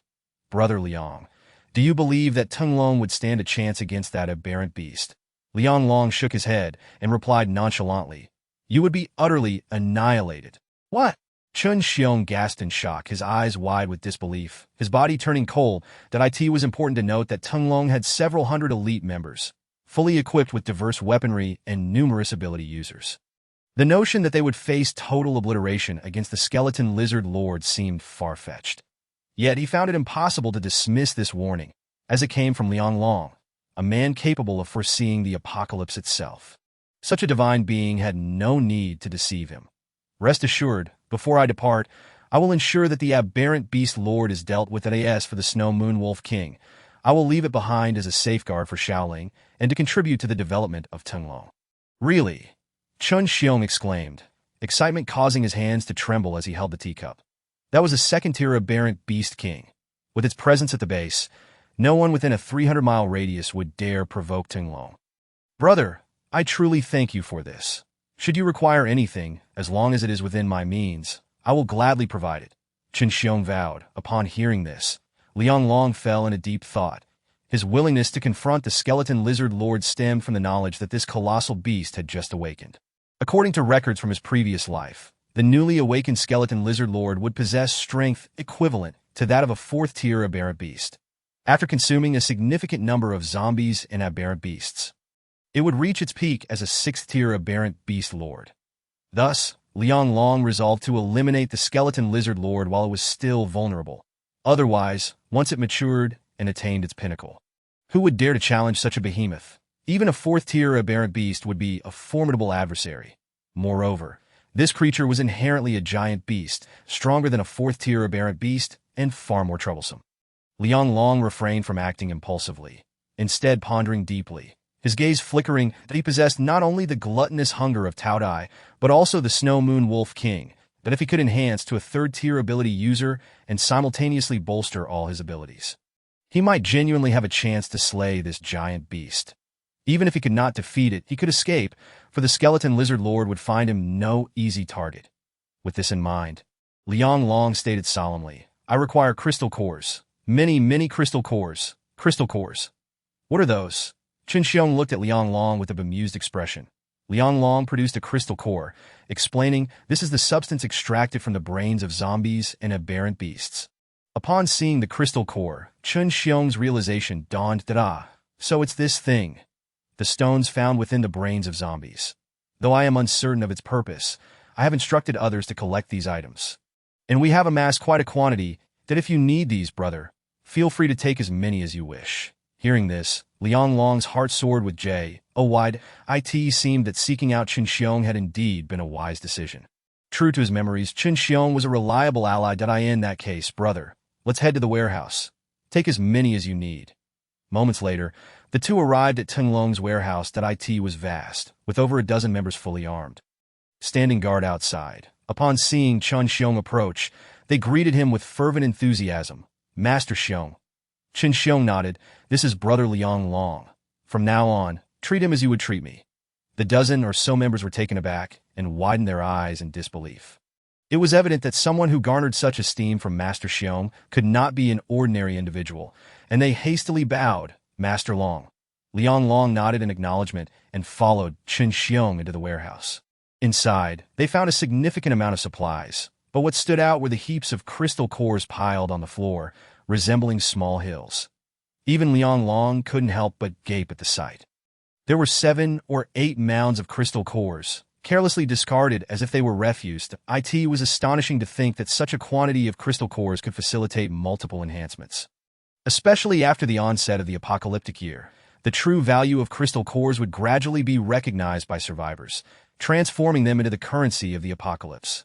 Yet at this moment, Chen Xiong regarded them as little more than rubbish. Liang Long felt a sense of incredulity as he silently surveyed the crystal cores. Among them, numerous inferior cores were present, with a considerable number being second-tier cores. However, the second-tier cores were treated far better than their first-tier counterparts. Neatly arranged on shelves, radiating a soft glow, that you've slain quite a number of second-tier zombies to have amassed such a collection of crystal cores, Liang Long remarked. Upon hearing this, Chen Xiong sighed. "Brother Liang, you may not be aware, but the closer one gets to the city center, the faster the zombies evolve. There are already numerous second-tier zombies within the city center, though we have paid a hefty price to eliminate them, losing many lives in the process." Liang Long nodded in understanding. Indeed, second-tier zombies were somewhat weaker and slower than third-tier ones. These zombies often succumbed to gunfire and sustained considerable damage. Thus, Tinglong's members had managed to slay so many second-tier zombies. But it came at a significant cost. However, those evolved to third-tier zombies were impervious to gunfire and possessed unimaginable strength that if Tinglong's members encountered them, the outcome would likely be total annihilation. Chen Xiong observed Liang Long's expression of delight and couldn't help but inquire. "Brother Liang, what exactly are these crystal cores used for?" Ability users can absorb the energy from crystal cores to enhance their physical bodies, abilities, or restore their stamina. However, they cannot absorb too many, or they risk succumbing to transformation into zombies. Chen Xiong's eyes widened in realization as he nodded in understanding, this is akin to the mystical stones described in those online fantasy novels. "What?" Liang Long looked at Chen Xiong, puzzled. "Like spirit stones in fantasy novels. used to cultivate and restore one's power, but that's somewhat accurate, though it's not as fantastical as those novels portray. Liang Long found himself at a loss, compelled to elucidate. This object, when held, can be sensed and subsequently transformed into energy for absorption, that a revelation dawned upon Chen Xiong. Oh, that's how it is. No wonder I accidentally dozed off while fiddling with it. Only to awaken and discover the crystal core was missing, that I thought a thief had made off with it. Yet, he dismissed the matter, realizing that such items were plentiful in the warehouse. Simply put, this object is merely a spirit stone. Rest assured, we have an abundance of these. Feel free to take as many as you need, and if we run out, I'll send Diao Go to retrieve more. Chen Xiong boisterously laughed. In this post-apocalyptic world, zombies were in no short supply, a veritable plague that could not be exterminated. Liang Long glanced at the first-tier crystal core on the ground and shook his head. It held little value for him now. However, those over 100 second-tier crystal cores were indeed of great utility, that I require all of these second-tier crystal cores to break through to the second-tier ability limit. Are you not going to take any of those first-tier cores? Those inferior cores are of no use to me anymore. There's no need for waste. Liang Long shook his head, knowing that these second-tier cores were sufficient for both him and Tao Qiao to simultaneously advance to Tier 3. Brother Liang, when will you begin? Liang Long narrowed his eyes and replied solemnly, Tomorrow morning, I will first assist you in addressing the beast tide issue that is so soon. Are you confident? Liang Long nodded, his expression unperturbed. The beast tide was incited by the influence of the skeletal lizard lord's aura, which had triggered a rebellion among the beasts. The key lay with a few beast kings. Once they were dealt with, the problem would be resolved. Most importantly, Liang Long had his sights set on their second-tier crystal cores. The more second-tier cores, the better. Once the beast kings and the skeletal lizard lord were eliminated, they could set off for Jichuan City. Did Dio not disclose this matter to Xiaoling? Liang Long said gravely, Did I understand? Are you certain you will depart in 2 days? It would be quite remiss of me not to extend my hospitality now that we have finally reunited. Liang Long shook his head. Tonight, I intend to break through to Tier 3 abilities. We shall not indulge in any frivolities tomorrow. He collected over 100 crystal cores and turned to leave the warehouse. As dusk approached, it turned out that Diao Go and over a dozen key members had already prepared a feast to welcome him. Upon seeing the lavish spread of dishes and various fruits, Lu Xiaoling dashed over with excitement. Chen Xiong, with a broad smile, said to Liang Long, Brother, we must eat something. Let's keep it simple. Liang Long's gaze flickered. After all, this was the apocalypse, dozens of dishes and an array of fruits. And he called it a simple meal? Witnessing Lu Xiaoling eagerly stuffing her mouth, Liang Long could only sigh inwardly. It seemed this meal was unavoidable, that he nodded and said, Very well. I also have matters to discuss with you. Upon hearing Liang Long had something to discuss, Chen Xiong's expression grew serious, that he turned to the crowd seated nearby and commanded, What are you all standing around for? Hurry and greet Lord Long. Instantly, everyone, including Diao Go and Xie Xiao, stood up in unison, saluting Greetings, Lord Long. This display left Liang Long momentarily speechless. It appeared that the style of their gang had remained unchanged since the pre-apocalyptic days. Showcasing a certain grandeur, the brutal reality of the apocalypse had not dulled the spirit of the Tunglong members. Yet, Liang Long understood all too well. Once the zombies evolved to Tier 4, the entire world would undergo cataclysmic changes. Without sufficient strength, everything before them would be as ephemeral as a mirage. For Tier 4 elite zombies were even more terrifying than one could imagine, and countless lives would be lost. The future would only become increasingly ruthless. After Chen Xiong and Liang Long took their seats, the others finally settled down. The core members of Tunglong gazed at the sumptuous feast, unable to resist swallowing in this apocalypse. Even they found it challenging to procure such delicacies. Now that everyone is here, let us raise a glass and toast to Brother Liang. Chen Xiong exclaimed with a hearty laugh. Everyone raised their glasses, and the atmosphere became lively. After drinking, they finally began to eat. Lu Xiaoling, sitting beside Liang Long, savored each bite. This is so delicious. Brother, you should try some too. Liang Long smiled slightly and picked up a piece of braised pork to savor. The flavor was indeed exquisite, worthy of a 5-star hotel chef. Chen Xiong and Diao Go, seated nearby, exchanged smiles as they quietly enjoyed their drinks. As the night descended, and the strengthening began, after several rounds of drinks, Lu Xiaoling, finally satiated, gleefully ran out to play. Xiao Ling made several friends today, Jiao Go remarked with a chuckle. Friends? Liang Long pondered for a moment. Indeed, there are quite a few children in the base around her age. They played together all afternoon. Keep an eye on her. This girl has autism. Autism? Who said that? Jiao Go and the others exchanged bewildered glances. Did you mistake hyperactivity for autism? Liang Long remained silent for a moment before saying. Her father told me so himself. Chen Xiong. Jiao Go. Although he was certain that Lu Dachuan had indeed mentioned that his daughter had autism, it felt somewhat awkward to bring it up now. Seemingly to alleviate the tension, Liang Long set down his chopsticks and cleared his throat. There is something very important I must tell you. Chen Xiong was initially taken aback, but his expression quickly grew serious as everyone around began to listen intently. You can speak freely. They are all brothers who have fought alongside me, Chen Xiong assured. Liang Long nodded silently and stated, in no more than 3 months, it will be the first year of the apocalypse. Referred to as the global freeze. What? The first year of the apocalypse? Global freeze? Instantly, the crowd recalled the extreme freeze caused by the Snow Moon Wolf King, shivering at the thought that if freezing for several kilometers was so terrifying, what would global freezing entail? The death toll would be staggering. The term global freeze is merely an exaggerated expression, referring to the first year of the apocalypse, the year of the frost disaster. At that time, the frost dragon would emerge, snow would blanket the earth, and extreme weather would prevail. This would result in a sudden drop in temperature, freezing rivers and lakes, rendering the human survival environment extremely harsh. Moreover, the number of zombies would surge, becoming exceptionally tenacious and ferocious, as many lives would be lost. Upon hearing Liang Long's words, the atmosphere turned somber. The frost disaster is a calamity we cannot withstand. Liang Long solemnly nodded. Indeed, this disaster may last 6 to 7 months. Chen Xiong's complexion paled significantly, and his body began to tremble violently. The others felt a chill enveloping them, grappling with disbelief. They had never anticipated that within a mere year, they would face increasingly terrifying events. The outbreak of the apocalypse, the beast tide, the emergence of Lord-level beasts, and now the impending first year of the apocalypse and global freeze. How could one bear such a burden?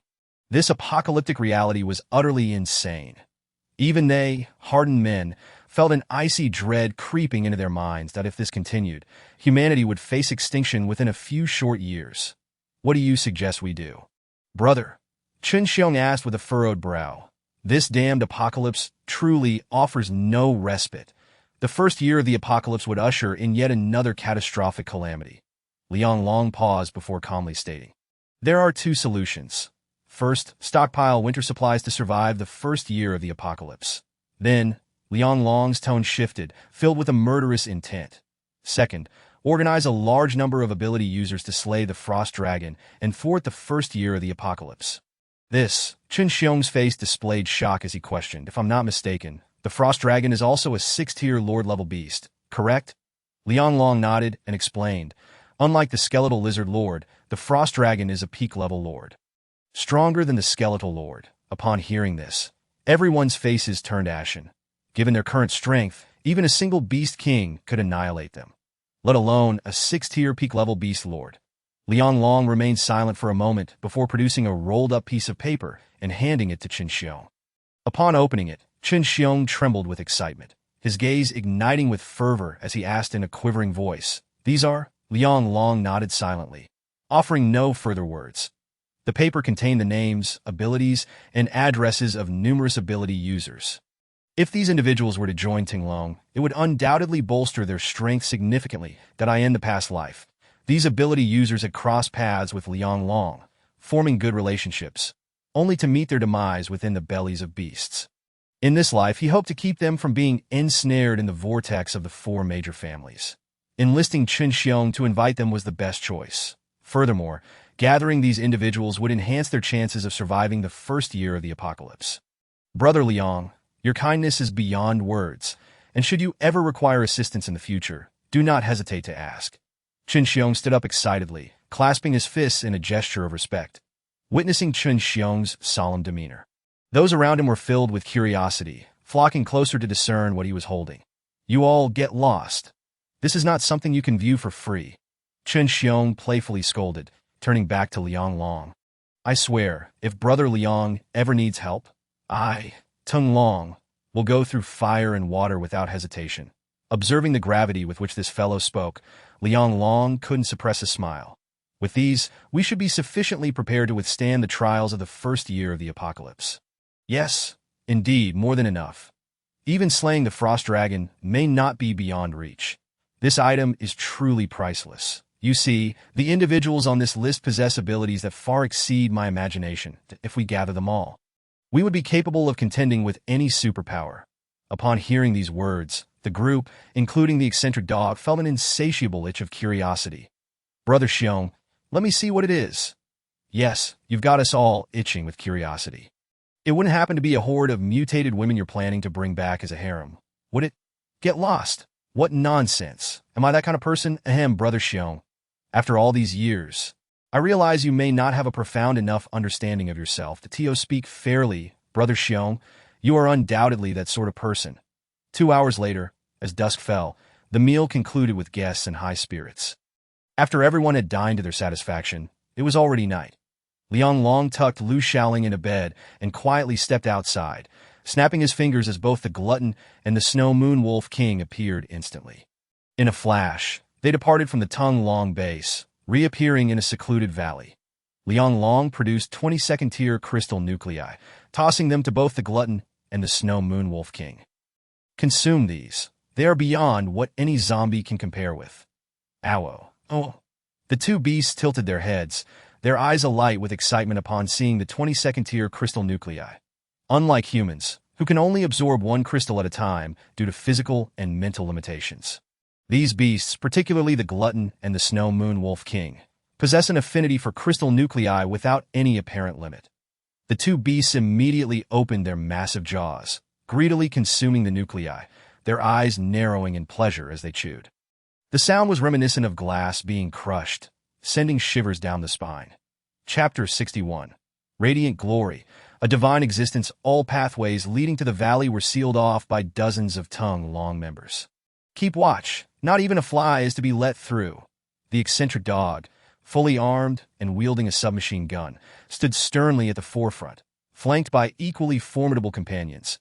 Each donned bulletproof vests, their expressions grave. Even Chen Xiong commanded a contingent of elite guards stationed nearby. For them, Liang Long's breakthrough to a third-tier ability user must not encounter any mishap. Otherwise, it would herald disaster for Tung Long. The onslaught of beast tides, the skeletal lizard lord, the first year of the apocalypse, the frost dragon. Every calamity rested upon Liang Long's shoulders. Thus, they were resolute in preventing any unforeseen interruptions that moment. A deafening roar erupted from deep within the valley, a sound so terrifying it resonated like thunder, causing the entire valley to tremble. The eccentric dog and his elite cadre turned their gazes toward the valley's depths.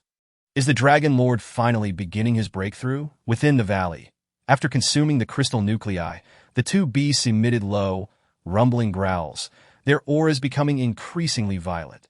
The glutton's body radiated ripples of energy, each scale shimmering with a pale, golden glow, exuding an aura of immense power. The glutton let out a skyward howl, its sound waves sweeping across the valley, shattering rocks and snapping trees in its wake, creating a scene reminiscent of the apocalypse. Meanwhile, the Snow Moon Wolf King was undergoing its own transformation, its aura exuding formidable strength. The surrounding air seemed to freeze, the temperature plummeting as the once lush and verdant forest transformed into a sea of ice and snow. Endless cold emanated from the Snow Moon Wolf King, enveloping the area for hundreds of meters, turning it into a frozen world. This was merely a result of its controlled aura. Otherwise, its true strength could have turned the vicinity into a frigid wasteland. Concurrently, a series of explosive sounds erupted as the Snow Moon Wolf King's aura fluctuated violently, shifting from a deep blue to a bluish-white. Though its aura was less visually striking than before, its pressure was undeniably greater. Please do not let me down, Liang Long murmured, observing the two beasts from afar.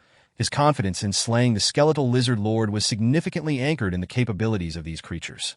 The Snow Moon Wolf King, post-third tier, would experience a dramatic surge in combat prowess, while the glutton held a unique promise. in his past life, it was indeed the glutton that had vanquished the skeletal lizard lord of Blue Sea City. Thus, Liang Long believed the glutton possessed something extraordinary, and as they began their metamorphosis, it was now Liang Long's turn to enhance his own abilities. With a slight mental shift, he commanded, "System, enhance myself." Ho's second enhancement requires the consumption of 1,000 crystal nuclei. Confirm? Confirm. In an instant, a torrent of energy surged into his body, coursing through his limbs and organs like a vast ocean, tumultuous and powerful. Thunderous roars echoed from within him, as if a storm was brewing. His body fell to flame, as though a scorching fire sought to reduce him to ashes. Then, this fire transformed into water, fervently cleansing his being, fortifying his flesh and bones with each passing moment. The sensation was so pleasurable that he couldn't help but groan. Gradually, Liang Long's aura intensified, his entire being brimming with explosive power. Abruptly, he opened his eyes, two beams of radiant light shooting forth. Slowly, he calmed himself, scrutinizing his internal state, only to furrow his brow in disappointment. This enhancement had not yielded the anticipated results. According to the system's indications, his strength remained merely at the mid-tier of second-tier ability users, a consequence of his physical conditioning and ability cultivation. Typically, ability users absorb crystal nuclei incrementally to reach their peak before breaking through and subsequently absorbing more nuclei. This process also necessitates continuous physical training to adapt to the surging energies. However, Liang Long had entirely bypassed this absorption process, and his transition to a second-tier ability user had occurred in an exceedingly brief span, nearly negligible in duration, leaving no time to acclimate to the energy surge. Thus, this enhancement had only allowed him to ascend to the mid-tier of second-tier ability users. Yet, Liang Long did not exhibit any signs of despondency. Instead, a wicked smile crept upon his lips as he murmured, "But what does it matter? As long as I possess ample crystal nuclei, I can endlessly elevate my abilities." His gaze flickered with determination as he continued with the enhancement. Host chooses to enhance self, requiring the consumption of 1,000 crystal nuclei. Confirm? To his surprise, the third enhancement also demanded 1,000 nuclei, indicating that the quantity required for enhancements at the same level remained unchanged. Without hesitation, Liang Long affirmed. Confirm. Host chooses to enhance self, requiring the consumption of 1,000 crystal nuclei. Confirm. Gritting his teeth, Liang Long immediately selected Confirm. Host chooses to enhance self, requiring the consumption of 1,000 crystal nuclei. Confirm. Until Liang Long was nearly overwhelmed by the energy, shivering from the intensity.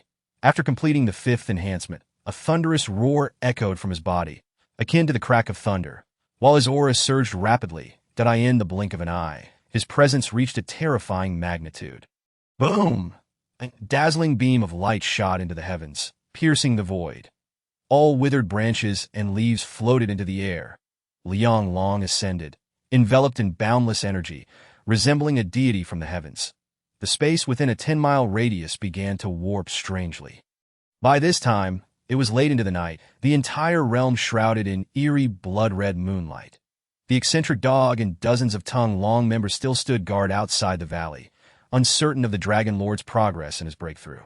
Suddenly, a resounding crash reverberated, causing the faces of those present to pale in shock. Look over there, a beam of light reaching the heavens. What? Such a tremendous fluctuation of energy. It is Lord Long, who has transcended to become a third-tier ability user. Our Tongue Long is saved. The elite core members of Tongue Long, upon witnessing that radiant pillar of light, were momentarily astonished. The overwhelming aura emanating from it made their hearts palpitate, in their eyes. Liang Long had ascended to a formidable existence beyond the realm of mere mortals, even venerating him as a deity in their minds. Chapter 62. The slaughter begins, sweeping through the death zone. After all, a man so powerful that he fears no beast king and can even subjugate them has become akin to a god in the hearts of the Tongue Long members. The luminous pillar persisted for an extended period, enveloping the entire valley in Liang Long's aura, suffused with an aura of menace and annihilation. Roar! Many beasts in the vicinity emitted mournful wails, unable to withstand the crushing force of Liang Long's presence. All prostrating themselves on the ground, Devoid of even the courage to flee to it was not until the dawn began to break that the radiant pillar gradually faded from sight at this moment. Within the valley, Liang Long also fell silent. Congratulations, host. Strengthening successful. Host has broken through to a third-tier ability user and acquired the ability of spatial leap. Upon hearing the system's notification in his mind, Liang Long felt a surge of exhilaration. He had finally ascended to third-tier status. Gradually, he opened his eyes, his gaze flickering with depth and darkness, akin to a black hole, as if all light that fell upon his pupils would instantly dim. Is this the spatial ability sensed through the breakthrough to third tier? Truly unfathomable. Drawing a deep breath, Liang Long endeavored to calm himself, and then accessed the system panel. Name, Liang Long level. Third tier abilities, Beastlord S. Spatial ability D. Symbiosis S. Physique, 1120 health. Mentality, 4000 Hz. Skills, enhancement, spatial storage, spatial strangulation, spatial leap. Number of pets, 3 Taotie, parasitic flower, snow moon wolf king. Beast god space, 30 square meters can accommodate pets. Crystal core, 7031. The energy of a second-tier crystal core is 100 times that of a first-tier crystal core. Observing the changes on the panel, a smile graced Liang Long's lips. His strength had significantly increased. His physique was now comparable to a beast, his vitality astonishingly robust, rendering him a humanoid monster. His mental power, having undergone several enhancements, was equally formidable. The mental energy consumed by spatial strangulation no longer posed a burden to him. His gaze then fell upon the spatial leap. This skill was truly extraordinary. According to the system's explanation, spatial leap allows for short-distance teleportation through space. In simpler terms, spatial leap is akin to spatial instantaneous movement. Although straightforward, it proved immensely practical. With a slight shift of his will, Liang Long's figure vanished in an instant, only to reappear several meters away. What astonishing speed! Witnessing his own sudden disappearance and abrupt reappearance, Liang Long's eyes sparkled with astonishment. The spatial leap was indeed formidable, distorting space to enable instantaneous relocation. The sole drawback was the immense consumption of mental energy. With his current strength, a maximum of 15 meters could be traversed at the cost of 2,000 mental points. Thus, he could execute the leap only twice. Nevertheless, this was an invaluable survival skill. Though the distance of 15 meters may seem trivial to a beast in moments of peril, it could mean the difference between life and death. With a whoosh, Liang Long expelled the stagnant air from his chest and then raised his gaze to the sky. It was brightening. It was time to eliminate the beast kings in the city center. Eager to act, he summoned 2 beasts. Indeed, he discovered that Taotie and the Snow Moon Wolf King had grown significantly larger than before. The fluctuations in their aura indicated that both had advanced to third-tier beast. In that case, let us wreak havoc in Blue Sea City. Liang Long squinted, a cold smile gracing his lips. He then stamped his foot on the ground. Propelling himself towards the valley's exit, Lord Long has emerged. Upon seeing Liang Long's figure, the crowd outside the valley erupted in excited cheers, especially the eccentric dog, quivering with exhilaration. He could hardly contain his desire to rush to Liang Long's side and cling tightly to the formidable figure. Liang Long did not pause, swiftly making his way directly to the city center. The first target in his sights was the Gorilla King. As they gazed at Liang Long's retreating silhouette, the crowd was momentarily dumbfounded. Someone could not help but inquire, "Brother Dog, Lord Long has left. What shall we do? Are you incapable of understanding? Lord Long is not fleeing. He is about to launch an assault on Blue Sea City." The eccentric dog waved his hand, declaring, "Let us follow and cheer for Lord Long." At his words, the crowd ignited with fervor, collectively shouting, "Cheer for Lord Long." They then surged forth, pursuing Liang Long towards the city center. Dozens of individuals armed with firearms rushed towards the city center, their momentum formidable. This action immediately drew the attention of many survivors, who stared in astonishment. However, it was not long before the scene unfolding ahead left everyone utterly stunned. Less than a kilometer from the city center lay Blue Sea City's largest lake park. Once one of the most prosperous parks, following the apocalypse, it had become a gathering ground for numerous beasts due to its abundant water sources, even housing several second-tier beasts, transforming into a death zone in the minds of all survivors. Suddenly, Liang Long charged solo into the lake park. In an instant, The desolate expanse erupted with the sounds of furious roars. Roar, roar, roar, roar. Then, massive beasts emerged, each displaying fearsome fangs and a murderous intent. The strength of these beasts ranged from first tier to even second tier. They roared and charged wildly towards Liang Long. Witnessing this scene, countless individuals in the distance turned pale with fear, murmuring among themselves, "What is that lunatic doing, provoking those beasts? He must want to die. Who knows? He is definitely doomed. Let us move. Don't approach that area. If we anger those beasts, we'll all be in grave danger." It is crucial to understand that the lake park is predominantly inhabited by second-tier beasts. Moreover, according to incomplete statistics, at least 30 second-tier beasts lurked within that area. Anyone who dared to enter would meet a fate of utter annihilation. Those who witnessed this scene were convinced that Liang Long could not possibly emerge alive. Yet as the multitude of beasts surged towards him, Liang Long's expression remained unchanged, a smile creeping onto his face. His eyes gleaming with ferocity. Since he had entered this paradise of beasts, how could he refrain from causing a commotion? Dominate the beast horde, unleash. In that instant, his mental energy surged like a tidal wave, engulfing a 30-meter radius around him. Roar, roar, roar, roar, roar, roar. The resounding roars of beasts reverberated through the ruins, echoing in all directions. Over 20 second-tier beasts knelt before him, trembling in fear. Liang Long stood calmly in place, exuding an overwhelming pressure akin to a descending beast god. These second-tier beasts instantly became his dominion. With a gentle wave of his hand, these beasts unleashed a cacophony of furious roars, charging towards the other beasts in the vicinity. Thus commenced a slaughter that left onlookers in sheer disbelief. Chapter 63. The beast horde devours. Unstoppable, the air was filled with heart-wrenching howls, blood staining the entire lake, a scene of utter carnage. Over 20 beasts rampaged through the lake park, mercilessly slaughtering every creature that came into Liang Long's view, including zombies, all devoured clean. The heavy stench of blood permeated the lake park. Survivors watching from afar were paralyzed with fear, gasping in horror. What in the world is happening? The young man has managed to subjugate all those second-tier beasts. How is that even possible? Is he a monster, subduing so many beasts? Even a god could not accomplish that. Those who witnessed this spectacle were left in stunned silence, their minds blank with disbelief that it was an unprecedented sight, akin to a cinematic experience.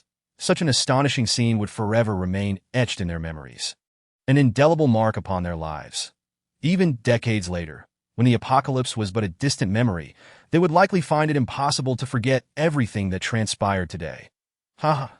The eccentric dog brandished a firearm, standing atop a dilapidated jeep, laughing maniacally. "You fools, do you know who he is? He is Lord Long of Tinglong, a third-tier ability user, a man like a god. With our Lord Long around, what beast could withstand his might?" Despite the shock that Liang Long's actions instilled in the eccentric dog, nothing compared to the astonishment of those ability users who had previously scoffed at joining Tinglong.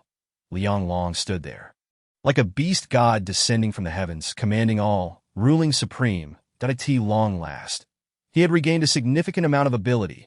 His face was alight with excitement, as the blood and flesh devoured by the beast horde continuously flowed back into his body. With each act of slaughter, he felt himself grow stronger, and he could distinctly sense his mental prowess becoming increasingly refined and expansive. It seemed that killing had become the swiftest path to his empowerment. Onward, to the next target, the Black King. Over 20 monstrous beasts surged towards the city center like an unstoppable tide. On the outskirts, the various beast kings stirred restlessly, sensing a provocation from humanity. The 3-meter-tall black gorilla was the most agitated, leaping up and down in a frenzy. This formidable creature was none other than the fearsome Black King this moment. Its crimson eyes blazed with fury as it unleashed a thunderous roar aimed at Liang Long. With each heavy step, an immense aura erupted from its body, powerful enough to seem as if it might rend the heavens asunder. Many nearby beasts were unable to approach, cowering in fear as they trembled on the ground. The Black King had also taken note of Liang Long, its scarlet gaze filled with murderous intent. Unbeknownst to it, Liang Long had come specifically for it. Was he truly preparing to engage in battle with the Beast King? "Look, he is really heading towards the Black King," gasped the crowd of supernatural beings, their faces contorted in horror as they shuddered in fear. They knew well that the beast kings near the city center were all extraordinarily powerful. Among them, the black gorilla ranked among the most formidable in Blue Sea City. Its physique was unimaginably strong, with an extremely high defensive capability, and its attack power was equally terrifying, making it a foe that no one dared to confront in close quarters. Over the past month, the survivors devoured by the Black King had nearly formed a small mountain of bones. Ordinary individuals, let alone supernatural beings, stood no chance against it. Though Liang Long was undeniably exceptional, no one believed he could match the Black King. With a resounding roar, the black gorilla leaped like a cannonball towards Liang Long, crashing down with tremendous force. A deafening impact echoed as their forms collided, causing the ground to quake violently, boulders to fly, and dust to swirl. The clash between Liang Long and the black gorilla unleashed shockwaves akin to a bomb detonation. Nearby vegetation was instantly obliterated, and the dirt and stones on the ground were sent flying. The air was thick with dust, obscuring everyone's view. What a terrifying display of power! A young man in casual attire, watching from a distance, stared wide-eyed in disbelief. Exceptionally handsome, with sharp brows and bright eyes, he emanated an air of refinement despite the apocalyptic setting, resembling a delicate scholar from ancient times. Yet, he was a bona fide supernatural being. Having reached the pinnacle of second-tier abilities to AT that moment, his expression was grave and filled with concern, for he had once attempted to challenge the black gorilla and had barely escaped with his life. He understood all too well how formidable the Black King truly was. Once more, a thunderous crash reverberated through the scene, clearing the smoke and debris. Yet, Liang Long stood unfazed, exuding an air of calmness as if untouched by harm. This sight left the onlookers utterly astonished. Goodness, he sent the Black King flying. How is this possible? Even the Black King cannot contend with him. Who on earth is this man? In the distance, countless spectators gaped, their eyes bulging with astonishment. The members of the Tunglong organization erupted in cheers. Did you see that? This is the power of Tunglong. The Dragon Lord of Tunglong is simply magnificent. What is the Black King to him? Before the Dragon Lord, it is as fragile as paper, easily crushed. The raucous dog looked at the firearms, perched atop a jeep with an air of arrogance, as if he were the one who had sent the Black King flying. Survivors around him nodded in agreement, exclaiming, "Truly, the Dragon Lord of Tunglong is remarkable." The Black King, seething with rage, roared with fiery eyes, igniting a frenzy among the dozens of beasts under its command in response. Liang Long's horde of over 20 beasts also charged forward with fierce roars. In an instant, chaos erupted as both sides engaged in a brutal melee, blood staining the ground, and cries of anguish filling the air. Liang Long moved through the beast horde like a god of slaughter, mercilessly dispatching foes. A dense aura of malevolence emanated from him, as if a demon had descended, leaving devastation in his wake. Where he tread, corpses lay strewn about, and rivers of blood flowed. The shrill cries of the dying echoed incessantly as the bodies of the beasts were torn asunder. The Black King fought ferociously among the horde. Yet it was utterly disregarded by Liang Long, a third-tier supernatural being. With a resounding punch, Liang Long struck the Black King squarely on the head, caving in its skull. The Black King let out a wretched scream, its brain matter splattering, and it fell lifeless to the ground. The Black King had been slain by Liang Long in an instant. This shocking turn of events left everyone in stunned silence. The beasts under the Black King's command froze in terror, staring wide-eyed at Liang Long. In the next moment, the horde commanded by Liang Long surged forward, mercilessly slaughtering the remaining beasts. Within moments, every beast beneath the Black King had been exterminated, their remains devoured. The corpse of the Black King itself was consumed by the voracious horde. As this transpired, Liang Long felt an overwhelming surge of energy flooding into him. The energy returned from the horde grew exponentially. Liang Long's eyes sparkled with excitement, his whole being trembling with exhilaration as he could not help but let out a triumphant howl. The ease with which this energy came was intoxicating. He felt an overwhelming urge to command the horde and sweep through all of Blue Sea City, consuming every zombie and beast in his path. The energy derived from the horde's consumption of flesh was far more gratifying than directly expending crystal cores for system enhancements. At least it spared him the excruciating pain of tearing agony. Moreover, the horde's consumption of flesh not only strengthened him, but also empowered the beasts, creating a scenario of mutual benefit, an opportunity too good to pass up. Ignoring the onlookers trailing behind him, he turned his gaze towards the city center, where a lord-level beast awaited him. However, Liang Long was in no rush. Before entering, he aimed to absorb sufficient energy to maximize his powers. He continued to maneuver the horde, sweeping through the vicinity of the city center, voraciously consuming zombies. Each step he took was meticulously calculated. Utilizing the horde to devour zombies and beasts was the quickest way to elevate his combat prowess to its zenith. In just half a day's time, he had cleared a substantial portion of the area surrounding the city center. Such a formidable offensive left the onlookers in a state of shock. They understood that even the outskirts of the city center were considered death zones, teeming with second-tier zombies and various beasts, with lurking second-tier beast kings that posed extreme threats. Any living being entering would face brutal annihilation, not to mention ordinary humans. Even supernatural beings would struggle to survive in such a place. Yet now, these areas, once deemed forbidden, had become Liang Long's hunting grounds. He commanded the horde, crashing through these terrifying foes, mercilessly obliterating everything in his path. Even supernatural beings who dared to obstruct him were ruthlessly slain, leaving no corpses behind, as his ferocious beasts devoured everything in sight. Suddenly, a deafening roar pierced the air that a massive serpent, its body covered in black scales, emerged from the ruins, its enormous head looming ominously. Its bulbous eyes glowed with a bloodthirsty light, fixed intently on Liang Long, filled with ferocity, bloodlust, and hostility. It was the black-scaled dragon, and it had set its sights on the dragon lord in the distance. The manic dog quaked in fear at the sight of the serpent, his bones feeling as though they had turned to jelly. Others around him were equally pale, trembling in terror if the Black King was the overlord of this region.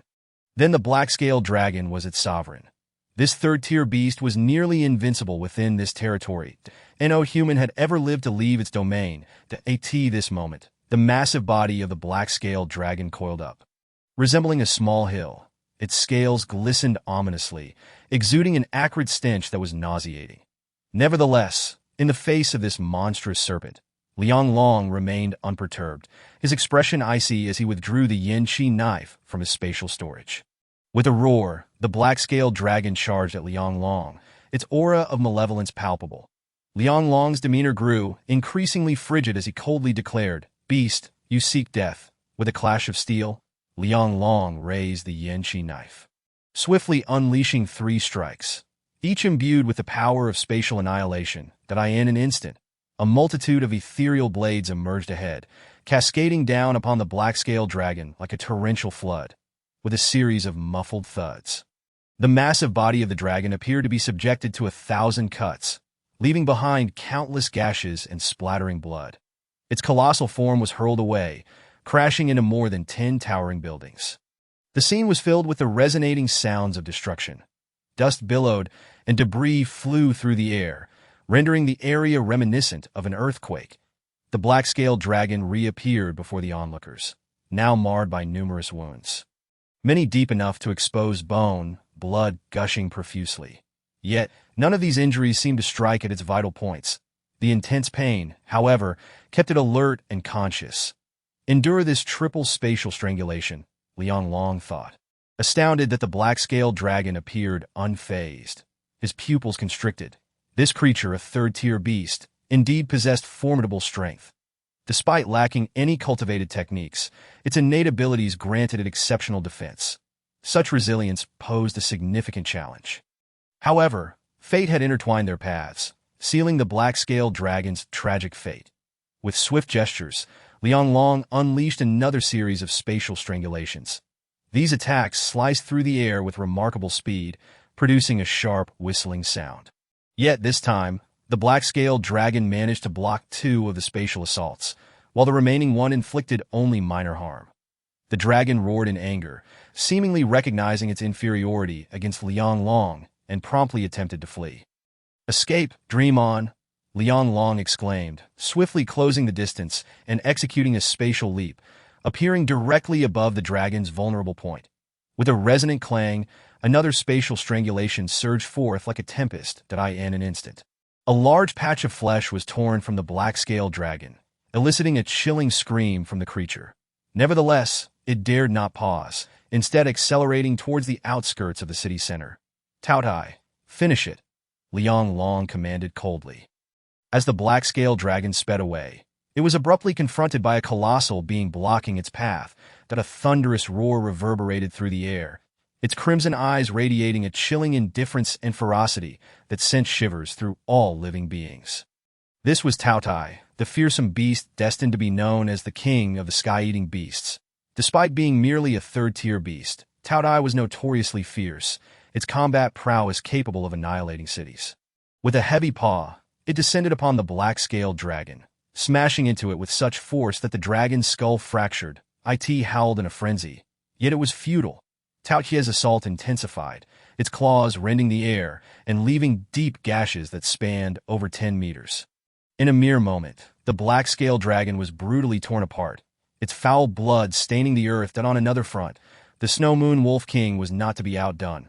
Unleashing its formidable might, its entire being was enveloped in a snowy white glow, radiating a chilling aura that froze everything in its wake.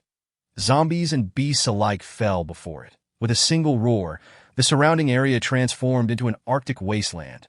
The distant spectators were rendered speechless, astonished that both Taotie and the Snow Moon Wolf King were Liang Long's pets. Such an extraordinary feat seemed incomprehensible, as these were all third-tier beast kings, now tamed and serving as combat companions. The most astounded were the elite members of the Tunglong faction, witnessing Taotie effortlessly vanquish the black-scaled dragon, a fellow third-tier beast. The sheer display of power was nothing short of miraculous, especially Liang Long, who, without hesitation, swept through the battlefield, disregarding all reason. After witnessing the black-scaled dragon's demise, the elite members felt a surge of pride.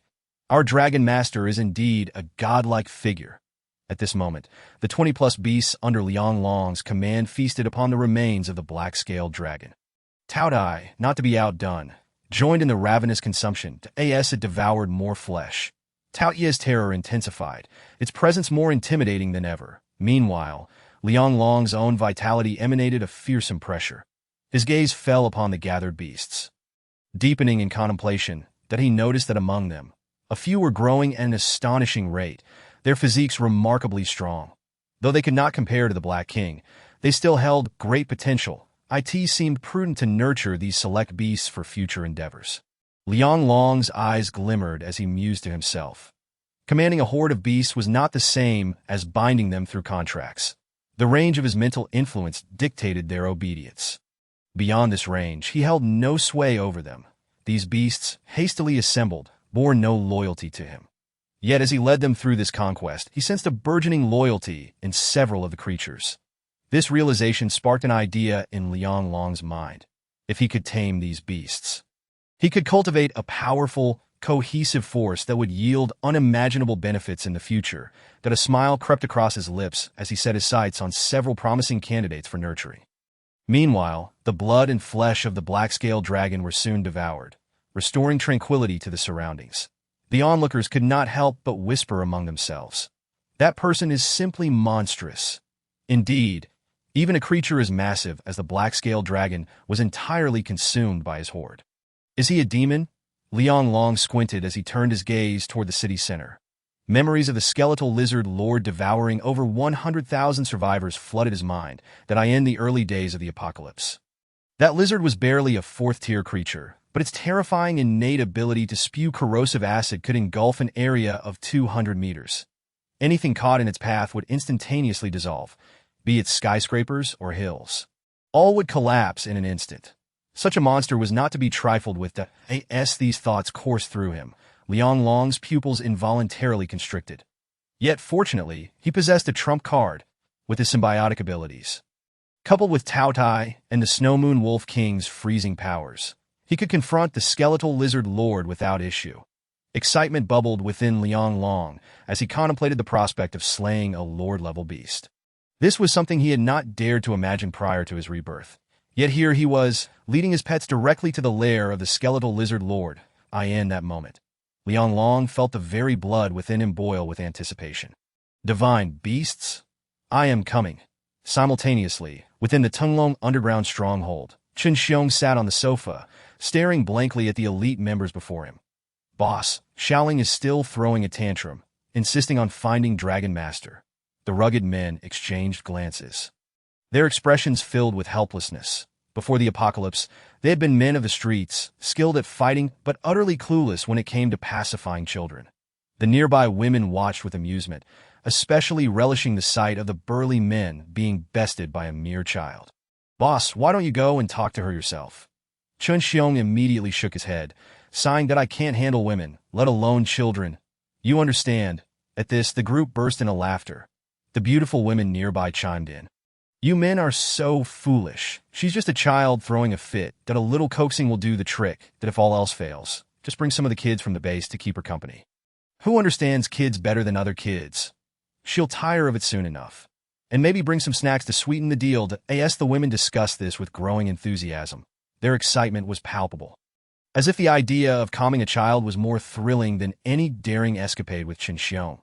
Upon hearing their suggestions, Chen Xiong's eyes lit up to go and find the kids who played with Xiaoling yesterday and bring them over. Also, inform their parents that whoever manages to make Xiaoling happy will have their entire family become members of Tinglong. The men were instantly elated, rushing off to execute the plan. Just then, Xie Xiao burst in, excitement radiating from his face. Boss, the black-scaled dragon. It has been slain. Haha, all the beast kings around the city center have been wiped out, and the beast tide has finally dissipated. At this news, Chen Xiong erupted in a hearty laughter. This is all thanks to Brother Liang. If he hadn't taken care of those beast kings, the entire Blue Sea city would have been in peril. All the survivors owe him a debt of gratitude. However, as his laughter faded, another man rushed in, panic etched on his face, shouting frantically, Xiongyi, something terrible has happened. What? Chen Xiong abruptly rose from the sofa. Where are they? Take me to see at once. Saying this, he strode out with urgency. Outside the villa area, he beheld Luo Yun, who was missing a leg, and Lu Li, drenched in blood that a chill of dread gripped Chen Xiong's heart that an ominous premonition suddenly washed over him. Something catastrophic was unfolding in the city center. It was crucial to note that these two were each leading a team of 20, that upon witnessing the scene, Xie Zhao's expression morphed into one of alarm as he rushed forward. The two lay on stretchers, their breaths barely perceptible. Hearing Xie Zhao's words, Luo Yun struggled to speak, laboring to utter a few words that they're all dead. Boom. It was as though a bomb had been dropped into a water tank, instantly erupting. Everyone wore expressions of shock. Over 40 elite members had perished in the city center. What? Xie Xiao exploded in rage, pointing at the two and shouting. Nonsense! The location you were stationed at was devoid of formidable zombies or mutated beasts. How could over 40 brothers have perished? This is utterly impossible.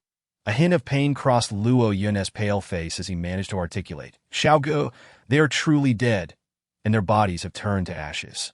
What the hell are you talking about? What exactly did you encounter? Chapter 66. The mysterious humanoid monster. Upon hearing Luo Yun's words, Xie Zhao's fury erupted.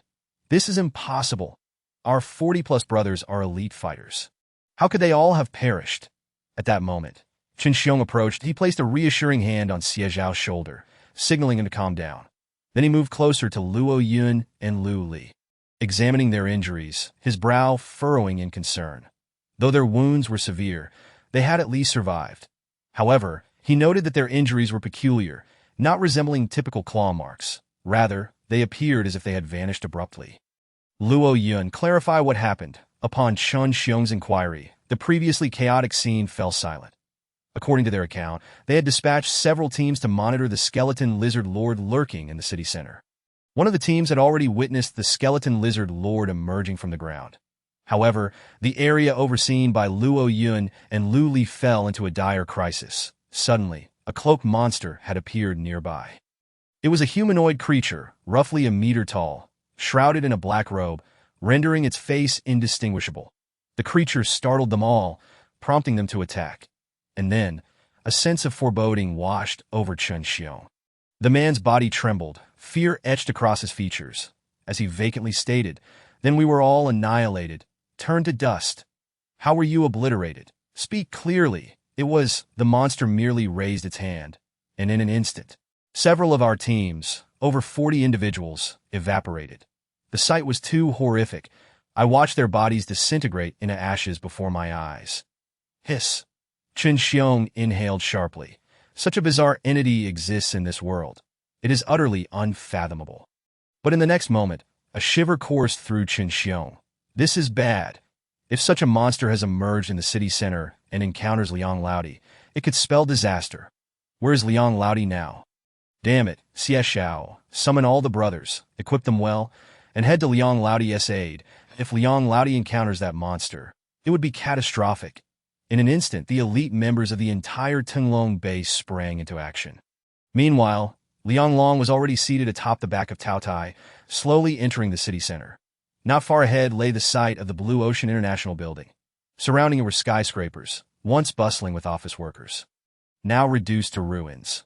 Many buildings had collapsed, and zombies roamed freely. Over 20 mutated beasts surged like a torrent. The zombies wandering the streets were swiftly crushed, reduced to mere pulp by the stampede of beasts. Liang Long charged through the chaos. Taotie, no need to hold back today.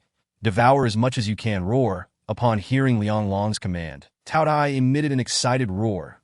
It finally halted, having caught a whiff of food. Ahead lay the square in front of the Blue Ocean International Building, teeming with hundreds of wandering zombies. Such a concentration of zombies could only be a result of the skeleton lizard lord's influence. Liang Long's gaze turned icy. These were the prey of the skeleton lizard lord. Moreover, they were all second-tier zombies. Witnessing this scene, Taotie's blood surged with exhilaration. Roar. It let out a thunderous roar and charged forward, unleashing its devouring ability. In the instant Taotie opened its massive maw, the atmosphere shifted dramatically, that a visible vortex of emptiness formed within Taotie's cavernous mouth, unleashing an insatiable pull in the blink of an eye.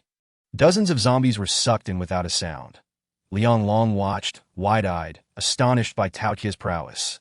Indeed, after breaking through to the third tier, its devouring ability had reached astonishing heights that he recalled that during its second tier. It could only consume one or two at a time. Yet now, it could swallow dozens with a single gulp. Could it be any more exaggerated? However, this was advantageous. The more Taotie consumed, the faster it grew. Of course, the 20-plus mutated beasts he commanded were not idle either. They surged forward like a tidal wave, frantically consuming zombies. After this wave of battle, both Taotie and the 20-plus mutated beasts were invigorated. Especially the beasts, whose strength had significantly increased. Observing the nearly cleared swarm of zombies, Liang Long spoke calmly. We have arrived, Taotie. Wolf King, be cautious, for he had sensed a peculiar aura enveloping the area within half a mile. This was the emanation of the skeleton lizard lord. Hearing Liang Long's grave tone, Taotie ceased its consumption of zombies.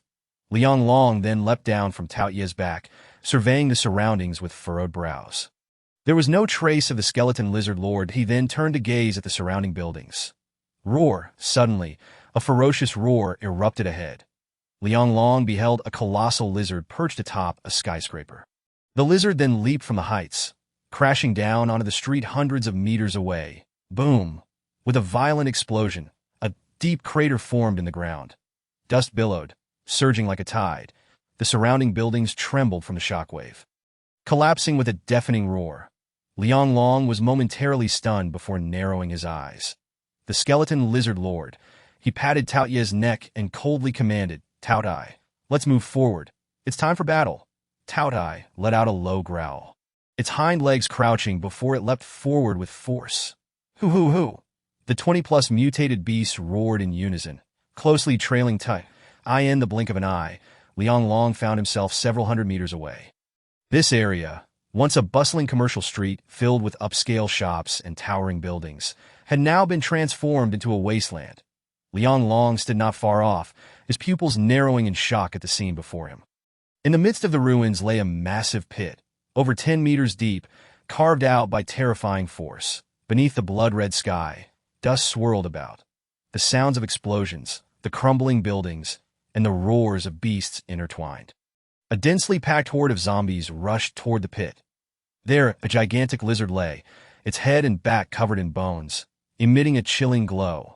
Its body stretched over 50 meters long, as hard as steel. Its head bore sharp fangs, eyes glowing red, exuding a savage, bloodthirsty aura. This moment, it was voraciously devouring zombies. Snap, crackle, its gaping maw churned with flesh and bone, grotesquely chewing through them. With a casual bite, it could easily tear apart 5 or 6 zombies. A single swipe of its claw could crush dozens in a pulp. The skeleton lizard lord, gazing at the lizard within the pit, the overwhelming pressure made even Liang Long tremble involuntarily. Chapter 67. The King of Corpses. The challenge of the monarch Taotie's scales bristled, letting out a series of growls. Faced with the colossal creature, it felt a sense of suffocation. Memories of the skeleton lizard lord consuming over 100,000 survivors flooded back from its previous life, resurfacing in its mind. Back then, it had felt utterly hopeless, too far away from the giant beast. But now, witnessing the skeleton lizard lord up close, it realized just how insignificant both humans and mutated beasts were before it. Liang Long felt goosebumps erupt all over his body. This giant beast was terrifying beyond measure. Merely approaching it instilled a profound sense of impending doom. Yet, within his eyes surged a fervent desire for battle. Is this the true visage of the skeleton lizard lord up close? In front of the skeleton lizard lord stood a long-haired zombie, its body marred with rotting blood and looking exceedingly grotesque. With both hands clasped around a sturdy iron pillar, it relentlessly struck the skeletal lizard lord. Bang, bang, bang. Each blow sent sparks flying, causing the skeletal lizard lord's body to sway. Clearly, the lizard lord felt some pain. Despite its formidable defenses, the combat prowess of the long-haired zombie was astonishing. Each swing of its weapon was so powerful that it bent the entire iron pillar. Roar! The skeletal lizard lord let out a furious roar. Lunging forward with an unmatched ferocity, its massive, sharp claws struck the zombie, sending it flying. Boom! A resounding crash echoed as the zombie soared hundreds of meters, crashing through a building, debris scattering in all directions.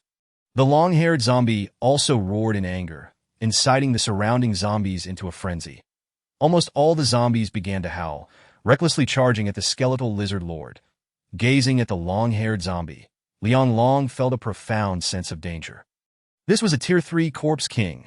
Liang Long's gaze sharpened, his eyes chillingly cold that a Tier 3 Corpse King was even more terrifying than a strange beast, sending shivers down his spine, enraged by the bites of countless zombies. The skeletal lizard roared like thunder. Boom! Its enormous claws struck the ground again, producing a sound akin to thunderclaps. The entire ground erupted, creating towering waves of dust and debris. In that moment, countless zombies were torn to shreds under the impact.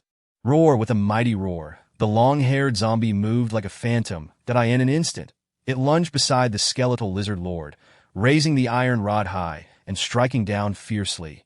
Thud! The sharp bone knife slashed across the skeletal lizard lord's back, instantly splattering foul blood. Yet at that moment, the skeletal lizard lord showed no fear. It suddenly twisted, its sharp tail whipping against the chest of the long-haired zombie.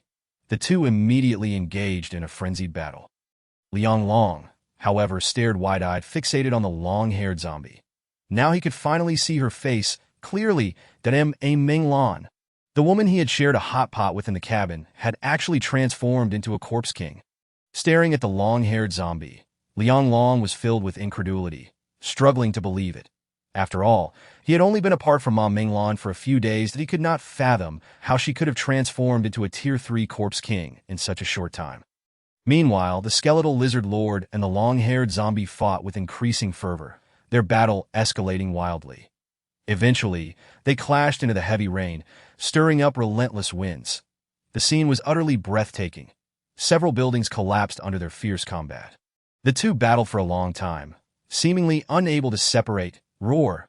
The nearby Taotie was growling restlessly, unable to contain its urge to charge. Even the strange beasts following Liang Long began to low growl. Liang Long stroked Taotie's head, speaking solemnly.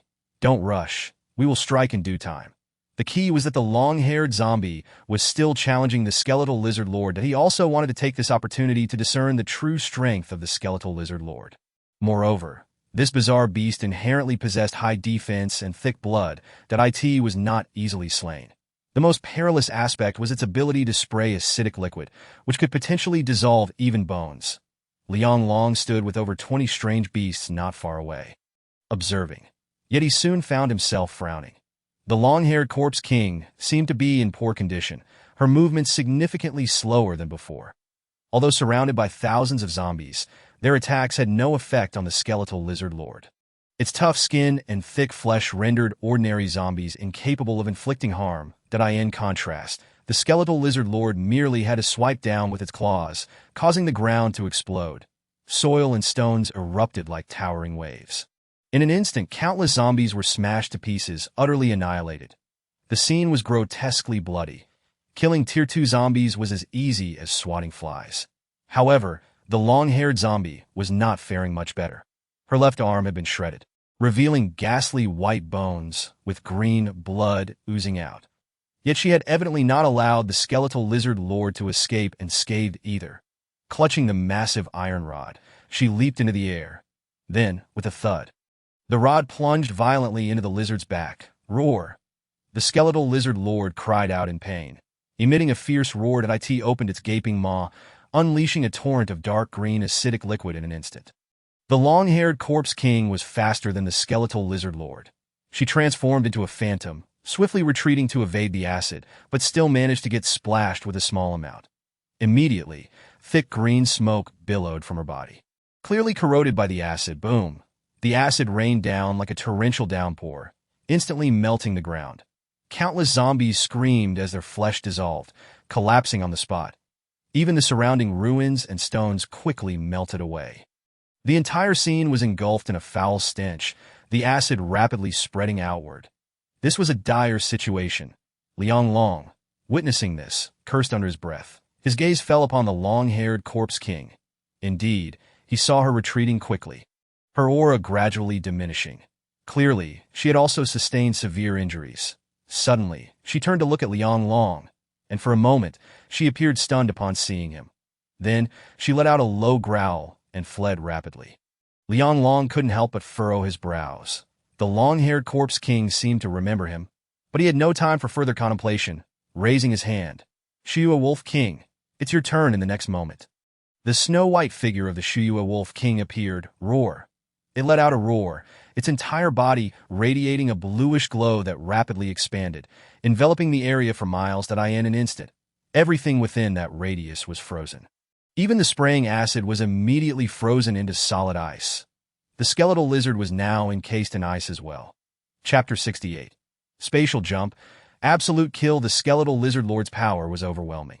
Its violent and ruthless aura surging forth in the blink of an eye, the ice surrounding it began to crack with a series of sharp sounds.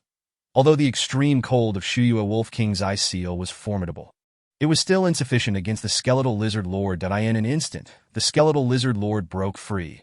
Observing this bizarre beast, Liang Long's gaze sharpened.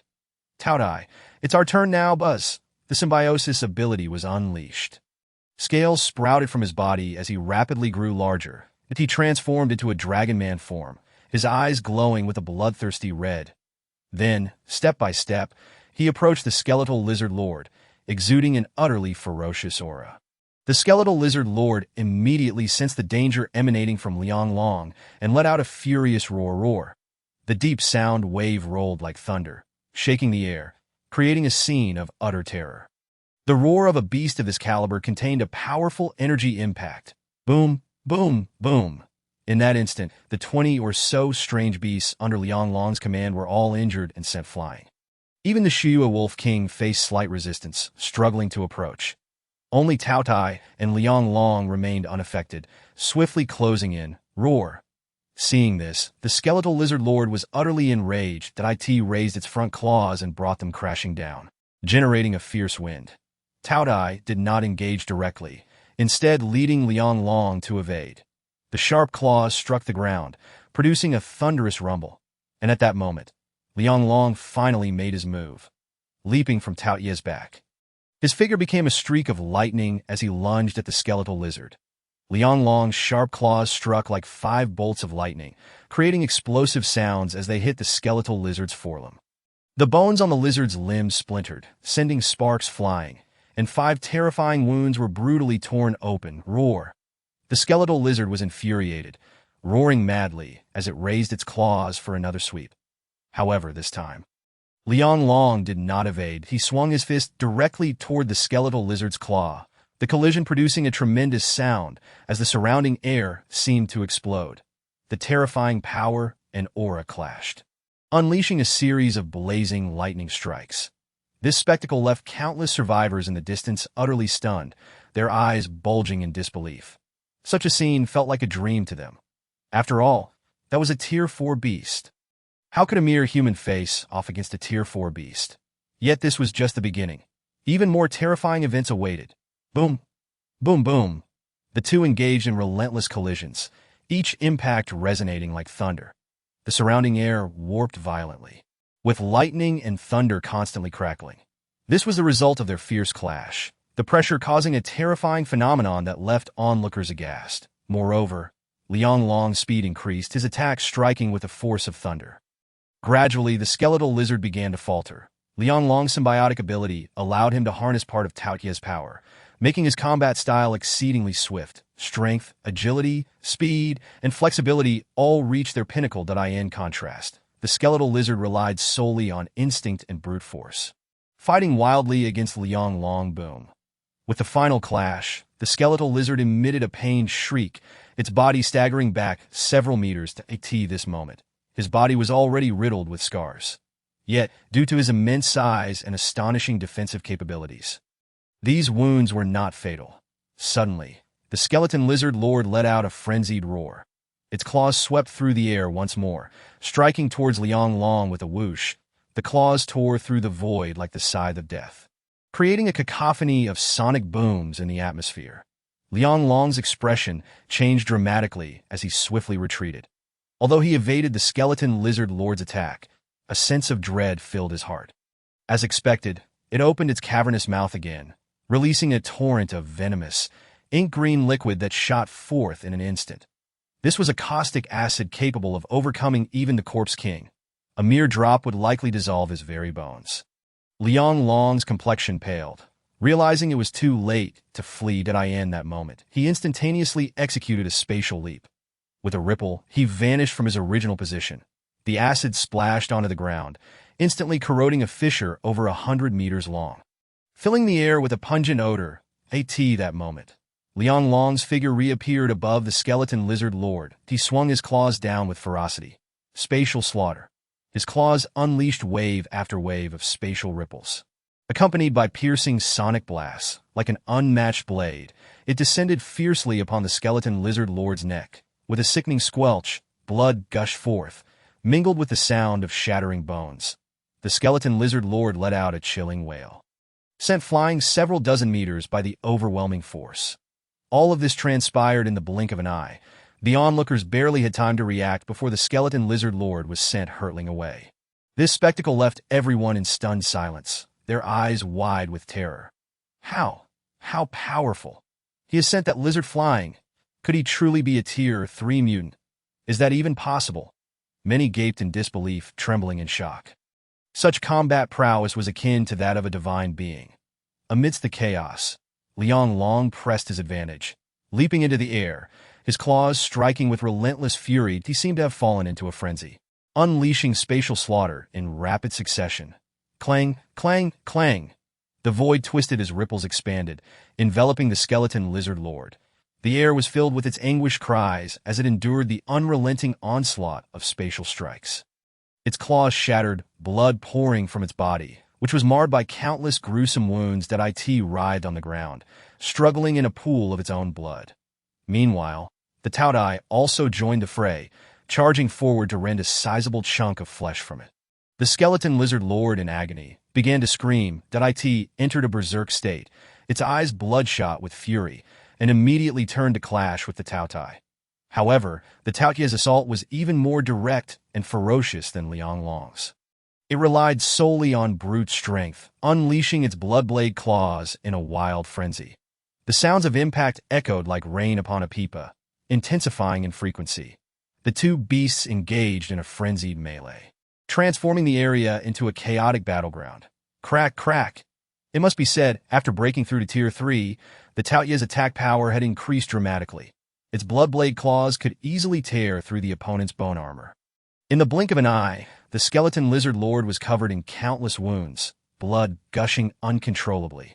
The skeleton lizard let out a furious roar, leaping into the air, attempting to escape the battlefield, knowing that continuing the fight would lead to inevitable defeat. However, Liang Long would not let it escape so easily that he fixed his cold, indifferent gaze upon the skeleton lizard. Since you wish to flee, I shall send you to your demise. Chapter 69. The second lord, contending for the corpse. Liang Long's eyes were locked onto the skeleton lizard lord as he shot forth like a cannonball. Roar, roar, roar! Over 20 mutant beasts could no longer hold back. Roaring as they charged alongside Liang Long, each beast's eyes glowed a blood red, filled with unrestrained fury. That on the other side, the Snow Moon Wolf King appeared, letting out an enraged howl at the skeleton lizard. In an instant, the entire area seemed to freeze. Before the skeleton lizard could escape, it was encased in ice, crashing down from the sky. Moments later, Liang Long arrived, wielding the goose wing blade, and struck fiercely. Spatial slaughter. The spatial ripples merged with the blade's light, striking the skeleton lizard's neck with tremendous force. The violent slaughtering power tore through even the skeleton lizard lord's defenses. With a clang, it was left with half of its neck and head severed, blood spraying forth and staining the air. Simultaneously, its body was rammed by over 20 mutant beasts with a thunderous crash. It was sent flying once more. The massive corpse of the skeleton lizard fell to the ground, lifeless. Gulp! In the distance, all who witnessed this spectacle found it hard to swallow. Utterly shocked, this creature is truly ferocious. The skeleton lizard lord was slain by him, a feat so unbelievable it defied comprehension.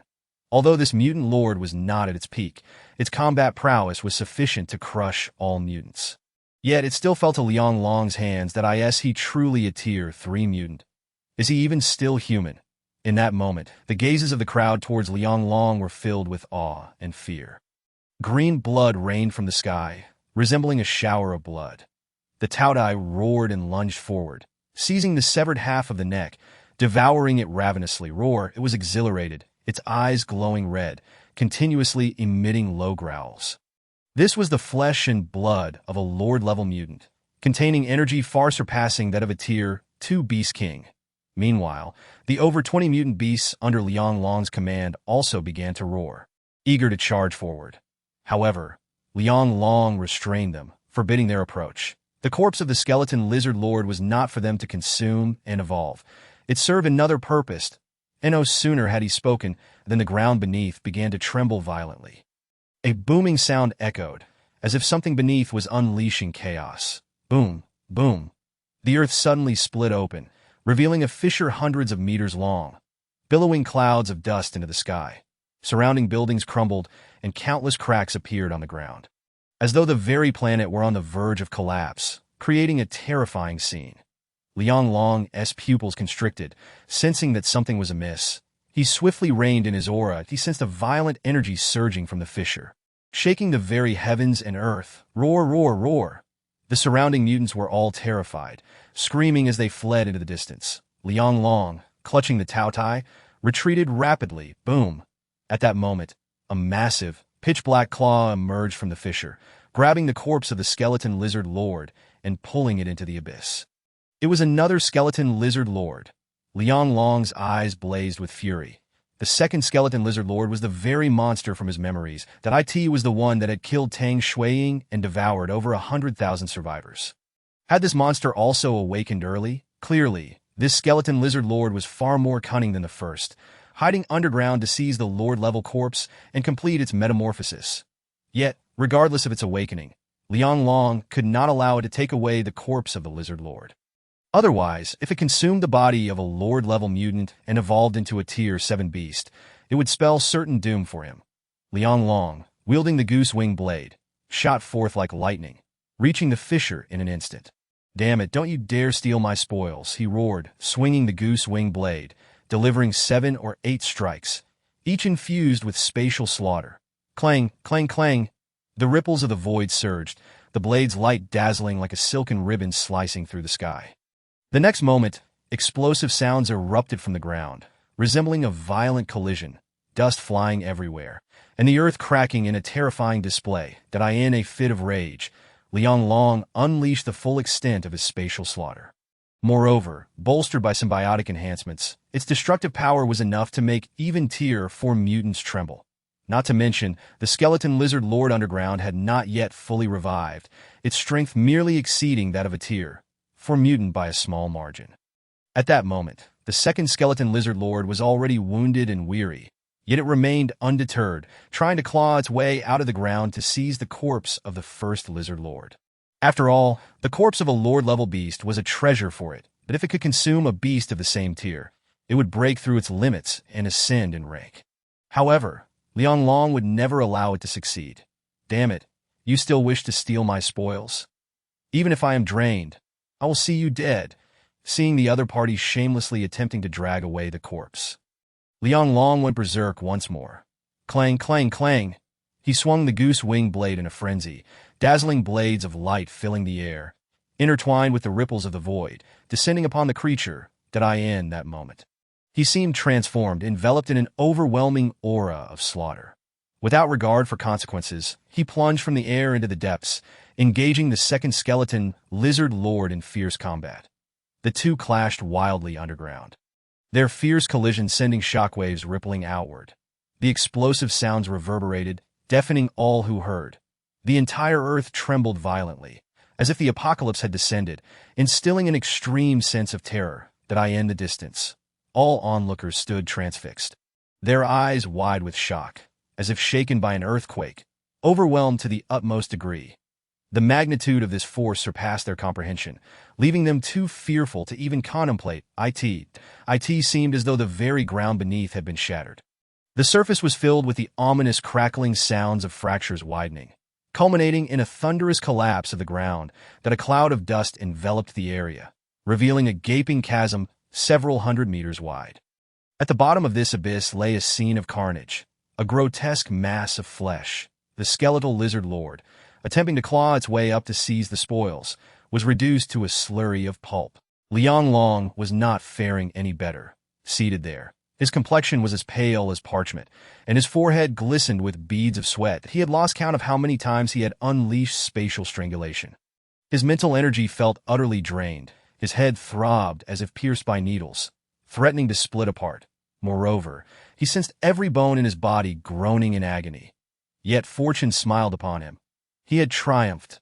The second skeletal lizard lord ultimately succumbed to his hand. Not only others, but even Liang Long himself felt an incredulous sensation. The demon that had devoured over 100,000 survivors in his past life had finally met its end at his hands. It felt like a dream. Shaking his head, he dispelled the chaotic thoughts swirling in his mind, but he then surveyed his surroundings. The entire city center lay in ruins, surrounded by collapsed buildings forming a colossal pit. He stood at the center of this chasm, surrounded by dismembered corpses piled amidst the debris, blood flowing like a river. The pungent scent of blood permeated the air, yet Liang Long remained unmoved. In contrast, the beasts under his command voraciously consumed the surrounding corpses and blood. For any zombie-like creature, these were evolutionary sustenance. The gluttonous beasts feasted upon the remains of the skeletal lizard lord, reduced to a mushy paste, relentlessly devouring every last morsel. Even the bones were nowhere to be found, but the flesh was a prime delicacy. Liang Long sat motionless, awaiting the arrival of a mysterious merchant. Chapter 70. The God-slaying blade. Soul Eater Liang Long lifted his gaze towards the distance, and in an instant his eyes deepened with contemplation that if memory served him right, slaying a lord-level beast would likely attract the attention of the mysterious merchant, who would proactively propose a trade in exchange for goods. From them, one could exchange crystal cores for unimaginable treasures. Weapons, equipment, supplies, medicines, everything was up for barter. With this thought, Liang Long took a deep breath, found a place to sit, closed his eyes to recover his abilities, and awaited the mysterious merchant's arrival that a gentle breeze swept through.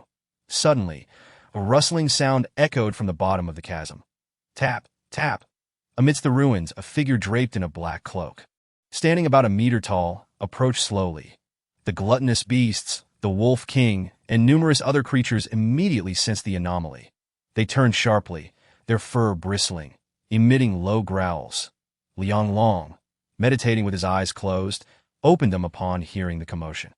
His pupils constricted in disbelief as he scrutinized the newcomer, the mysterious merchant, the most enigmatic presence in the apocalypse, elusive and rarely seen.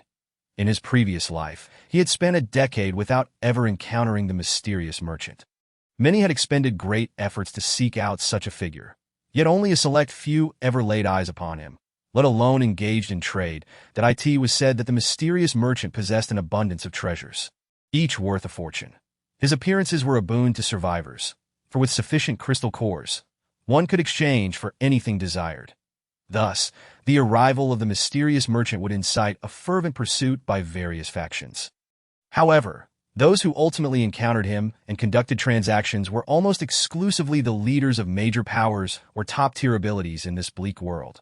Ordinary individuals and run-of-the-mill ability users had little to no chance of interacting with such a being. Liang Long never imagined he would actually meet the mysterious merchant now. The diminutive figure moved like a specter through the desolate landscape, swiftly appearing before Liang Long without uttering a word. He stood there, seemingly assessing Liang Long. After a prolonged silence, a cold voice broke the stillness. "You were the one who killed the sixth-tier skeletal lizard lord." The voice was deep and hoarse, devoid of discernible emotion, as if processed to conceal its nature. Liang Long nodded. The mysterious merchant paused momentarily, then coldly inquired, "The body. Do you wish to trade it?" At the onset of the apocalypse, many were unaware of the merchant's origins and instinctively refused to engage in trade. In mere moments, the mysterious merchant could vanish. Yet now, Liang Long harbored no doubts. This was a rare opportunity not to be squandered. He nodded resolutely to, "I am willing to trade." The mysterious merchant nodded in acknowledgement. "What do you require?" "Martial techniques." Liang Long uttered two words, his gaze fiercely fixed upon him. Martial techniques were a form of ability, yet with even greater offensive power. The merchant's tone shifted, revealing a hint of intrigue. "What type of martial technique do you seek?" "God-slaying techniques, the kind that can slay gods," Liang Long replied.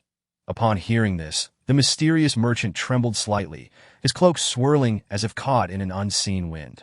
He remained silent, merely watching Liang Long intently. This individual, how does he know of the existence of god-slaying techniques in the merchant's possession? It is essential to note that martial techniques are fundamentally different from abilities. Martial techniques represent a distinct category, aimed at fully developing potential and enhancing one's destructive and defensive capabilities. God-slaying techniques are an evolved form of martial technique, capable of unlocking a person's potential to its utmost limits, unleashing devastating power that could even slay gods. "Where did you learn of god-slaying techniques?" the merchant inquired. "The corpse of the sixth-tier Beastlord is insufficient." Liang Long narrowed his eyes and replied, "Then I shall trade for another. Provide me with a god-slaying blade." The mysterious merchant hesitated. "Are you intent on slaying a god?" Liang Long responded earnestly, "Either the god-slaying technique or the god-slaying blade." "The god-slaying technique is too costly. It cannot be acquired," Liang Long countered. "Since you know of the god-slaying technique, you should be aware of its value. It is a forbidden art. Then let us settle for the god-slaying blade instead." Liang Long conceded, opting for a compromise. "Did you observe the bloodied sludge at the bottom of the pit? That too belonged to the skeletal lizard lord, whose body I shattered." Upon hearing this, Liang Long's gaze flickered. He recognized that trading a body reduced to mush was indeed a bit excessive, that a single Lord-level beast corpse would not suffice for the god-slaying blade, that if you can provide me with another Lord-level beast corpse within a month, I can offer you the god-slaying blade. Liang Long's breath caught momentarily, then he nodded without hesitation. "Very well, I agree to the trade." The mysterious merchant raised his hand slightly, and a ripple of void emerged before him. In midair, a pitch-black blade resembling a goose-wing knife materialized, measuring 5 feet 2 inches in length and 1 inch 3/10 in width. Its peculiar shape exuded a dark red hue, crafted from an unknown material. The blade was inscribed with runes, emanating a terrifying aura. The moment the goose-wing knife appeared, Liang Long felt a chill of danger wash over him. Is this the god-slaying blade? An instrument capable of slaying gods? Liang Long's eyes burned with desire. The mysterious merchant beckoned, and the goose-wing knife flew into Liang Long's grasp. in an instant, a wave of dreadful sharpness assailed him, as if it were a peerless weapon. This aura of sharpness made Liang Long tremble, as if his body would be cleaved in the next moment. Truly, the god-slaying blade was astonishing. This blade, named Soul Eater, could unleash the power of spatial rending. Moreover, it was forged from a special metal, allowing one's innate abilities to control it. The mysterious merchant stated coldly, "Soul Eater? Quite fitting indeed." With a thought, Liang Long made the Soul Eater levitate. Buzz! The blade vibrated violently, as if poised to dart forth and devour its foes. Just as the mysterious merchant had indicated, Liang Long could easily wield the Soul Eater to launch an assault using his spatial abilities. He was thoroughly satisfied with this weapon. After sheathing the Soul Eater, he spoke earnestly, "I wish to exchange for other items." The mysterious merchant waved his hand, and an array of virtual storefronts appeared before him, brimming with an assortment of goods ranging from abilities, weapons, food, to potions. However, most of the items remained locked at F-tier recovery potion, 10 first-tier crystal cores; E-tier recovery potion, 10 second-tier crystal cores; D-tier recovery potion, 10 third-tier crystal cores. As Liang Long perused the prices listed for the potions, his eyelids involuntarily twitched violently. The F-tier recovery potion, with mediocre effects, was merely superior to ordinary medicines, yet its price was exorbitantly high. The subsequent E-tier and D-tier items felt like outright extortion. In that moment, Liang Long felt utterly disheartened. Truly, what a mercenary! Fortunately, he still possessed over 60 second-tier crystal cores, equivalent to more than 6,000 first-tier cores, making it feasible to purchase first-tier recovery potions.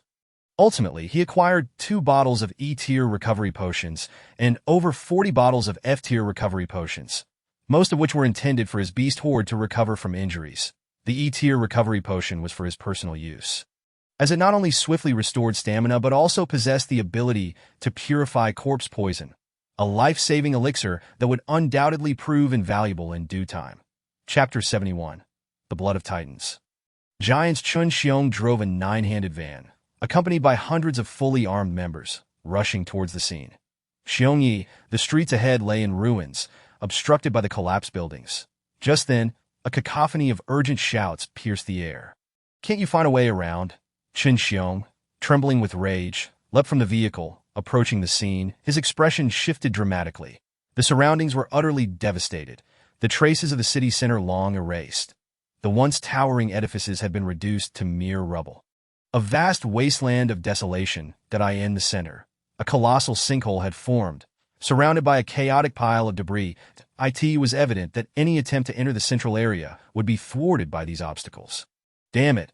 I refuse to believe that a few pitiful stones can hinder me," he roared, his body swelling with fury. In an instant, he transformed into a giant towering 5 or 6 meters high, muscles rippling like coiling dragons, brimming with boundless strength. Amidst the astonished gazes of onlookers, Chun Xiong charged forward with a thunderous roar. The ground trembled with deafening explosions as thousands of kilograms of rock erupted, debris scattering in all directions. Chun Xiong, with his flesh and blood, carved a path through the rubble. With the B-class Titan blood ability, he amplified his strength 100-fold. As a first-tier ability user, he effortlessly shattered thousands of kilograms of stone with his Titan power. This spectacle left the members of Tunglong in stunned silence. Those were boulders weighing thousands of kilograms, yet they crumbled under his assault. When he finally came to a halt, he stood at the edge of the sinkhole, witnessing a group of people frozen in astonishment. Chun Xiong bellowed, "What are you all dawdling for? Get in there and support Liang Laodi." Turning around, his hair stood on end, for there, at the bottom of the sinkhole, Liang Long faced off against a cloaked creature. He saw the figure raise its hand, seemingly preparing to unleash its abilities. With a roar, he propelled himself into action. "Liang Laodi, be careful. I'm coming to lend you a hand." At that moment, at the bottom of the sinkhole, Liang Long had just stowed away his soul-devouring and recovery potions when he suddenly heard Chun Xiong's roar. Turning to see, he was instantly struck with fear, his eyes nearly bulging from their sockets. That Chun Xiong? Holy hell, B-class Titan blood? Liang Long was left speechless. This guy had awakened his abilities and transformed into a Titan giant. Meanwhile, the mysterious merchant regarded Chun Xiong with a look of amusement. However, he showed no interest in him. The mysterious merchant turned and began to fade away, his figure becoming ethereal, on the verge of complete disappearance. Even the body of the skeletal lizard lord vanished along with him. At that moment, Liang Long suddenly inquired, "Is it true that someone has slain a god?" The god he spoke of was not a mythical beast, but a genuine deity of this world. The mysterious merchant paused briefly, but remained silent. Until the very last moment of his corporeal existence, he spoke softly, "If we meet again, I will tell you." With those words, he vanished completely, as if he had never existed at all. Liang Long gazed into the void where he had been, a smile creeping onto his face. "We will meet again. Thinking I would die is far too naive." He knew all too well that he owed this mysterious figure a lord-level beast corpse. Deadline: 1 month, that if he failed to deliver, the only outcome would be death. His corpse would serve as a substitute for the lord-level beast that I in his previous life. Even the mightiest of ability users could not escape this fate.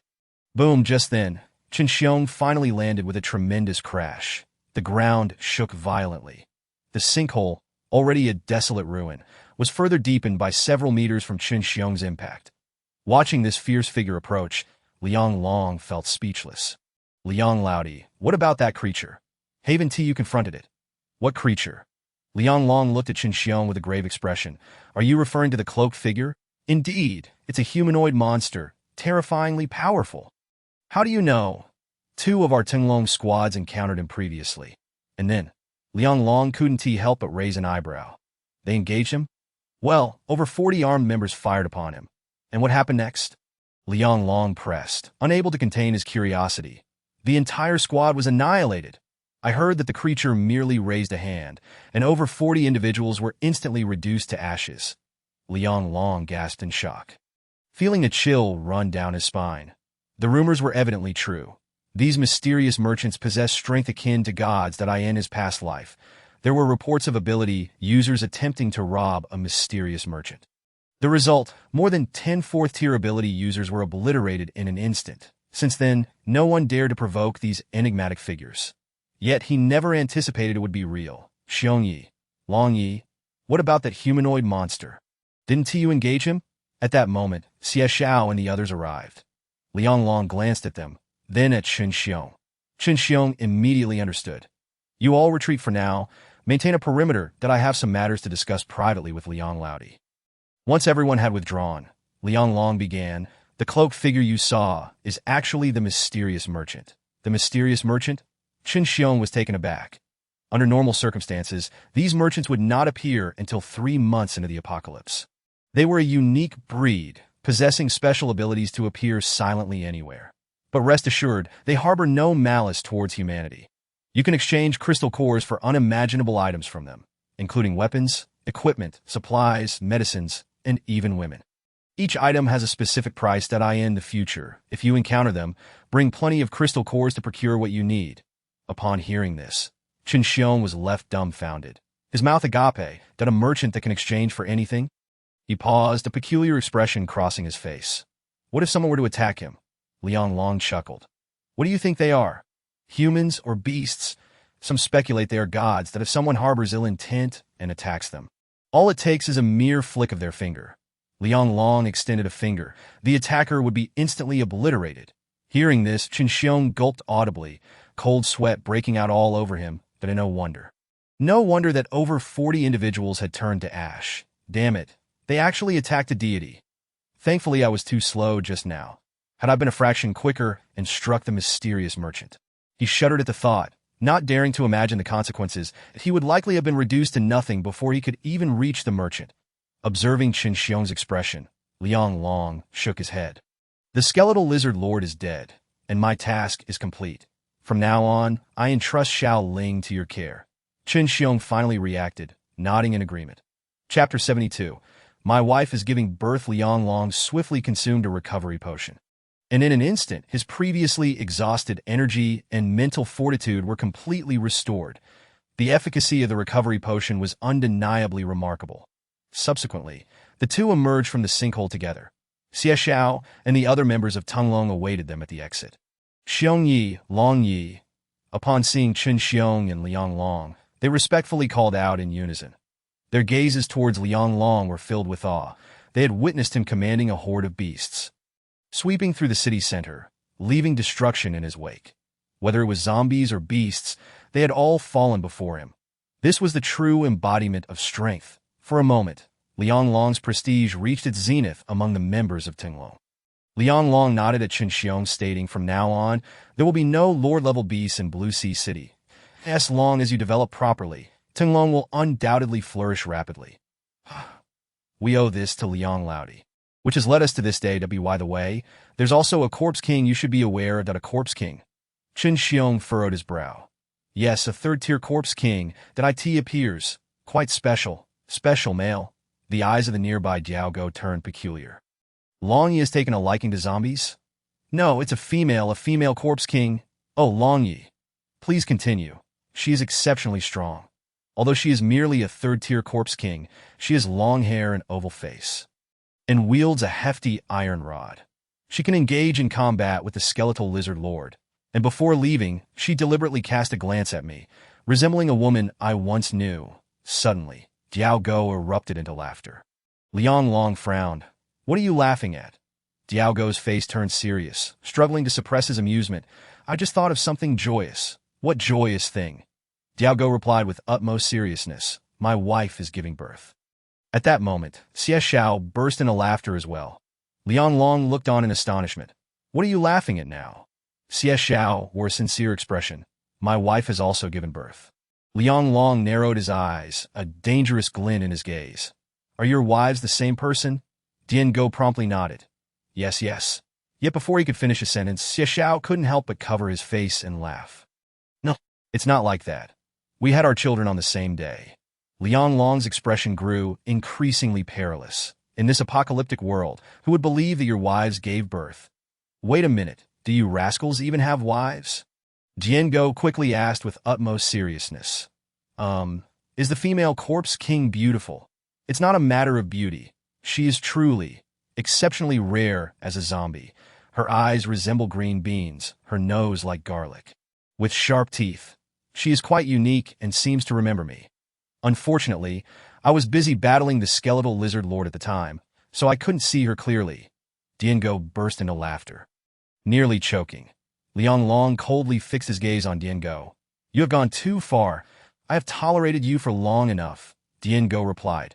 My wife has given birth. Liang Long's tone turned icy. You are clearly mocking me. And you haven't stopped. Dian Go hurriedly clarified. Dragon Lord, we have undergone rigorous training. No matter how amusing it is, with a thud, Liang Long kicked him away. I am speaking of serious matters. If you dare to interject again, I will hang you up and beat you. Dian Go had no choice but to scamper back. Subsequently, Liang Long briefly recounted the situation regarding the female corpse king. Chen Xiong nodded appreciatively and said, Understood that we will be cautious around her. Our people should avoid provoking her. Brother, are you planning to head towards Jichuan City? Liang Long nodded. Indeed, time is of the essence, before the arrival of the apocalypse's first year. I must find her. Brother Xiong, please take good care of Xiao Ling for me. Tell her to obediently wait for me here. As Liang Long leapt onto the back of Taotie, Chen Xiong seemed to recall something and hastily reminded. There is one more thing. I received news that the Liu family, one of the 4 major families, has issued an apocalyptic bounty. What? An apocalyptic bounty? Liang Long was astonished. Even in the apocalypse, who would they be hunting? Brother, you killed Liu Ziqian, the heir of the Liu family. It would be strange if they didn't come after you. But since the Liu family is hunting me, I suppose I will have to kill a few more of their members to alleviate my shock. Safe travels, brother. Chen Xiong chuckled, hunting someone who has killed a lord-level beast. The Liu family is truly courting disaster. They are doomed. Before departing, Liang Long left behind the Snow Moon Wolf King and then set off. Taotie roared and swiftly dashed away, vanishing into the distance in mere moments. Wow! Such incredible speed! The speed of this beast far surpassed that of our brother Xiong's second-hand van. Not only is it fast, but riding it is also far more impressive than in this apocalypse. The utility of vehicles is minimal, as the ruins are everywhere, making it impossible to drive through at this moment. The members of Tinglong gazed at Liang Long's retreating figure with envy. If only I had Brother Long's strength, how wonderful it would be! to go wherever one desires, with zombies and beasts being mere trifles before Brother Long. Moreover, Brother Long not only possesses formidable strength himself, but also has equally terrifying pets. Taotie and the Wolf King speak for themselves. Even the 20-plus beasts following him would be sufficient to sweep through the entire Blue Sea City. With such a horde of beasts, who would dare provoke him? It is simply astonishing. At this moment, Liang Long sat upon Taotie's back, racing towards the expressway leading to Blue Sea City. As expected, ordinary zombies were completely unable to withstand Taotie's pressure. They fled at the mere sight of it. As for the first-tier zombies, those daring enough to charge forth were merely delivering themselves to their demise. They were not even enough for Taotie to snack on. With a single bite, it devoured them whole. Furthermore, 3 second-tier beasts accompanied him. Liang Long had intentionally left them behind, intending to cultivate them as part of his fixed beast horde. However, the current zombies had nearly all advanced to the first tier, with some even evolving to the second tier. The growth rate of these beasts would undoubtedly not be slow. He issued an order for the beasts to feast freely. As a result, the 3 beasts, each the size of a water buffalo, barreled through, easily snapping the necks of the zombies. With a crunch, they shattered the skulls, swallowing both the heads and the crystal cores whole. The journey was nothing short of a calamity for the zombies. Along the way, Liang Long encountered several survivor bases, but they were all ordinary people, utterly terrified. Upon seeing Taotie and the 3 beasts, they collapsed in fright. Clang, clang, clang. Liang Long was also not idle. He drew his soul devourer, sweeping through the surrounding zombies with wild abandon.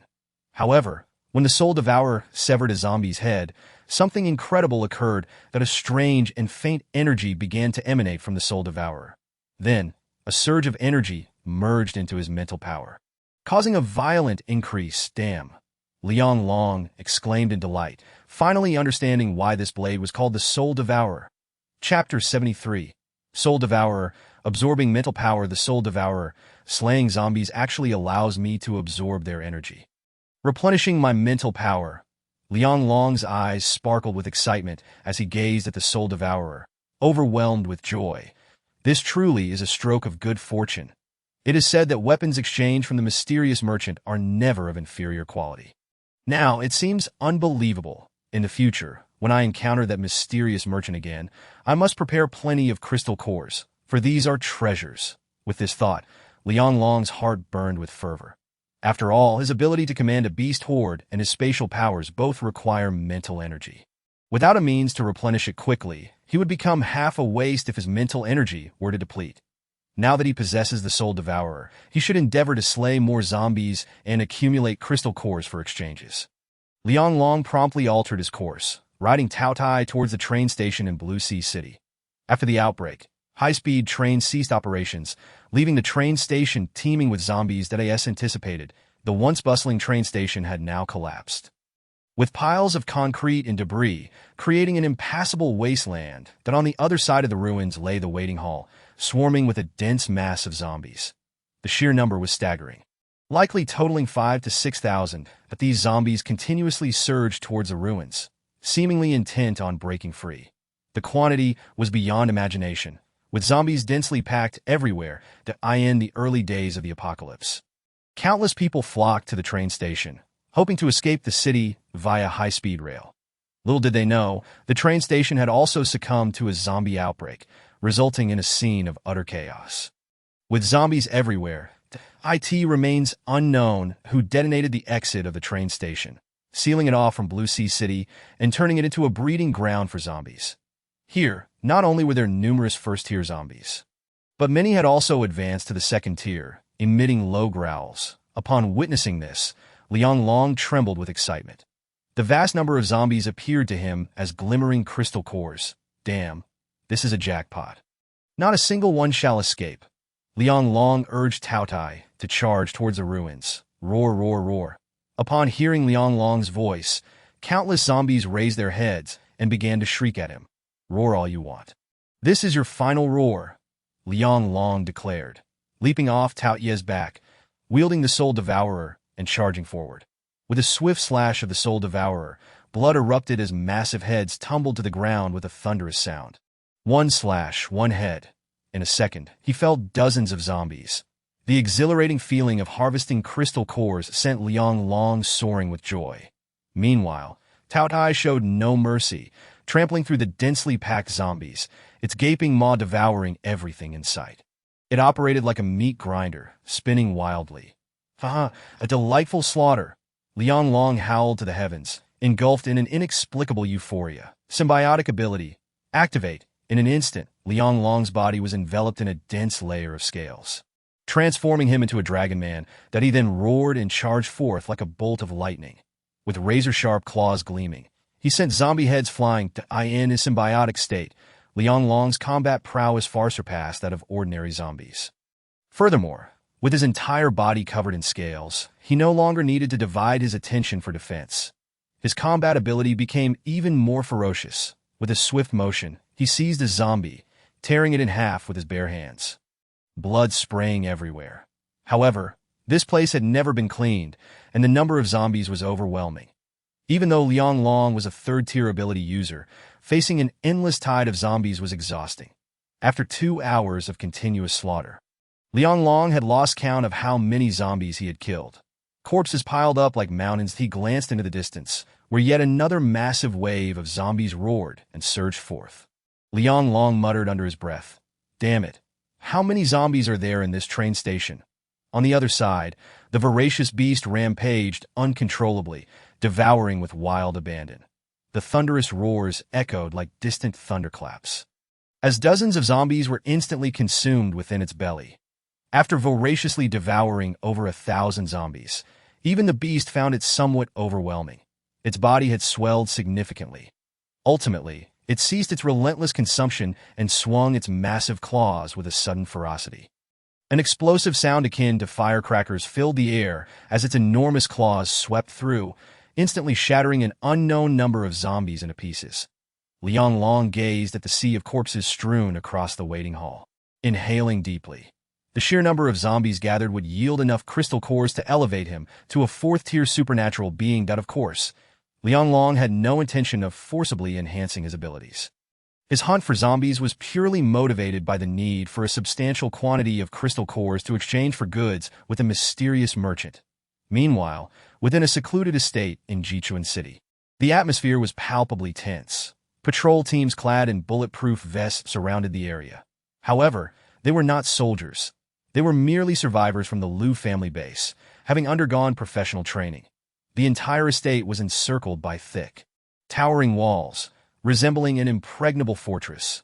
Inside the largest villa, in a room resembling an office, several young supernatural beings stood with expressions of awe, too intimidated to raise their eyes to the middle-aged man seated behind the desk. This man was a clan member sent by the Liu family. He was intently reading a yellowed newspaper, which was dated a month prior. What explanation do you intend to provide to the Liu family regarding this matter? Speak up. How is it that so many of you entered Blue Sea City and yet failed to locate a single murderer? If you cannot provide a satisfactory account, do not blame the Liu family for their ruthlessness. Su Feng's face darkened, yet he dared not meet the gaze of the man before him, who was none other than Liu Changtian, the father of Liu Ziqian, since the onset of the apocalypse. The special police force had been disbanded, and all order within the country had collapsed. The central government and military districts established survivor enclaves, dedicating themselves to resisting the apocalyptic calamities that Su Feng, however, had aligned himself with the Liu family, becoming their pawn. The reason was simple. In the chaos following the outbreak, various factions were thrown into disarray, while the four great families remained steadfast. They not only controlled vast resources, but also wielded formidable armed forces, even possessing advanced weaponry such as electromagnetic cannons. It was evident that the four great families were unwilling to remain dormant, seeking to rise amidst the apocalypse. They subtly recruited survivors, organizing them into armed forces, beginning to make their mark across various provinces in Huaxia. Su Feng was precisely one of them. His expression grave, he hesitated for a long moment before finally speaking to Mr. Liu. "I deeply regret the death of your son. It is not that I have not exerted effort in the search. It is simply that the adversary is no ordinary person, possessing overwhelming strength, making them nearly impossible to track." Liu Changtian's expression turned frigid as he coldly inquired, "A supernatural being? Do we not possess supernatural beings ourselves?" Yet, the supernatural beings dispatched by the Liu family were engaged in other pressing matters. Bang! Liu Changtian's face contorted with rage at the words. Slamming his hand on the table in fury, Tio hell with other pressing matters. Is there anything more important than avenging my son? He was my own flesh and blood. Can the old fools within the Liu family disregard the death of their direct lineage? Do not forget, I am still the one in power within the Liu family. Chapter 74. The Emergence of Domains. The Visualization of Powers. Chapter 75. Third tier, commanding beasts. The visualization of powers can only be harnessed after the emergence of a domain. However, what he is currently strengthening is the command over beast hordes. Upon reaching the third tier, he can now command a total of 30 second-tier beasts. First, I shall eat something, and then a glimmer of cold light flashed in Liang Long's eyes. A bloodthirsty smile gracing his lips. Since the train station was teeming with zombies, surely there would be plenty along the tracks as well. Liang Long produced several pieces of pork, ignited a fire to roast them, and savored the meal, that he then unfolded a map, studying the cities marked upon it.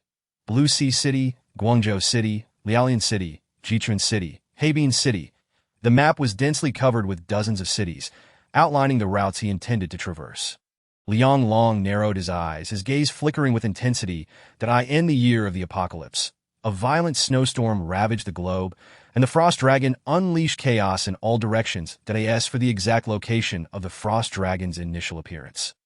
It remains a mystery to this day. However, it is said that the first reports of the Frost Dragon originated from Heibin City. From there, the blizzard swept through Jichuan City, Liaolian City, Guangzhou City, and Blue Sea City. In just 1 year, the Frost Dragon had swept across the world, plunging it into a mini ice age. The Frost Dragon is unlike other Lord-tier beasts. Regardless of their attributes, Lord-tier beasts possess fixed territories and rarely stray from them. Yet, the Frost Dragon rampaged globally, bringing blizzards to every corner of the world. This was a natural disaster, and the Frost Dragon became one of its symbols. Within that year, the global population halved once more. Wherever the Frost Dragon roamed, it consumed all living beings, including zombies and other beasts. None could escape its deadly grasp. Only 2 months remain until the Frost Dragon's reappearance. Within this time frame, I must break through to become a 4th-tier supernatural being. By then, I should be qualified to contend with the Frost Dragon, right? As Liang Long contemplated facing the Frost Dragon, a weight settled in his heart. Although he might not necessarily be a match for the Frost Dragon, he was confident in preserving his own life. To his knowledge, the Frost Dragon's initial strength was only at the early 5th tier. During the same period, the most powerful supernatural beings within various survivor bases barely reached the 3rd tier.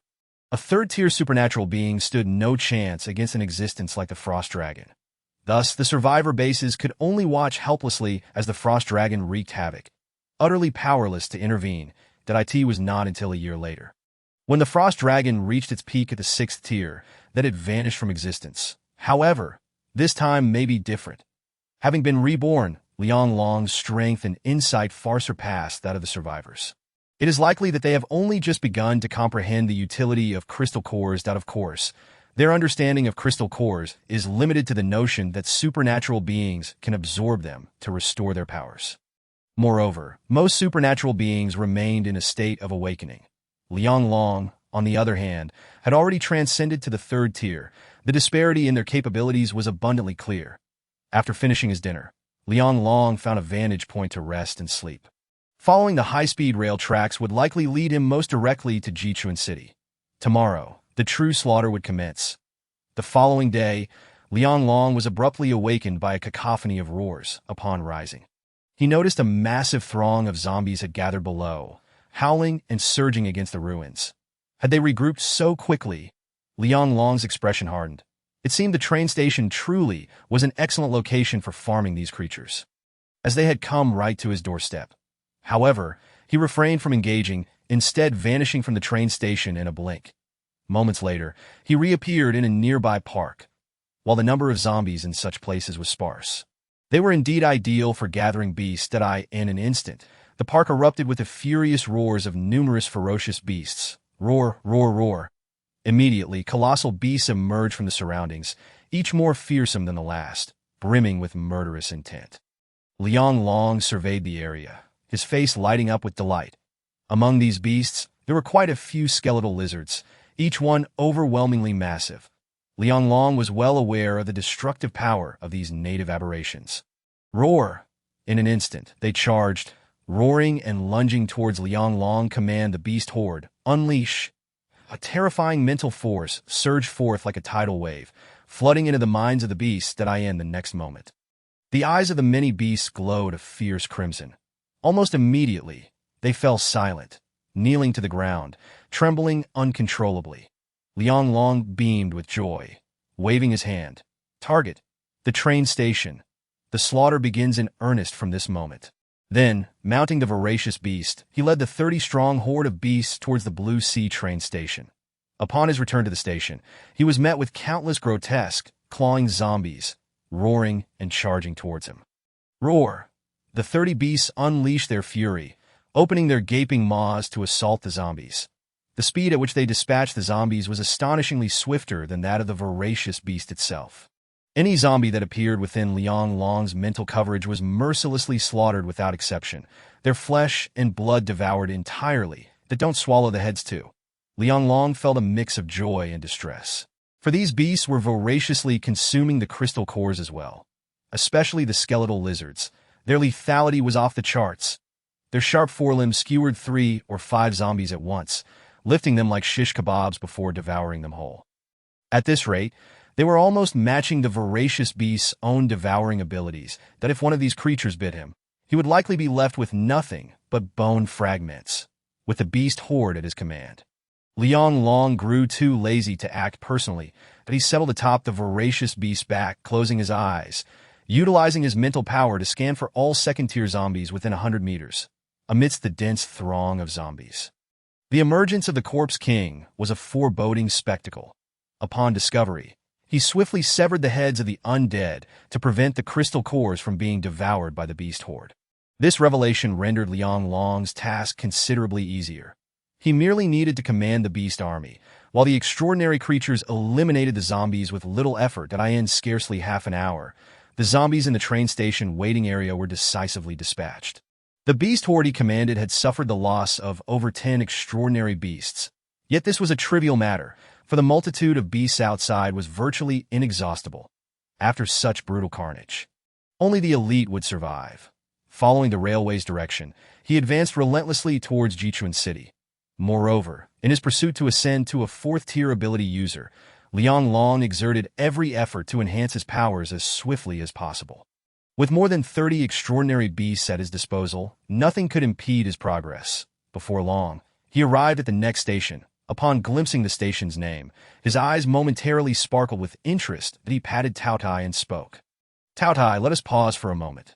With a low growl, Taotie seemed intrigued by this location that in its nascent consciousness. Any structure reminiscent of a waiting station was bound to harbor numerous wandering zombies. Such places were akin to a buffet for feeding. A.S. Liang Long surveyed his surroundings. A smile crept onto his face as he murmured, riding Taotie into the station. Chapter 76. The Pursuit from the Liu family at this moment. Within the high-speed railway station, an ominous shroud of blood-black darkness enveloped the area. The faint sounds of zombies growling echoed persistently in the dimness. Pale skeletons lay broken and discarded upon the ground. On one side of the station platform, several vehicles were parked, laden with various weapons. Captain, it seems someone is indeed approaching. A man suddenly stood from the driver's seat, gazing towards the railway. It appears our information is quite accurate. Someone is indeed traversing the high-speed railway tracks. This individual must be formidable. The other men also rose, following the direction indicated by their leader. Soon, a figure emerged into their line of sight. However, contrary to their expectations, this figure was seated atop Taotie, appearing dusty and disheveled, yet possessing a pair of cold, icy eyes that instilled a sense of dread. Judging by his extraordinary demeanor, he must be the one we seek, the middle-aged leader remarked with a relaxed expression, scrutinizing Liang Long with a teasing tone that he was sent by the Liu family and served as the squad leader in this pursuit of Liang Long. Having never encountered him before. Little mouse, come here and see if this is the person we are looking for. The leader gestured towards a skinny boy with shifty eyes, directing him to Liang Long. At that moment, Liang Long recognized the boy and frowned. Luo Gao, it's you. With a resounding thud, the middle-aged man hurled Luo Gao aside. Luo Gao, in pain, sat up and looked at Liang Long, suddenly feeling a sense of familiarity. As a realization dawned upon him, his eyes widened in disbelief as he exclaimed, "You are Liang Long. Do you remember me now?" Liang Long grinned. "Did I TS you, Liang Long? We found you." Luo Gao leapt up, excitedly shouting to the middle-aged man. The leader's sharp gaze fixed upon Liang Long. "You are Liang Long, the one who killed Lu Ziqian." Upon hearing this, Luo Gao nodded eagerly. "Captain, it's definitely him. He and I both came from the orphanage. I know exactly what kind of person he is." "Splendid. At last, we have encountered the infamous murderer. I was beginning to think the killer would possess 3 heads and 6 arms to infiltrate the Blue Sea International Building and slay Lu Ziqian. Yet, it seems he is merely an ordinary ability user," the leader exclaimed with a laugh. "Indeed, just such a waste of space. Do we truly need so many of us to corner him?"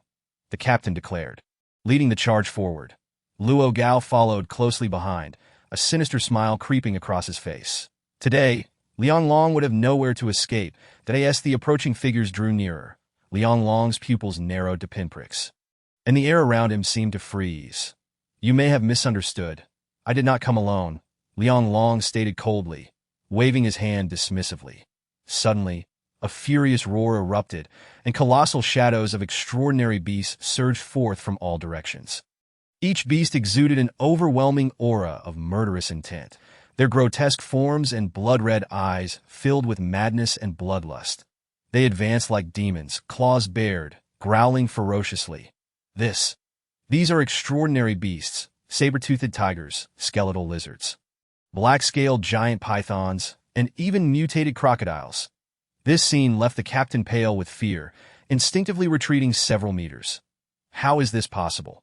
The others were engulfed in terror, shock, and confusion etched across their faces. How could so many extraordinary beasts suddenly appear here? How can this be? They're all second-tier beasts. We are doomed. At this moment, Luo Gao was paralyzed with fear, a damp patch forming at his trousers as he collapsed to the ground. He never imagined that Liang Long would bring along so many extraordinary beasts. The beasts, sensing Luo Gao's fear, approached him with mocking expressions, closing in with frenzied intent. Dozens of second-tier extraordinary beasts bore down upon them, their terrifying presence suffocating the ordinary ability users. Just then, Taotie, bearing Liang Long, emerged, towering at 3 meters. It resembled a small mountain, surveying the crowd with cold indifference. "Captain, what shall we do?" The sight of such a beast sent tremors throughout the gathered individuals. "You beasts, you shall not die well. You all must perish." Realizing the gravity of the situation, the captain turned and retreated towards the vehicles, shouting, "Don't panic. We have plenty of firearms. Blow them to smithereens." As he spoke, he pulled out a rocket launcher, aiming it squarely at Taotie and unhesitatingly pulling the trigger. Boom! A fiery explosion erupted from the rocket launcher, soaring through the air towards Taotie. Roar! Faced with such danger, Taotie let out a thunderous roar, raising its massive foot to stomp down on the rocket launcher. With a resounding crash, Taotie obliterated the launcher, sending a plume of flames skyward. "I told you, extraordinary beasts cannot withstand firearms." The captain laughed heartily. This rocket launcher was specially designed with tremendous power, capable of injuring an ordinary third-tier beast. Now, while this hulking creature appeared formidable, how could it possibly withstand the rocket launcher? Just then, a furious roar reverberated through the air, deafening in its intensity. Taotie, enraged, unleashed a thunderous roar, forcefully suppressing the fiery explosion. Then, in a swift movement, it lunged at the squad leader, delivering a devastating claw strike. Boom! In an instant, the squad leader, along with his vehicle, was reduced to mere pulp beneath Taotie's might. The remaining members, witnessing this, were paralyzed with fear, hastily drawing their weapons to fire at Taotie. Swish, swish, a hail of bullets rained down upon Taotie, sparks flying as the bullets struck its body. Yet, astonishingly, those bullets failed to inflict any harm upon Taotie whatsoever. How is this possible? This beast possesses such formidable defenses. The crowd stared aghast. Meanwhile, Luo Gao was in a state of utter panic. His soul scattered as he swiftly burrowed into the ground. Sensing the fluctuation of abilities, Liang Long turned his gaze towards him, furrowing his brow. Ability: Earth Escape? However, he chose to disregard Luo Gao and instead focused on the remaining squad members. He raised his hand and pointed lightly. Space Annihilation. A circle of transparent ripples materialized, sweeping towards the remaining ability users. Puff, puff, puff. In an instant, the remaining ability users were cleaved open, gushing blood as they collapsed to the ground. But this was not the end. Liang Long's right hand pointed again, a surge of spatial power emerging, enveloping the fallen individuals, and then he forcefully yanked them. Crack, crack. The bodies were torn asunder, leaving behind only fragments. This is nothing short of monstrous. The last two ability users, witnessing the gruesome fate of their companions, were paralyzed with terror, screaming as they turned to flee. As they took 2 steps, a massive foot came crashing down upon them. Thud, thud. In an instant, the two were flattened beneath Taotie's colossal feet. After dispatching these foes, several extraordinary beasts surged forward, devouring their remains. With the station now devoid of zombies, Liang Long had no reason to linger. Silently, he rode Taotie away from the high-speed railway station. Only Luo Gao remained, hidden underground, staring blankly at Liang Long's retreating figure. Yet soon, he was trembling, his face twisting into a mask of rage. Liang Long, you despicable murderer. Why not surrender willingly? That way, I would earn the Lu family's approval and join their ranks. Only then would my girlfriend, Xiao Zhen, and I be spared from starvation. But you have ruined it all. With nothing left to eat, both Xiao Zhen and I are on the brink of death, that I cannot accept this. Why? Why must we, the ordinary people, live like dogs, while a murderer like you roams free? Not only do you possess formidable powers to command monstrous beasts, but you also enjoy an endless supply of food. Just now, I witnessed you walking away, savoring a steak. This thought drove me to despair. My eyes ablaze with fury. How dare that beast indulge in such luxury? We toil relentlessly, merely striving to survive, yet we have not had a full meal in ages. Why does a murderer have the audacity to relish such delicacies without care? The more I think about my daily struggle against hunger, the greater my rage becomes. That bastard, I will not let you go unpunished. Only then can my girlfriend and I finally feast. You better await your reckoning. Unbeknownst to Liang Long, Luo Gao lurked in the shadows, harboring a deep-seated resentment. That moment, he was perched upon the back of a monstrous beast, continuing his journey. After encountering the hunting party, Liang Long shifted from the railway to the highway. To his surprise, there were quite a few zombies on the expressway as well. However, facing Liang Long posed no challenge. He effortlessly pushed through them. Over the next few days, Liang Long and his pack traveled tirelessly. It was not until he exited the highway, preparing to rest for half a day, that he noticed a small village. This village was not devoid of survivors. On the contrary, it harbored a considerable number of them. Though they cowered in their homes, too fearful to emerge. Outside the village, a group of over 10 individuals congregated, accompanied by 2 or 3 dozen large black dogs. It was them. Upon witnessing this familiar scene, Liang Long's brows arched in recognition that he was all too familiar with this group, notorious in the early days of the apocalypse, the Wanderers. The Wanderers were essentially a gang that roamed about, pillaging food, crystal cores, and various resources. Their numbers were considerable, totaling around 20 to 30 individuals. Due to their viciousness and bloodthirstiness, many harbored a deep-seated hatred towards them, wishing for their demise. Yet they roamed freely, seizing resources, making it difficult to find them. For instance, they had now set their sights on this village. Observing the mutated wolves prowling about the village, Liang Long could not help but smirk. In his memory, the leader of the Wanderers was named Zhang Bingjiang. Originally a dog breeder, he activated his beast-controlling powers after the apocalypse. However, his abilities allowed him to control only 2 or 3 dozen first-tier mutated wolf dogs. Despite this, his unique powers had made him nearly invincible in the early days of the apocalypse. Ironically, amidst the chaos and lawlessness, those who robbed and pillaged had somehow emerged as the most prosperous. They even brazenly slaughtered innocent civilians without a hint of remorse. Zhang Bingjiang, emboldened by the intimidation of his powers, had become arrogant and dismissive. What luck! A small village, and yet it houses such abundant resources that that moment, A group of men with sinister grins sat upon a stone mill at the village entrance. Appearing exceedingly content that I in contrast, several terrified villagers were bound and thrown to the ground. Among the crowd, a shifty-eyed man respectfully handed Zhang Bingjiang a cigarette, then dutifully lit it for him. Exhaling slowly, Zhang Bingjiang squinted and savored the moment.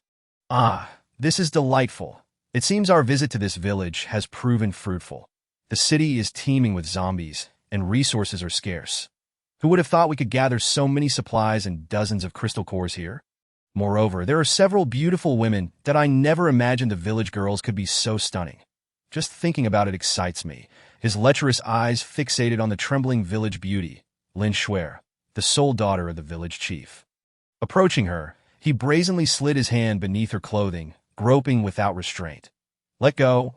Lin Shuer screamed in terror, her body trembling uncontrollably. "You beasts, release my daughter!"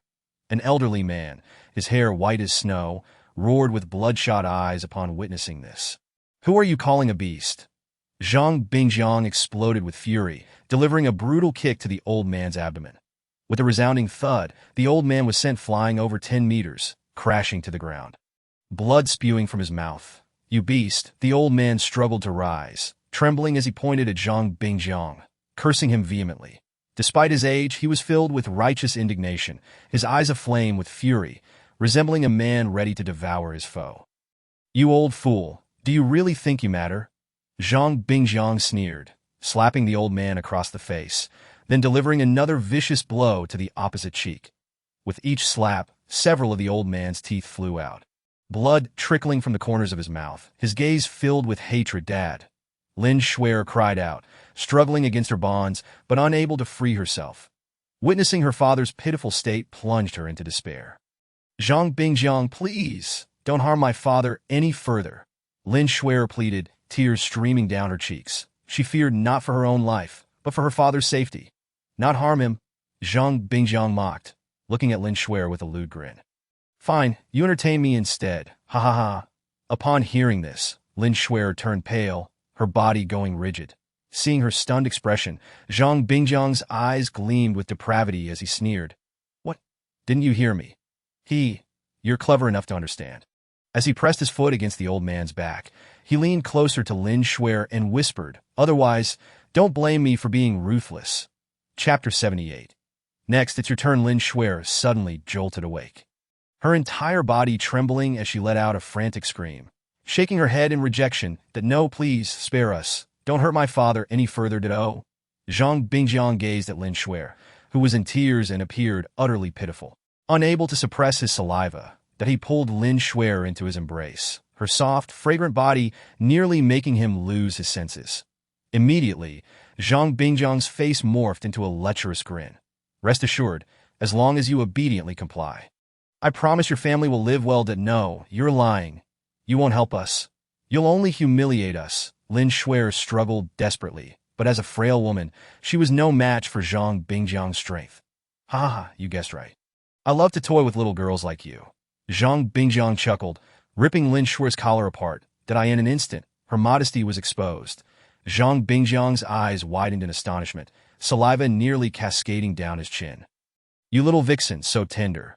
Zhang Bingjiang rubbed his hands together, his intentions unbridled. No. Lin Shuer was horrified, thrashing about in a futile attempt to escape. The more she struggled, the more excited Zhang Bingjiang became. "Just wait.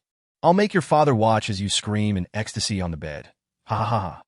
As he spoke, Zhang Bingjiang erupted in a raucous laughter, joined by the others in a chorus of cruel mirth. In truth, they had been eagerly anticipating this moment, their desires long since ignited. However, just as Zhang Bingjiang was about to proceed further, one of his lackeys suddenly interjected. Brother Jiang, over there. It seems someone is coming. That person is moving so fast. Wait, what are they riding? Could they also be a beast master? What kind of monster is that? It looks fiercer than a tiger." The surrounding voices erupted in disbelief, their eyes widening in shock. Especially upon seeing the oncoming beast, they gaped in astonishment. Damn, could he also be a beast master? At that moment, Zhang Bingjiang stood frozen, gazing at the approaching creature. The villagers, too, stared blankly at the rapidly advancing beast and the man atop it. This This person is so handsome. He is even more stunning than a celebrity. The villagers were captivated, their fears forgotten as they gazed at the figure. Lin Shui's heart raced with excitement. Finally, someone had come to help. Salvation was at hand. As she saw the figure approaching, everyone instinctively drew their weapons, the air thick with hostility. Zhang Bingjiang, regaining his composure, sneered and shouted, "You there, stop! Do not set foot into this village, still not stopping? Who the hell are you?" However, Liang Long, seated upon the back of the beast, paid no heed to Zhang Bingjiang's warning. Instead, he remained cold and indifferent, patting the beast's neck that a howl echoed through the air. In an instant, the winds howled furiously, and a formidable pressure enveloped the surroundings, sweeping in all directions. The nearby trees swayed violently, their branches and leaves caught in a chaotic dance. This beast exudes an overwhelming aura. As the oppressive force washed over them, Zhang Bingjiang and his companions changed color, astonished beyond measure. But before me, Zhang Bingjiang, do you dare to act so brazenly? Enraged like thunder, Zhang Bingjiang waved his hand, summoning more than 20 mutated wolf dogs that converged towards him. Each of these creatures bore a terrifying visage, their eyes glimmering with a bloodthirsty ferocity. Zhang Bingjiang glared at the pack of mutated wolf dogs, a sinister smile curling his lips. "Today, I shall make you aware of the price one pays for inciting my wrath." With that, he raised his arm forcefully. "Block him." The 20-plus mutated wolf dogs immediately roared and charged forward. Baring their teeth in a menacing display to shield Liang Long, they were massive and incredibly strong. Capable of shattering stones with a single paw, there was no need to imagine. Anyone who dared approach them would be mercilessly torn apart. However, the mutated wolf dogs were mere shadows in the presence of Taotie that a howl erupted. Taotie released a thunderous roar, instantly instilling fear in the wolf dogs, rendering them hesitant to advance. Some of the weaker ones even fainted from the sheer intimidation. The surrounding lackeys stared at the advancing Taotie, swallowing hard as one spoke. "Brother Jiang, what should we do now? We seem to be no match for it." "Can you not be so cowardly?" Brother Jiang still holds a trump card. At this moment, Zhang Bingjiang regarded Liang Long with a greedy glint in his eyes, scrutinizing him from head to toe before coldly inquiring, "Kid, you must be an ability user, right? You have quite the audacity to run rampant in my territory without even introducing yourself." Yet, Liang Long merely regarded him with an expressionless gaze. "Are you deaf? I'm speaking to you. Can you hear me?" The young man continued. "If you wish to pass by me, you must leave something behind. However, I have my principles. For an ordinary person, just 200 first-tier crystal cores will suffice." Upon hearing this, Liang Long nearly burst into laughter. Where would an ordinary person acquire 200 first-tier crystal cores? Is this what you call a bottom line? He had encountered more than his fair share of ability users. Roars erupted from the 20-plus mutated wolf dogs as they pressed forward. Although they feared Taotie's overwhelming presence, they were unwilling to yield, preparing to charge at Liang Long and end his life. Liang Long's lips curled into a disdainful arc as he replied coolly, "Get lost or die." "What the hell did you just say?" Zhang Bingjiang instinctively dug into his ears, unable to suppress a laugh. "Fool! Do you really think a single beast can hold us back? Let me tell you, you won't be leaving here today, and all the crystal cores on you will belong to me." As he spoke with a sinister grin, he gestured. The 20-plus mutated wolf dogs howled and launched themselves at Liang Long, that I in the next moment. Taotie suddenly accelerated, launching itself like an arrow released from a bow. Accompanied by a fierce gust of wind, boom, wherever it passed, trees snapped and rocks crumbled. The pack of fierce mutated wolf dogs appeared as insignificant ants in its eyes that in the blink of an eye. The mutated wolf dogs were ruthlessly trampled. Crack, crack. One by one, the towering 2-meter-tall mutated wolf dogs fell to the ground, howling in agony, blood gushing forth. Gulp. Witnessing this scene, everyone instinctively swallowed hard. Liang Long coldly regarded Zhang Bingjiang, his voice laced with frost. "I will slaughter your dogs. And then you will be next." Zhang Bingjiang's pupils constricted, a storm of dread rising within him that a single strike had dispatched several of my mutated wolf dogs. This beast possesses such formidable strength. Zhang Bingjiang's expression shifted, panic creeping into his heart. But upon seeing his prized mutated wolf dogs drenched in blood, his eyes turned bloodshot as he glared at Liang Long, seething with rage. You dare kill my beasts. If I don't end your life today, I shall no longer be Zhang Bingjiang. Chapter 79. There are no undying humans seeing over a dozen lackeys trembling in fear while clutching their weapons. Zhang Bingjiang erupted in fury, bellowing, "What are you all doing standing there? Get in there!" However, the lackeys exchanged fearful glances at the monstrous Taotie, shivering in terror. Who would dare approach? That beast could crush them into a pulp with a single claw. Zhang Bingjiang, exasperated, roared, "I have wolf dogs to hold that beast at bay. You all just need to kill that kid. Truly, a bunch of useless fools." He cursed vehemently and once again summoned the remaining mutated wolf dogs that in a flash. More than 10 of them approached Taotie, teeth bared, filled with murderous intent. Just a mere ordinary beast-taming ability that a cold glint flickered in Liang Long's eyes. He had already extended an opportunity. Since they wished to act, he would not hold back. After all, the looters had amassed a significant amount of resources, weapons, food, crystal cores, everything he needed. Now that they had set their sights on him, he could not be blamed for being ruthless. That he chuckled darkly. "Kid, this is all you're doing. Don't blame us." The lackeys, armed with weapons, sneered as they encircled Liang Long. However, just as they prepared to strike, a thunderous roar erupted from behind them, deafening to the ears. A howl, like the roar of a tiger in the mountains, a terrifying presence surged forth. In an instant, the sight behind them froze their smiles in place. Beneath the blood-red moonlight stood a skeleton lizard, 3 to 4 meters tall, its 2 blood-red eyes fixed intently upon them. That it appeared to have just hunted, its sharp fangs stained with flesh, a grotesque sight. "What the hell is that thing?" In an instant, the lackeys screamed, nearly wetting themselves in fright. They knew all too well that skeleton lizards were incredibly vicious. In the early days of the apocalypse, these creatures were the overlords among beasts, a nightmare for all survivors. They never imagined they would encounter such a creature here. In a flurry, the lackeys scrambled to escape, wishing they had been born with 2 extra legs. Yet, how could they outrun a second-tier beast like the skeleton lizard? The creature's sharp forelimb lunged forward, piercing through several of them like they were grasshoppers, stringing them together. They emitted piercing screams, their bodies convulsing as their life force rapidly faded. The scene was horrifying. Enough to chill the blood. Help me!" Witnessing this, one individual finally succumbed to fear. Crying out in despair, he frantically fired his weapon, pulling the trigger in a desperate attempt to shoot at the skeleton lizard. Rat-tat-tat. The barrage of bullets rained down upon the skeleton lizard, but it was as ineffective as a mere tickle. Others, witnessing this, fled in a frenzy, terrified of being targeted by the skeleton lizard. In a heartbeat, he was left standing there, dazed, his eyes filled with fear and despair. "I was wrong. Please spare me. Don't kill me," he pleaded, dropping to his knees before the skeleton lizard, desperately bowing his head. But it was to no avail. The skeleton lizard opened its massive jaws and lunged forward. Crunch! In an instant, a large head was bitten off, blood splattering, the scorching liquid soaking the ground. Then, the lifeless body crumpled to the ground, devoid of breath. In that moment, silence fell over the surroundings. The air thickened, shocking to behold. All gazes turned vacant, pupils dilated, tongues dry, horrified to the extreme. For the looters, killing had never been a fearsome act. It was merely because the victims were never themselves. Now, the tides had turned, and they found themselves as the targets, feeling an overwhelming sense of dread.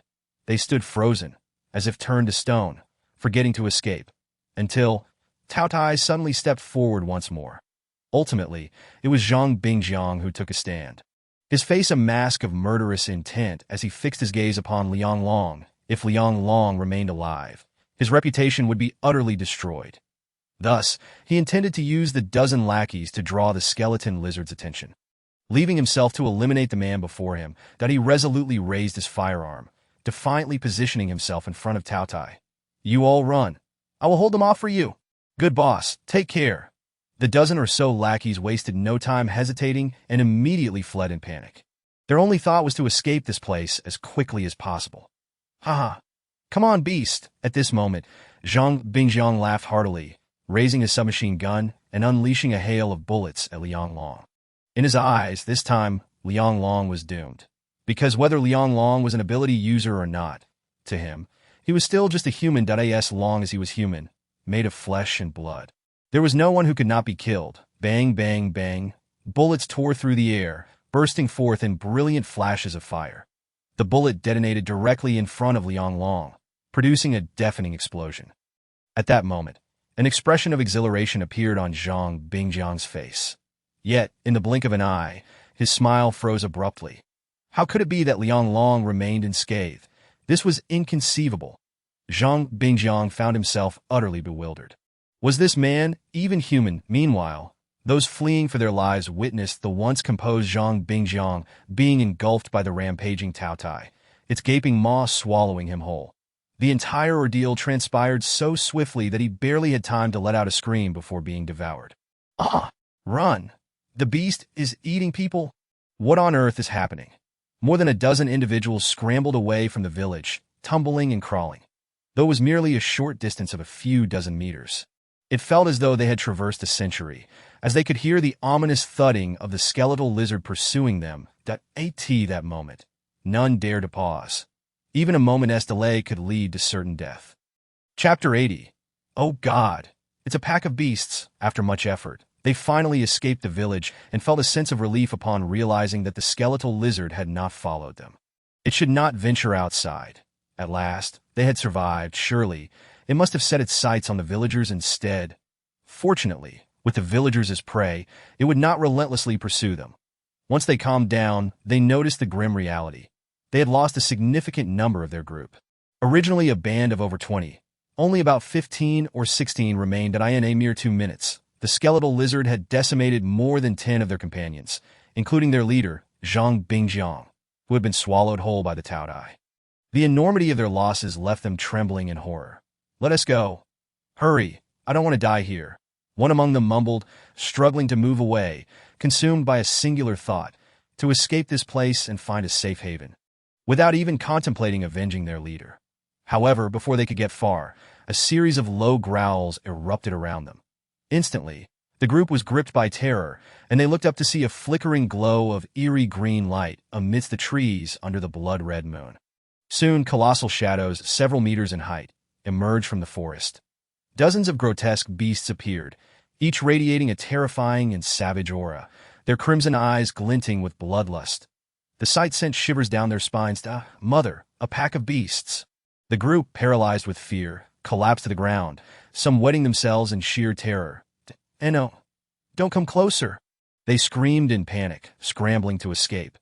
The suddenness of it all left them utterly unprepared, and the sheer number of diverse beasts gathered together was unfathomable. Before long, the air outside the village was filled with horrific wails.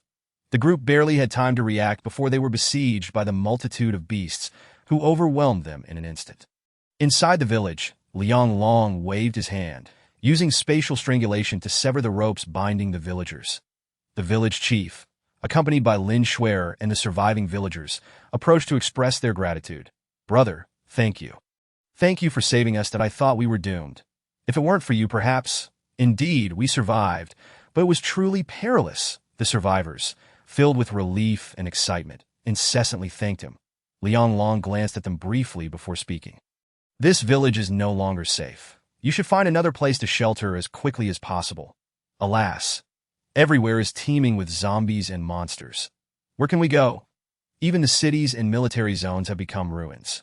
This apocalypse feels like hell, and we have no idea when we will endure it. The villagers murmured anxiously, their faces etched with worry. Hearing their words, Liang Long couldn't help but sigh inwardly. Indeed, the apocalypse felt like a living hell for ordinary people. Grandfather, I recall there is a survivor's refuge in Jichuan City. Should we not go there? Oh, refuge. Liang Long's brow furrowed slightly. Lin Shuer's reminder sparked a memory within him. Following the outbreak, the central government had issued orders for various levels of administration to establish shelters to protect survivors. However, due to resource shortages, they had to collaborate with the 4 major families. Consequently, years later, most of these shelters were controlled by these families, turning the survivors into their private property, subject to their whims. Contemplating this, Liang Long did not oppose the idea of survivors entering a refuge, for it was undoubtedly the best option for ordinary people at present that if all went well, they could at least survive. With this thought, he chose to disregard the villagers and turned to retrieve Zhang Bingjiang's supplies. That it was undeniable that these wanderers were astonishingly well-stocked. Although there were no second-tier crystal cores, they had over 1,000 first-tier cores, quite a substantial quantity. As for weapons and food, he left them for the villagers. He had no use for them, and leaving them behind would provide the villagers with a better chance of survival. Just as he was gathering the cores, a cold, disdainful voice cut through the air. "You better leave everything behind." Liang Long turned to see a dilapidated jeep roaring towards him, its engine growling like a beast. That a strikingly beautiful girl with fair skin stood in the passenger seat. Her round, rosy cheeks and snow-white skin rendered her stunning, as if she had stepped out of a painting. Upon noticing Liang Long about to collect the crystal cores, she huffed, leaped from the jeep without a second thought, and brandished a soft whip that crackled with energy. The whip was 3 to 4 meters long. Pitch black, yet shimmering with electric sparks that had danced through the air, it resembled a venomous snake. Producing sharp, crackling sounds, Liang Long's pupils constricted slightly. He had no intention of engaging in combat, merely sidestepping her attack. With a thunderous crash, the whip struck the ground, sending electric sparks flying and uprooting plants, creating a cloud of dust. Nature-type ability, lightning. Liang Long remained silent, his expression growing increasingly frigid. "Did you kill Brother Jiang? And all the others who followed him? Are they all dead?" The jeep came to a halt, and several burly men stepped out, their expressions dark and assessing. As they focused on Liang Long, Shi Hongyun scrutinized Liang Long as well, her eyes filled with a chilling intensity. "That's so? You were the one who killed them?" Liang Long dismissed them, patting the Taotie and turning to leave. "You think you can walk away after killing Brother Jiang? Stop right there," Shi Hongyun bellowed, launching herself towards Liang Long with a powerful push off the ground. Her whip, like a striking serpent, aimed to ensnare him. At last, Liang Long made his move, summoning his soul devourer. Without a flicker of his eyelids, he wielded the weapon as if slicing through the air, making a swift, gentle motion forward. The sound of a piercing sonic boom reverberated through the air. A fierce, violent force surged forth from the soul devourer, tearing through the very fabric of space. Bang, bang, bang. A series of dull thuds echoed in the air as the soft, enigmatic whip shattered into pieces, disintegrating into thin air. With a gasp, Shi Hongyun was thrown back 2 meters, blood spurting from her mouth. Her face was a mask of disbelief, her eyes wide as she stared at Liang Long. What immense pressure! What kind of ability does he possess to unleash such astonishing power through a mere Yanqi knife? Chapter 81. Do not obstruct me. Otherwise, I will show no mercy, Sister Hongyun. She was actually forced back and injured. The burly men behind her were left in shock. How is this possible? Shi Hongyun is a peak first-tier ability user, and she wields lightning powers. How could she be repelled? In that moment, their gazes towards Liang Long shifted dramatically. Yet, Liang Long paid them no heed, remaining seated upon the Taotie as he made his way toward the village exit. That a being capable of interrupting his ability must possess at least second-tier strength. She inhaled deeply, forcing herself to regain her composure. Such a formidable opponent was far beyond her reach as a mere first-tier ability user. Liang Long, however, showed no interest in the woman, turning away on the Taotie. "What are you planning to do? Are you headed to Jichuan City? I have no interest in you, but anyone who obstructs me will face death. How dare you boast so audaciously? We are so many, and you still dare to speak such bold words." The burly men erupted in fury, shouting, "Seize him! Kill this bastard! Wait!" At that moment, Shi Hongyun suddenly interjected, stepping forward, her gaze flickering with contemplation. "Friend, you appear to be quite familiar. Have we met somewhere before?" Liang Long rolled his eyes, neither affirming nor denying. Suddenly, it struck me. "You are named Liang Long." Shi Hongyun gazed at Liang Long's countenance, cautiously inquiring. This revelation left Liang Long somewhat astonished. He certainly did not recall having any acquaintance with the woman before him. Noticing Liang Long's lack of denial, Shi Hongyun's beautiful eyes brightened significantly. She promptly turned around, gesturing to the burly men. "Lower your weapons, miss." The surrounding armed personnel displayed expressions of confusion. "Brother Jiang is our top drifter from Liaoquang. Now that he has been slain, you wish to spare the murderer? I commanded you to lower your weapons. Are you all deaf?" Shi Hongyun's delicate face turned stern as she glared fiercely at the crowd, speaking with palpable intensity. The onlookers, though reluctant, had no choice but to comply and lower their weapons. Only then did Shi Hongyun approach Liang Long. "Friend, I believe we need to converse." "Converse?" Liang Long raised an eyebrow, his gaze indifferent. "There is nothing for us to discuss." Upon hearing this, Shi Hongyun not only remained unperturbed, but instead smiled even more radiantly. For she had recognized Liang Long's true identity. He was the very man who had slain Lu Ziqian and subsequently became the prime target of the Lu family's apocalyptic bounty. Yet, Shi Hongyun did not expose Liang Long's identity. Rather, her smile grew more enigmatic. "You are heading to Jichuan City to enter the sanctuary, aren't you?" Upon hearing this, Liang Long offered no response, not even casting a glance in Shi Hongyun's direction. "I advise you against going. It would be wiser to stay as our guest at Liaoquang." Shi Hongyun's change of demeanor was so swift that it left others momentarily stunned. Just moments ago, she had been fierce and aggressive, intent on dealing with Liang Long, and now, after a few exchanges, she was inviting him to be their guest at Liaoquang with a beaming smile. This scene left those present utterly bewildered. "Miss, Brother Jiang is dead.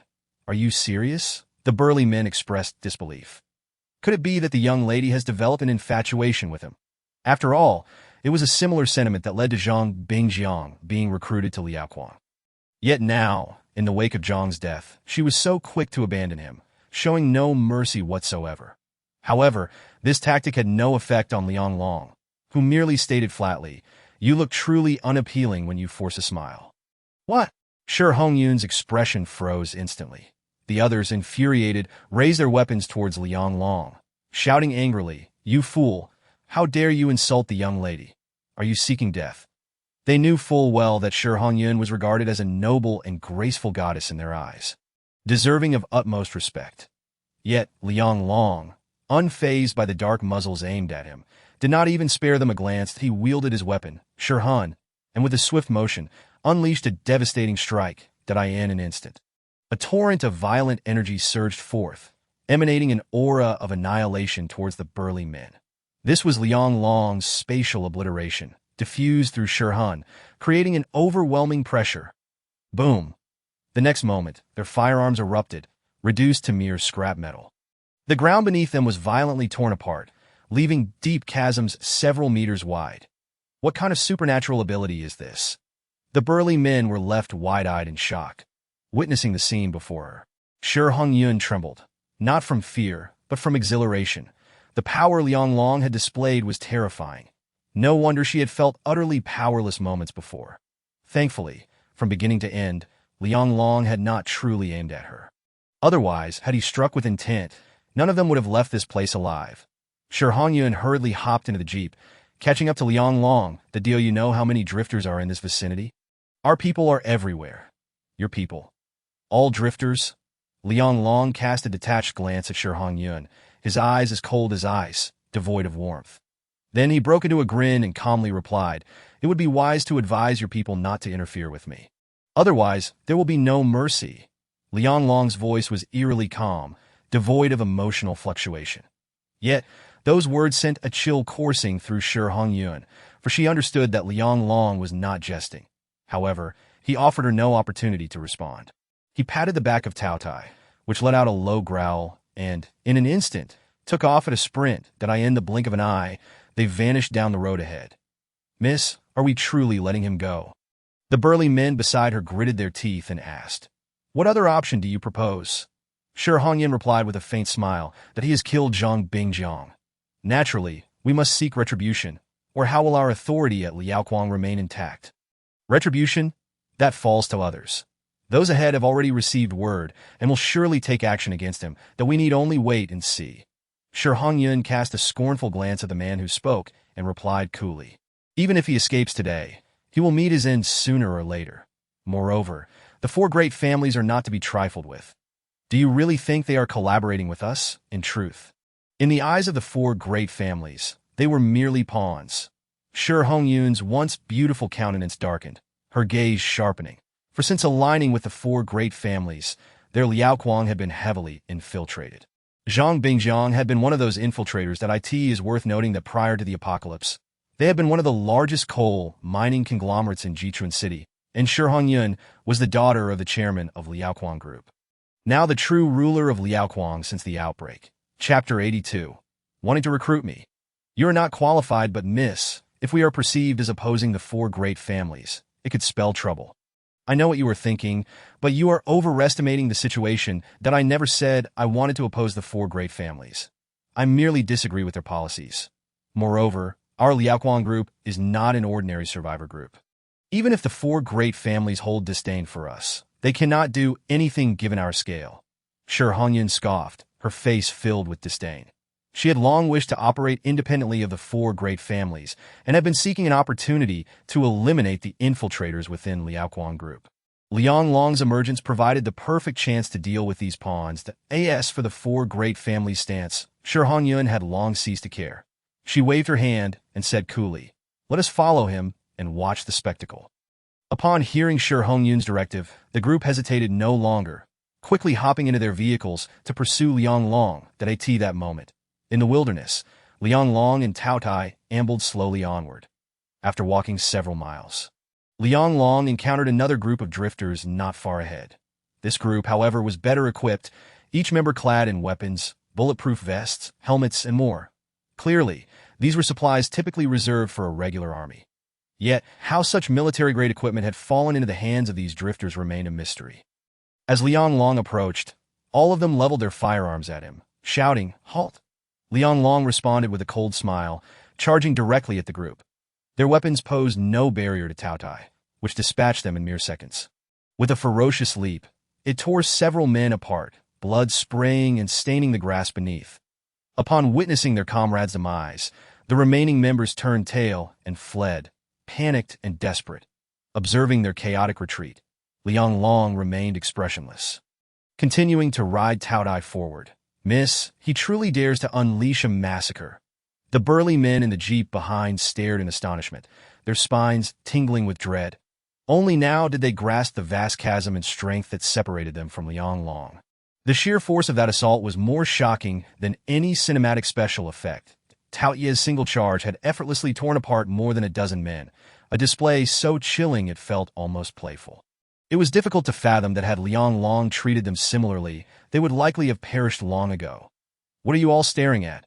Hurry and drive after him," Shi Hongyun urged as Liang Long began to distance himself once more. The burly men snapped back to reality, hastily starting their vehicle to follow Liang Long, their expressions growing increasingly tense. "Miss, ahead lie many individuals planted by the four great families. Their equipment is no trifling matter. And there are also ability users among them that if that young man encounters them, it is unlikely he will survive." Upon hearing this, Shi Hongyun's eyes flickered thoughtfully. Finally, she instructed the burly men to drive forward. Her face adorned with a smile. "The individuals you just attacked were all pawns of the four great families embedded within my Liaoquang group, and they are but a small fraction of them. Your news will soon spread throughout the entire region controlled by Liaoquang that I believe it won't be long before the Liu family is stirred by your presence." Shi Hongyun, seated in the passenger seat of the jeep, spoke with an air of nonchalance that in truth, while her exterior remained composed, her heart raced uncontrollably. After all, in her eyes, Liang Long was at least a peak second-tier ability user, wasn't he? If he were to suddenly turn against them, she might not even have the chance to react. A peak second-tier supernatural being possessed immense power.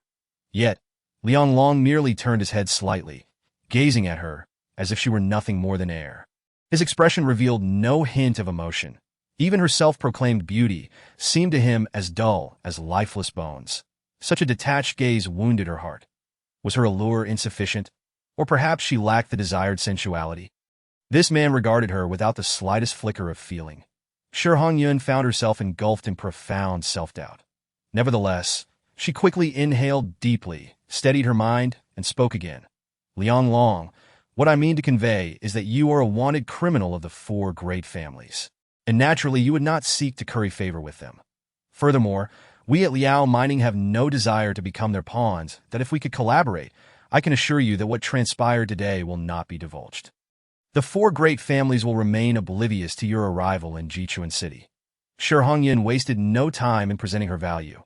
Indeed, upon hearing this, Liang Long halted, that he gazed intently at Shi Hongyun's exquisite visage for a prolonged moment, seemingly at a loss for words. Fortunately, he eventually relented. Speak. How do you wish to collaborate? However, I must clarify beforehand that the Liu family had best not trouble me, that if they do come seeking me, then I shall extinguish them. Upon hearing Liang Long utter such words in a cold tone, Shi Hongyun couldn't help but twitch her lips slightly. The others appeared utterly twisted in expression, fear coursing through their veins. They never anticipated that this man could be so fierce and ruthless. The Liu family, after all, ranked first among the four great families in terms of strength. They had always acted with arrogance. And following the outbreak of the apocalypse, they had usurped a significant portion of governmental authority. To this day, they had begun to exhibit signs of potentially replacing the government. Yet it seemed the Liu family had never anticipated that they would provoke such a calamity as Liang Long. And one could foresee that by the time they truly realized the terror of Liang Long, it would be too late for regret. With this thought, a radiant smile blossomed on Shi Hongyun's face. Very well. What if you considered joining our Liao mining group? Joining you? Liang Long chuckled, a hint of derision evident in his tone. Did I ask this your notion of collaboration? To have me join the Liao mining group and follow your orders? Apologies, but you have the wrong person.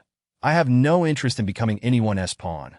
Moreover, you are not worthy. Upon hearing Liang Long's remarks, Shi Hongyun's cheeks flushed slightly. Yet she did not dwell on it too much, for she had spoken without thinking, harboring little hope in her heart. But a lack of hope does not equate to a lack of opportunity. What if she succeeded? If Liang Long agreed to join? It would undoubtedly bolster the Liao mining group's strength immensely. Chapter 83. Opportunity Lu Muxin. Haha, reluctance is of no consequence. Since we are collaborating, sincerity must be present. That I assure you that the name Liang Long will not circulate within the Liao mining control zone. While the Liu family is formidable, we at Liao Mining are not intimidated by them. I, Shi Hongyun, have made a pact with you as a friend. With that, Shi Hongyun paused, smiling as she continued. All you need to do is assist us in dealing with a mutated toxic willow. A mutated toxic willow. In that instant, even Liang Long found himself momentarily taken aback. Even in the apocalypse, mutated plants were extraordinarily rare. Moreover, any such plants were accompanied by immense peril. In some areas where these plants congregated, they formed the most terrifying killing grounds of the apocalypse. These places had unknowingly claimed countless lives. However, fortune and misfortune are intertwined. From great danger, extraordinary opportunities are often born, especially with a mutated toxic willow, which could yield willow cores, significantly enhancing the abilities of supernatural beings. In his past life, the largest willow core had fallen into the hands of the Liu family, absorbed by Liu Ziqian. It was precisely for this reason that Liu Ziqian underwent a transformation, advancing by leaps and bounds. Liang Long never expected that in this life he would inadvertently stumble upon a mutated toxic willow. This mutated toxic willow was something I discovered by chance. Yet as time passed, the area it covered has expanded increasingly, and it must be eradicated. And if Brother Liang, you are willing to assist, then this mutated toxic willow will belong to you. Upon saying this, a glimmer of brilliance sparkled in Shi Hongyun's eyes. She firmly believed that with Liang Long's capabilities, seizing this mutated toxic willow would be a piece of cake. As long as Liang Long was willing to take action, Liao Mining would incur no losses. Liang Long did not hesitate and nodded in agreement. Fine. Shi Hongyun clapped her hands in praise. Splendid. Since Brother Liang has consented, please follow me. Let us find a temporary base to rest for a moment. With that, she gestured for him to follow, and soon led Liang Long into a luxurious villa. This was the temporary base of the Liao mining group, and teacups were already arranged on the coffee table, filled with top-quality tea that exuded a fragrant aroma. Liang Long sat on the sofa, savoring the tea while his mind raced. The willow core from the mutated toxic willow was a level 4 crystal nucleus, perfectly suited for his absorption. This moment, his strength was precisely in need of such an item. However, acquiring the willow core would not be so simple, and it would significantly delay his search for people. With this thought, Liang Long slowly spoke. I can agree to cooperate with you, but I need to see your sincerity. What do we need to do? Shi Hongyun inquired. Quite simply, I require your connections to locate someone in Jichuan City. Locate someone? A hint of surprise crossed Shi Hongyun's face. Who are you searching for? Her name is Tang Shuiying. She is a local resident. Liang Long replied nonchalantly. A woman.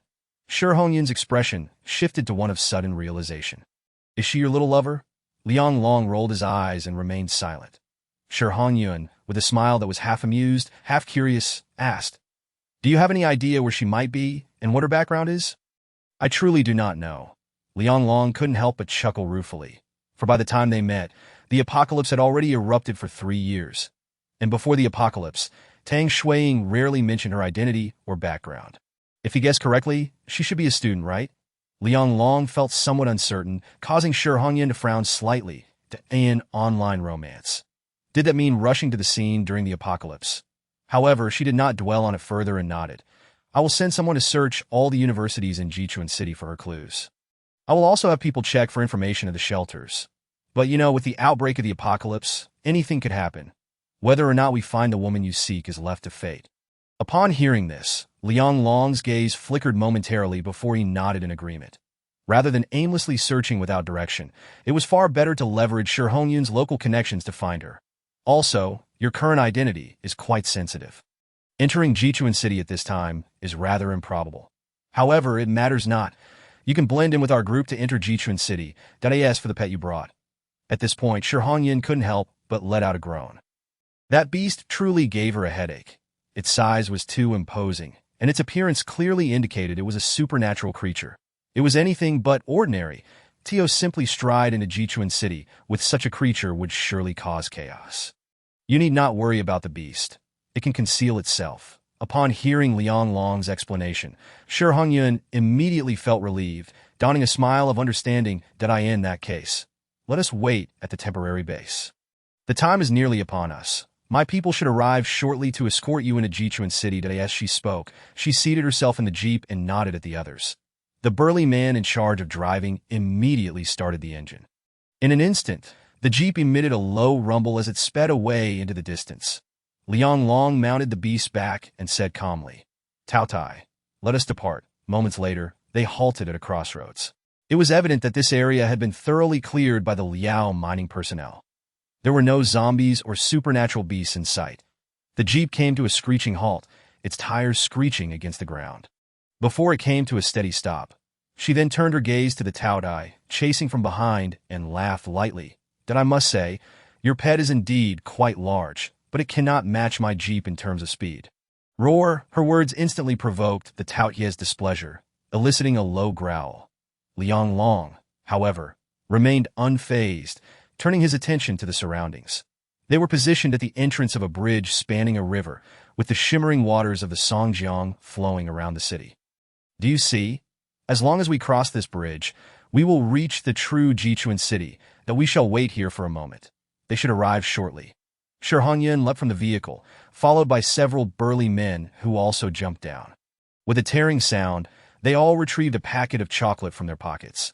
Shi Hongyun similarly produced a packet of chocolate, extending it to Liang Long with a smile, saying, Why don't you have a bite as well? Liang Long, indifferent, took the Snickers and began to munch on it. As Shi Hongyun sat down beside him.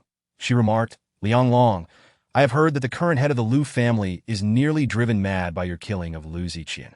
I am simply curious as to why you chose to take Lu Ziqian's life. Shi Hongyun gazed at Liang Long with a face full of curiosity. In truth, anyone aware of this incident was equally intrigued. After all, Liang Long and Lu Ziqian were from two entirely different worlds. They had not even met prior to the confrontation, which left many puzzled as to why Liang Long, an ordinary impoverished student, would suddenly venture forth to slay Lu Ziqian. Lu Ziqian. Liang Long inhaled deeply. Now, mentioning that name stirred no emotions within him. Despite Lu Ziqian having yet to accomplish anything in this life, Liang Long's resolve to eliminate him remained unshaken, for he wished to avoid regret. Moreover, in this post-apocalyptic era, Lu Ziqian's life was hardly of consequence. Chapter 84. Entering Jichuan City, noting Liang Long's reluctance to elaborate, Shi Hongyun refrained from pressing further. The Lu family's actions had become increasingly brazen, overtaking the governance of Jichuan City, that I suspect the Lu family aims to exert total control over the resources of northeast China. In the future, your solitary strength will scarcely pose a challenge to the Lu family. How about joining my Liao mining group? Shi Hongyun suggested with a beaming smile, seemingly eager to recruit Liang Long. Liang Long maintained a calm demeanor, shaking his head as he replied, I am not alone. After all, he possessed a system and the ability to contract, commanding a host of beasts. He alone was equivalent to 1,000 troops, aside from Tang Shuiying. The only entity he could trust was his own dominion over the beast horde. He cast a glance at Shi Hongyun and could not help but inquire, is there only one mutated toxic willow? How did it undergo mutation? In his recollection, Jichuan City had not been home to any particularly notable mutated plants, nor were there any 6th-tier lord level. Where had this mutated toxic willow emerged from? It is merely a mutated willow tree. Upon the mention of the mutated toxic willow, Song Yun's face contorted with hatred. Initially, this willow tree resided within our coal mining area without any remarkable behavior. It was only half a month ago that it suddenly mutated, turning zombies and humans into its prey. In the past 2 days, it has wreaked havoc throughout the mining area, resulting in many inexplicable deaths, leaving us defenseless. Furthermore, approximately every 10 days, this mutated toxic willow will begin to feast voraciously. During its feeding period, the vicinity will become a forbidden zone. Anyone who dares to enter will become prey for the mutated toxic willow. Now, it has reached the pinnacle of the 2nd tier, mere steps away from breaking through to a 3rd tier. Thus, this willow must be eradicated. Otherwise, once it ascends to a 3rd tier, it is likely that no one in Jichuan City will be able to withstand it. Hearing Shi Hongyun's words, Liang Long fell into a contemplative silence. The mutated toxic willow indeed posed a grave danger. However, eliminating it could not be achieved through sheer brute force. It appears the Lu family is truly ruthless. Shi Hongyun could not suppress a cold snort, her delicate features clouded with frost. Oh, you truly believe I am unaware of their intentions? It is quite possible that this mutated toxic willow was deliberately introduced by the Lu family to target us at Liao Mining Group. This creature serves to hinder the development of Liao Mining Group while simultaneously depleting our resources, effectively obstructing our opportunities for growth. After all, the Lu family aims to control all resources in the northeast. Should Liao Mining manage to regain its footing, threatening the Lu family's position in Jichuan City, that is not a scenario they desired. As Liang Long listened to her grievances, he discerned the depth of Shi Hongyun's animosity towards the Lu family, which explained why she had chosen to collaborate with him. This was fortuitous for Liang Long, for if the Lu family were to gain comprehensive control over Jichuan City, it would be all the more challenging for him to locate Tang Shuiying. At that moment, a rumble of vehicles echoed from the bridge above. Upon hearing the sound, Shi Hongyun sprang to her feet, excitement radiating from her. Liang Long, our people have arrived. Indeed. As her words fell, a truck appeared. Driving across the bridge that a nearby beast let out a low growl before swiftly disappearing from Shi Hongyun's sight. However, this spectacle caused Song Yun's pupils to contract sharply. She cast a deep glance at Liang Long, but refrained from speaking further, instead turning her gaze toward the approaching truck. This antiquated liberation truck was responsible for transporting their supplies. Noticing the look of confusion on Liang Long's face, Shi Hongyun felt compelled to explain. Miss, this is. At that moment, several robust men leaned out of the truck, their expressions darkening upon noticing Liang Long. Hearing this, the burly men's faces grew increasingly grim, yet they said nothing further. After all, the Liao Mining Group's team was under the authority of the young lady. With that thought, they shot Liang Long a fierce glare, their faces filled with displeasure. Get in the truck. Liang Long found himself seated among the rough men in the back of the truck, each wielding rudimentary cold weapons. The appearance of these weapons indicated their utter uselessness. However, the glances directed at Liang Long were far from friendly. Liang Long chose to ignore them, closing his eyes to rest and reluctant to engage in conversation. He noted that among those escorting the supplies were personnel inserted by the 4 major families, and given his current situation, it was best to remain inconspicuous. Most importantly, armed guards were stationed at both ends of the bridge. The truck rattled along, producing a series of jarring sounds. This kid has no idea what he said to the young lady to join our Liao Mining Group. With such a frail appearance, he might end up being bitten by a zombie. The speaker was a man named Dajiao, who had previously displayed his disdain for Liang Long. He was a miner for Liao Mining Group, and years of labor had rendered him exceptionally robust, far exceeding that of an average person. Being selected by Shi Hongyun as a team member marked him as an elite among the ranks. Yet Liang Long continued to disregard him, choosing instead to rest his eyes that a middle-aged woman beside them shot Dajiao a disapproving glare. Dajiao, he looks like just a student. Why are you being so snarky? A student? In this post-apocalyptic world, who cares if one is a university student or not? Surviving is the only thing that matters. Dajiao scoffed that in my opinion, once we cross the river, we might as well throw him off the truck. After all, we have reached Jichuan City. He could find a shelter or a safe zone to stay in without risking his life. Dajiao, what nonsense are you spouting? Several members in the truck could hardly tolerate his comments, particularly the women who openly displayed their displeasure. You were just as cowardly back then that it's a wonder the young lady didn't leave you to die in the mine. Who is it that was trapped for a day and a night, even resorting to eating their own waste? All right. Stop bringing that up. It's in the past. Dajiao could no longer withstand the onslaught of their remarks, immediately surrendering with raised hands. The events that transpired in the mine remained a lifelong stain on his reputation. Even Liang Long could not help but open his eyes to glance at him. Chapter 85. Liang Long's true strength. Liang Long had not anticipated that this man before him harbored such a lamentable past. However, he remained silent. In the apocalypse, who did not possess a history of their own? After crossing the river bridge, the surrounding vehicles multiplied, with trucks navigating the dilapidated roads. Though they encountered numerous zombies along the way, they were consistently crushed underfoot. One must commend the Dongfeng series trucks for their prowess in this regard. Any unfortunate creature struck by these trucks, be it a zombie or even a bear, would likely be reduced to mere pulp. It was no wonder that Liao Mining utilized them for transporting supplies. Their safety was not to be underestimated. Approximately an hour later, the truck descended from the river bridge, swaying unsteadily to a halt. Soon, footsteps and shouts echoed from outside. Who are you people? Shi Hongyun's voice rang out. Are you blind? We are from Liao Mining Group. When did it become your place to question us? Drive through if they dare to stop us. Run them over. Upon hearing Shi Hongyun's assertive tone, Liang Long could not help but express his astonishment. Do not be surprised, young lad. Those who set the barriers are members of the four great families. We from Liaocong do not abide by their nonsense.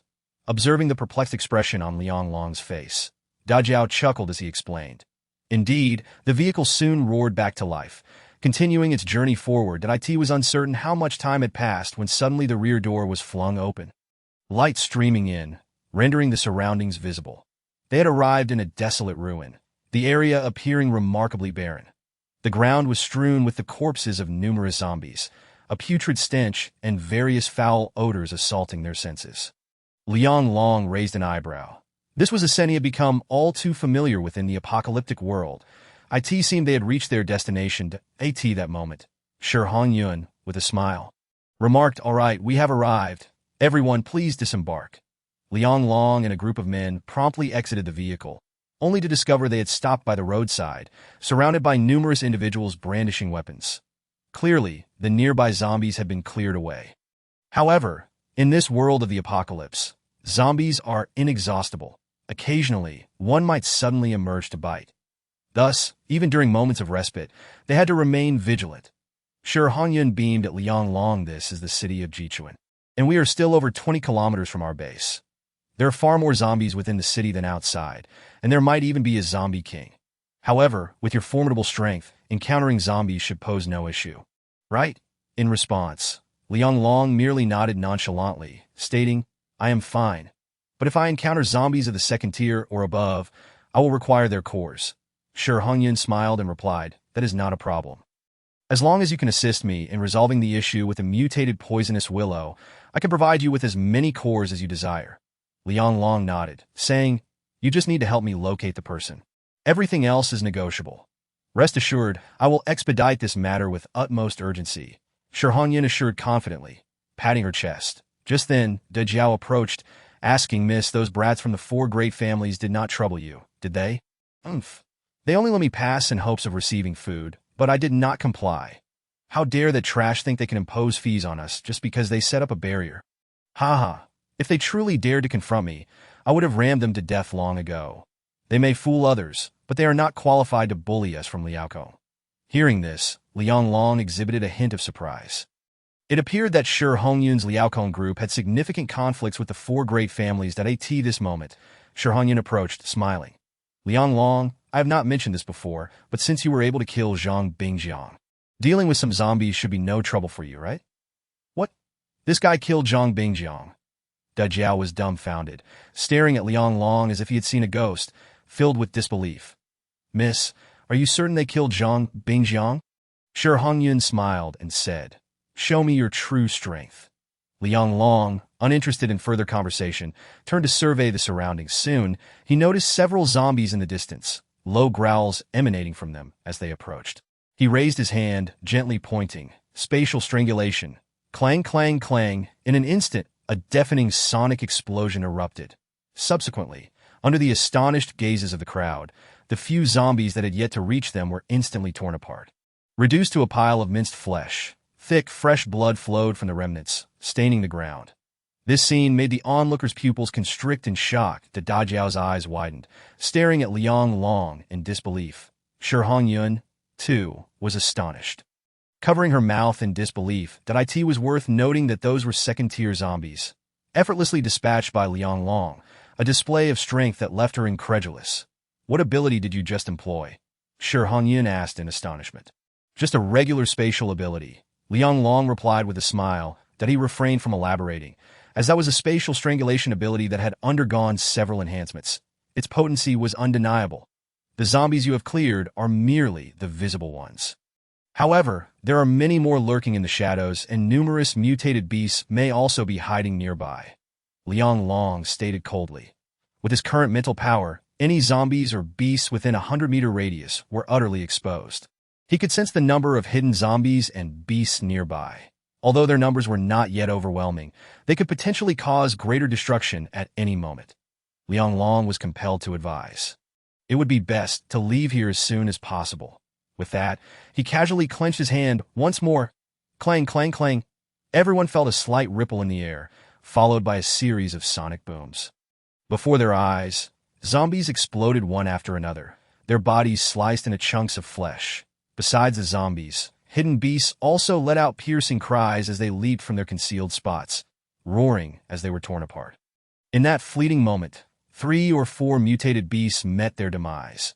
This sudden turn of events left everyone present dumbfounded, standing there like statues. Da Jiao, even now, could not comprehend how Liang Long had accomplished this. The gazes directed at Liang Long were filled with reverence. Shi Hongyun, looking at the slain beasts and zombies, nodded in admiration. Your strength must have reached the pinnacle of second-tier ability users, hasn't it? Seeking your assistance with the mutated poisonous willow seems to have been the right decision. Shi Hongyun was exceedingly pleased with Liang Long's demonstrated prowess, her face alight with joy. That Zhang Bingjiang had perished at Liang Long's hands was merely a matter of course. Chapter 86. Trapped in a dilemma, let us proceed. There are still 20 miles to cover. The group set off once more, but this time they abandoned the jeep in favor of traveling on foot. The streets within the city were far from the smooth highways outside. The roads were littered with abandoned vehicles and various debris from collapsed structures, making vehicular movement nearly impossible. Liang Long followed Shi Hongyun and the others. Observing the state of their surroundings, the entire city was fractured, with countless buildings having crumbled. Jichuan City had been a hub of heavy industry. Even before the apocalypse, its economy had been in decline. Most of what remained were mineral resources, iron casting, and automobiles. Thus, there were not many high-rise buildings in the vicinity. As they progressed, they encountered large factories and aging industrial complexes, places that likely concealed numerous zombies. Roar! The group advanced cautiously until they encountered the first wave of zombies emerging from the industrial area. The density was astonishing. At first glance, there were at least dozens. Prepare for battle. Da Jiao, armed with a firearm, began to unleash a barrage of gunfire towards the approaching zombies. Rat-tat-tat. In an instant, assault rifles belched forth fiery tongues of flame. Those were merely ordinary zombies, quickly falling one after another. Shi Hongyun sternly instructed the others. Keep moving forward, stay alert, and watch your surroundings. Do not let the zombies bite you. The others nodded in agreement and continued advancing. However, it was not long before they encountered unexpected danger once more. Boom! Suddenly, the ground split open, and a zombie erupted from below, roaring as it lunged toward Shi Hongyun. The attack was so sudden that the group barely had time to react. Shi Hongyun's face paled, momentarily stunned by the sudden change. Thankfully, she quickly regained her composure. With a swift motion of her hand, her whip lashed out, bursting forth with a dazzling display of lightning. With a resounding crack, the zombie was sent flying. It must be said that Shi Hongyun's ability was indeed formidable. With just a single strike, she cleaved the zombie in two, yet it did not perish. Instead, it lay on the ground, continuously roaring. Roar, in an instant. More zombies began to emerge from the collapsed ruins and buildings surrounding them. This sight heightened the tension among the group. Everyone raised their weapons, frantically shooting at the zombies converging from all sides.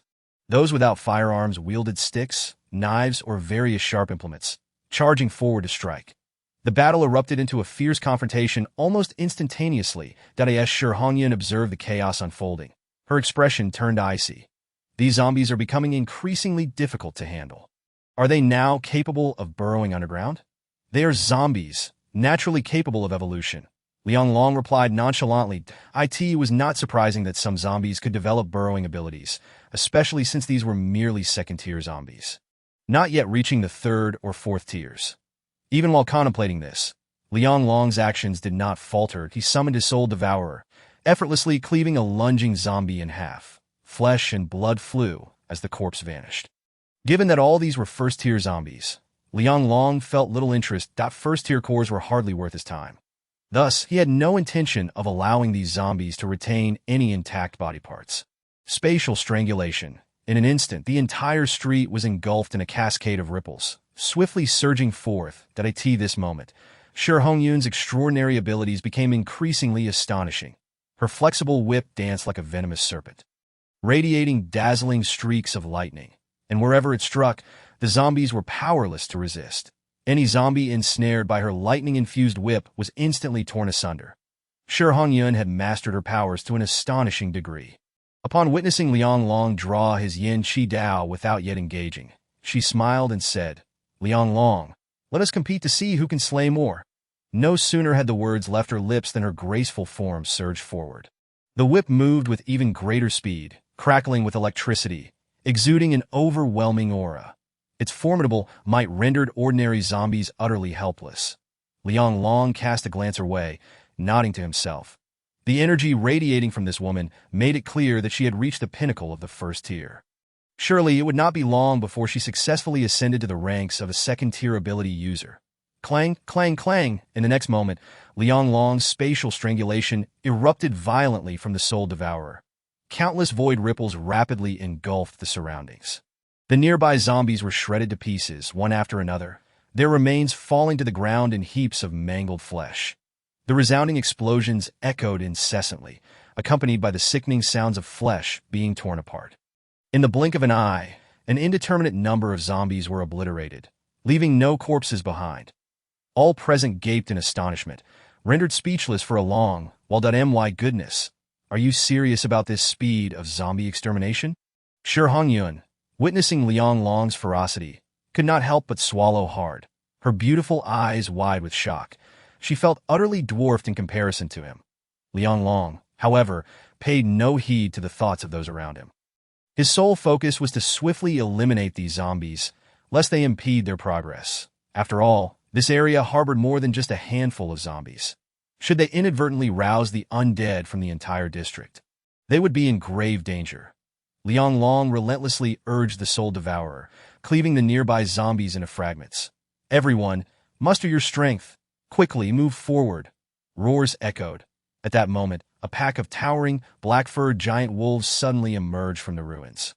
Their bodies were adorned with black and gray stripes, their eyes blood-red and feral. A massive wolf howled at the sky, leading its pack in a fierce charge. Exotic beasts, Shi Hongyun gasped in shock. Retreating in fear. "Sister, be careful," the others urged urgently upon seeing the scene unfold. At that moment, Liang Long had already detected the sudden appearance of these exotic beasts, his expression darkening. How dare these creatures obstruct their path? They were courting death. Swish!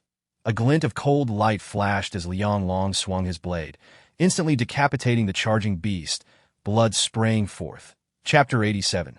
Tier 3. elemental zombie gazing upon the giant wolf that had been decapitated in an instant. Everyone inhaled sharply. That was a second-tier exotic beast, yet it had been slain in the blink of an eye. Such power was simply astonishing. Shi Hongyan stared incredulously at Liang Long's back, unable to fathom that his strength had reached such a formidable level. Boom, boom, boom. In the distance, a series of violent tremors emanated from the ruins, as if 1,000 troops were thundering toward them. Suddenly, everyone's expressions shifted in horror, their faces pale as they turned to gaze in that direction. Roar! Suddenly, a torrent of crimson magma appeared in midair, surging forth with ferocity. With a resounding crash, it struck the ground, melting the earth, stones, zombies, and corpses alike. Hiss! The bubbling magma continued to erupt, the surrounding temperature plummeting rapidly, accompanied by a noxious stench.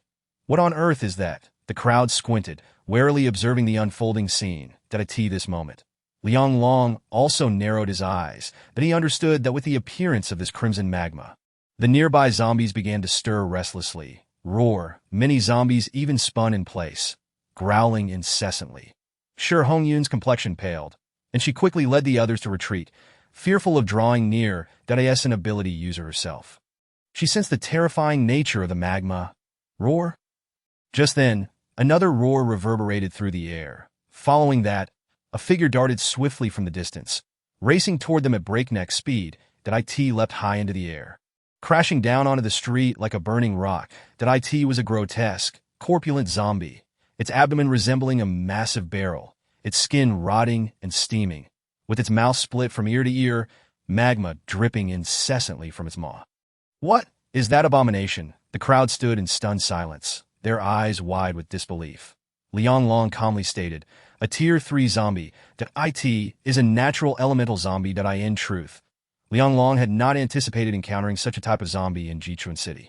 Natural elemental zombies were akin to mages among humans. Had the zombies evolved at such a rapid pace? Were these levels of zombies now manifesting? The emergence of elemental zombies sent shivers down the spines of the onlookers. Their bodies trembling, Taotie was their first encounter with a zombie that could spew magma, incinerating everything in its path. The Djiao felt a chill wash over him. The overwhelming pressure emanating from the elemental zombie was far more intense than any ordinary zombie. Shi Hongyan looked at Liang Long, her face filled with confusion. Elemental zombie? What new breed is this? Liang Long replied nonchalantly, it's merely a zombie that has evolved to possess special offensive capabilities. Those with attributes like wind, fire, thunder, and lightning are all natural elemental zombies. This one before us wields magma, which possesses far greater lethality than flames or toxins that we cannot engage it in close combat. What? Upon hearing this, Shi Hongyan was taken aback, especially when she witnessed the magma spewing from the zombie's mouth, melting the ground beneath. Her scalp tingled. What are we to do now? She asked urgently. Taotie was clear that such a monstrous entity could not be slain even with firearms. Liang Long's eyes flickered as he rubbed his forehead. This tier of zombie could be considered one of the most troublesome variants. For ordinary people, it was undoubtedly a death sentence. Ranged firearms would inflict negligible damage, hardly causing any harm. Moreover, engaging it in close combat was perilous. Even a slight contact with the magma could result in being reduced to nothing. Even the blood flowing through this creature was magma.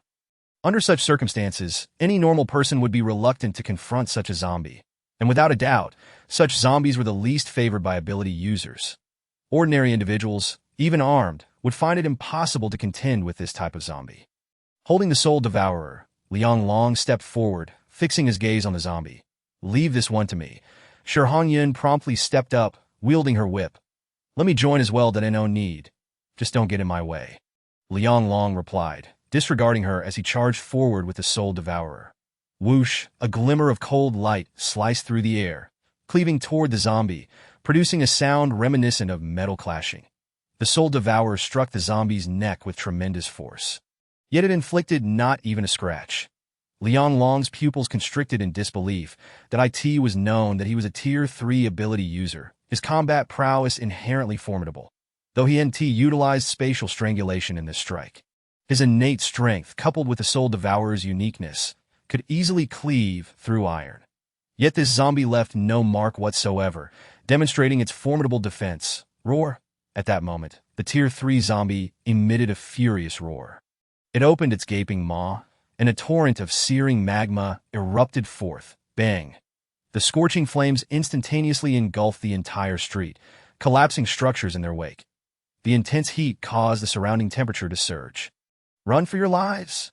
In that instant, everyone reacted, terrified, and hurriedly fled. It was as if a volcano had erupted in their midst.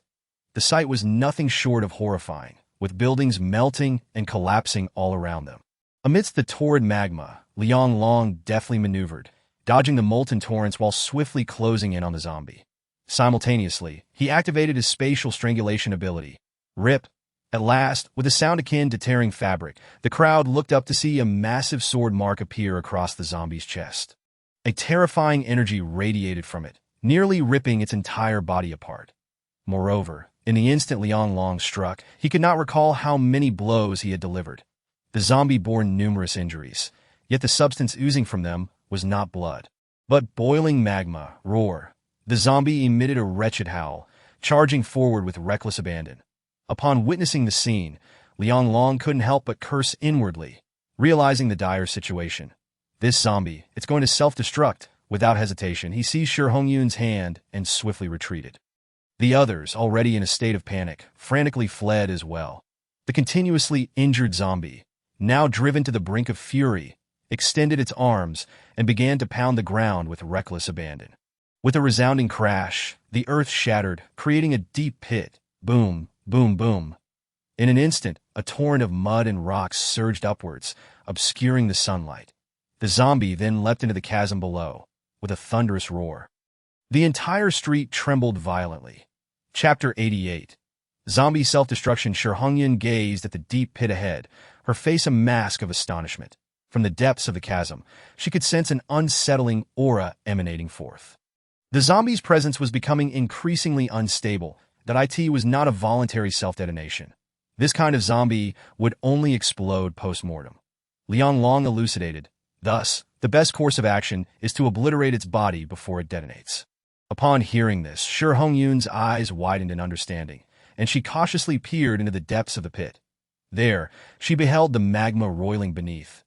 Suddenly, a colossal surge of energy erupted, causing the magma to vanish without a trace. Following that, a dark figure sprang forth from the molten depths, exuding a nauseating stench as it lunged toward Liang Long. Its speed was astonishing, with lava seeping from its torn flesh. The sight was enough to instill dread. Even a mere brush with this zombie would be unbearable. Apparently, it still clings to life. Liang Long scoffed, immediately wielding the Soul Devourer and striking forward. Spatial annihilation ensued. In an instant, a tempest of ferocious energy swept through, cleaving the zombie into countless pieces. Splatter, splatter, splatter. The very fabric of space contorted violently, as if an infinite void had been rent asunder. Crashing toward them, a wretched roar escaped the zombie's lips, and before the horrified gazes of the onlookers, its body was instantaneously disassembled. Streams of lava erupted like blood, splattering onto the surrounding walls and ground, melting them away. Fortunately, the Soul Devourer, acquired from a mysterious merchant, proved impervious even to such terrifying magma.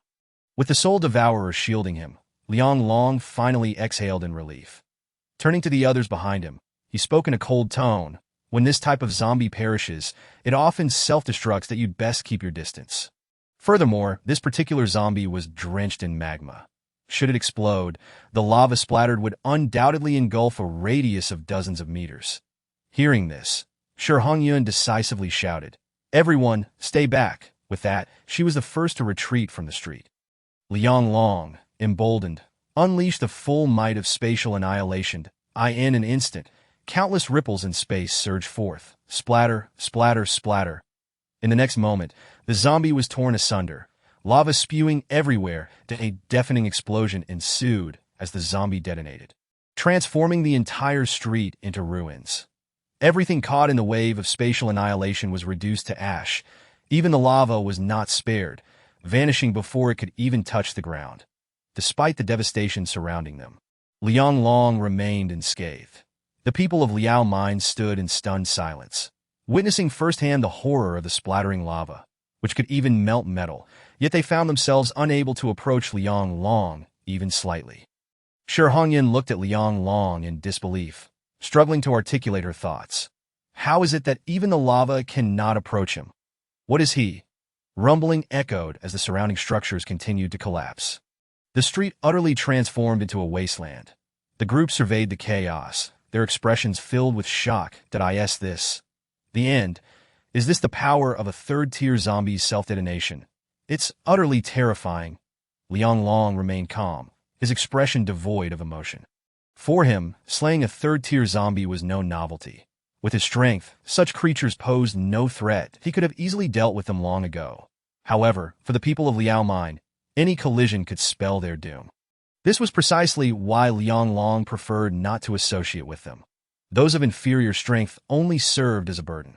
The air was thick with the acrid scent of sulfur from the lava, making one uncomfortable. Da Jiao surveyed the scene, a chill running down his spine. That a nearby burly man, horrified, asked, "Miss, who exactly is he? His power is simply too formidable." Indeed, he dispatched a third-tier zombie in an instant. Such a feat would have been impossible for Zhang Bingjiang in the past.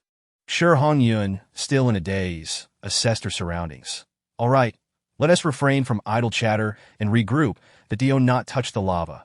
Otherwise, no one will be able to save you." Taotie this. Everyone fell silent, obediently nodding. Soon, they reconvened. Da Jiao looked at Liang Long with admiration, grinning as he remarked, "Brother Liang, you're incredible. What we just witnessed was nothing short of miraculous. Indeed, you truly are formidable." The others chimed in agreement. "Now let us attend to the aftermath," Liang Long stated, turning his gaze towards the ruins. "Since you are all here, assist me in extracting the cores from these zombies." Upon hearing this, Shi Hongyun, Da Jiao, and a few others paused momentarily before nodding in agreement.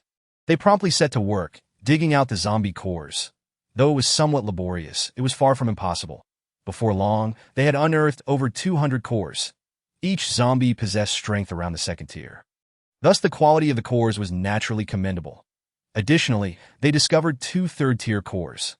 Liang Long felt a surge of ecstasy. He had not possessed more than 10 third-tier cores up till now. However, everyone understood the immense value of third-tier cores, capable of fetching millions if sold. Very good, very good.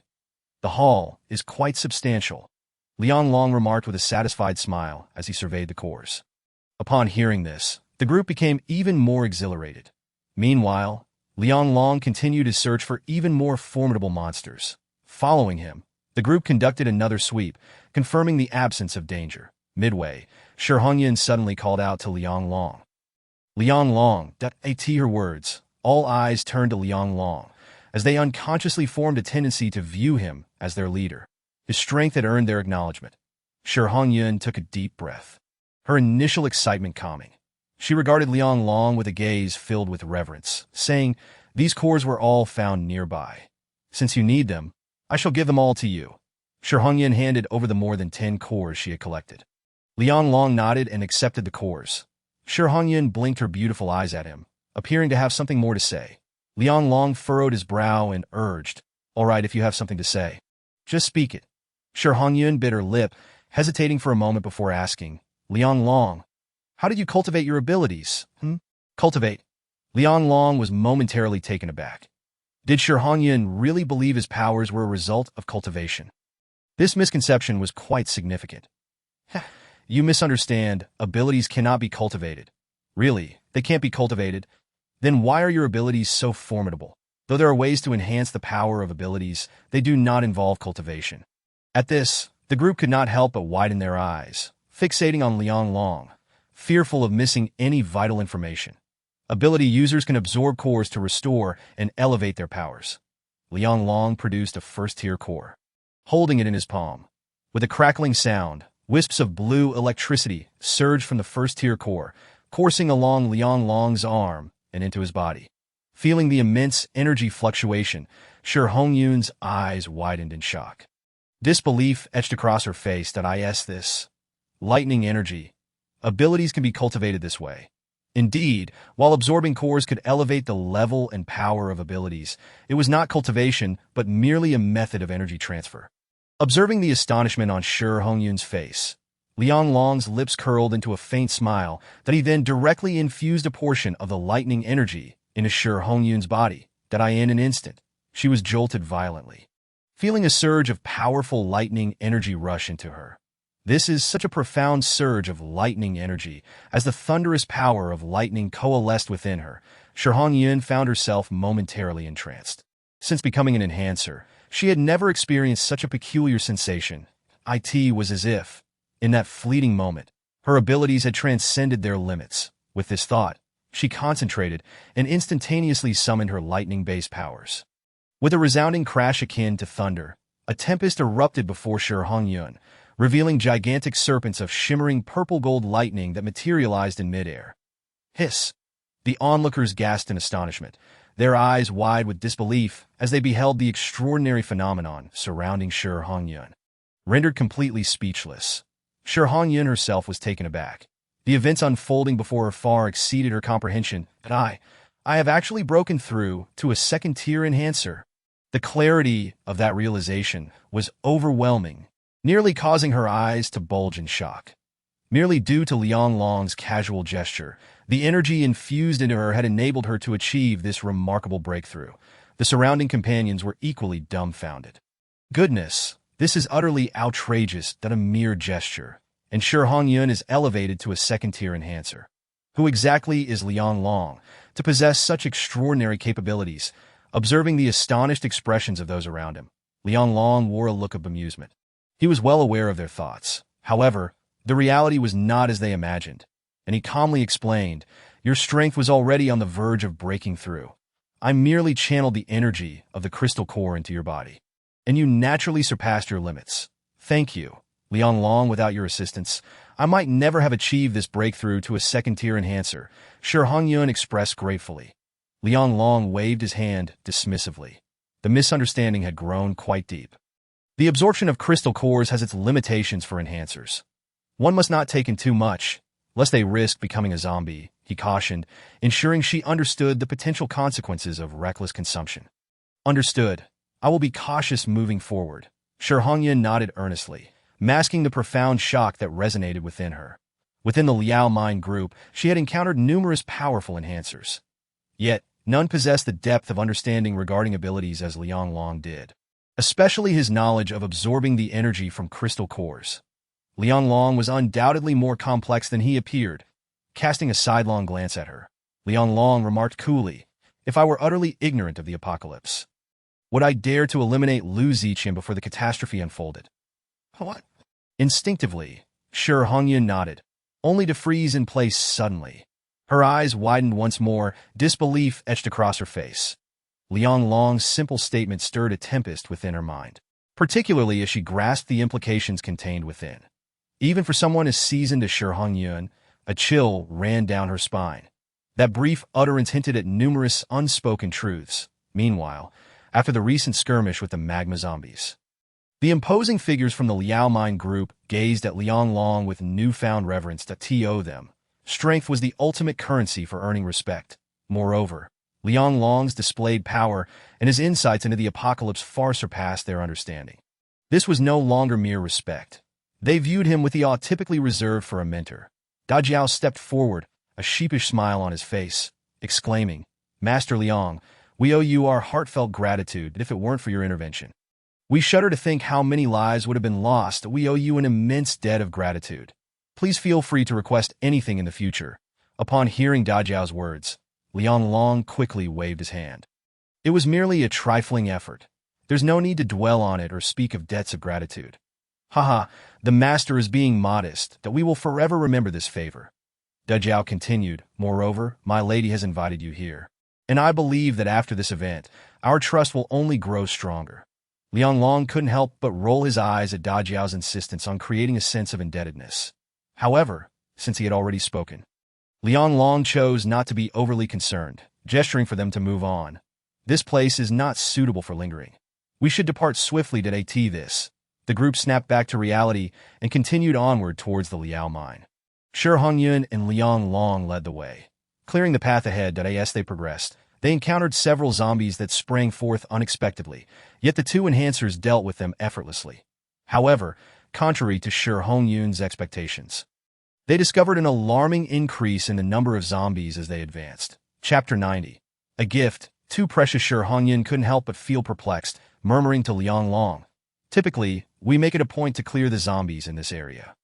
But today is strange. Not only have we encountered third-tier magma zombies, but there are also mutated beasts, and the zombies are plentiful. Du Jiao frowned. Speaking in a low tone, miss, I can't shake the feeling that someone is deliberately orchestrating this abundance of zombies. Deliberately arranging zombies? Have you lost your mind? Several men from the Liao mine chuckled derisively. One burly man spoke gravely. Du Jiao, this path is not exclusive to us. It is used by members of the 4 major families as well. If anyone dared to sabotage us by summoning so many zombies, they would likely be eliminated by the 4 families before we even had to intervene. Shi Hongyun paused, a contemplative expression crossing her face. Liang Long remained silent, but was now exerting his mental energy to its fullest. He sensed that something was amiss. This area, frequently cleared by the Liao mine, shouldn't have an excessive number of zombies.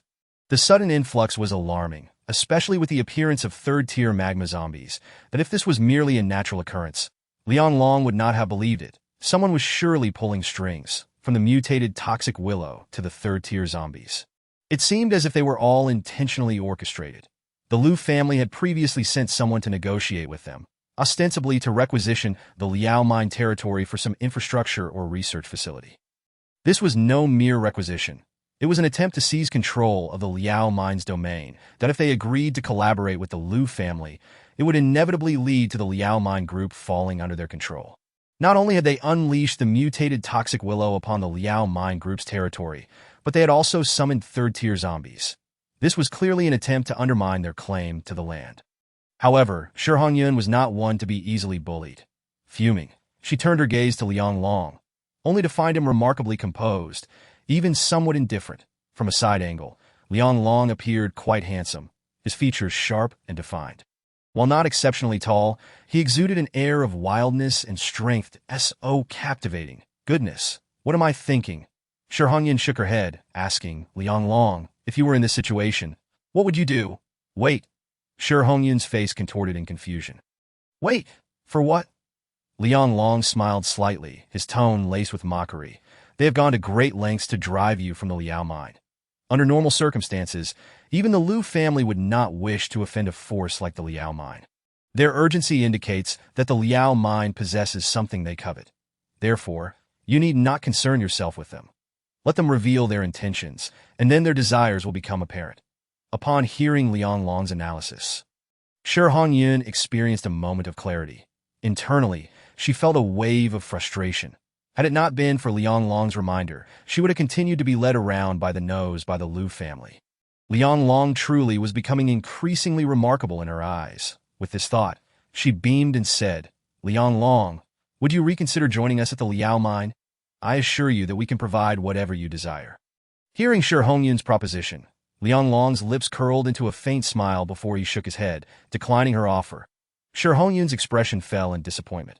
After all, someone of Liang Long's caliber would undoubtedly be a sought-after asset in any base. Moreover, he had managed to remain unscathed despite crossing paths with the Liu family. Such a formidable individual was truly a rarity in her experience that in truth, she remained unaware that in Liang Long's eyes, the Liao mine group held no significance whatsoever, let alone being worthy of his allegiance. Even prior to his rebirth, the Liao mine group had lacked any notable reputation. Liang Long would never consider aligning himself with such a faction. Of course, he also recognized that if he refrained from intervening, the Liao mine group would ultimately fall to the Liu family. Noting Liang Long's silence, Shi Hongyun expressed her displeasure, saying, Fine, do as you wish. If you are unwilling, I won't press the issue. In response, Liang Long began to cough discreetly. Regarding your physique, it seems somewhat acceptable to engage in such endeavors. How absurd! How absurd! What am I even thinking? Liang Long cast a scornful glance at this woman. Did I it appropriate for a female driver to be behind the wheel? Subsequently, under the guidance of Shi Hongyun, the group continued onward. After more than an hour, Liang Long and his companions finally arrived at the current location of Liao Mine. The base of Liao Mine was situated within a vast shopping center, which had been barricaded with various obstacles. A dozen heavily armed guards patrolled the perimeter, weapons in hand. Shi Hongyun's eyes sparkled with excitement as she exclaimed, "We've arrived at our base." Following this, she instructed the team members to drive the vehicle into the compound. "Miss, did you encounter any dangers while out there?" one inquired. Shi Hongyun nodded, responding, "Not much happened. This outing was relatively smooth, and we reaped considerable rewards." That as she spoke, she directed others to unload the numerous bags and packages of supplies. The items, including frozen beef, formed a small mountain, astonishing everyone. "Brothers, make sure to utilize these provisions wisely and do not waste them. Additionally, here are 2 crystal cores for your cultivation," Shi Hongyun stated, presenting several second-tier crystal cores to them earnestly.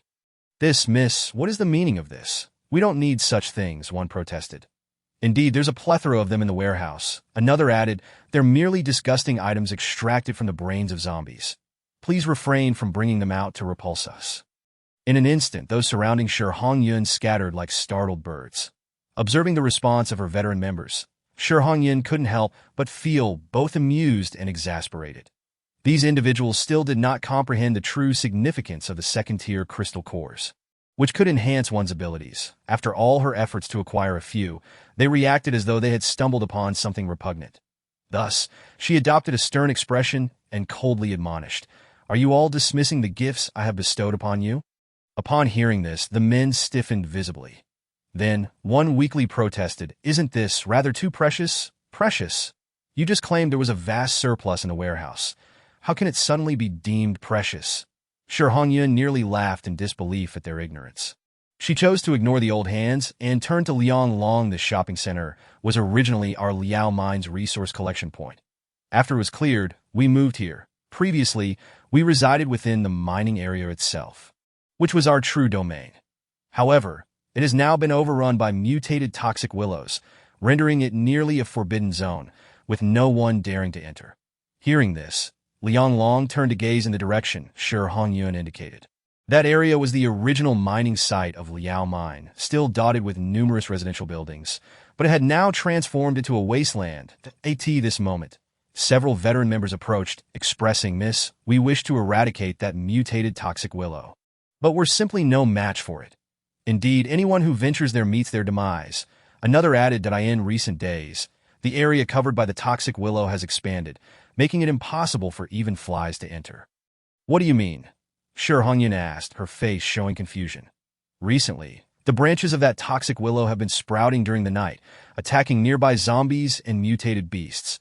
Many of our comrades have fallen victim to its assaults, with their bodies ultimately devoured. Aside from our members, the surrounding mutated beasts and zombies have nearly been consumed, leaving not even bones behind. That I now suspect, is that truly a willow tree? Even the mutated ferocious beasts are not as bloodthirsty as this tree." The surrounding individuals began discussing fervently, their voices laden with palpable concern. Witnessing this scene, Shi Hongyun furrowed her brow. "Enough. Let us not dwell further on the matter of the mutated toxic willow. I will find a resolution swiftly. Is there nothing else to report?" Upon hearing this, a glint of cold determination flickered in Shi Hongyun's eyes as she nodded, saying, "All right, I understand that I shall seek him out immediately." She then turned to Lianglong, stating coolly, "Lianglong, someone from the Liu family has arrived. That I cannot ascertain whether their visit pertains to the mutated toxic willow or to you, but I must investigate thoroughly. However, rest assured, as long as you are within Liao Mine's domain, no one shall lay a hand on you." Lianglong regarded Shi Hongyun with calm composure, replying, "I fear they may not be seeking me. In fact, I would not mind extinguishing the Liu family's influence in Jichuan City." His words sent a chill down Shi Hongyun's spine, causing her to bristle. This man did not seem concerned about being found by the Liu family. Rather, he appeared eager to reveal his identity and annihilate the Liu family members without a trace. Of course, this was not the outcome Shi Hongyun wished to see. This was Liao Mine's territory, and she truly did not believe the Liu family would dare to abduct anyone here. Ahem. Ahem. Shi Hongyun coughed awkwardly, turning to Dejiao with an exasperated expression. Dejiao, sensing her distress, nodded in understanding. "Master Liang, please follow me. I have some exquisite delicacies for you to savor." Dejiao displayed utmost reverence towards Lianglong. Following Dejiao, Lianglong was soon led into a private resting chamber. That as he surveyed his surroundings, he realized it had been transformed from a shop within the shopping center, and the furnishings were quite rudimentary. merely a table, a chair, and a bed. Had this been prior to the apocalypse, the decor would have barely qualified as a prison. However, for the survivors, it was a luxury beyond compare. Shortly thereafter, Dejao excitedly emerged from the room, carrying a box of Kong Shifu instant noodles, along with Huangzhong Huang ham sausages, and even several eggs. Dejao treated the Kong Shifu noodles as treasures, placing them on the table. These were his prized possessions. It is worth noting that Liao Mine Group boasted over 500 core members, and when including their families, the total exceeded 1,000, but they had not prepared or stockpiled supplies beforehand, leading to a severely limited distribution of food. Most individuals received barely enough to satisfy their hunger. Were it not for Hong Yun's daily forays to gather supplies, they would have long since succumbed. Thus, the few packages of Kong Shifu in Dejiao's hands were nothing short of luxuries that Dejiao swallowed hard and handed 2 packages of Kong Shifu to Liang Long, solemnly stating, "Master Liang, please enjoy. It has likely been quite some time since you've had instant noodles. You saved our lives, so there is no need for formality." Liang Long eyed the packages of Kong Shifu on the table. Blinking in disbelief, "Did I ask this authentic?" he asked cautiously. My brother, to be candid, before the apocalypse, I was responsible for procuring supplies that we Liao Mine members have been eating Kong Shifu for over a decade. That I assure you, nothing compares to the authenticity of my procurement." Zhao boasted. "But weren't you just claiming to be in charge of mining? How did you suddenly become responsible for procurement? Can we not be so ridiculous? Furthermore, isn't the brand Kong Shifu sold outside? Why is yours labeled Kong Shifu? It seems a bit off."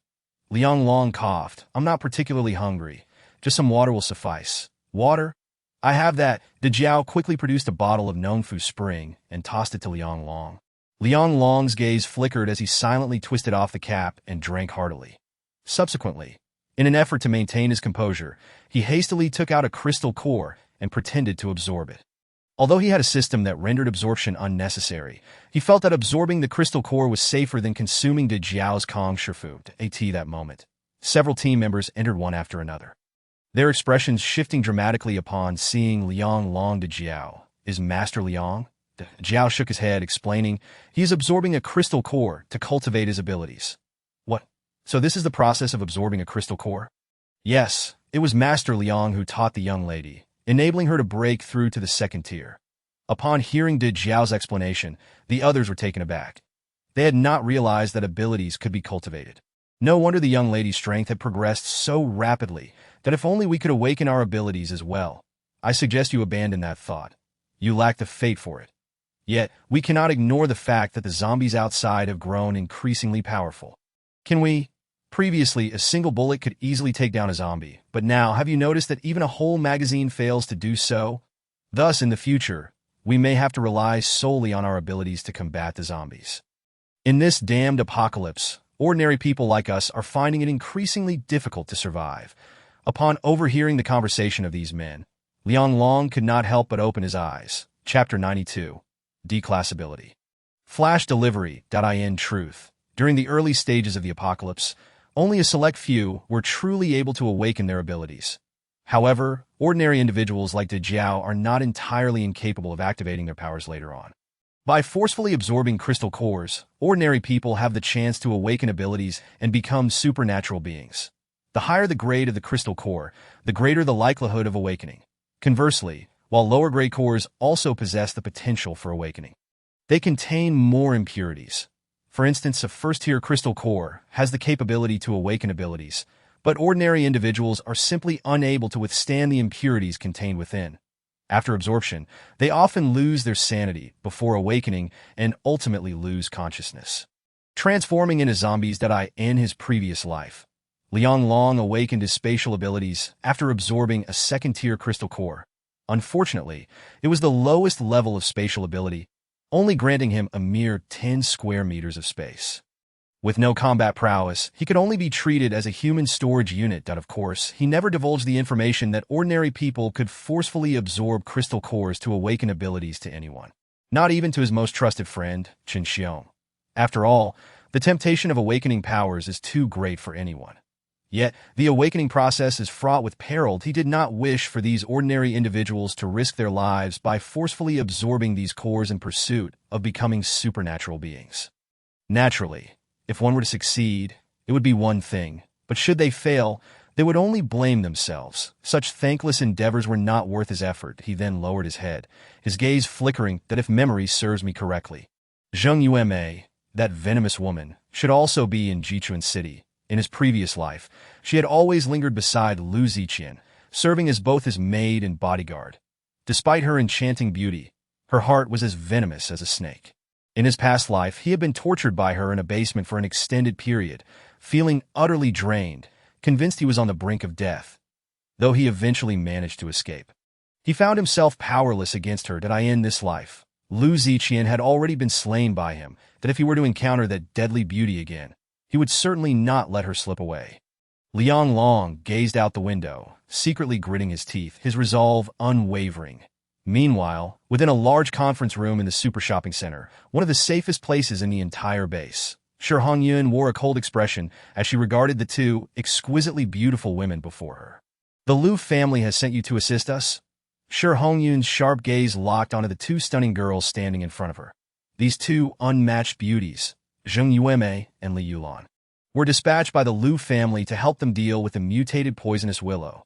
Both were second-tier supernatural beings, possessing formidable strength, particularly Zheng Yueme, who had reached the pinnacle of second tier. Upon hearing Shi Hongyun's words, Zheng Yueme smiled softly, replying, "Since we have agreed to eliminate the mutated poisonous willow, we will certainly fulfill our promise." That a cold chuckle escaped Shi Hongyun's lips. She then turned to the middle of the conference room, where a middle-aged man in a suit, Shi Guanghua, nervously wiped the cold sweat from his forehead. He had just revealed his intention to ally with the Lu family to Shi Hongyun. The moment she heard this, she nearly crushed her teacup in fury. Were it not for the fact that the man before her was her father, she would have been tempted to strike him. This old scoundrel had promised the Lu family behind her back, even bringing their people into the inner sanctum of Liaoquan. Was he planning to sell them all out? The most absurd part was that the price for selling them out was to become the Lu family's lapdog. With this thought, Shi Hongyun's gaze turned even colder. Taking a deep breath to suppress her inner fury, she coldly asked, "Chairman, I will ask you once more, are you truly resolute in your decision?" "Hongyun, we really have no other choice." Shi Guanghua replied that if we agree to merge with the Lu family, they will help us eliminate the mutated poisonous willow. Though we will pay a considerable price, joining the Lu family will grant our Liaoquan group access to more resources. You won't have to venture out every day to scavenge for resources. Everything I do is for you. Upon hearing Shi Guanghua's words, Shi Hongyun could no longer contain her laughter. Haha, such noble intentions for my sake. Moreover, to eliminate the mutated poisonous willow, the Lu family sends two delicate young ladies. It truly aligns with your aesthetic, Shi Guanghua. I believe we need not trouble them with this matter, that I have already found someone more suitable to take action.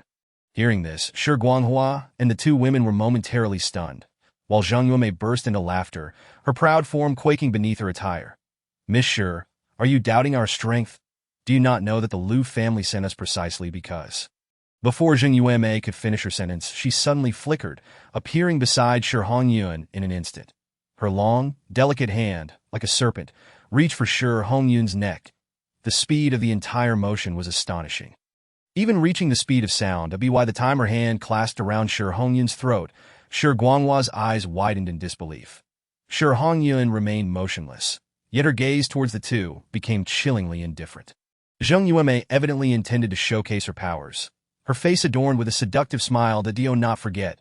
Both Li Yulan and I are second-tier supernatural beings. That my ability is D-class flash delivery. As long as I desire, I can appear anywhere in an instant. Hand me any weapon, and slaying a third-tier supernatural being is as easy as. However, just as she reveled in her self-introduction, a fierce bolt of lightning erupted from Shi Hongyun, accompanied by an overwhelming, destructive wave of energy that detonated, causing the entire space to tremble violently. In an instant, Zheng Yueme was sent flying as if struck by a heavy blow. With a loud crash, she landed hard on the ground, half of her body singed black. You have actually broken through to become a second-tier supernatural being." At that moment, everyone present widened their eyes in disbelief, staring at Shi Hongyun. No one expected that in just a few short days, her strength had surged to the terrifying level of a second-tier supernatural being. How on earth had she achieved such a remarkable breakthrough? Cough, cough. Han Yunyu. Shi Guanghua stood up in shock, his face a mask of incredulity that he could never have imagined that in such a brief span, his daughter's power had escalated to such an astonishing degree. The speed of her advancement was nothing short of astounding, and the lightning energy radiating from Shi Hongyun was utterly terrifying. In the next moment, a more horrifying scene unfolded, leaving everyone present in awe. Chapter 93. Coming for me? Just kill them. This was merely the beginning. The next moment, an even more terrifying spectacle emerged. With a slight tightening of her expression, blazing bolts of lightning appeared around her, cascading down in a dense array. These bolts struck the floor around her with a furious intensity. The once solid ground shattered into pieces, debris flying everywhere. It was evident that terrifying scorch marks now marred the surface. This scene caused the few people present to collectively gasp in astonishment. Shi Guanghua was so shocked he could barely utter a coherent word. The power of this supernatural ability exceeded his wildest imagination. You, a mere flash delivery user, dare to flaunt your prowess before me. Shi Hongyun fixed her gaze on Zheng Yueme, a mocking smile gracing her lips as she stepped closer, faced with such an imposing Shi Hongyun. Even Zheng Yueme's eyes betrayed a hint of fear. She had never experienced such a terrifying display of lightning powers in her life. Hunger, do not act impulsively. They are sent by the Lu family. They are allies, so do not jeopardize our goodwill. Shi Guanghua shouted in panic, genuinely fearing for Zheng Yueme's safety, that if she were to be harmed, it would spell disaster for Liao Guang's relationship with the Lu family. Zheng Yueme, too, laughed nervously, attempting to defuse the situation. Miss Shi, I did not mean any offense. I merely sought to demonstrate my strength. I am currently demonstrating my strength to you. Shi Hongyun's voice fell as her figure transformed into a bolt of lightning, appearing directly in front of Zheng Yueme. She then seized Zheng Yueme's throat, coldly stating, do not presume that being a supernatural being grants you the right to flaunt your power before me. You have yet to earn that privilege. Hunger, do not go too far. They're the most suitable candidates to eliminate the mutated poisonous willow. Shi Guanghua, witnessing the scene, nearly suffered a heart attack. Zheng Yueme was a supernatural being sent by the Lu family. If she were to perish here, it would irrevocably sever ties between Liao Guang and the Lu family. No need for that. I already have a better plan for eliminating the mutated poisonous willow.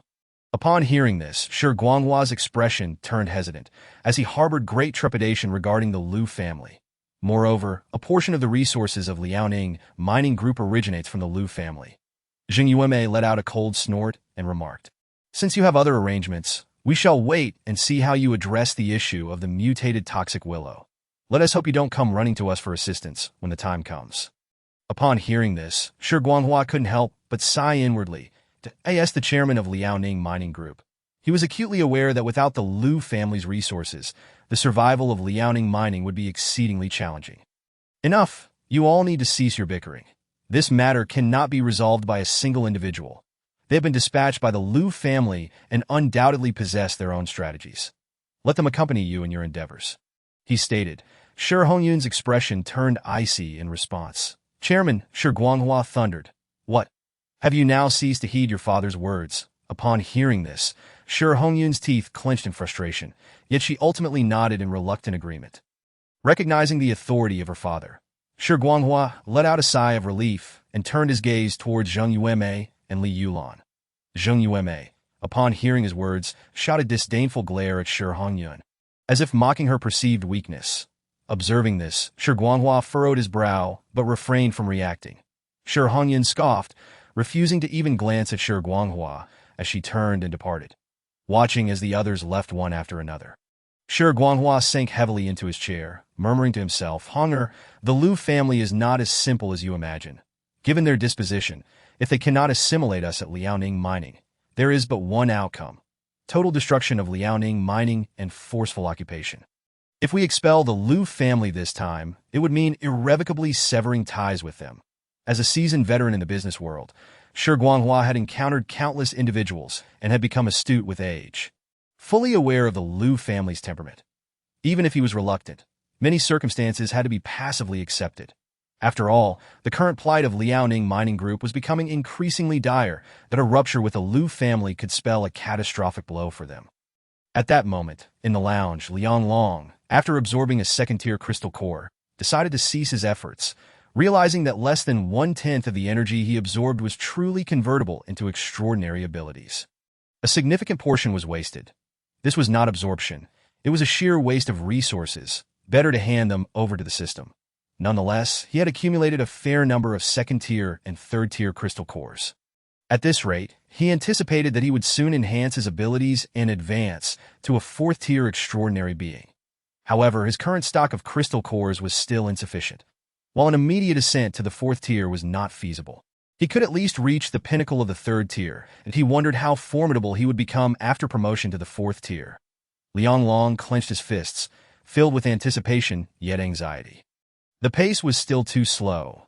The first year of the apocalypse was fast approaching, with barely over a month left before greater crises would unfold. Yet, the crystal cores he had stockpiled were far from adequate. He needed to find more cores to have a chance at breaking through to become a fourth-tier extraordinary being. With this thought in mind, Liang Long quietly opened the door and stepped outside. In the lounge, De Jiao and several other burly men were already fast asleep, oblivious to his departure. Unexpectedly, as he exited the lounge, he encountered Shi Hongyun. Their eyes met, and they both paused momentarily. Liang Long. "Come with me," Shi Hongyun said, her expression grim. Acknowledging her concern with a nod, Liang Long followed her, clearly aware that this was related to the arrival of individuals from the Liu family. Shi Hongyun led Liang Long outside the shopping center, to a patch of farmland that had been cleared. Unfortunately, under the blood moon's glow, nothing grown here was edible. Shi Hongyun scanned the surroundings and spoke. "Liang Long, the Liu family has dispatched 2 second-tier extraordinary beings, both highly formidable." Liang Long nodded in acknowledgement. "Do you not suspect that they might be targeting you?" "There's no need for suspicion. They better not be after me, or I assure you, they will meet a grim fate," she replied. Upon hearing this, Shi Hongyun chuckled lightly. "Rest assured, they are likely not here for you. The 2 women are here to deal with the mutated toxic willow." Liang Long merely responded with a nonchalant "oh." Choosing not to elaborate further, in truth, he was indifferent to the intentions of the 2 women. Should they come for him, he would simply eliminate them. However, killing Lu Ziqian makes your identity far too sensitive to expose. Shi Hongyun stated thoughtfully.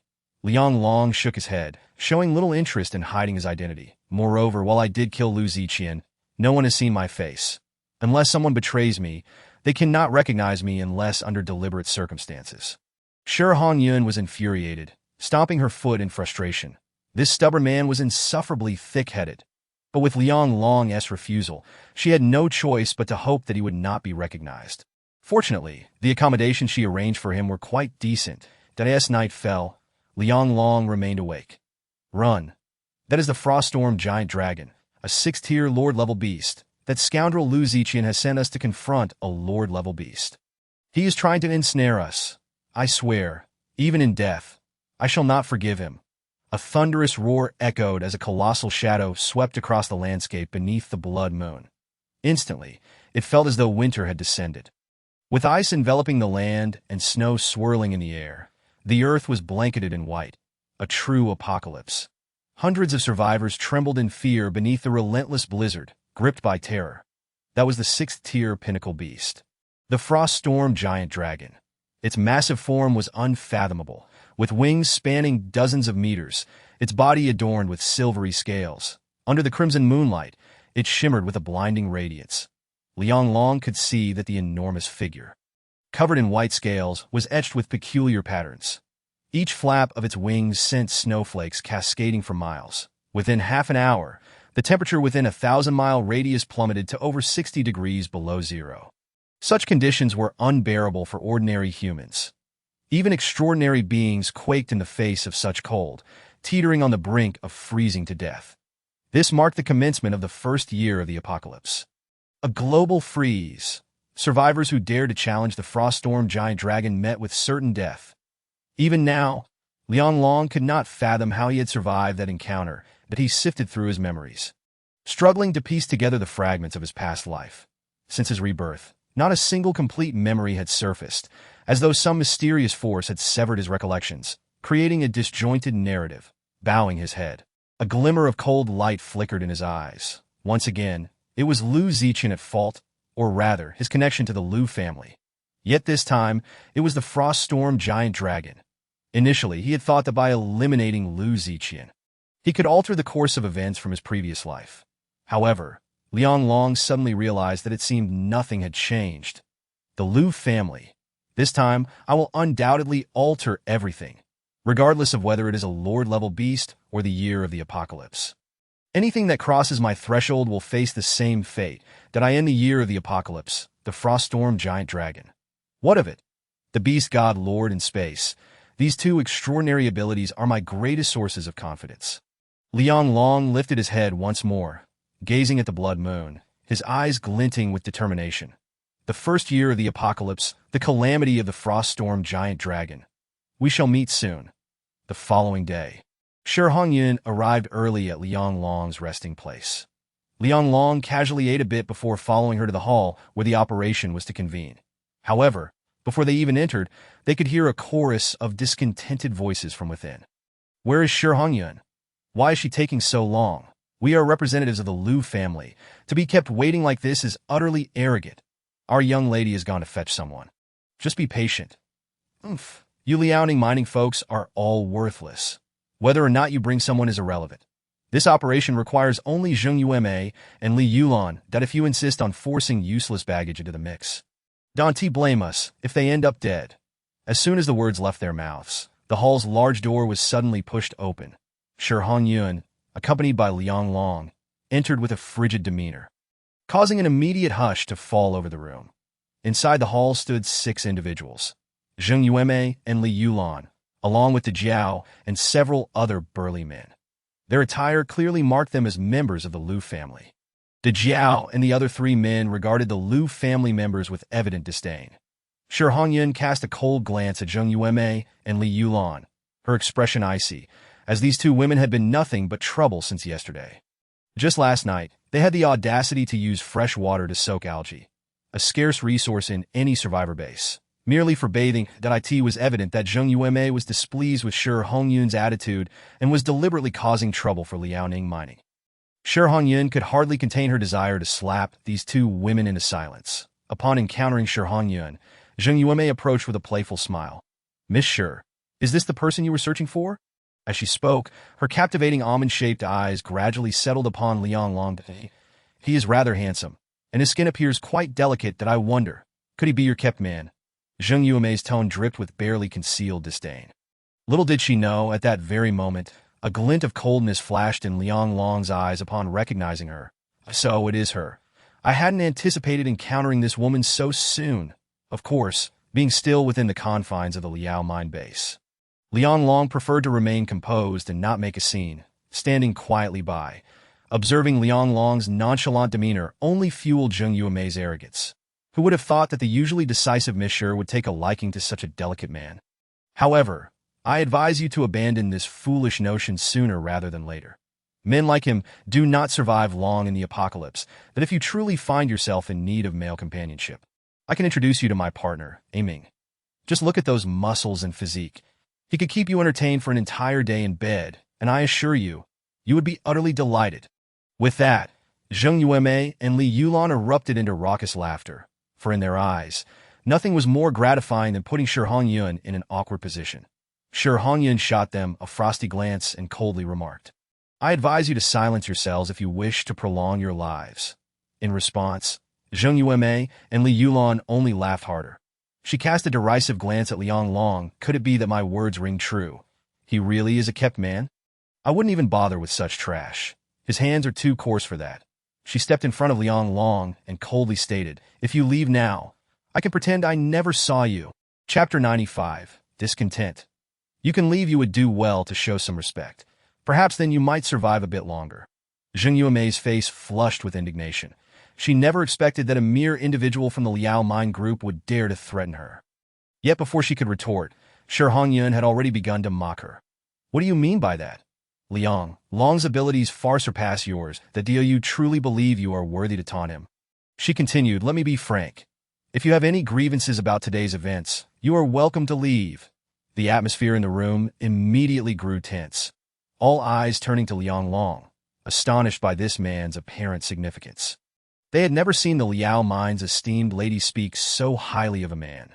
Meanwhile, the few Liao Mine individuals present remained unfazed, for in their view, Shi Hongyun merely spoke the truth. And there was no cause for alarm in their hearts. Liang Long's strength was beyond what Zheng Yuemei could compare to. Noticing the shift in mood, Zheng Yuemei felt increasingly bewildered, inhaling deeply to regain her composure. Since Shi Hongyun was backing this man, it was unnecessary for her to pursue the matter further. Thus, she directed her gaze at Liang Long, snorting disdainfully. "You are quite arrogant. We shall see how this unfolds." Shi Guanghua, sensing the tension between the two, hastily interjected. "Miss Shi has stated that this operation will be handled by our Lu family. Miss Shi, please bring your people inside. We need to discuss our next course of action." Zheng Yuemei, wishing to ease the discord, extended an invitation. Shi Hongyun, her expression frosty, took Liang Long's hand and led him inside. However, she completely disregarded Zheng Yuemei's claim of leadership in this operation, conducting affairs on Liao Mine territory. How could an outsider presume to take charge? Absurd. Despite Zheng Yuemei's contemptuous gaze upon Liang Long, she refrained from further comments. Shi Hongyun surveyed the gathering with an indifferent expression. "Since we have decided to act together, let us introduce ourselves, that we shall set off in the afternoon." She then pointed at Zheng Yuemei and Li Yulan, introducing them to Liang Long. "These two are Zheng Yuemei and Li Yulan, sent by the Lu family." Besides these two women, there were several robust men, all dispatched by the Lu family. Liang Long cast a brief glance at them, quietly chuckling to himself that it was evident from their physique that these men had likely been soldiers before the apocalypse. Now, however, they had become the Lu family's lackeys. That, of course, they were mere ordinary individuals, posing no threat to him, and Liang Long paid them no mind. That as for the Liao Mine representatives, there was no need for introduction. This fellow was a seasoned veteran. Another young man in his 20s, named Li Yungue, donned glasses and had a refined demeanor. Liang Long barely acknowledged Zheng Yuemei's haughty expression that he regarded her with indifference, even finding her arrogance somewhat amusing, as it reflected her ignorance. Given her mindset, it was merely a sense of superiority derived from being an ability user in the apocalypse. Had Liang Long and Shi Hongyun not possessed abilities themselves, this woman would likely have displayed even greater arrogance, perhaps resorting to violence at the slightest provocation. Yet now, faced with Liang Long, she lacked the courage to act, noticing Shi Hongyun's gaze upon him.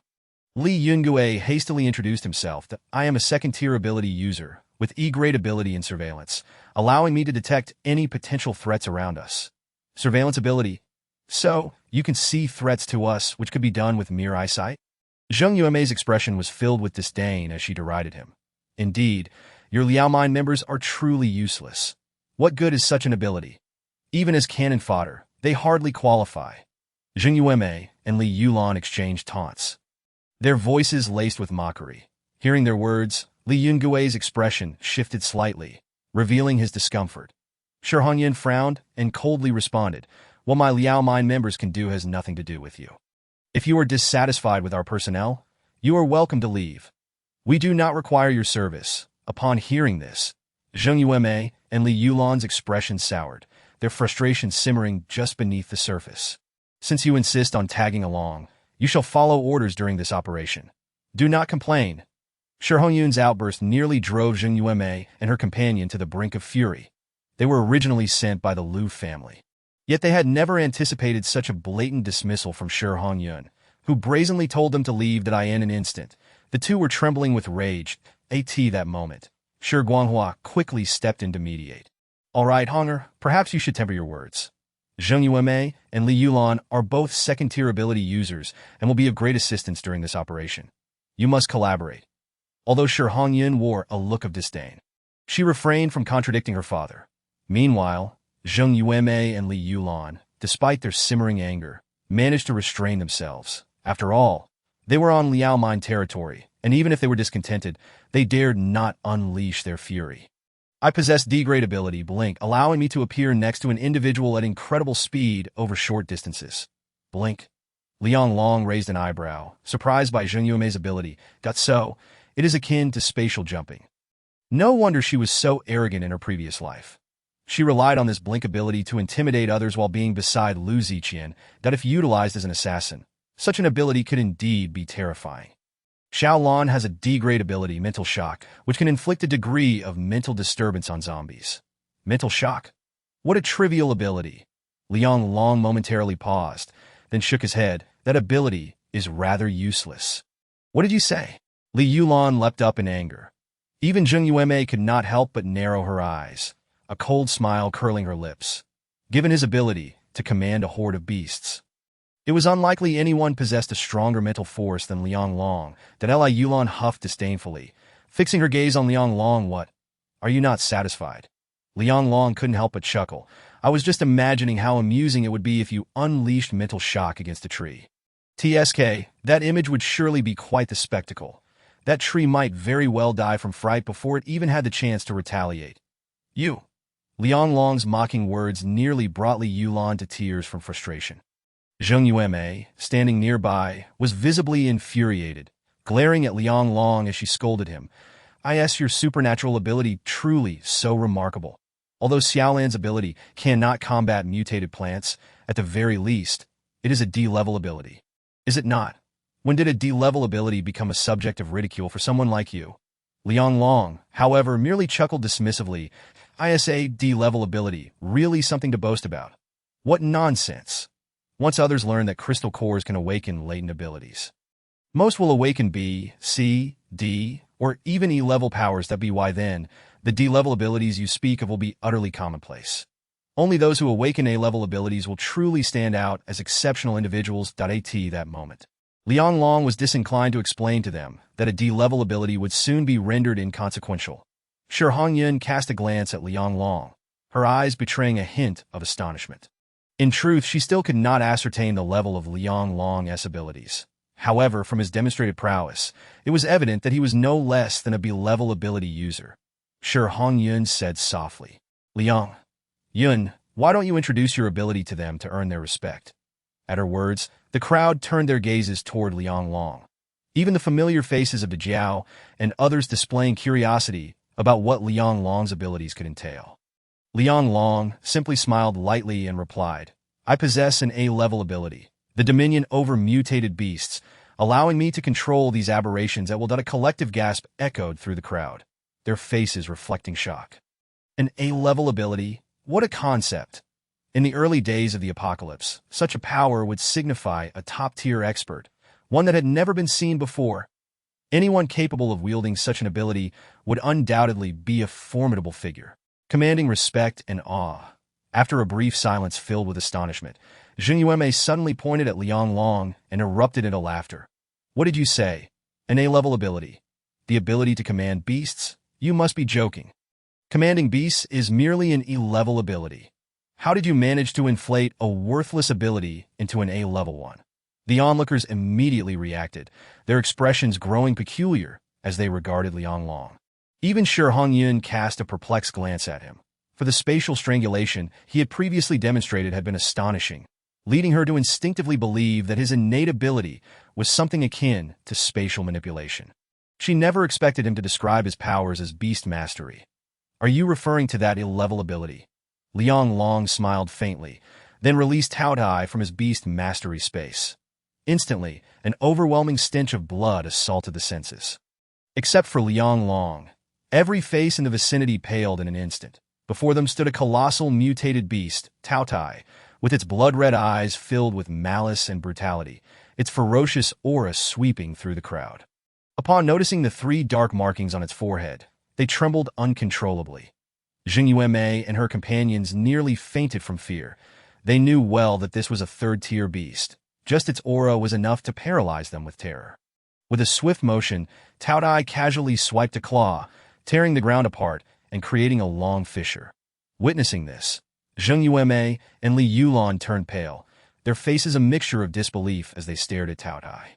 The sheer power to rend the earth so effortlessly was terrifying that if that claw were to strike a person, it would surely shatter bones without a trace that a third-tier beast could even an A-level ability user control such a creature.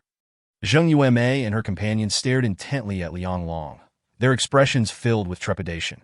Although Liang Long showed no intent to target them, an instinctual awareness warned them that he was the most dangerous presence in the vicinity. What was most terrifying was the palpable aura of killing intent that seemed to envelop him at all times. Zheng Yueme took a deep breath, forcing herself to maintain composure. What a formidable beast, she thought, though she feigned indifference. It's just a creature, and no matter how powerful your ability may be, it does not equate to your own combat prowess that in essence, you are merely relying on a beast. One beast isn't enough. Then let me summon another, Liang Long scoffed, waving his hand as another gigantic beast materialized. This time, it was a second-tier skeletal lizard, its armored body glistening. With a roar, the skeletal lizard charged forward like a tank. The ground shook violently, dust swirling as the impact carved a 10-meter-long trench.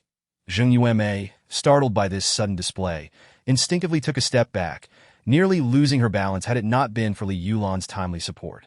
The others swallowed nervously as they beheld the skeletal lizard, got a third-tier Taotie and a second-tier skeletal lizard.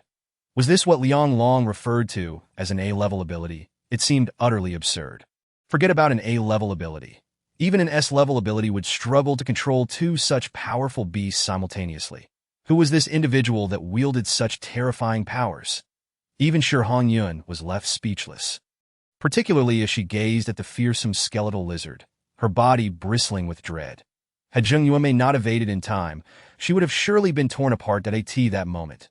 Zheng Yueme lifted her head, glaring fiercely at Liang Yun. What are you trying to do? Do you truly wish to kill me? Are you provoking the Liu family, seeking war with them? Zheng Yueme screamed in a mix of shock and anger. Yet Liang Long merely cast her a cold glance, a smirk of icy derision forming on his lips. Did you not just label my abilities as worthless? But it seems you are the one who is truly weak. Unable to withstand even one of my beasts, as he observed the terror radiating from her, Liang Long felt a surge of inexplicable satisfaction that in his previous life, he had endured relentless torment at her hands. Confined for 7 days and nights in that dark, oppressive basement, where she had demanded ceaselessly from him. Chapter 97. Delving into the mind, the settlement reflecting on past grievances, Liang Long's every action exuded a hint of murderous intent. What do you want? Zheng Yueme stammered, her blood running cold under the gaze of the skeletal lizard's crimson eyes. The atmosphere was so tense that even the other onlookers were left in stunned silence. Even Shi Hongyun had not anticipated Liang Long's decisive and ruthless approach. Liang Long shot Zheng Yueme a menacing glance, warning, "You would do well to refrain from prattling before me, lest your next encounter with me be far more dire." Upon hearing Liang Long's words, Zheng Yueme turned pale, especially as she sensed the lethal aura emanating from him, causing her to tremble with fear. She realized he was not jesting. He truly intended to kill her. In that moment, her face drained of color as she instinctively retreated, rendered speechless. Observing the once arrogant Zheng Yueme now trembling in fear, Shi Hongyun could not help but give Liang Long a thumbs up. As the daughter of the Liao mine, she had longed to deal with the loathsome Zheng Yueme and Li Yulan. Liang Yun is merely demonstrating his ability. He does not mean to target you specifically. Since you were sent by the Liu family, you must be familiar with the mutated toxic willow, correct? Please enlighten us on how we might combat it. Zheng Yueme took a deep breath before stepping forward to speak. The mutated toxic willow is a transformation of the willow tree, with its branches serving as weapons of attack. Anyone entering its range will be assaulted by the mutated toxic willow, making it one of the most troublesome mutated plants. We have previously attempted to use flames against it, but alas, it proved ineffective. What would fuel's fire? How could it be ineffective? The others exchanged dubious glances, bewildered by the revelation. This should not be the case. Mutated plants had transcended the traditional elemental interactions, rendering ordinary flames incapable of inflicting harm upon them. Liang Long shook his head. Otherwise, mutated plants would not be so challenging to deal with. Indeed, the mutated toxic willow can not only attack with its branches, but also release toxic mists. Anyone engulfed in the mist will quickly turn to bones. While it is quite troublesome, the mutated toxic willow does have a weakness. It is said that mutated plants develop special cores that we can exploit this point to locate the willow core.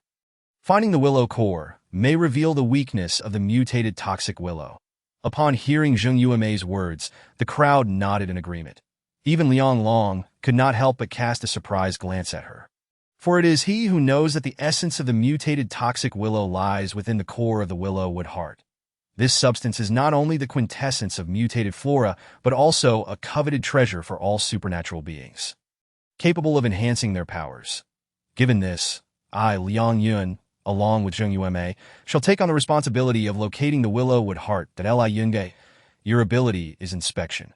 Thus, it falls upon you to observe the weaknesses of the mutated toxic willow and the surrounding dangers. Remember, should any unforeseen peril arise, notify us immediately. Liang Long, speaking calmly from the side, added, Li Yunge, your inspection ability can easily detect hidden dangers, correct? Upon seeing Li Yunge nodding shyly, Liang Long's smile blossomed even brighter as he cheerfully proclaimed, Dajiao, provide Li Yungue with a sniper rifle. He shall use his inspection ability to monitor the surroundings from a distance that if he detects any lurking danger, he should eliminate it with the sniper rifle. At this, Li Yungue's eyes gleamed with excitement. While the inspection ability might seem less useful in combat, its application in long-range sniping resonated with him as a perfect match, for he would not need to pinpoint the enemy's location. As long as they entered his inspection range, no matter where they concealed themselves, they would be instantly revealed before his very eyes. Striking with a sniper rifle was indeed the most suitable combat method for him. Beside them, Li Yulan furrowed her brow and inquired, What of me? I am but a D-class supernatural. Shi Hongyan cast a cold glance in her direction and replied, Do as you please, just do not hinder us. She had little desire to accommodate those from the Lu family. Frustrated, Li Yulan felt a surge of anger, yet the presence of the two beasts beside Liang Long quelled her rage. She dared not provoke him, lest she be torn apart by the creatures. Nevertheless, she could not comprehend how her abilities could be of no assistance at all. Soon, a temporary team was formed around Shi Hongyun, Liang Long, and Zheng Yueme, who gathered their supplies and set forth toward the Liao mine base that as they walked. Zheng Yueme cast a discontented glance at Liang Long ahead that it was hard to believe she had ever been so mistreated before. Little did she expect that upon entering Liao Mine's territory, she would be nearly frightened by a skeletal lizard conjured by Liang Long. How infuriating. That loser. How dare he use a beast to intimidate me? What is so special about having two beasts? Li Yulan, overhearing her, felt her eardrums nearly burst from irritation and whispered to Zheng Yueme, Are you foolish? Do you really think they are helping them out of kindness? They are eyeing the mine area, which contains vast coal reserves that in the impending apocalypse. Energy will remain the most crucial resource, and they intend to gain full control over coal production. Li Yulan looked bewildered and asked, Then why not just seize it directly? In her view, while the Liao Mine group was powerful, it could never compare to the Lu family, that if the Lu family deployed their elite, they could easily take over the territory. And the Liao Mine would be defenseless. Zheng Yueme felt somewhat speechless and cast a dismissive glance at Li Yulan. Indeed, the Lu family's strength surpassed that of the Liao Mine, even to the point of overwhelming it. However, to forcibly seize the mine would entail enormous costs, potentially inflicting unbearable losses on the Lu family's influence in Jichuan City. Such complexities were beyond Li Yulan's comprehension, and naturally, Zheng Yueme could not divulge them. Enough! This is not the time for such discussions. Keep pace with the group and do not lose focus. The mutated toxic willow we are dealing with is no trivial matter, she admonished softly, observing Li Yulan's displeasure. Moreover, if they performed well this time, their standing within the Lu family would undoubtedly rise as a supernatural being. Zheng Yueme was determined not to remain subservient as she was now. Meanwhile, Liang Long advanced at the forefront, soon perceiving that the mountainous area ahead had grown increasingly eerie, as though they had stepped into an extraordinary realm. Even the dilapidated structures, which had long since become ruins, appeared more sinister, emanating an aura akin to a domain. Liang Long inhaled deeply, striving to maintain his composure, for he was acutely aware that such phenomena were rarely harbingers of good fortune. They might encounter terrifying aberrations akin to the skeletal lizard lord. Shi Hongyan, her gaze fixed ahead, appeared considerably tense. Liang Long, up ahead lies a critical area for our Liao Mine group, the entrance to the mine. Hearing this, Liang Long focused intently, clearly spotting the zombies wandering at the entrance. Chapter 98.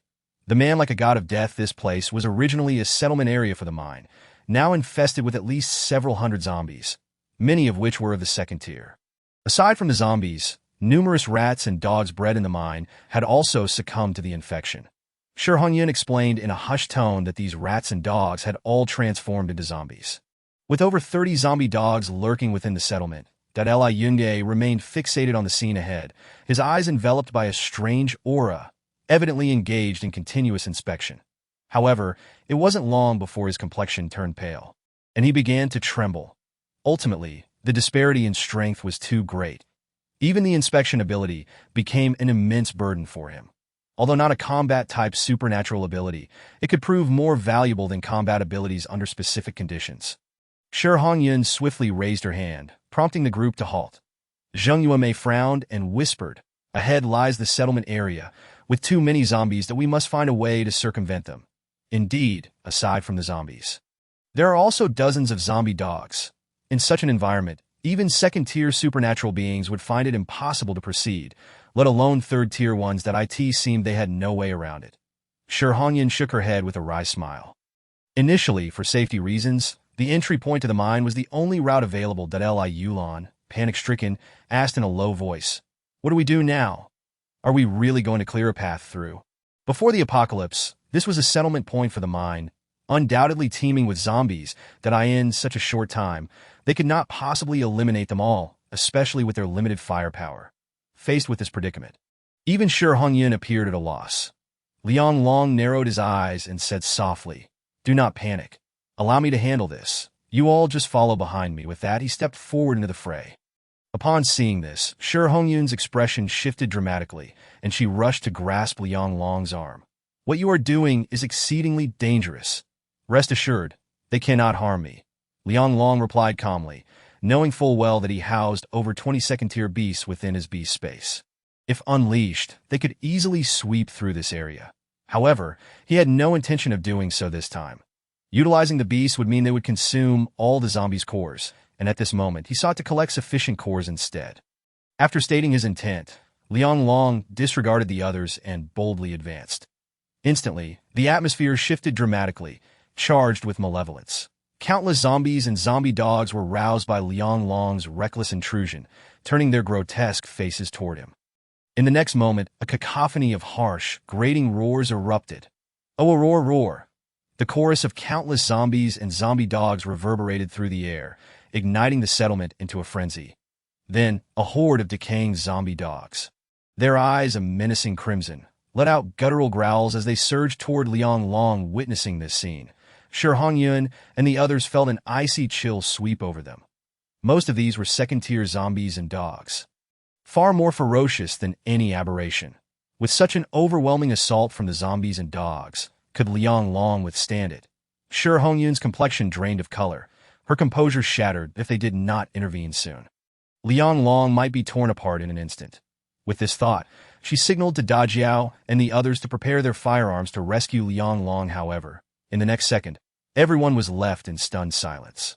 Liang Long's lips curled into a cruel smile as he brandished his Yanqi knife. Clang, clang, clang! In an instant, the sharp sounds of metal clashing filled the air. The violent and terrifying spatial energy surged forth from Liang Long, engulfing the surroundings. The zombies and zombie dogs that had charged at him froze in place. In the following moment, their heads fell off in unison. Then, the bodies of these zombies crumbled as if made of glass, disintegrating into a mass of flesh scattered upon the ground. Green blood gushed forth, saturating the air with a pungent stench. Liang Long stood motionless, exuding an aura akin to that of a death god. As he wielded the Yanqi knife, his soul-devouring ability reaching its zenith, mercilessly obliterating everything in sight. In the blink of an eye, the ground around his feet was littered with the corpses of zombies and zombie dogs, the air thick with the acrid smell of blood. Such a terrifying scene rendered everyone present utterly speechless. What exactly had just transpired? Liang Long merely waved his Yanqi Dao, and all the approaching zombies were shredded to pieces. What immense power must one possess to achieve such devastation? Shi Hongyun's beautiful almond-shaped eyes widened in shock as she gazed at Liang Long. In an instant, he had dispatched so many zombies. Was this not exceedingly extraordinary? Could it be that this man was a monster? Had there not been a multitude of zombies and corpse dogs in the distance, roaring and charging toward them?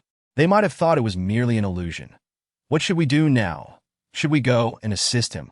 The others stood frozen in disbelief, momentarily at a loss for what to do.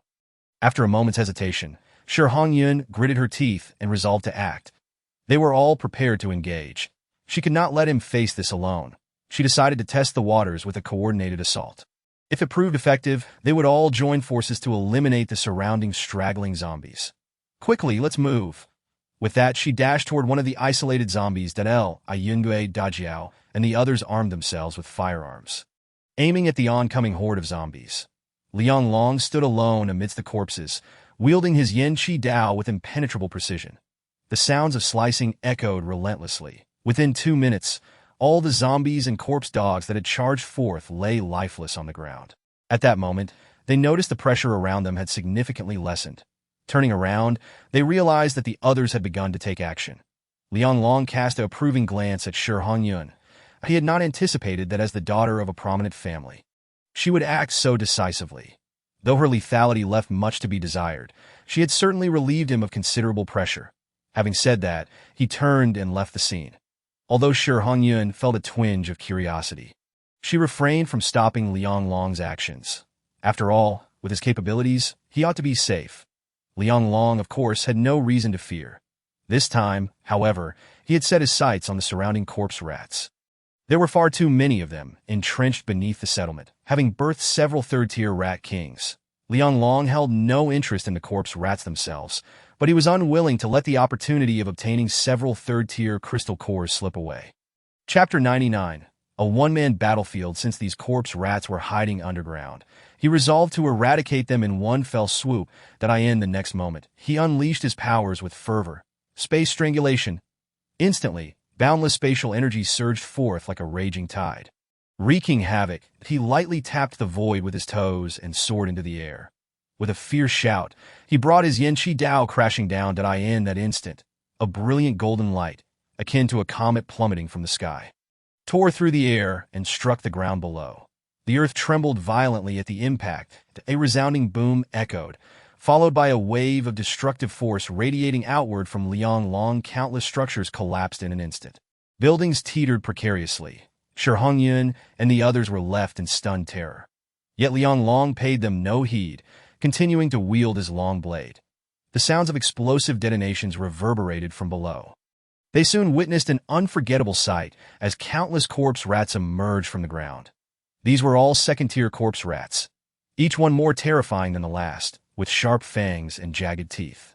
In a mere moment, the endless horde of corpse rats descended like a flood, engulfing the entire settlement in darkness. Ah! Shi Hongyun and the others screamed in terror, their eyes wide with horror. The scene was utterly ghastly, instilling a profound sense of dread. Countless corpse rats poured in like a tidal wave, consuming the settlement whole. They had never imagined they would confront such a nightmarish scenario. Run, run for your lives. Despite being abilities users, they felt utterly powerless against the thousands of corpse rats. Amidst their panic cries, they fled in disarray. Suddenly, a sharp metallic clang pierced the air. Liang Long, wielding his Yin Qi Dao like a demon, furiously reaped through the horde of corpse rats. With each slash, he claimed the life of another. His speed was astonishing, his movements unpredictable, rendering him almost invisible. All one could see was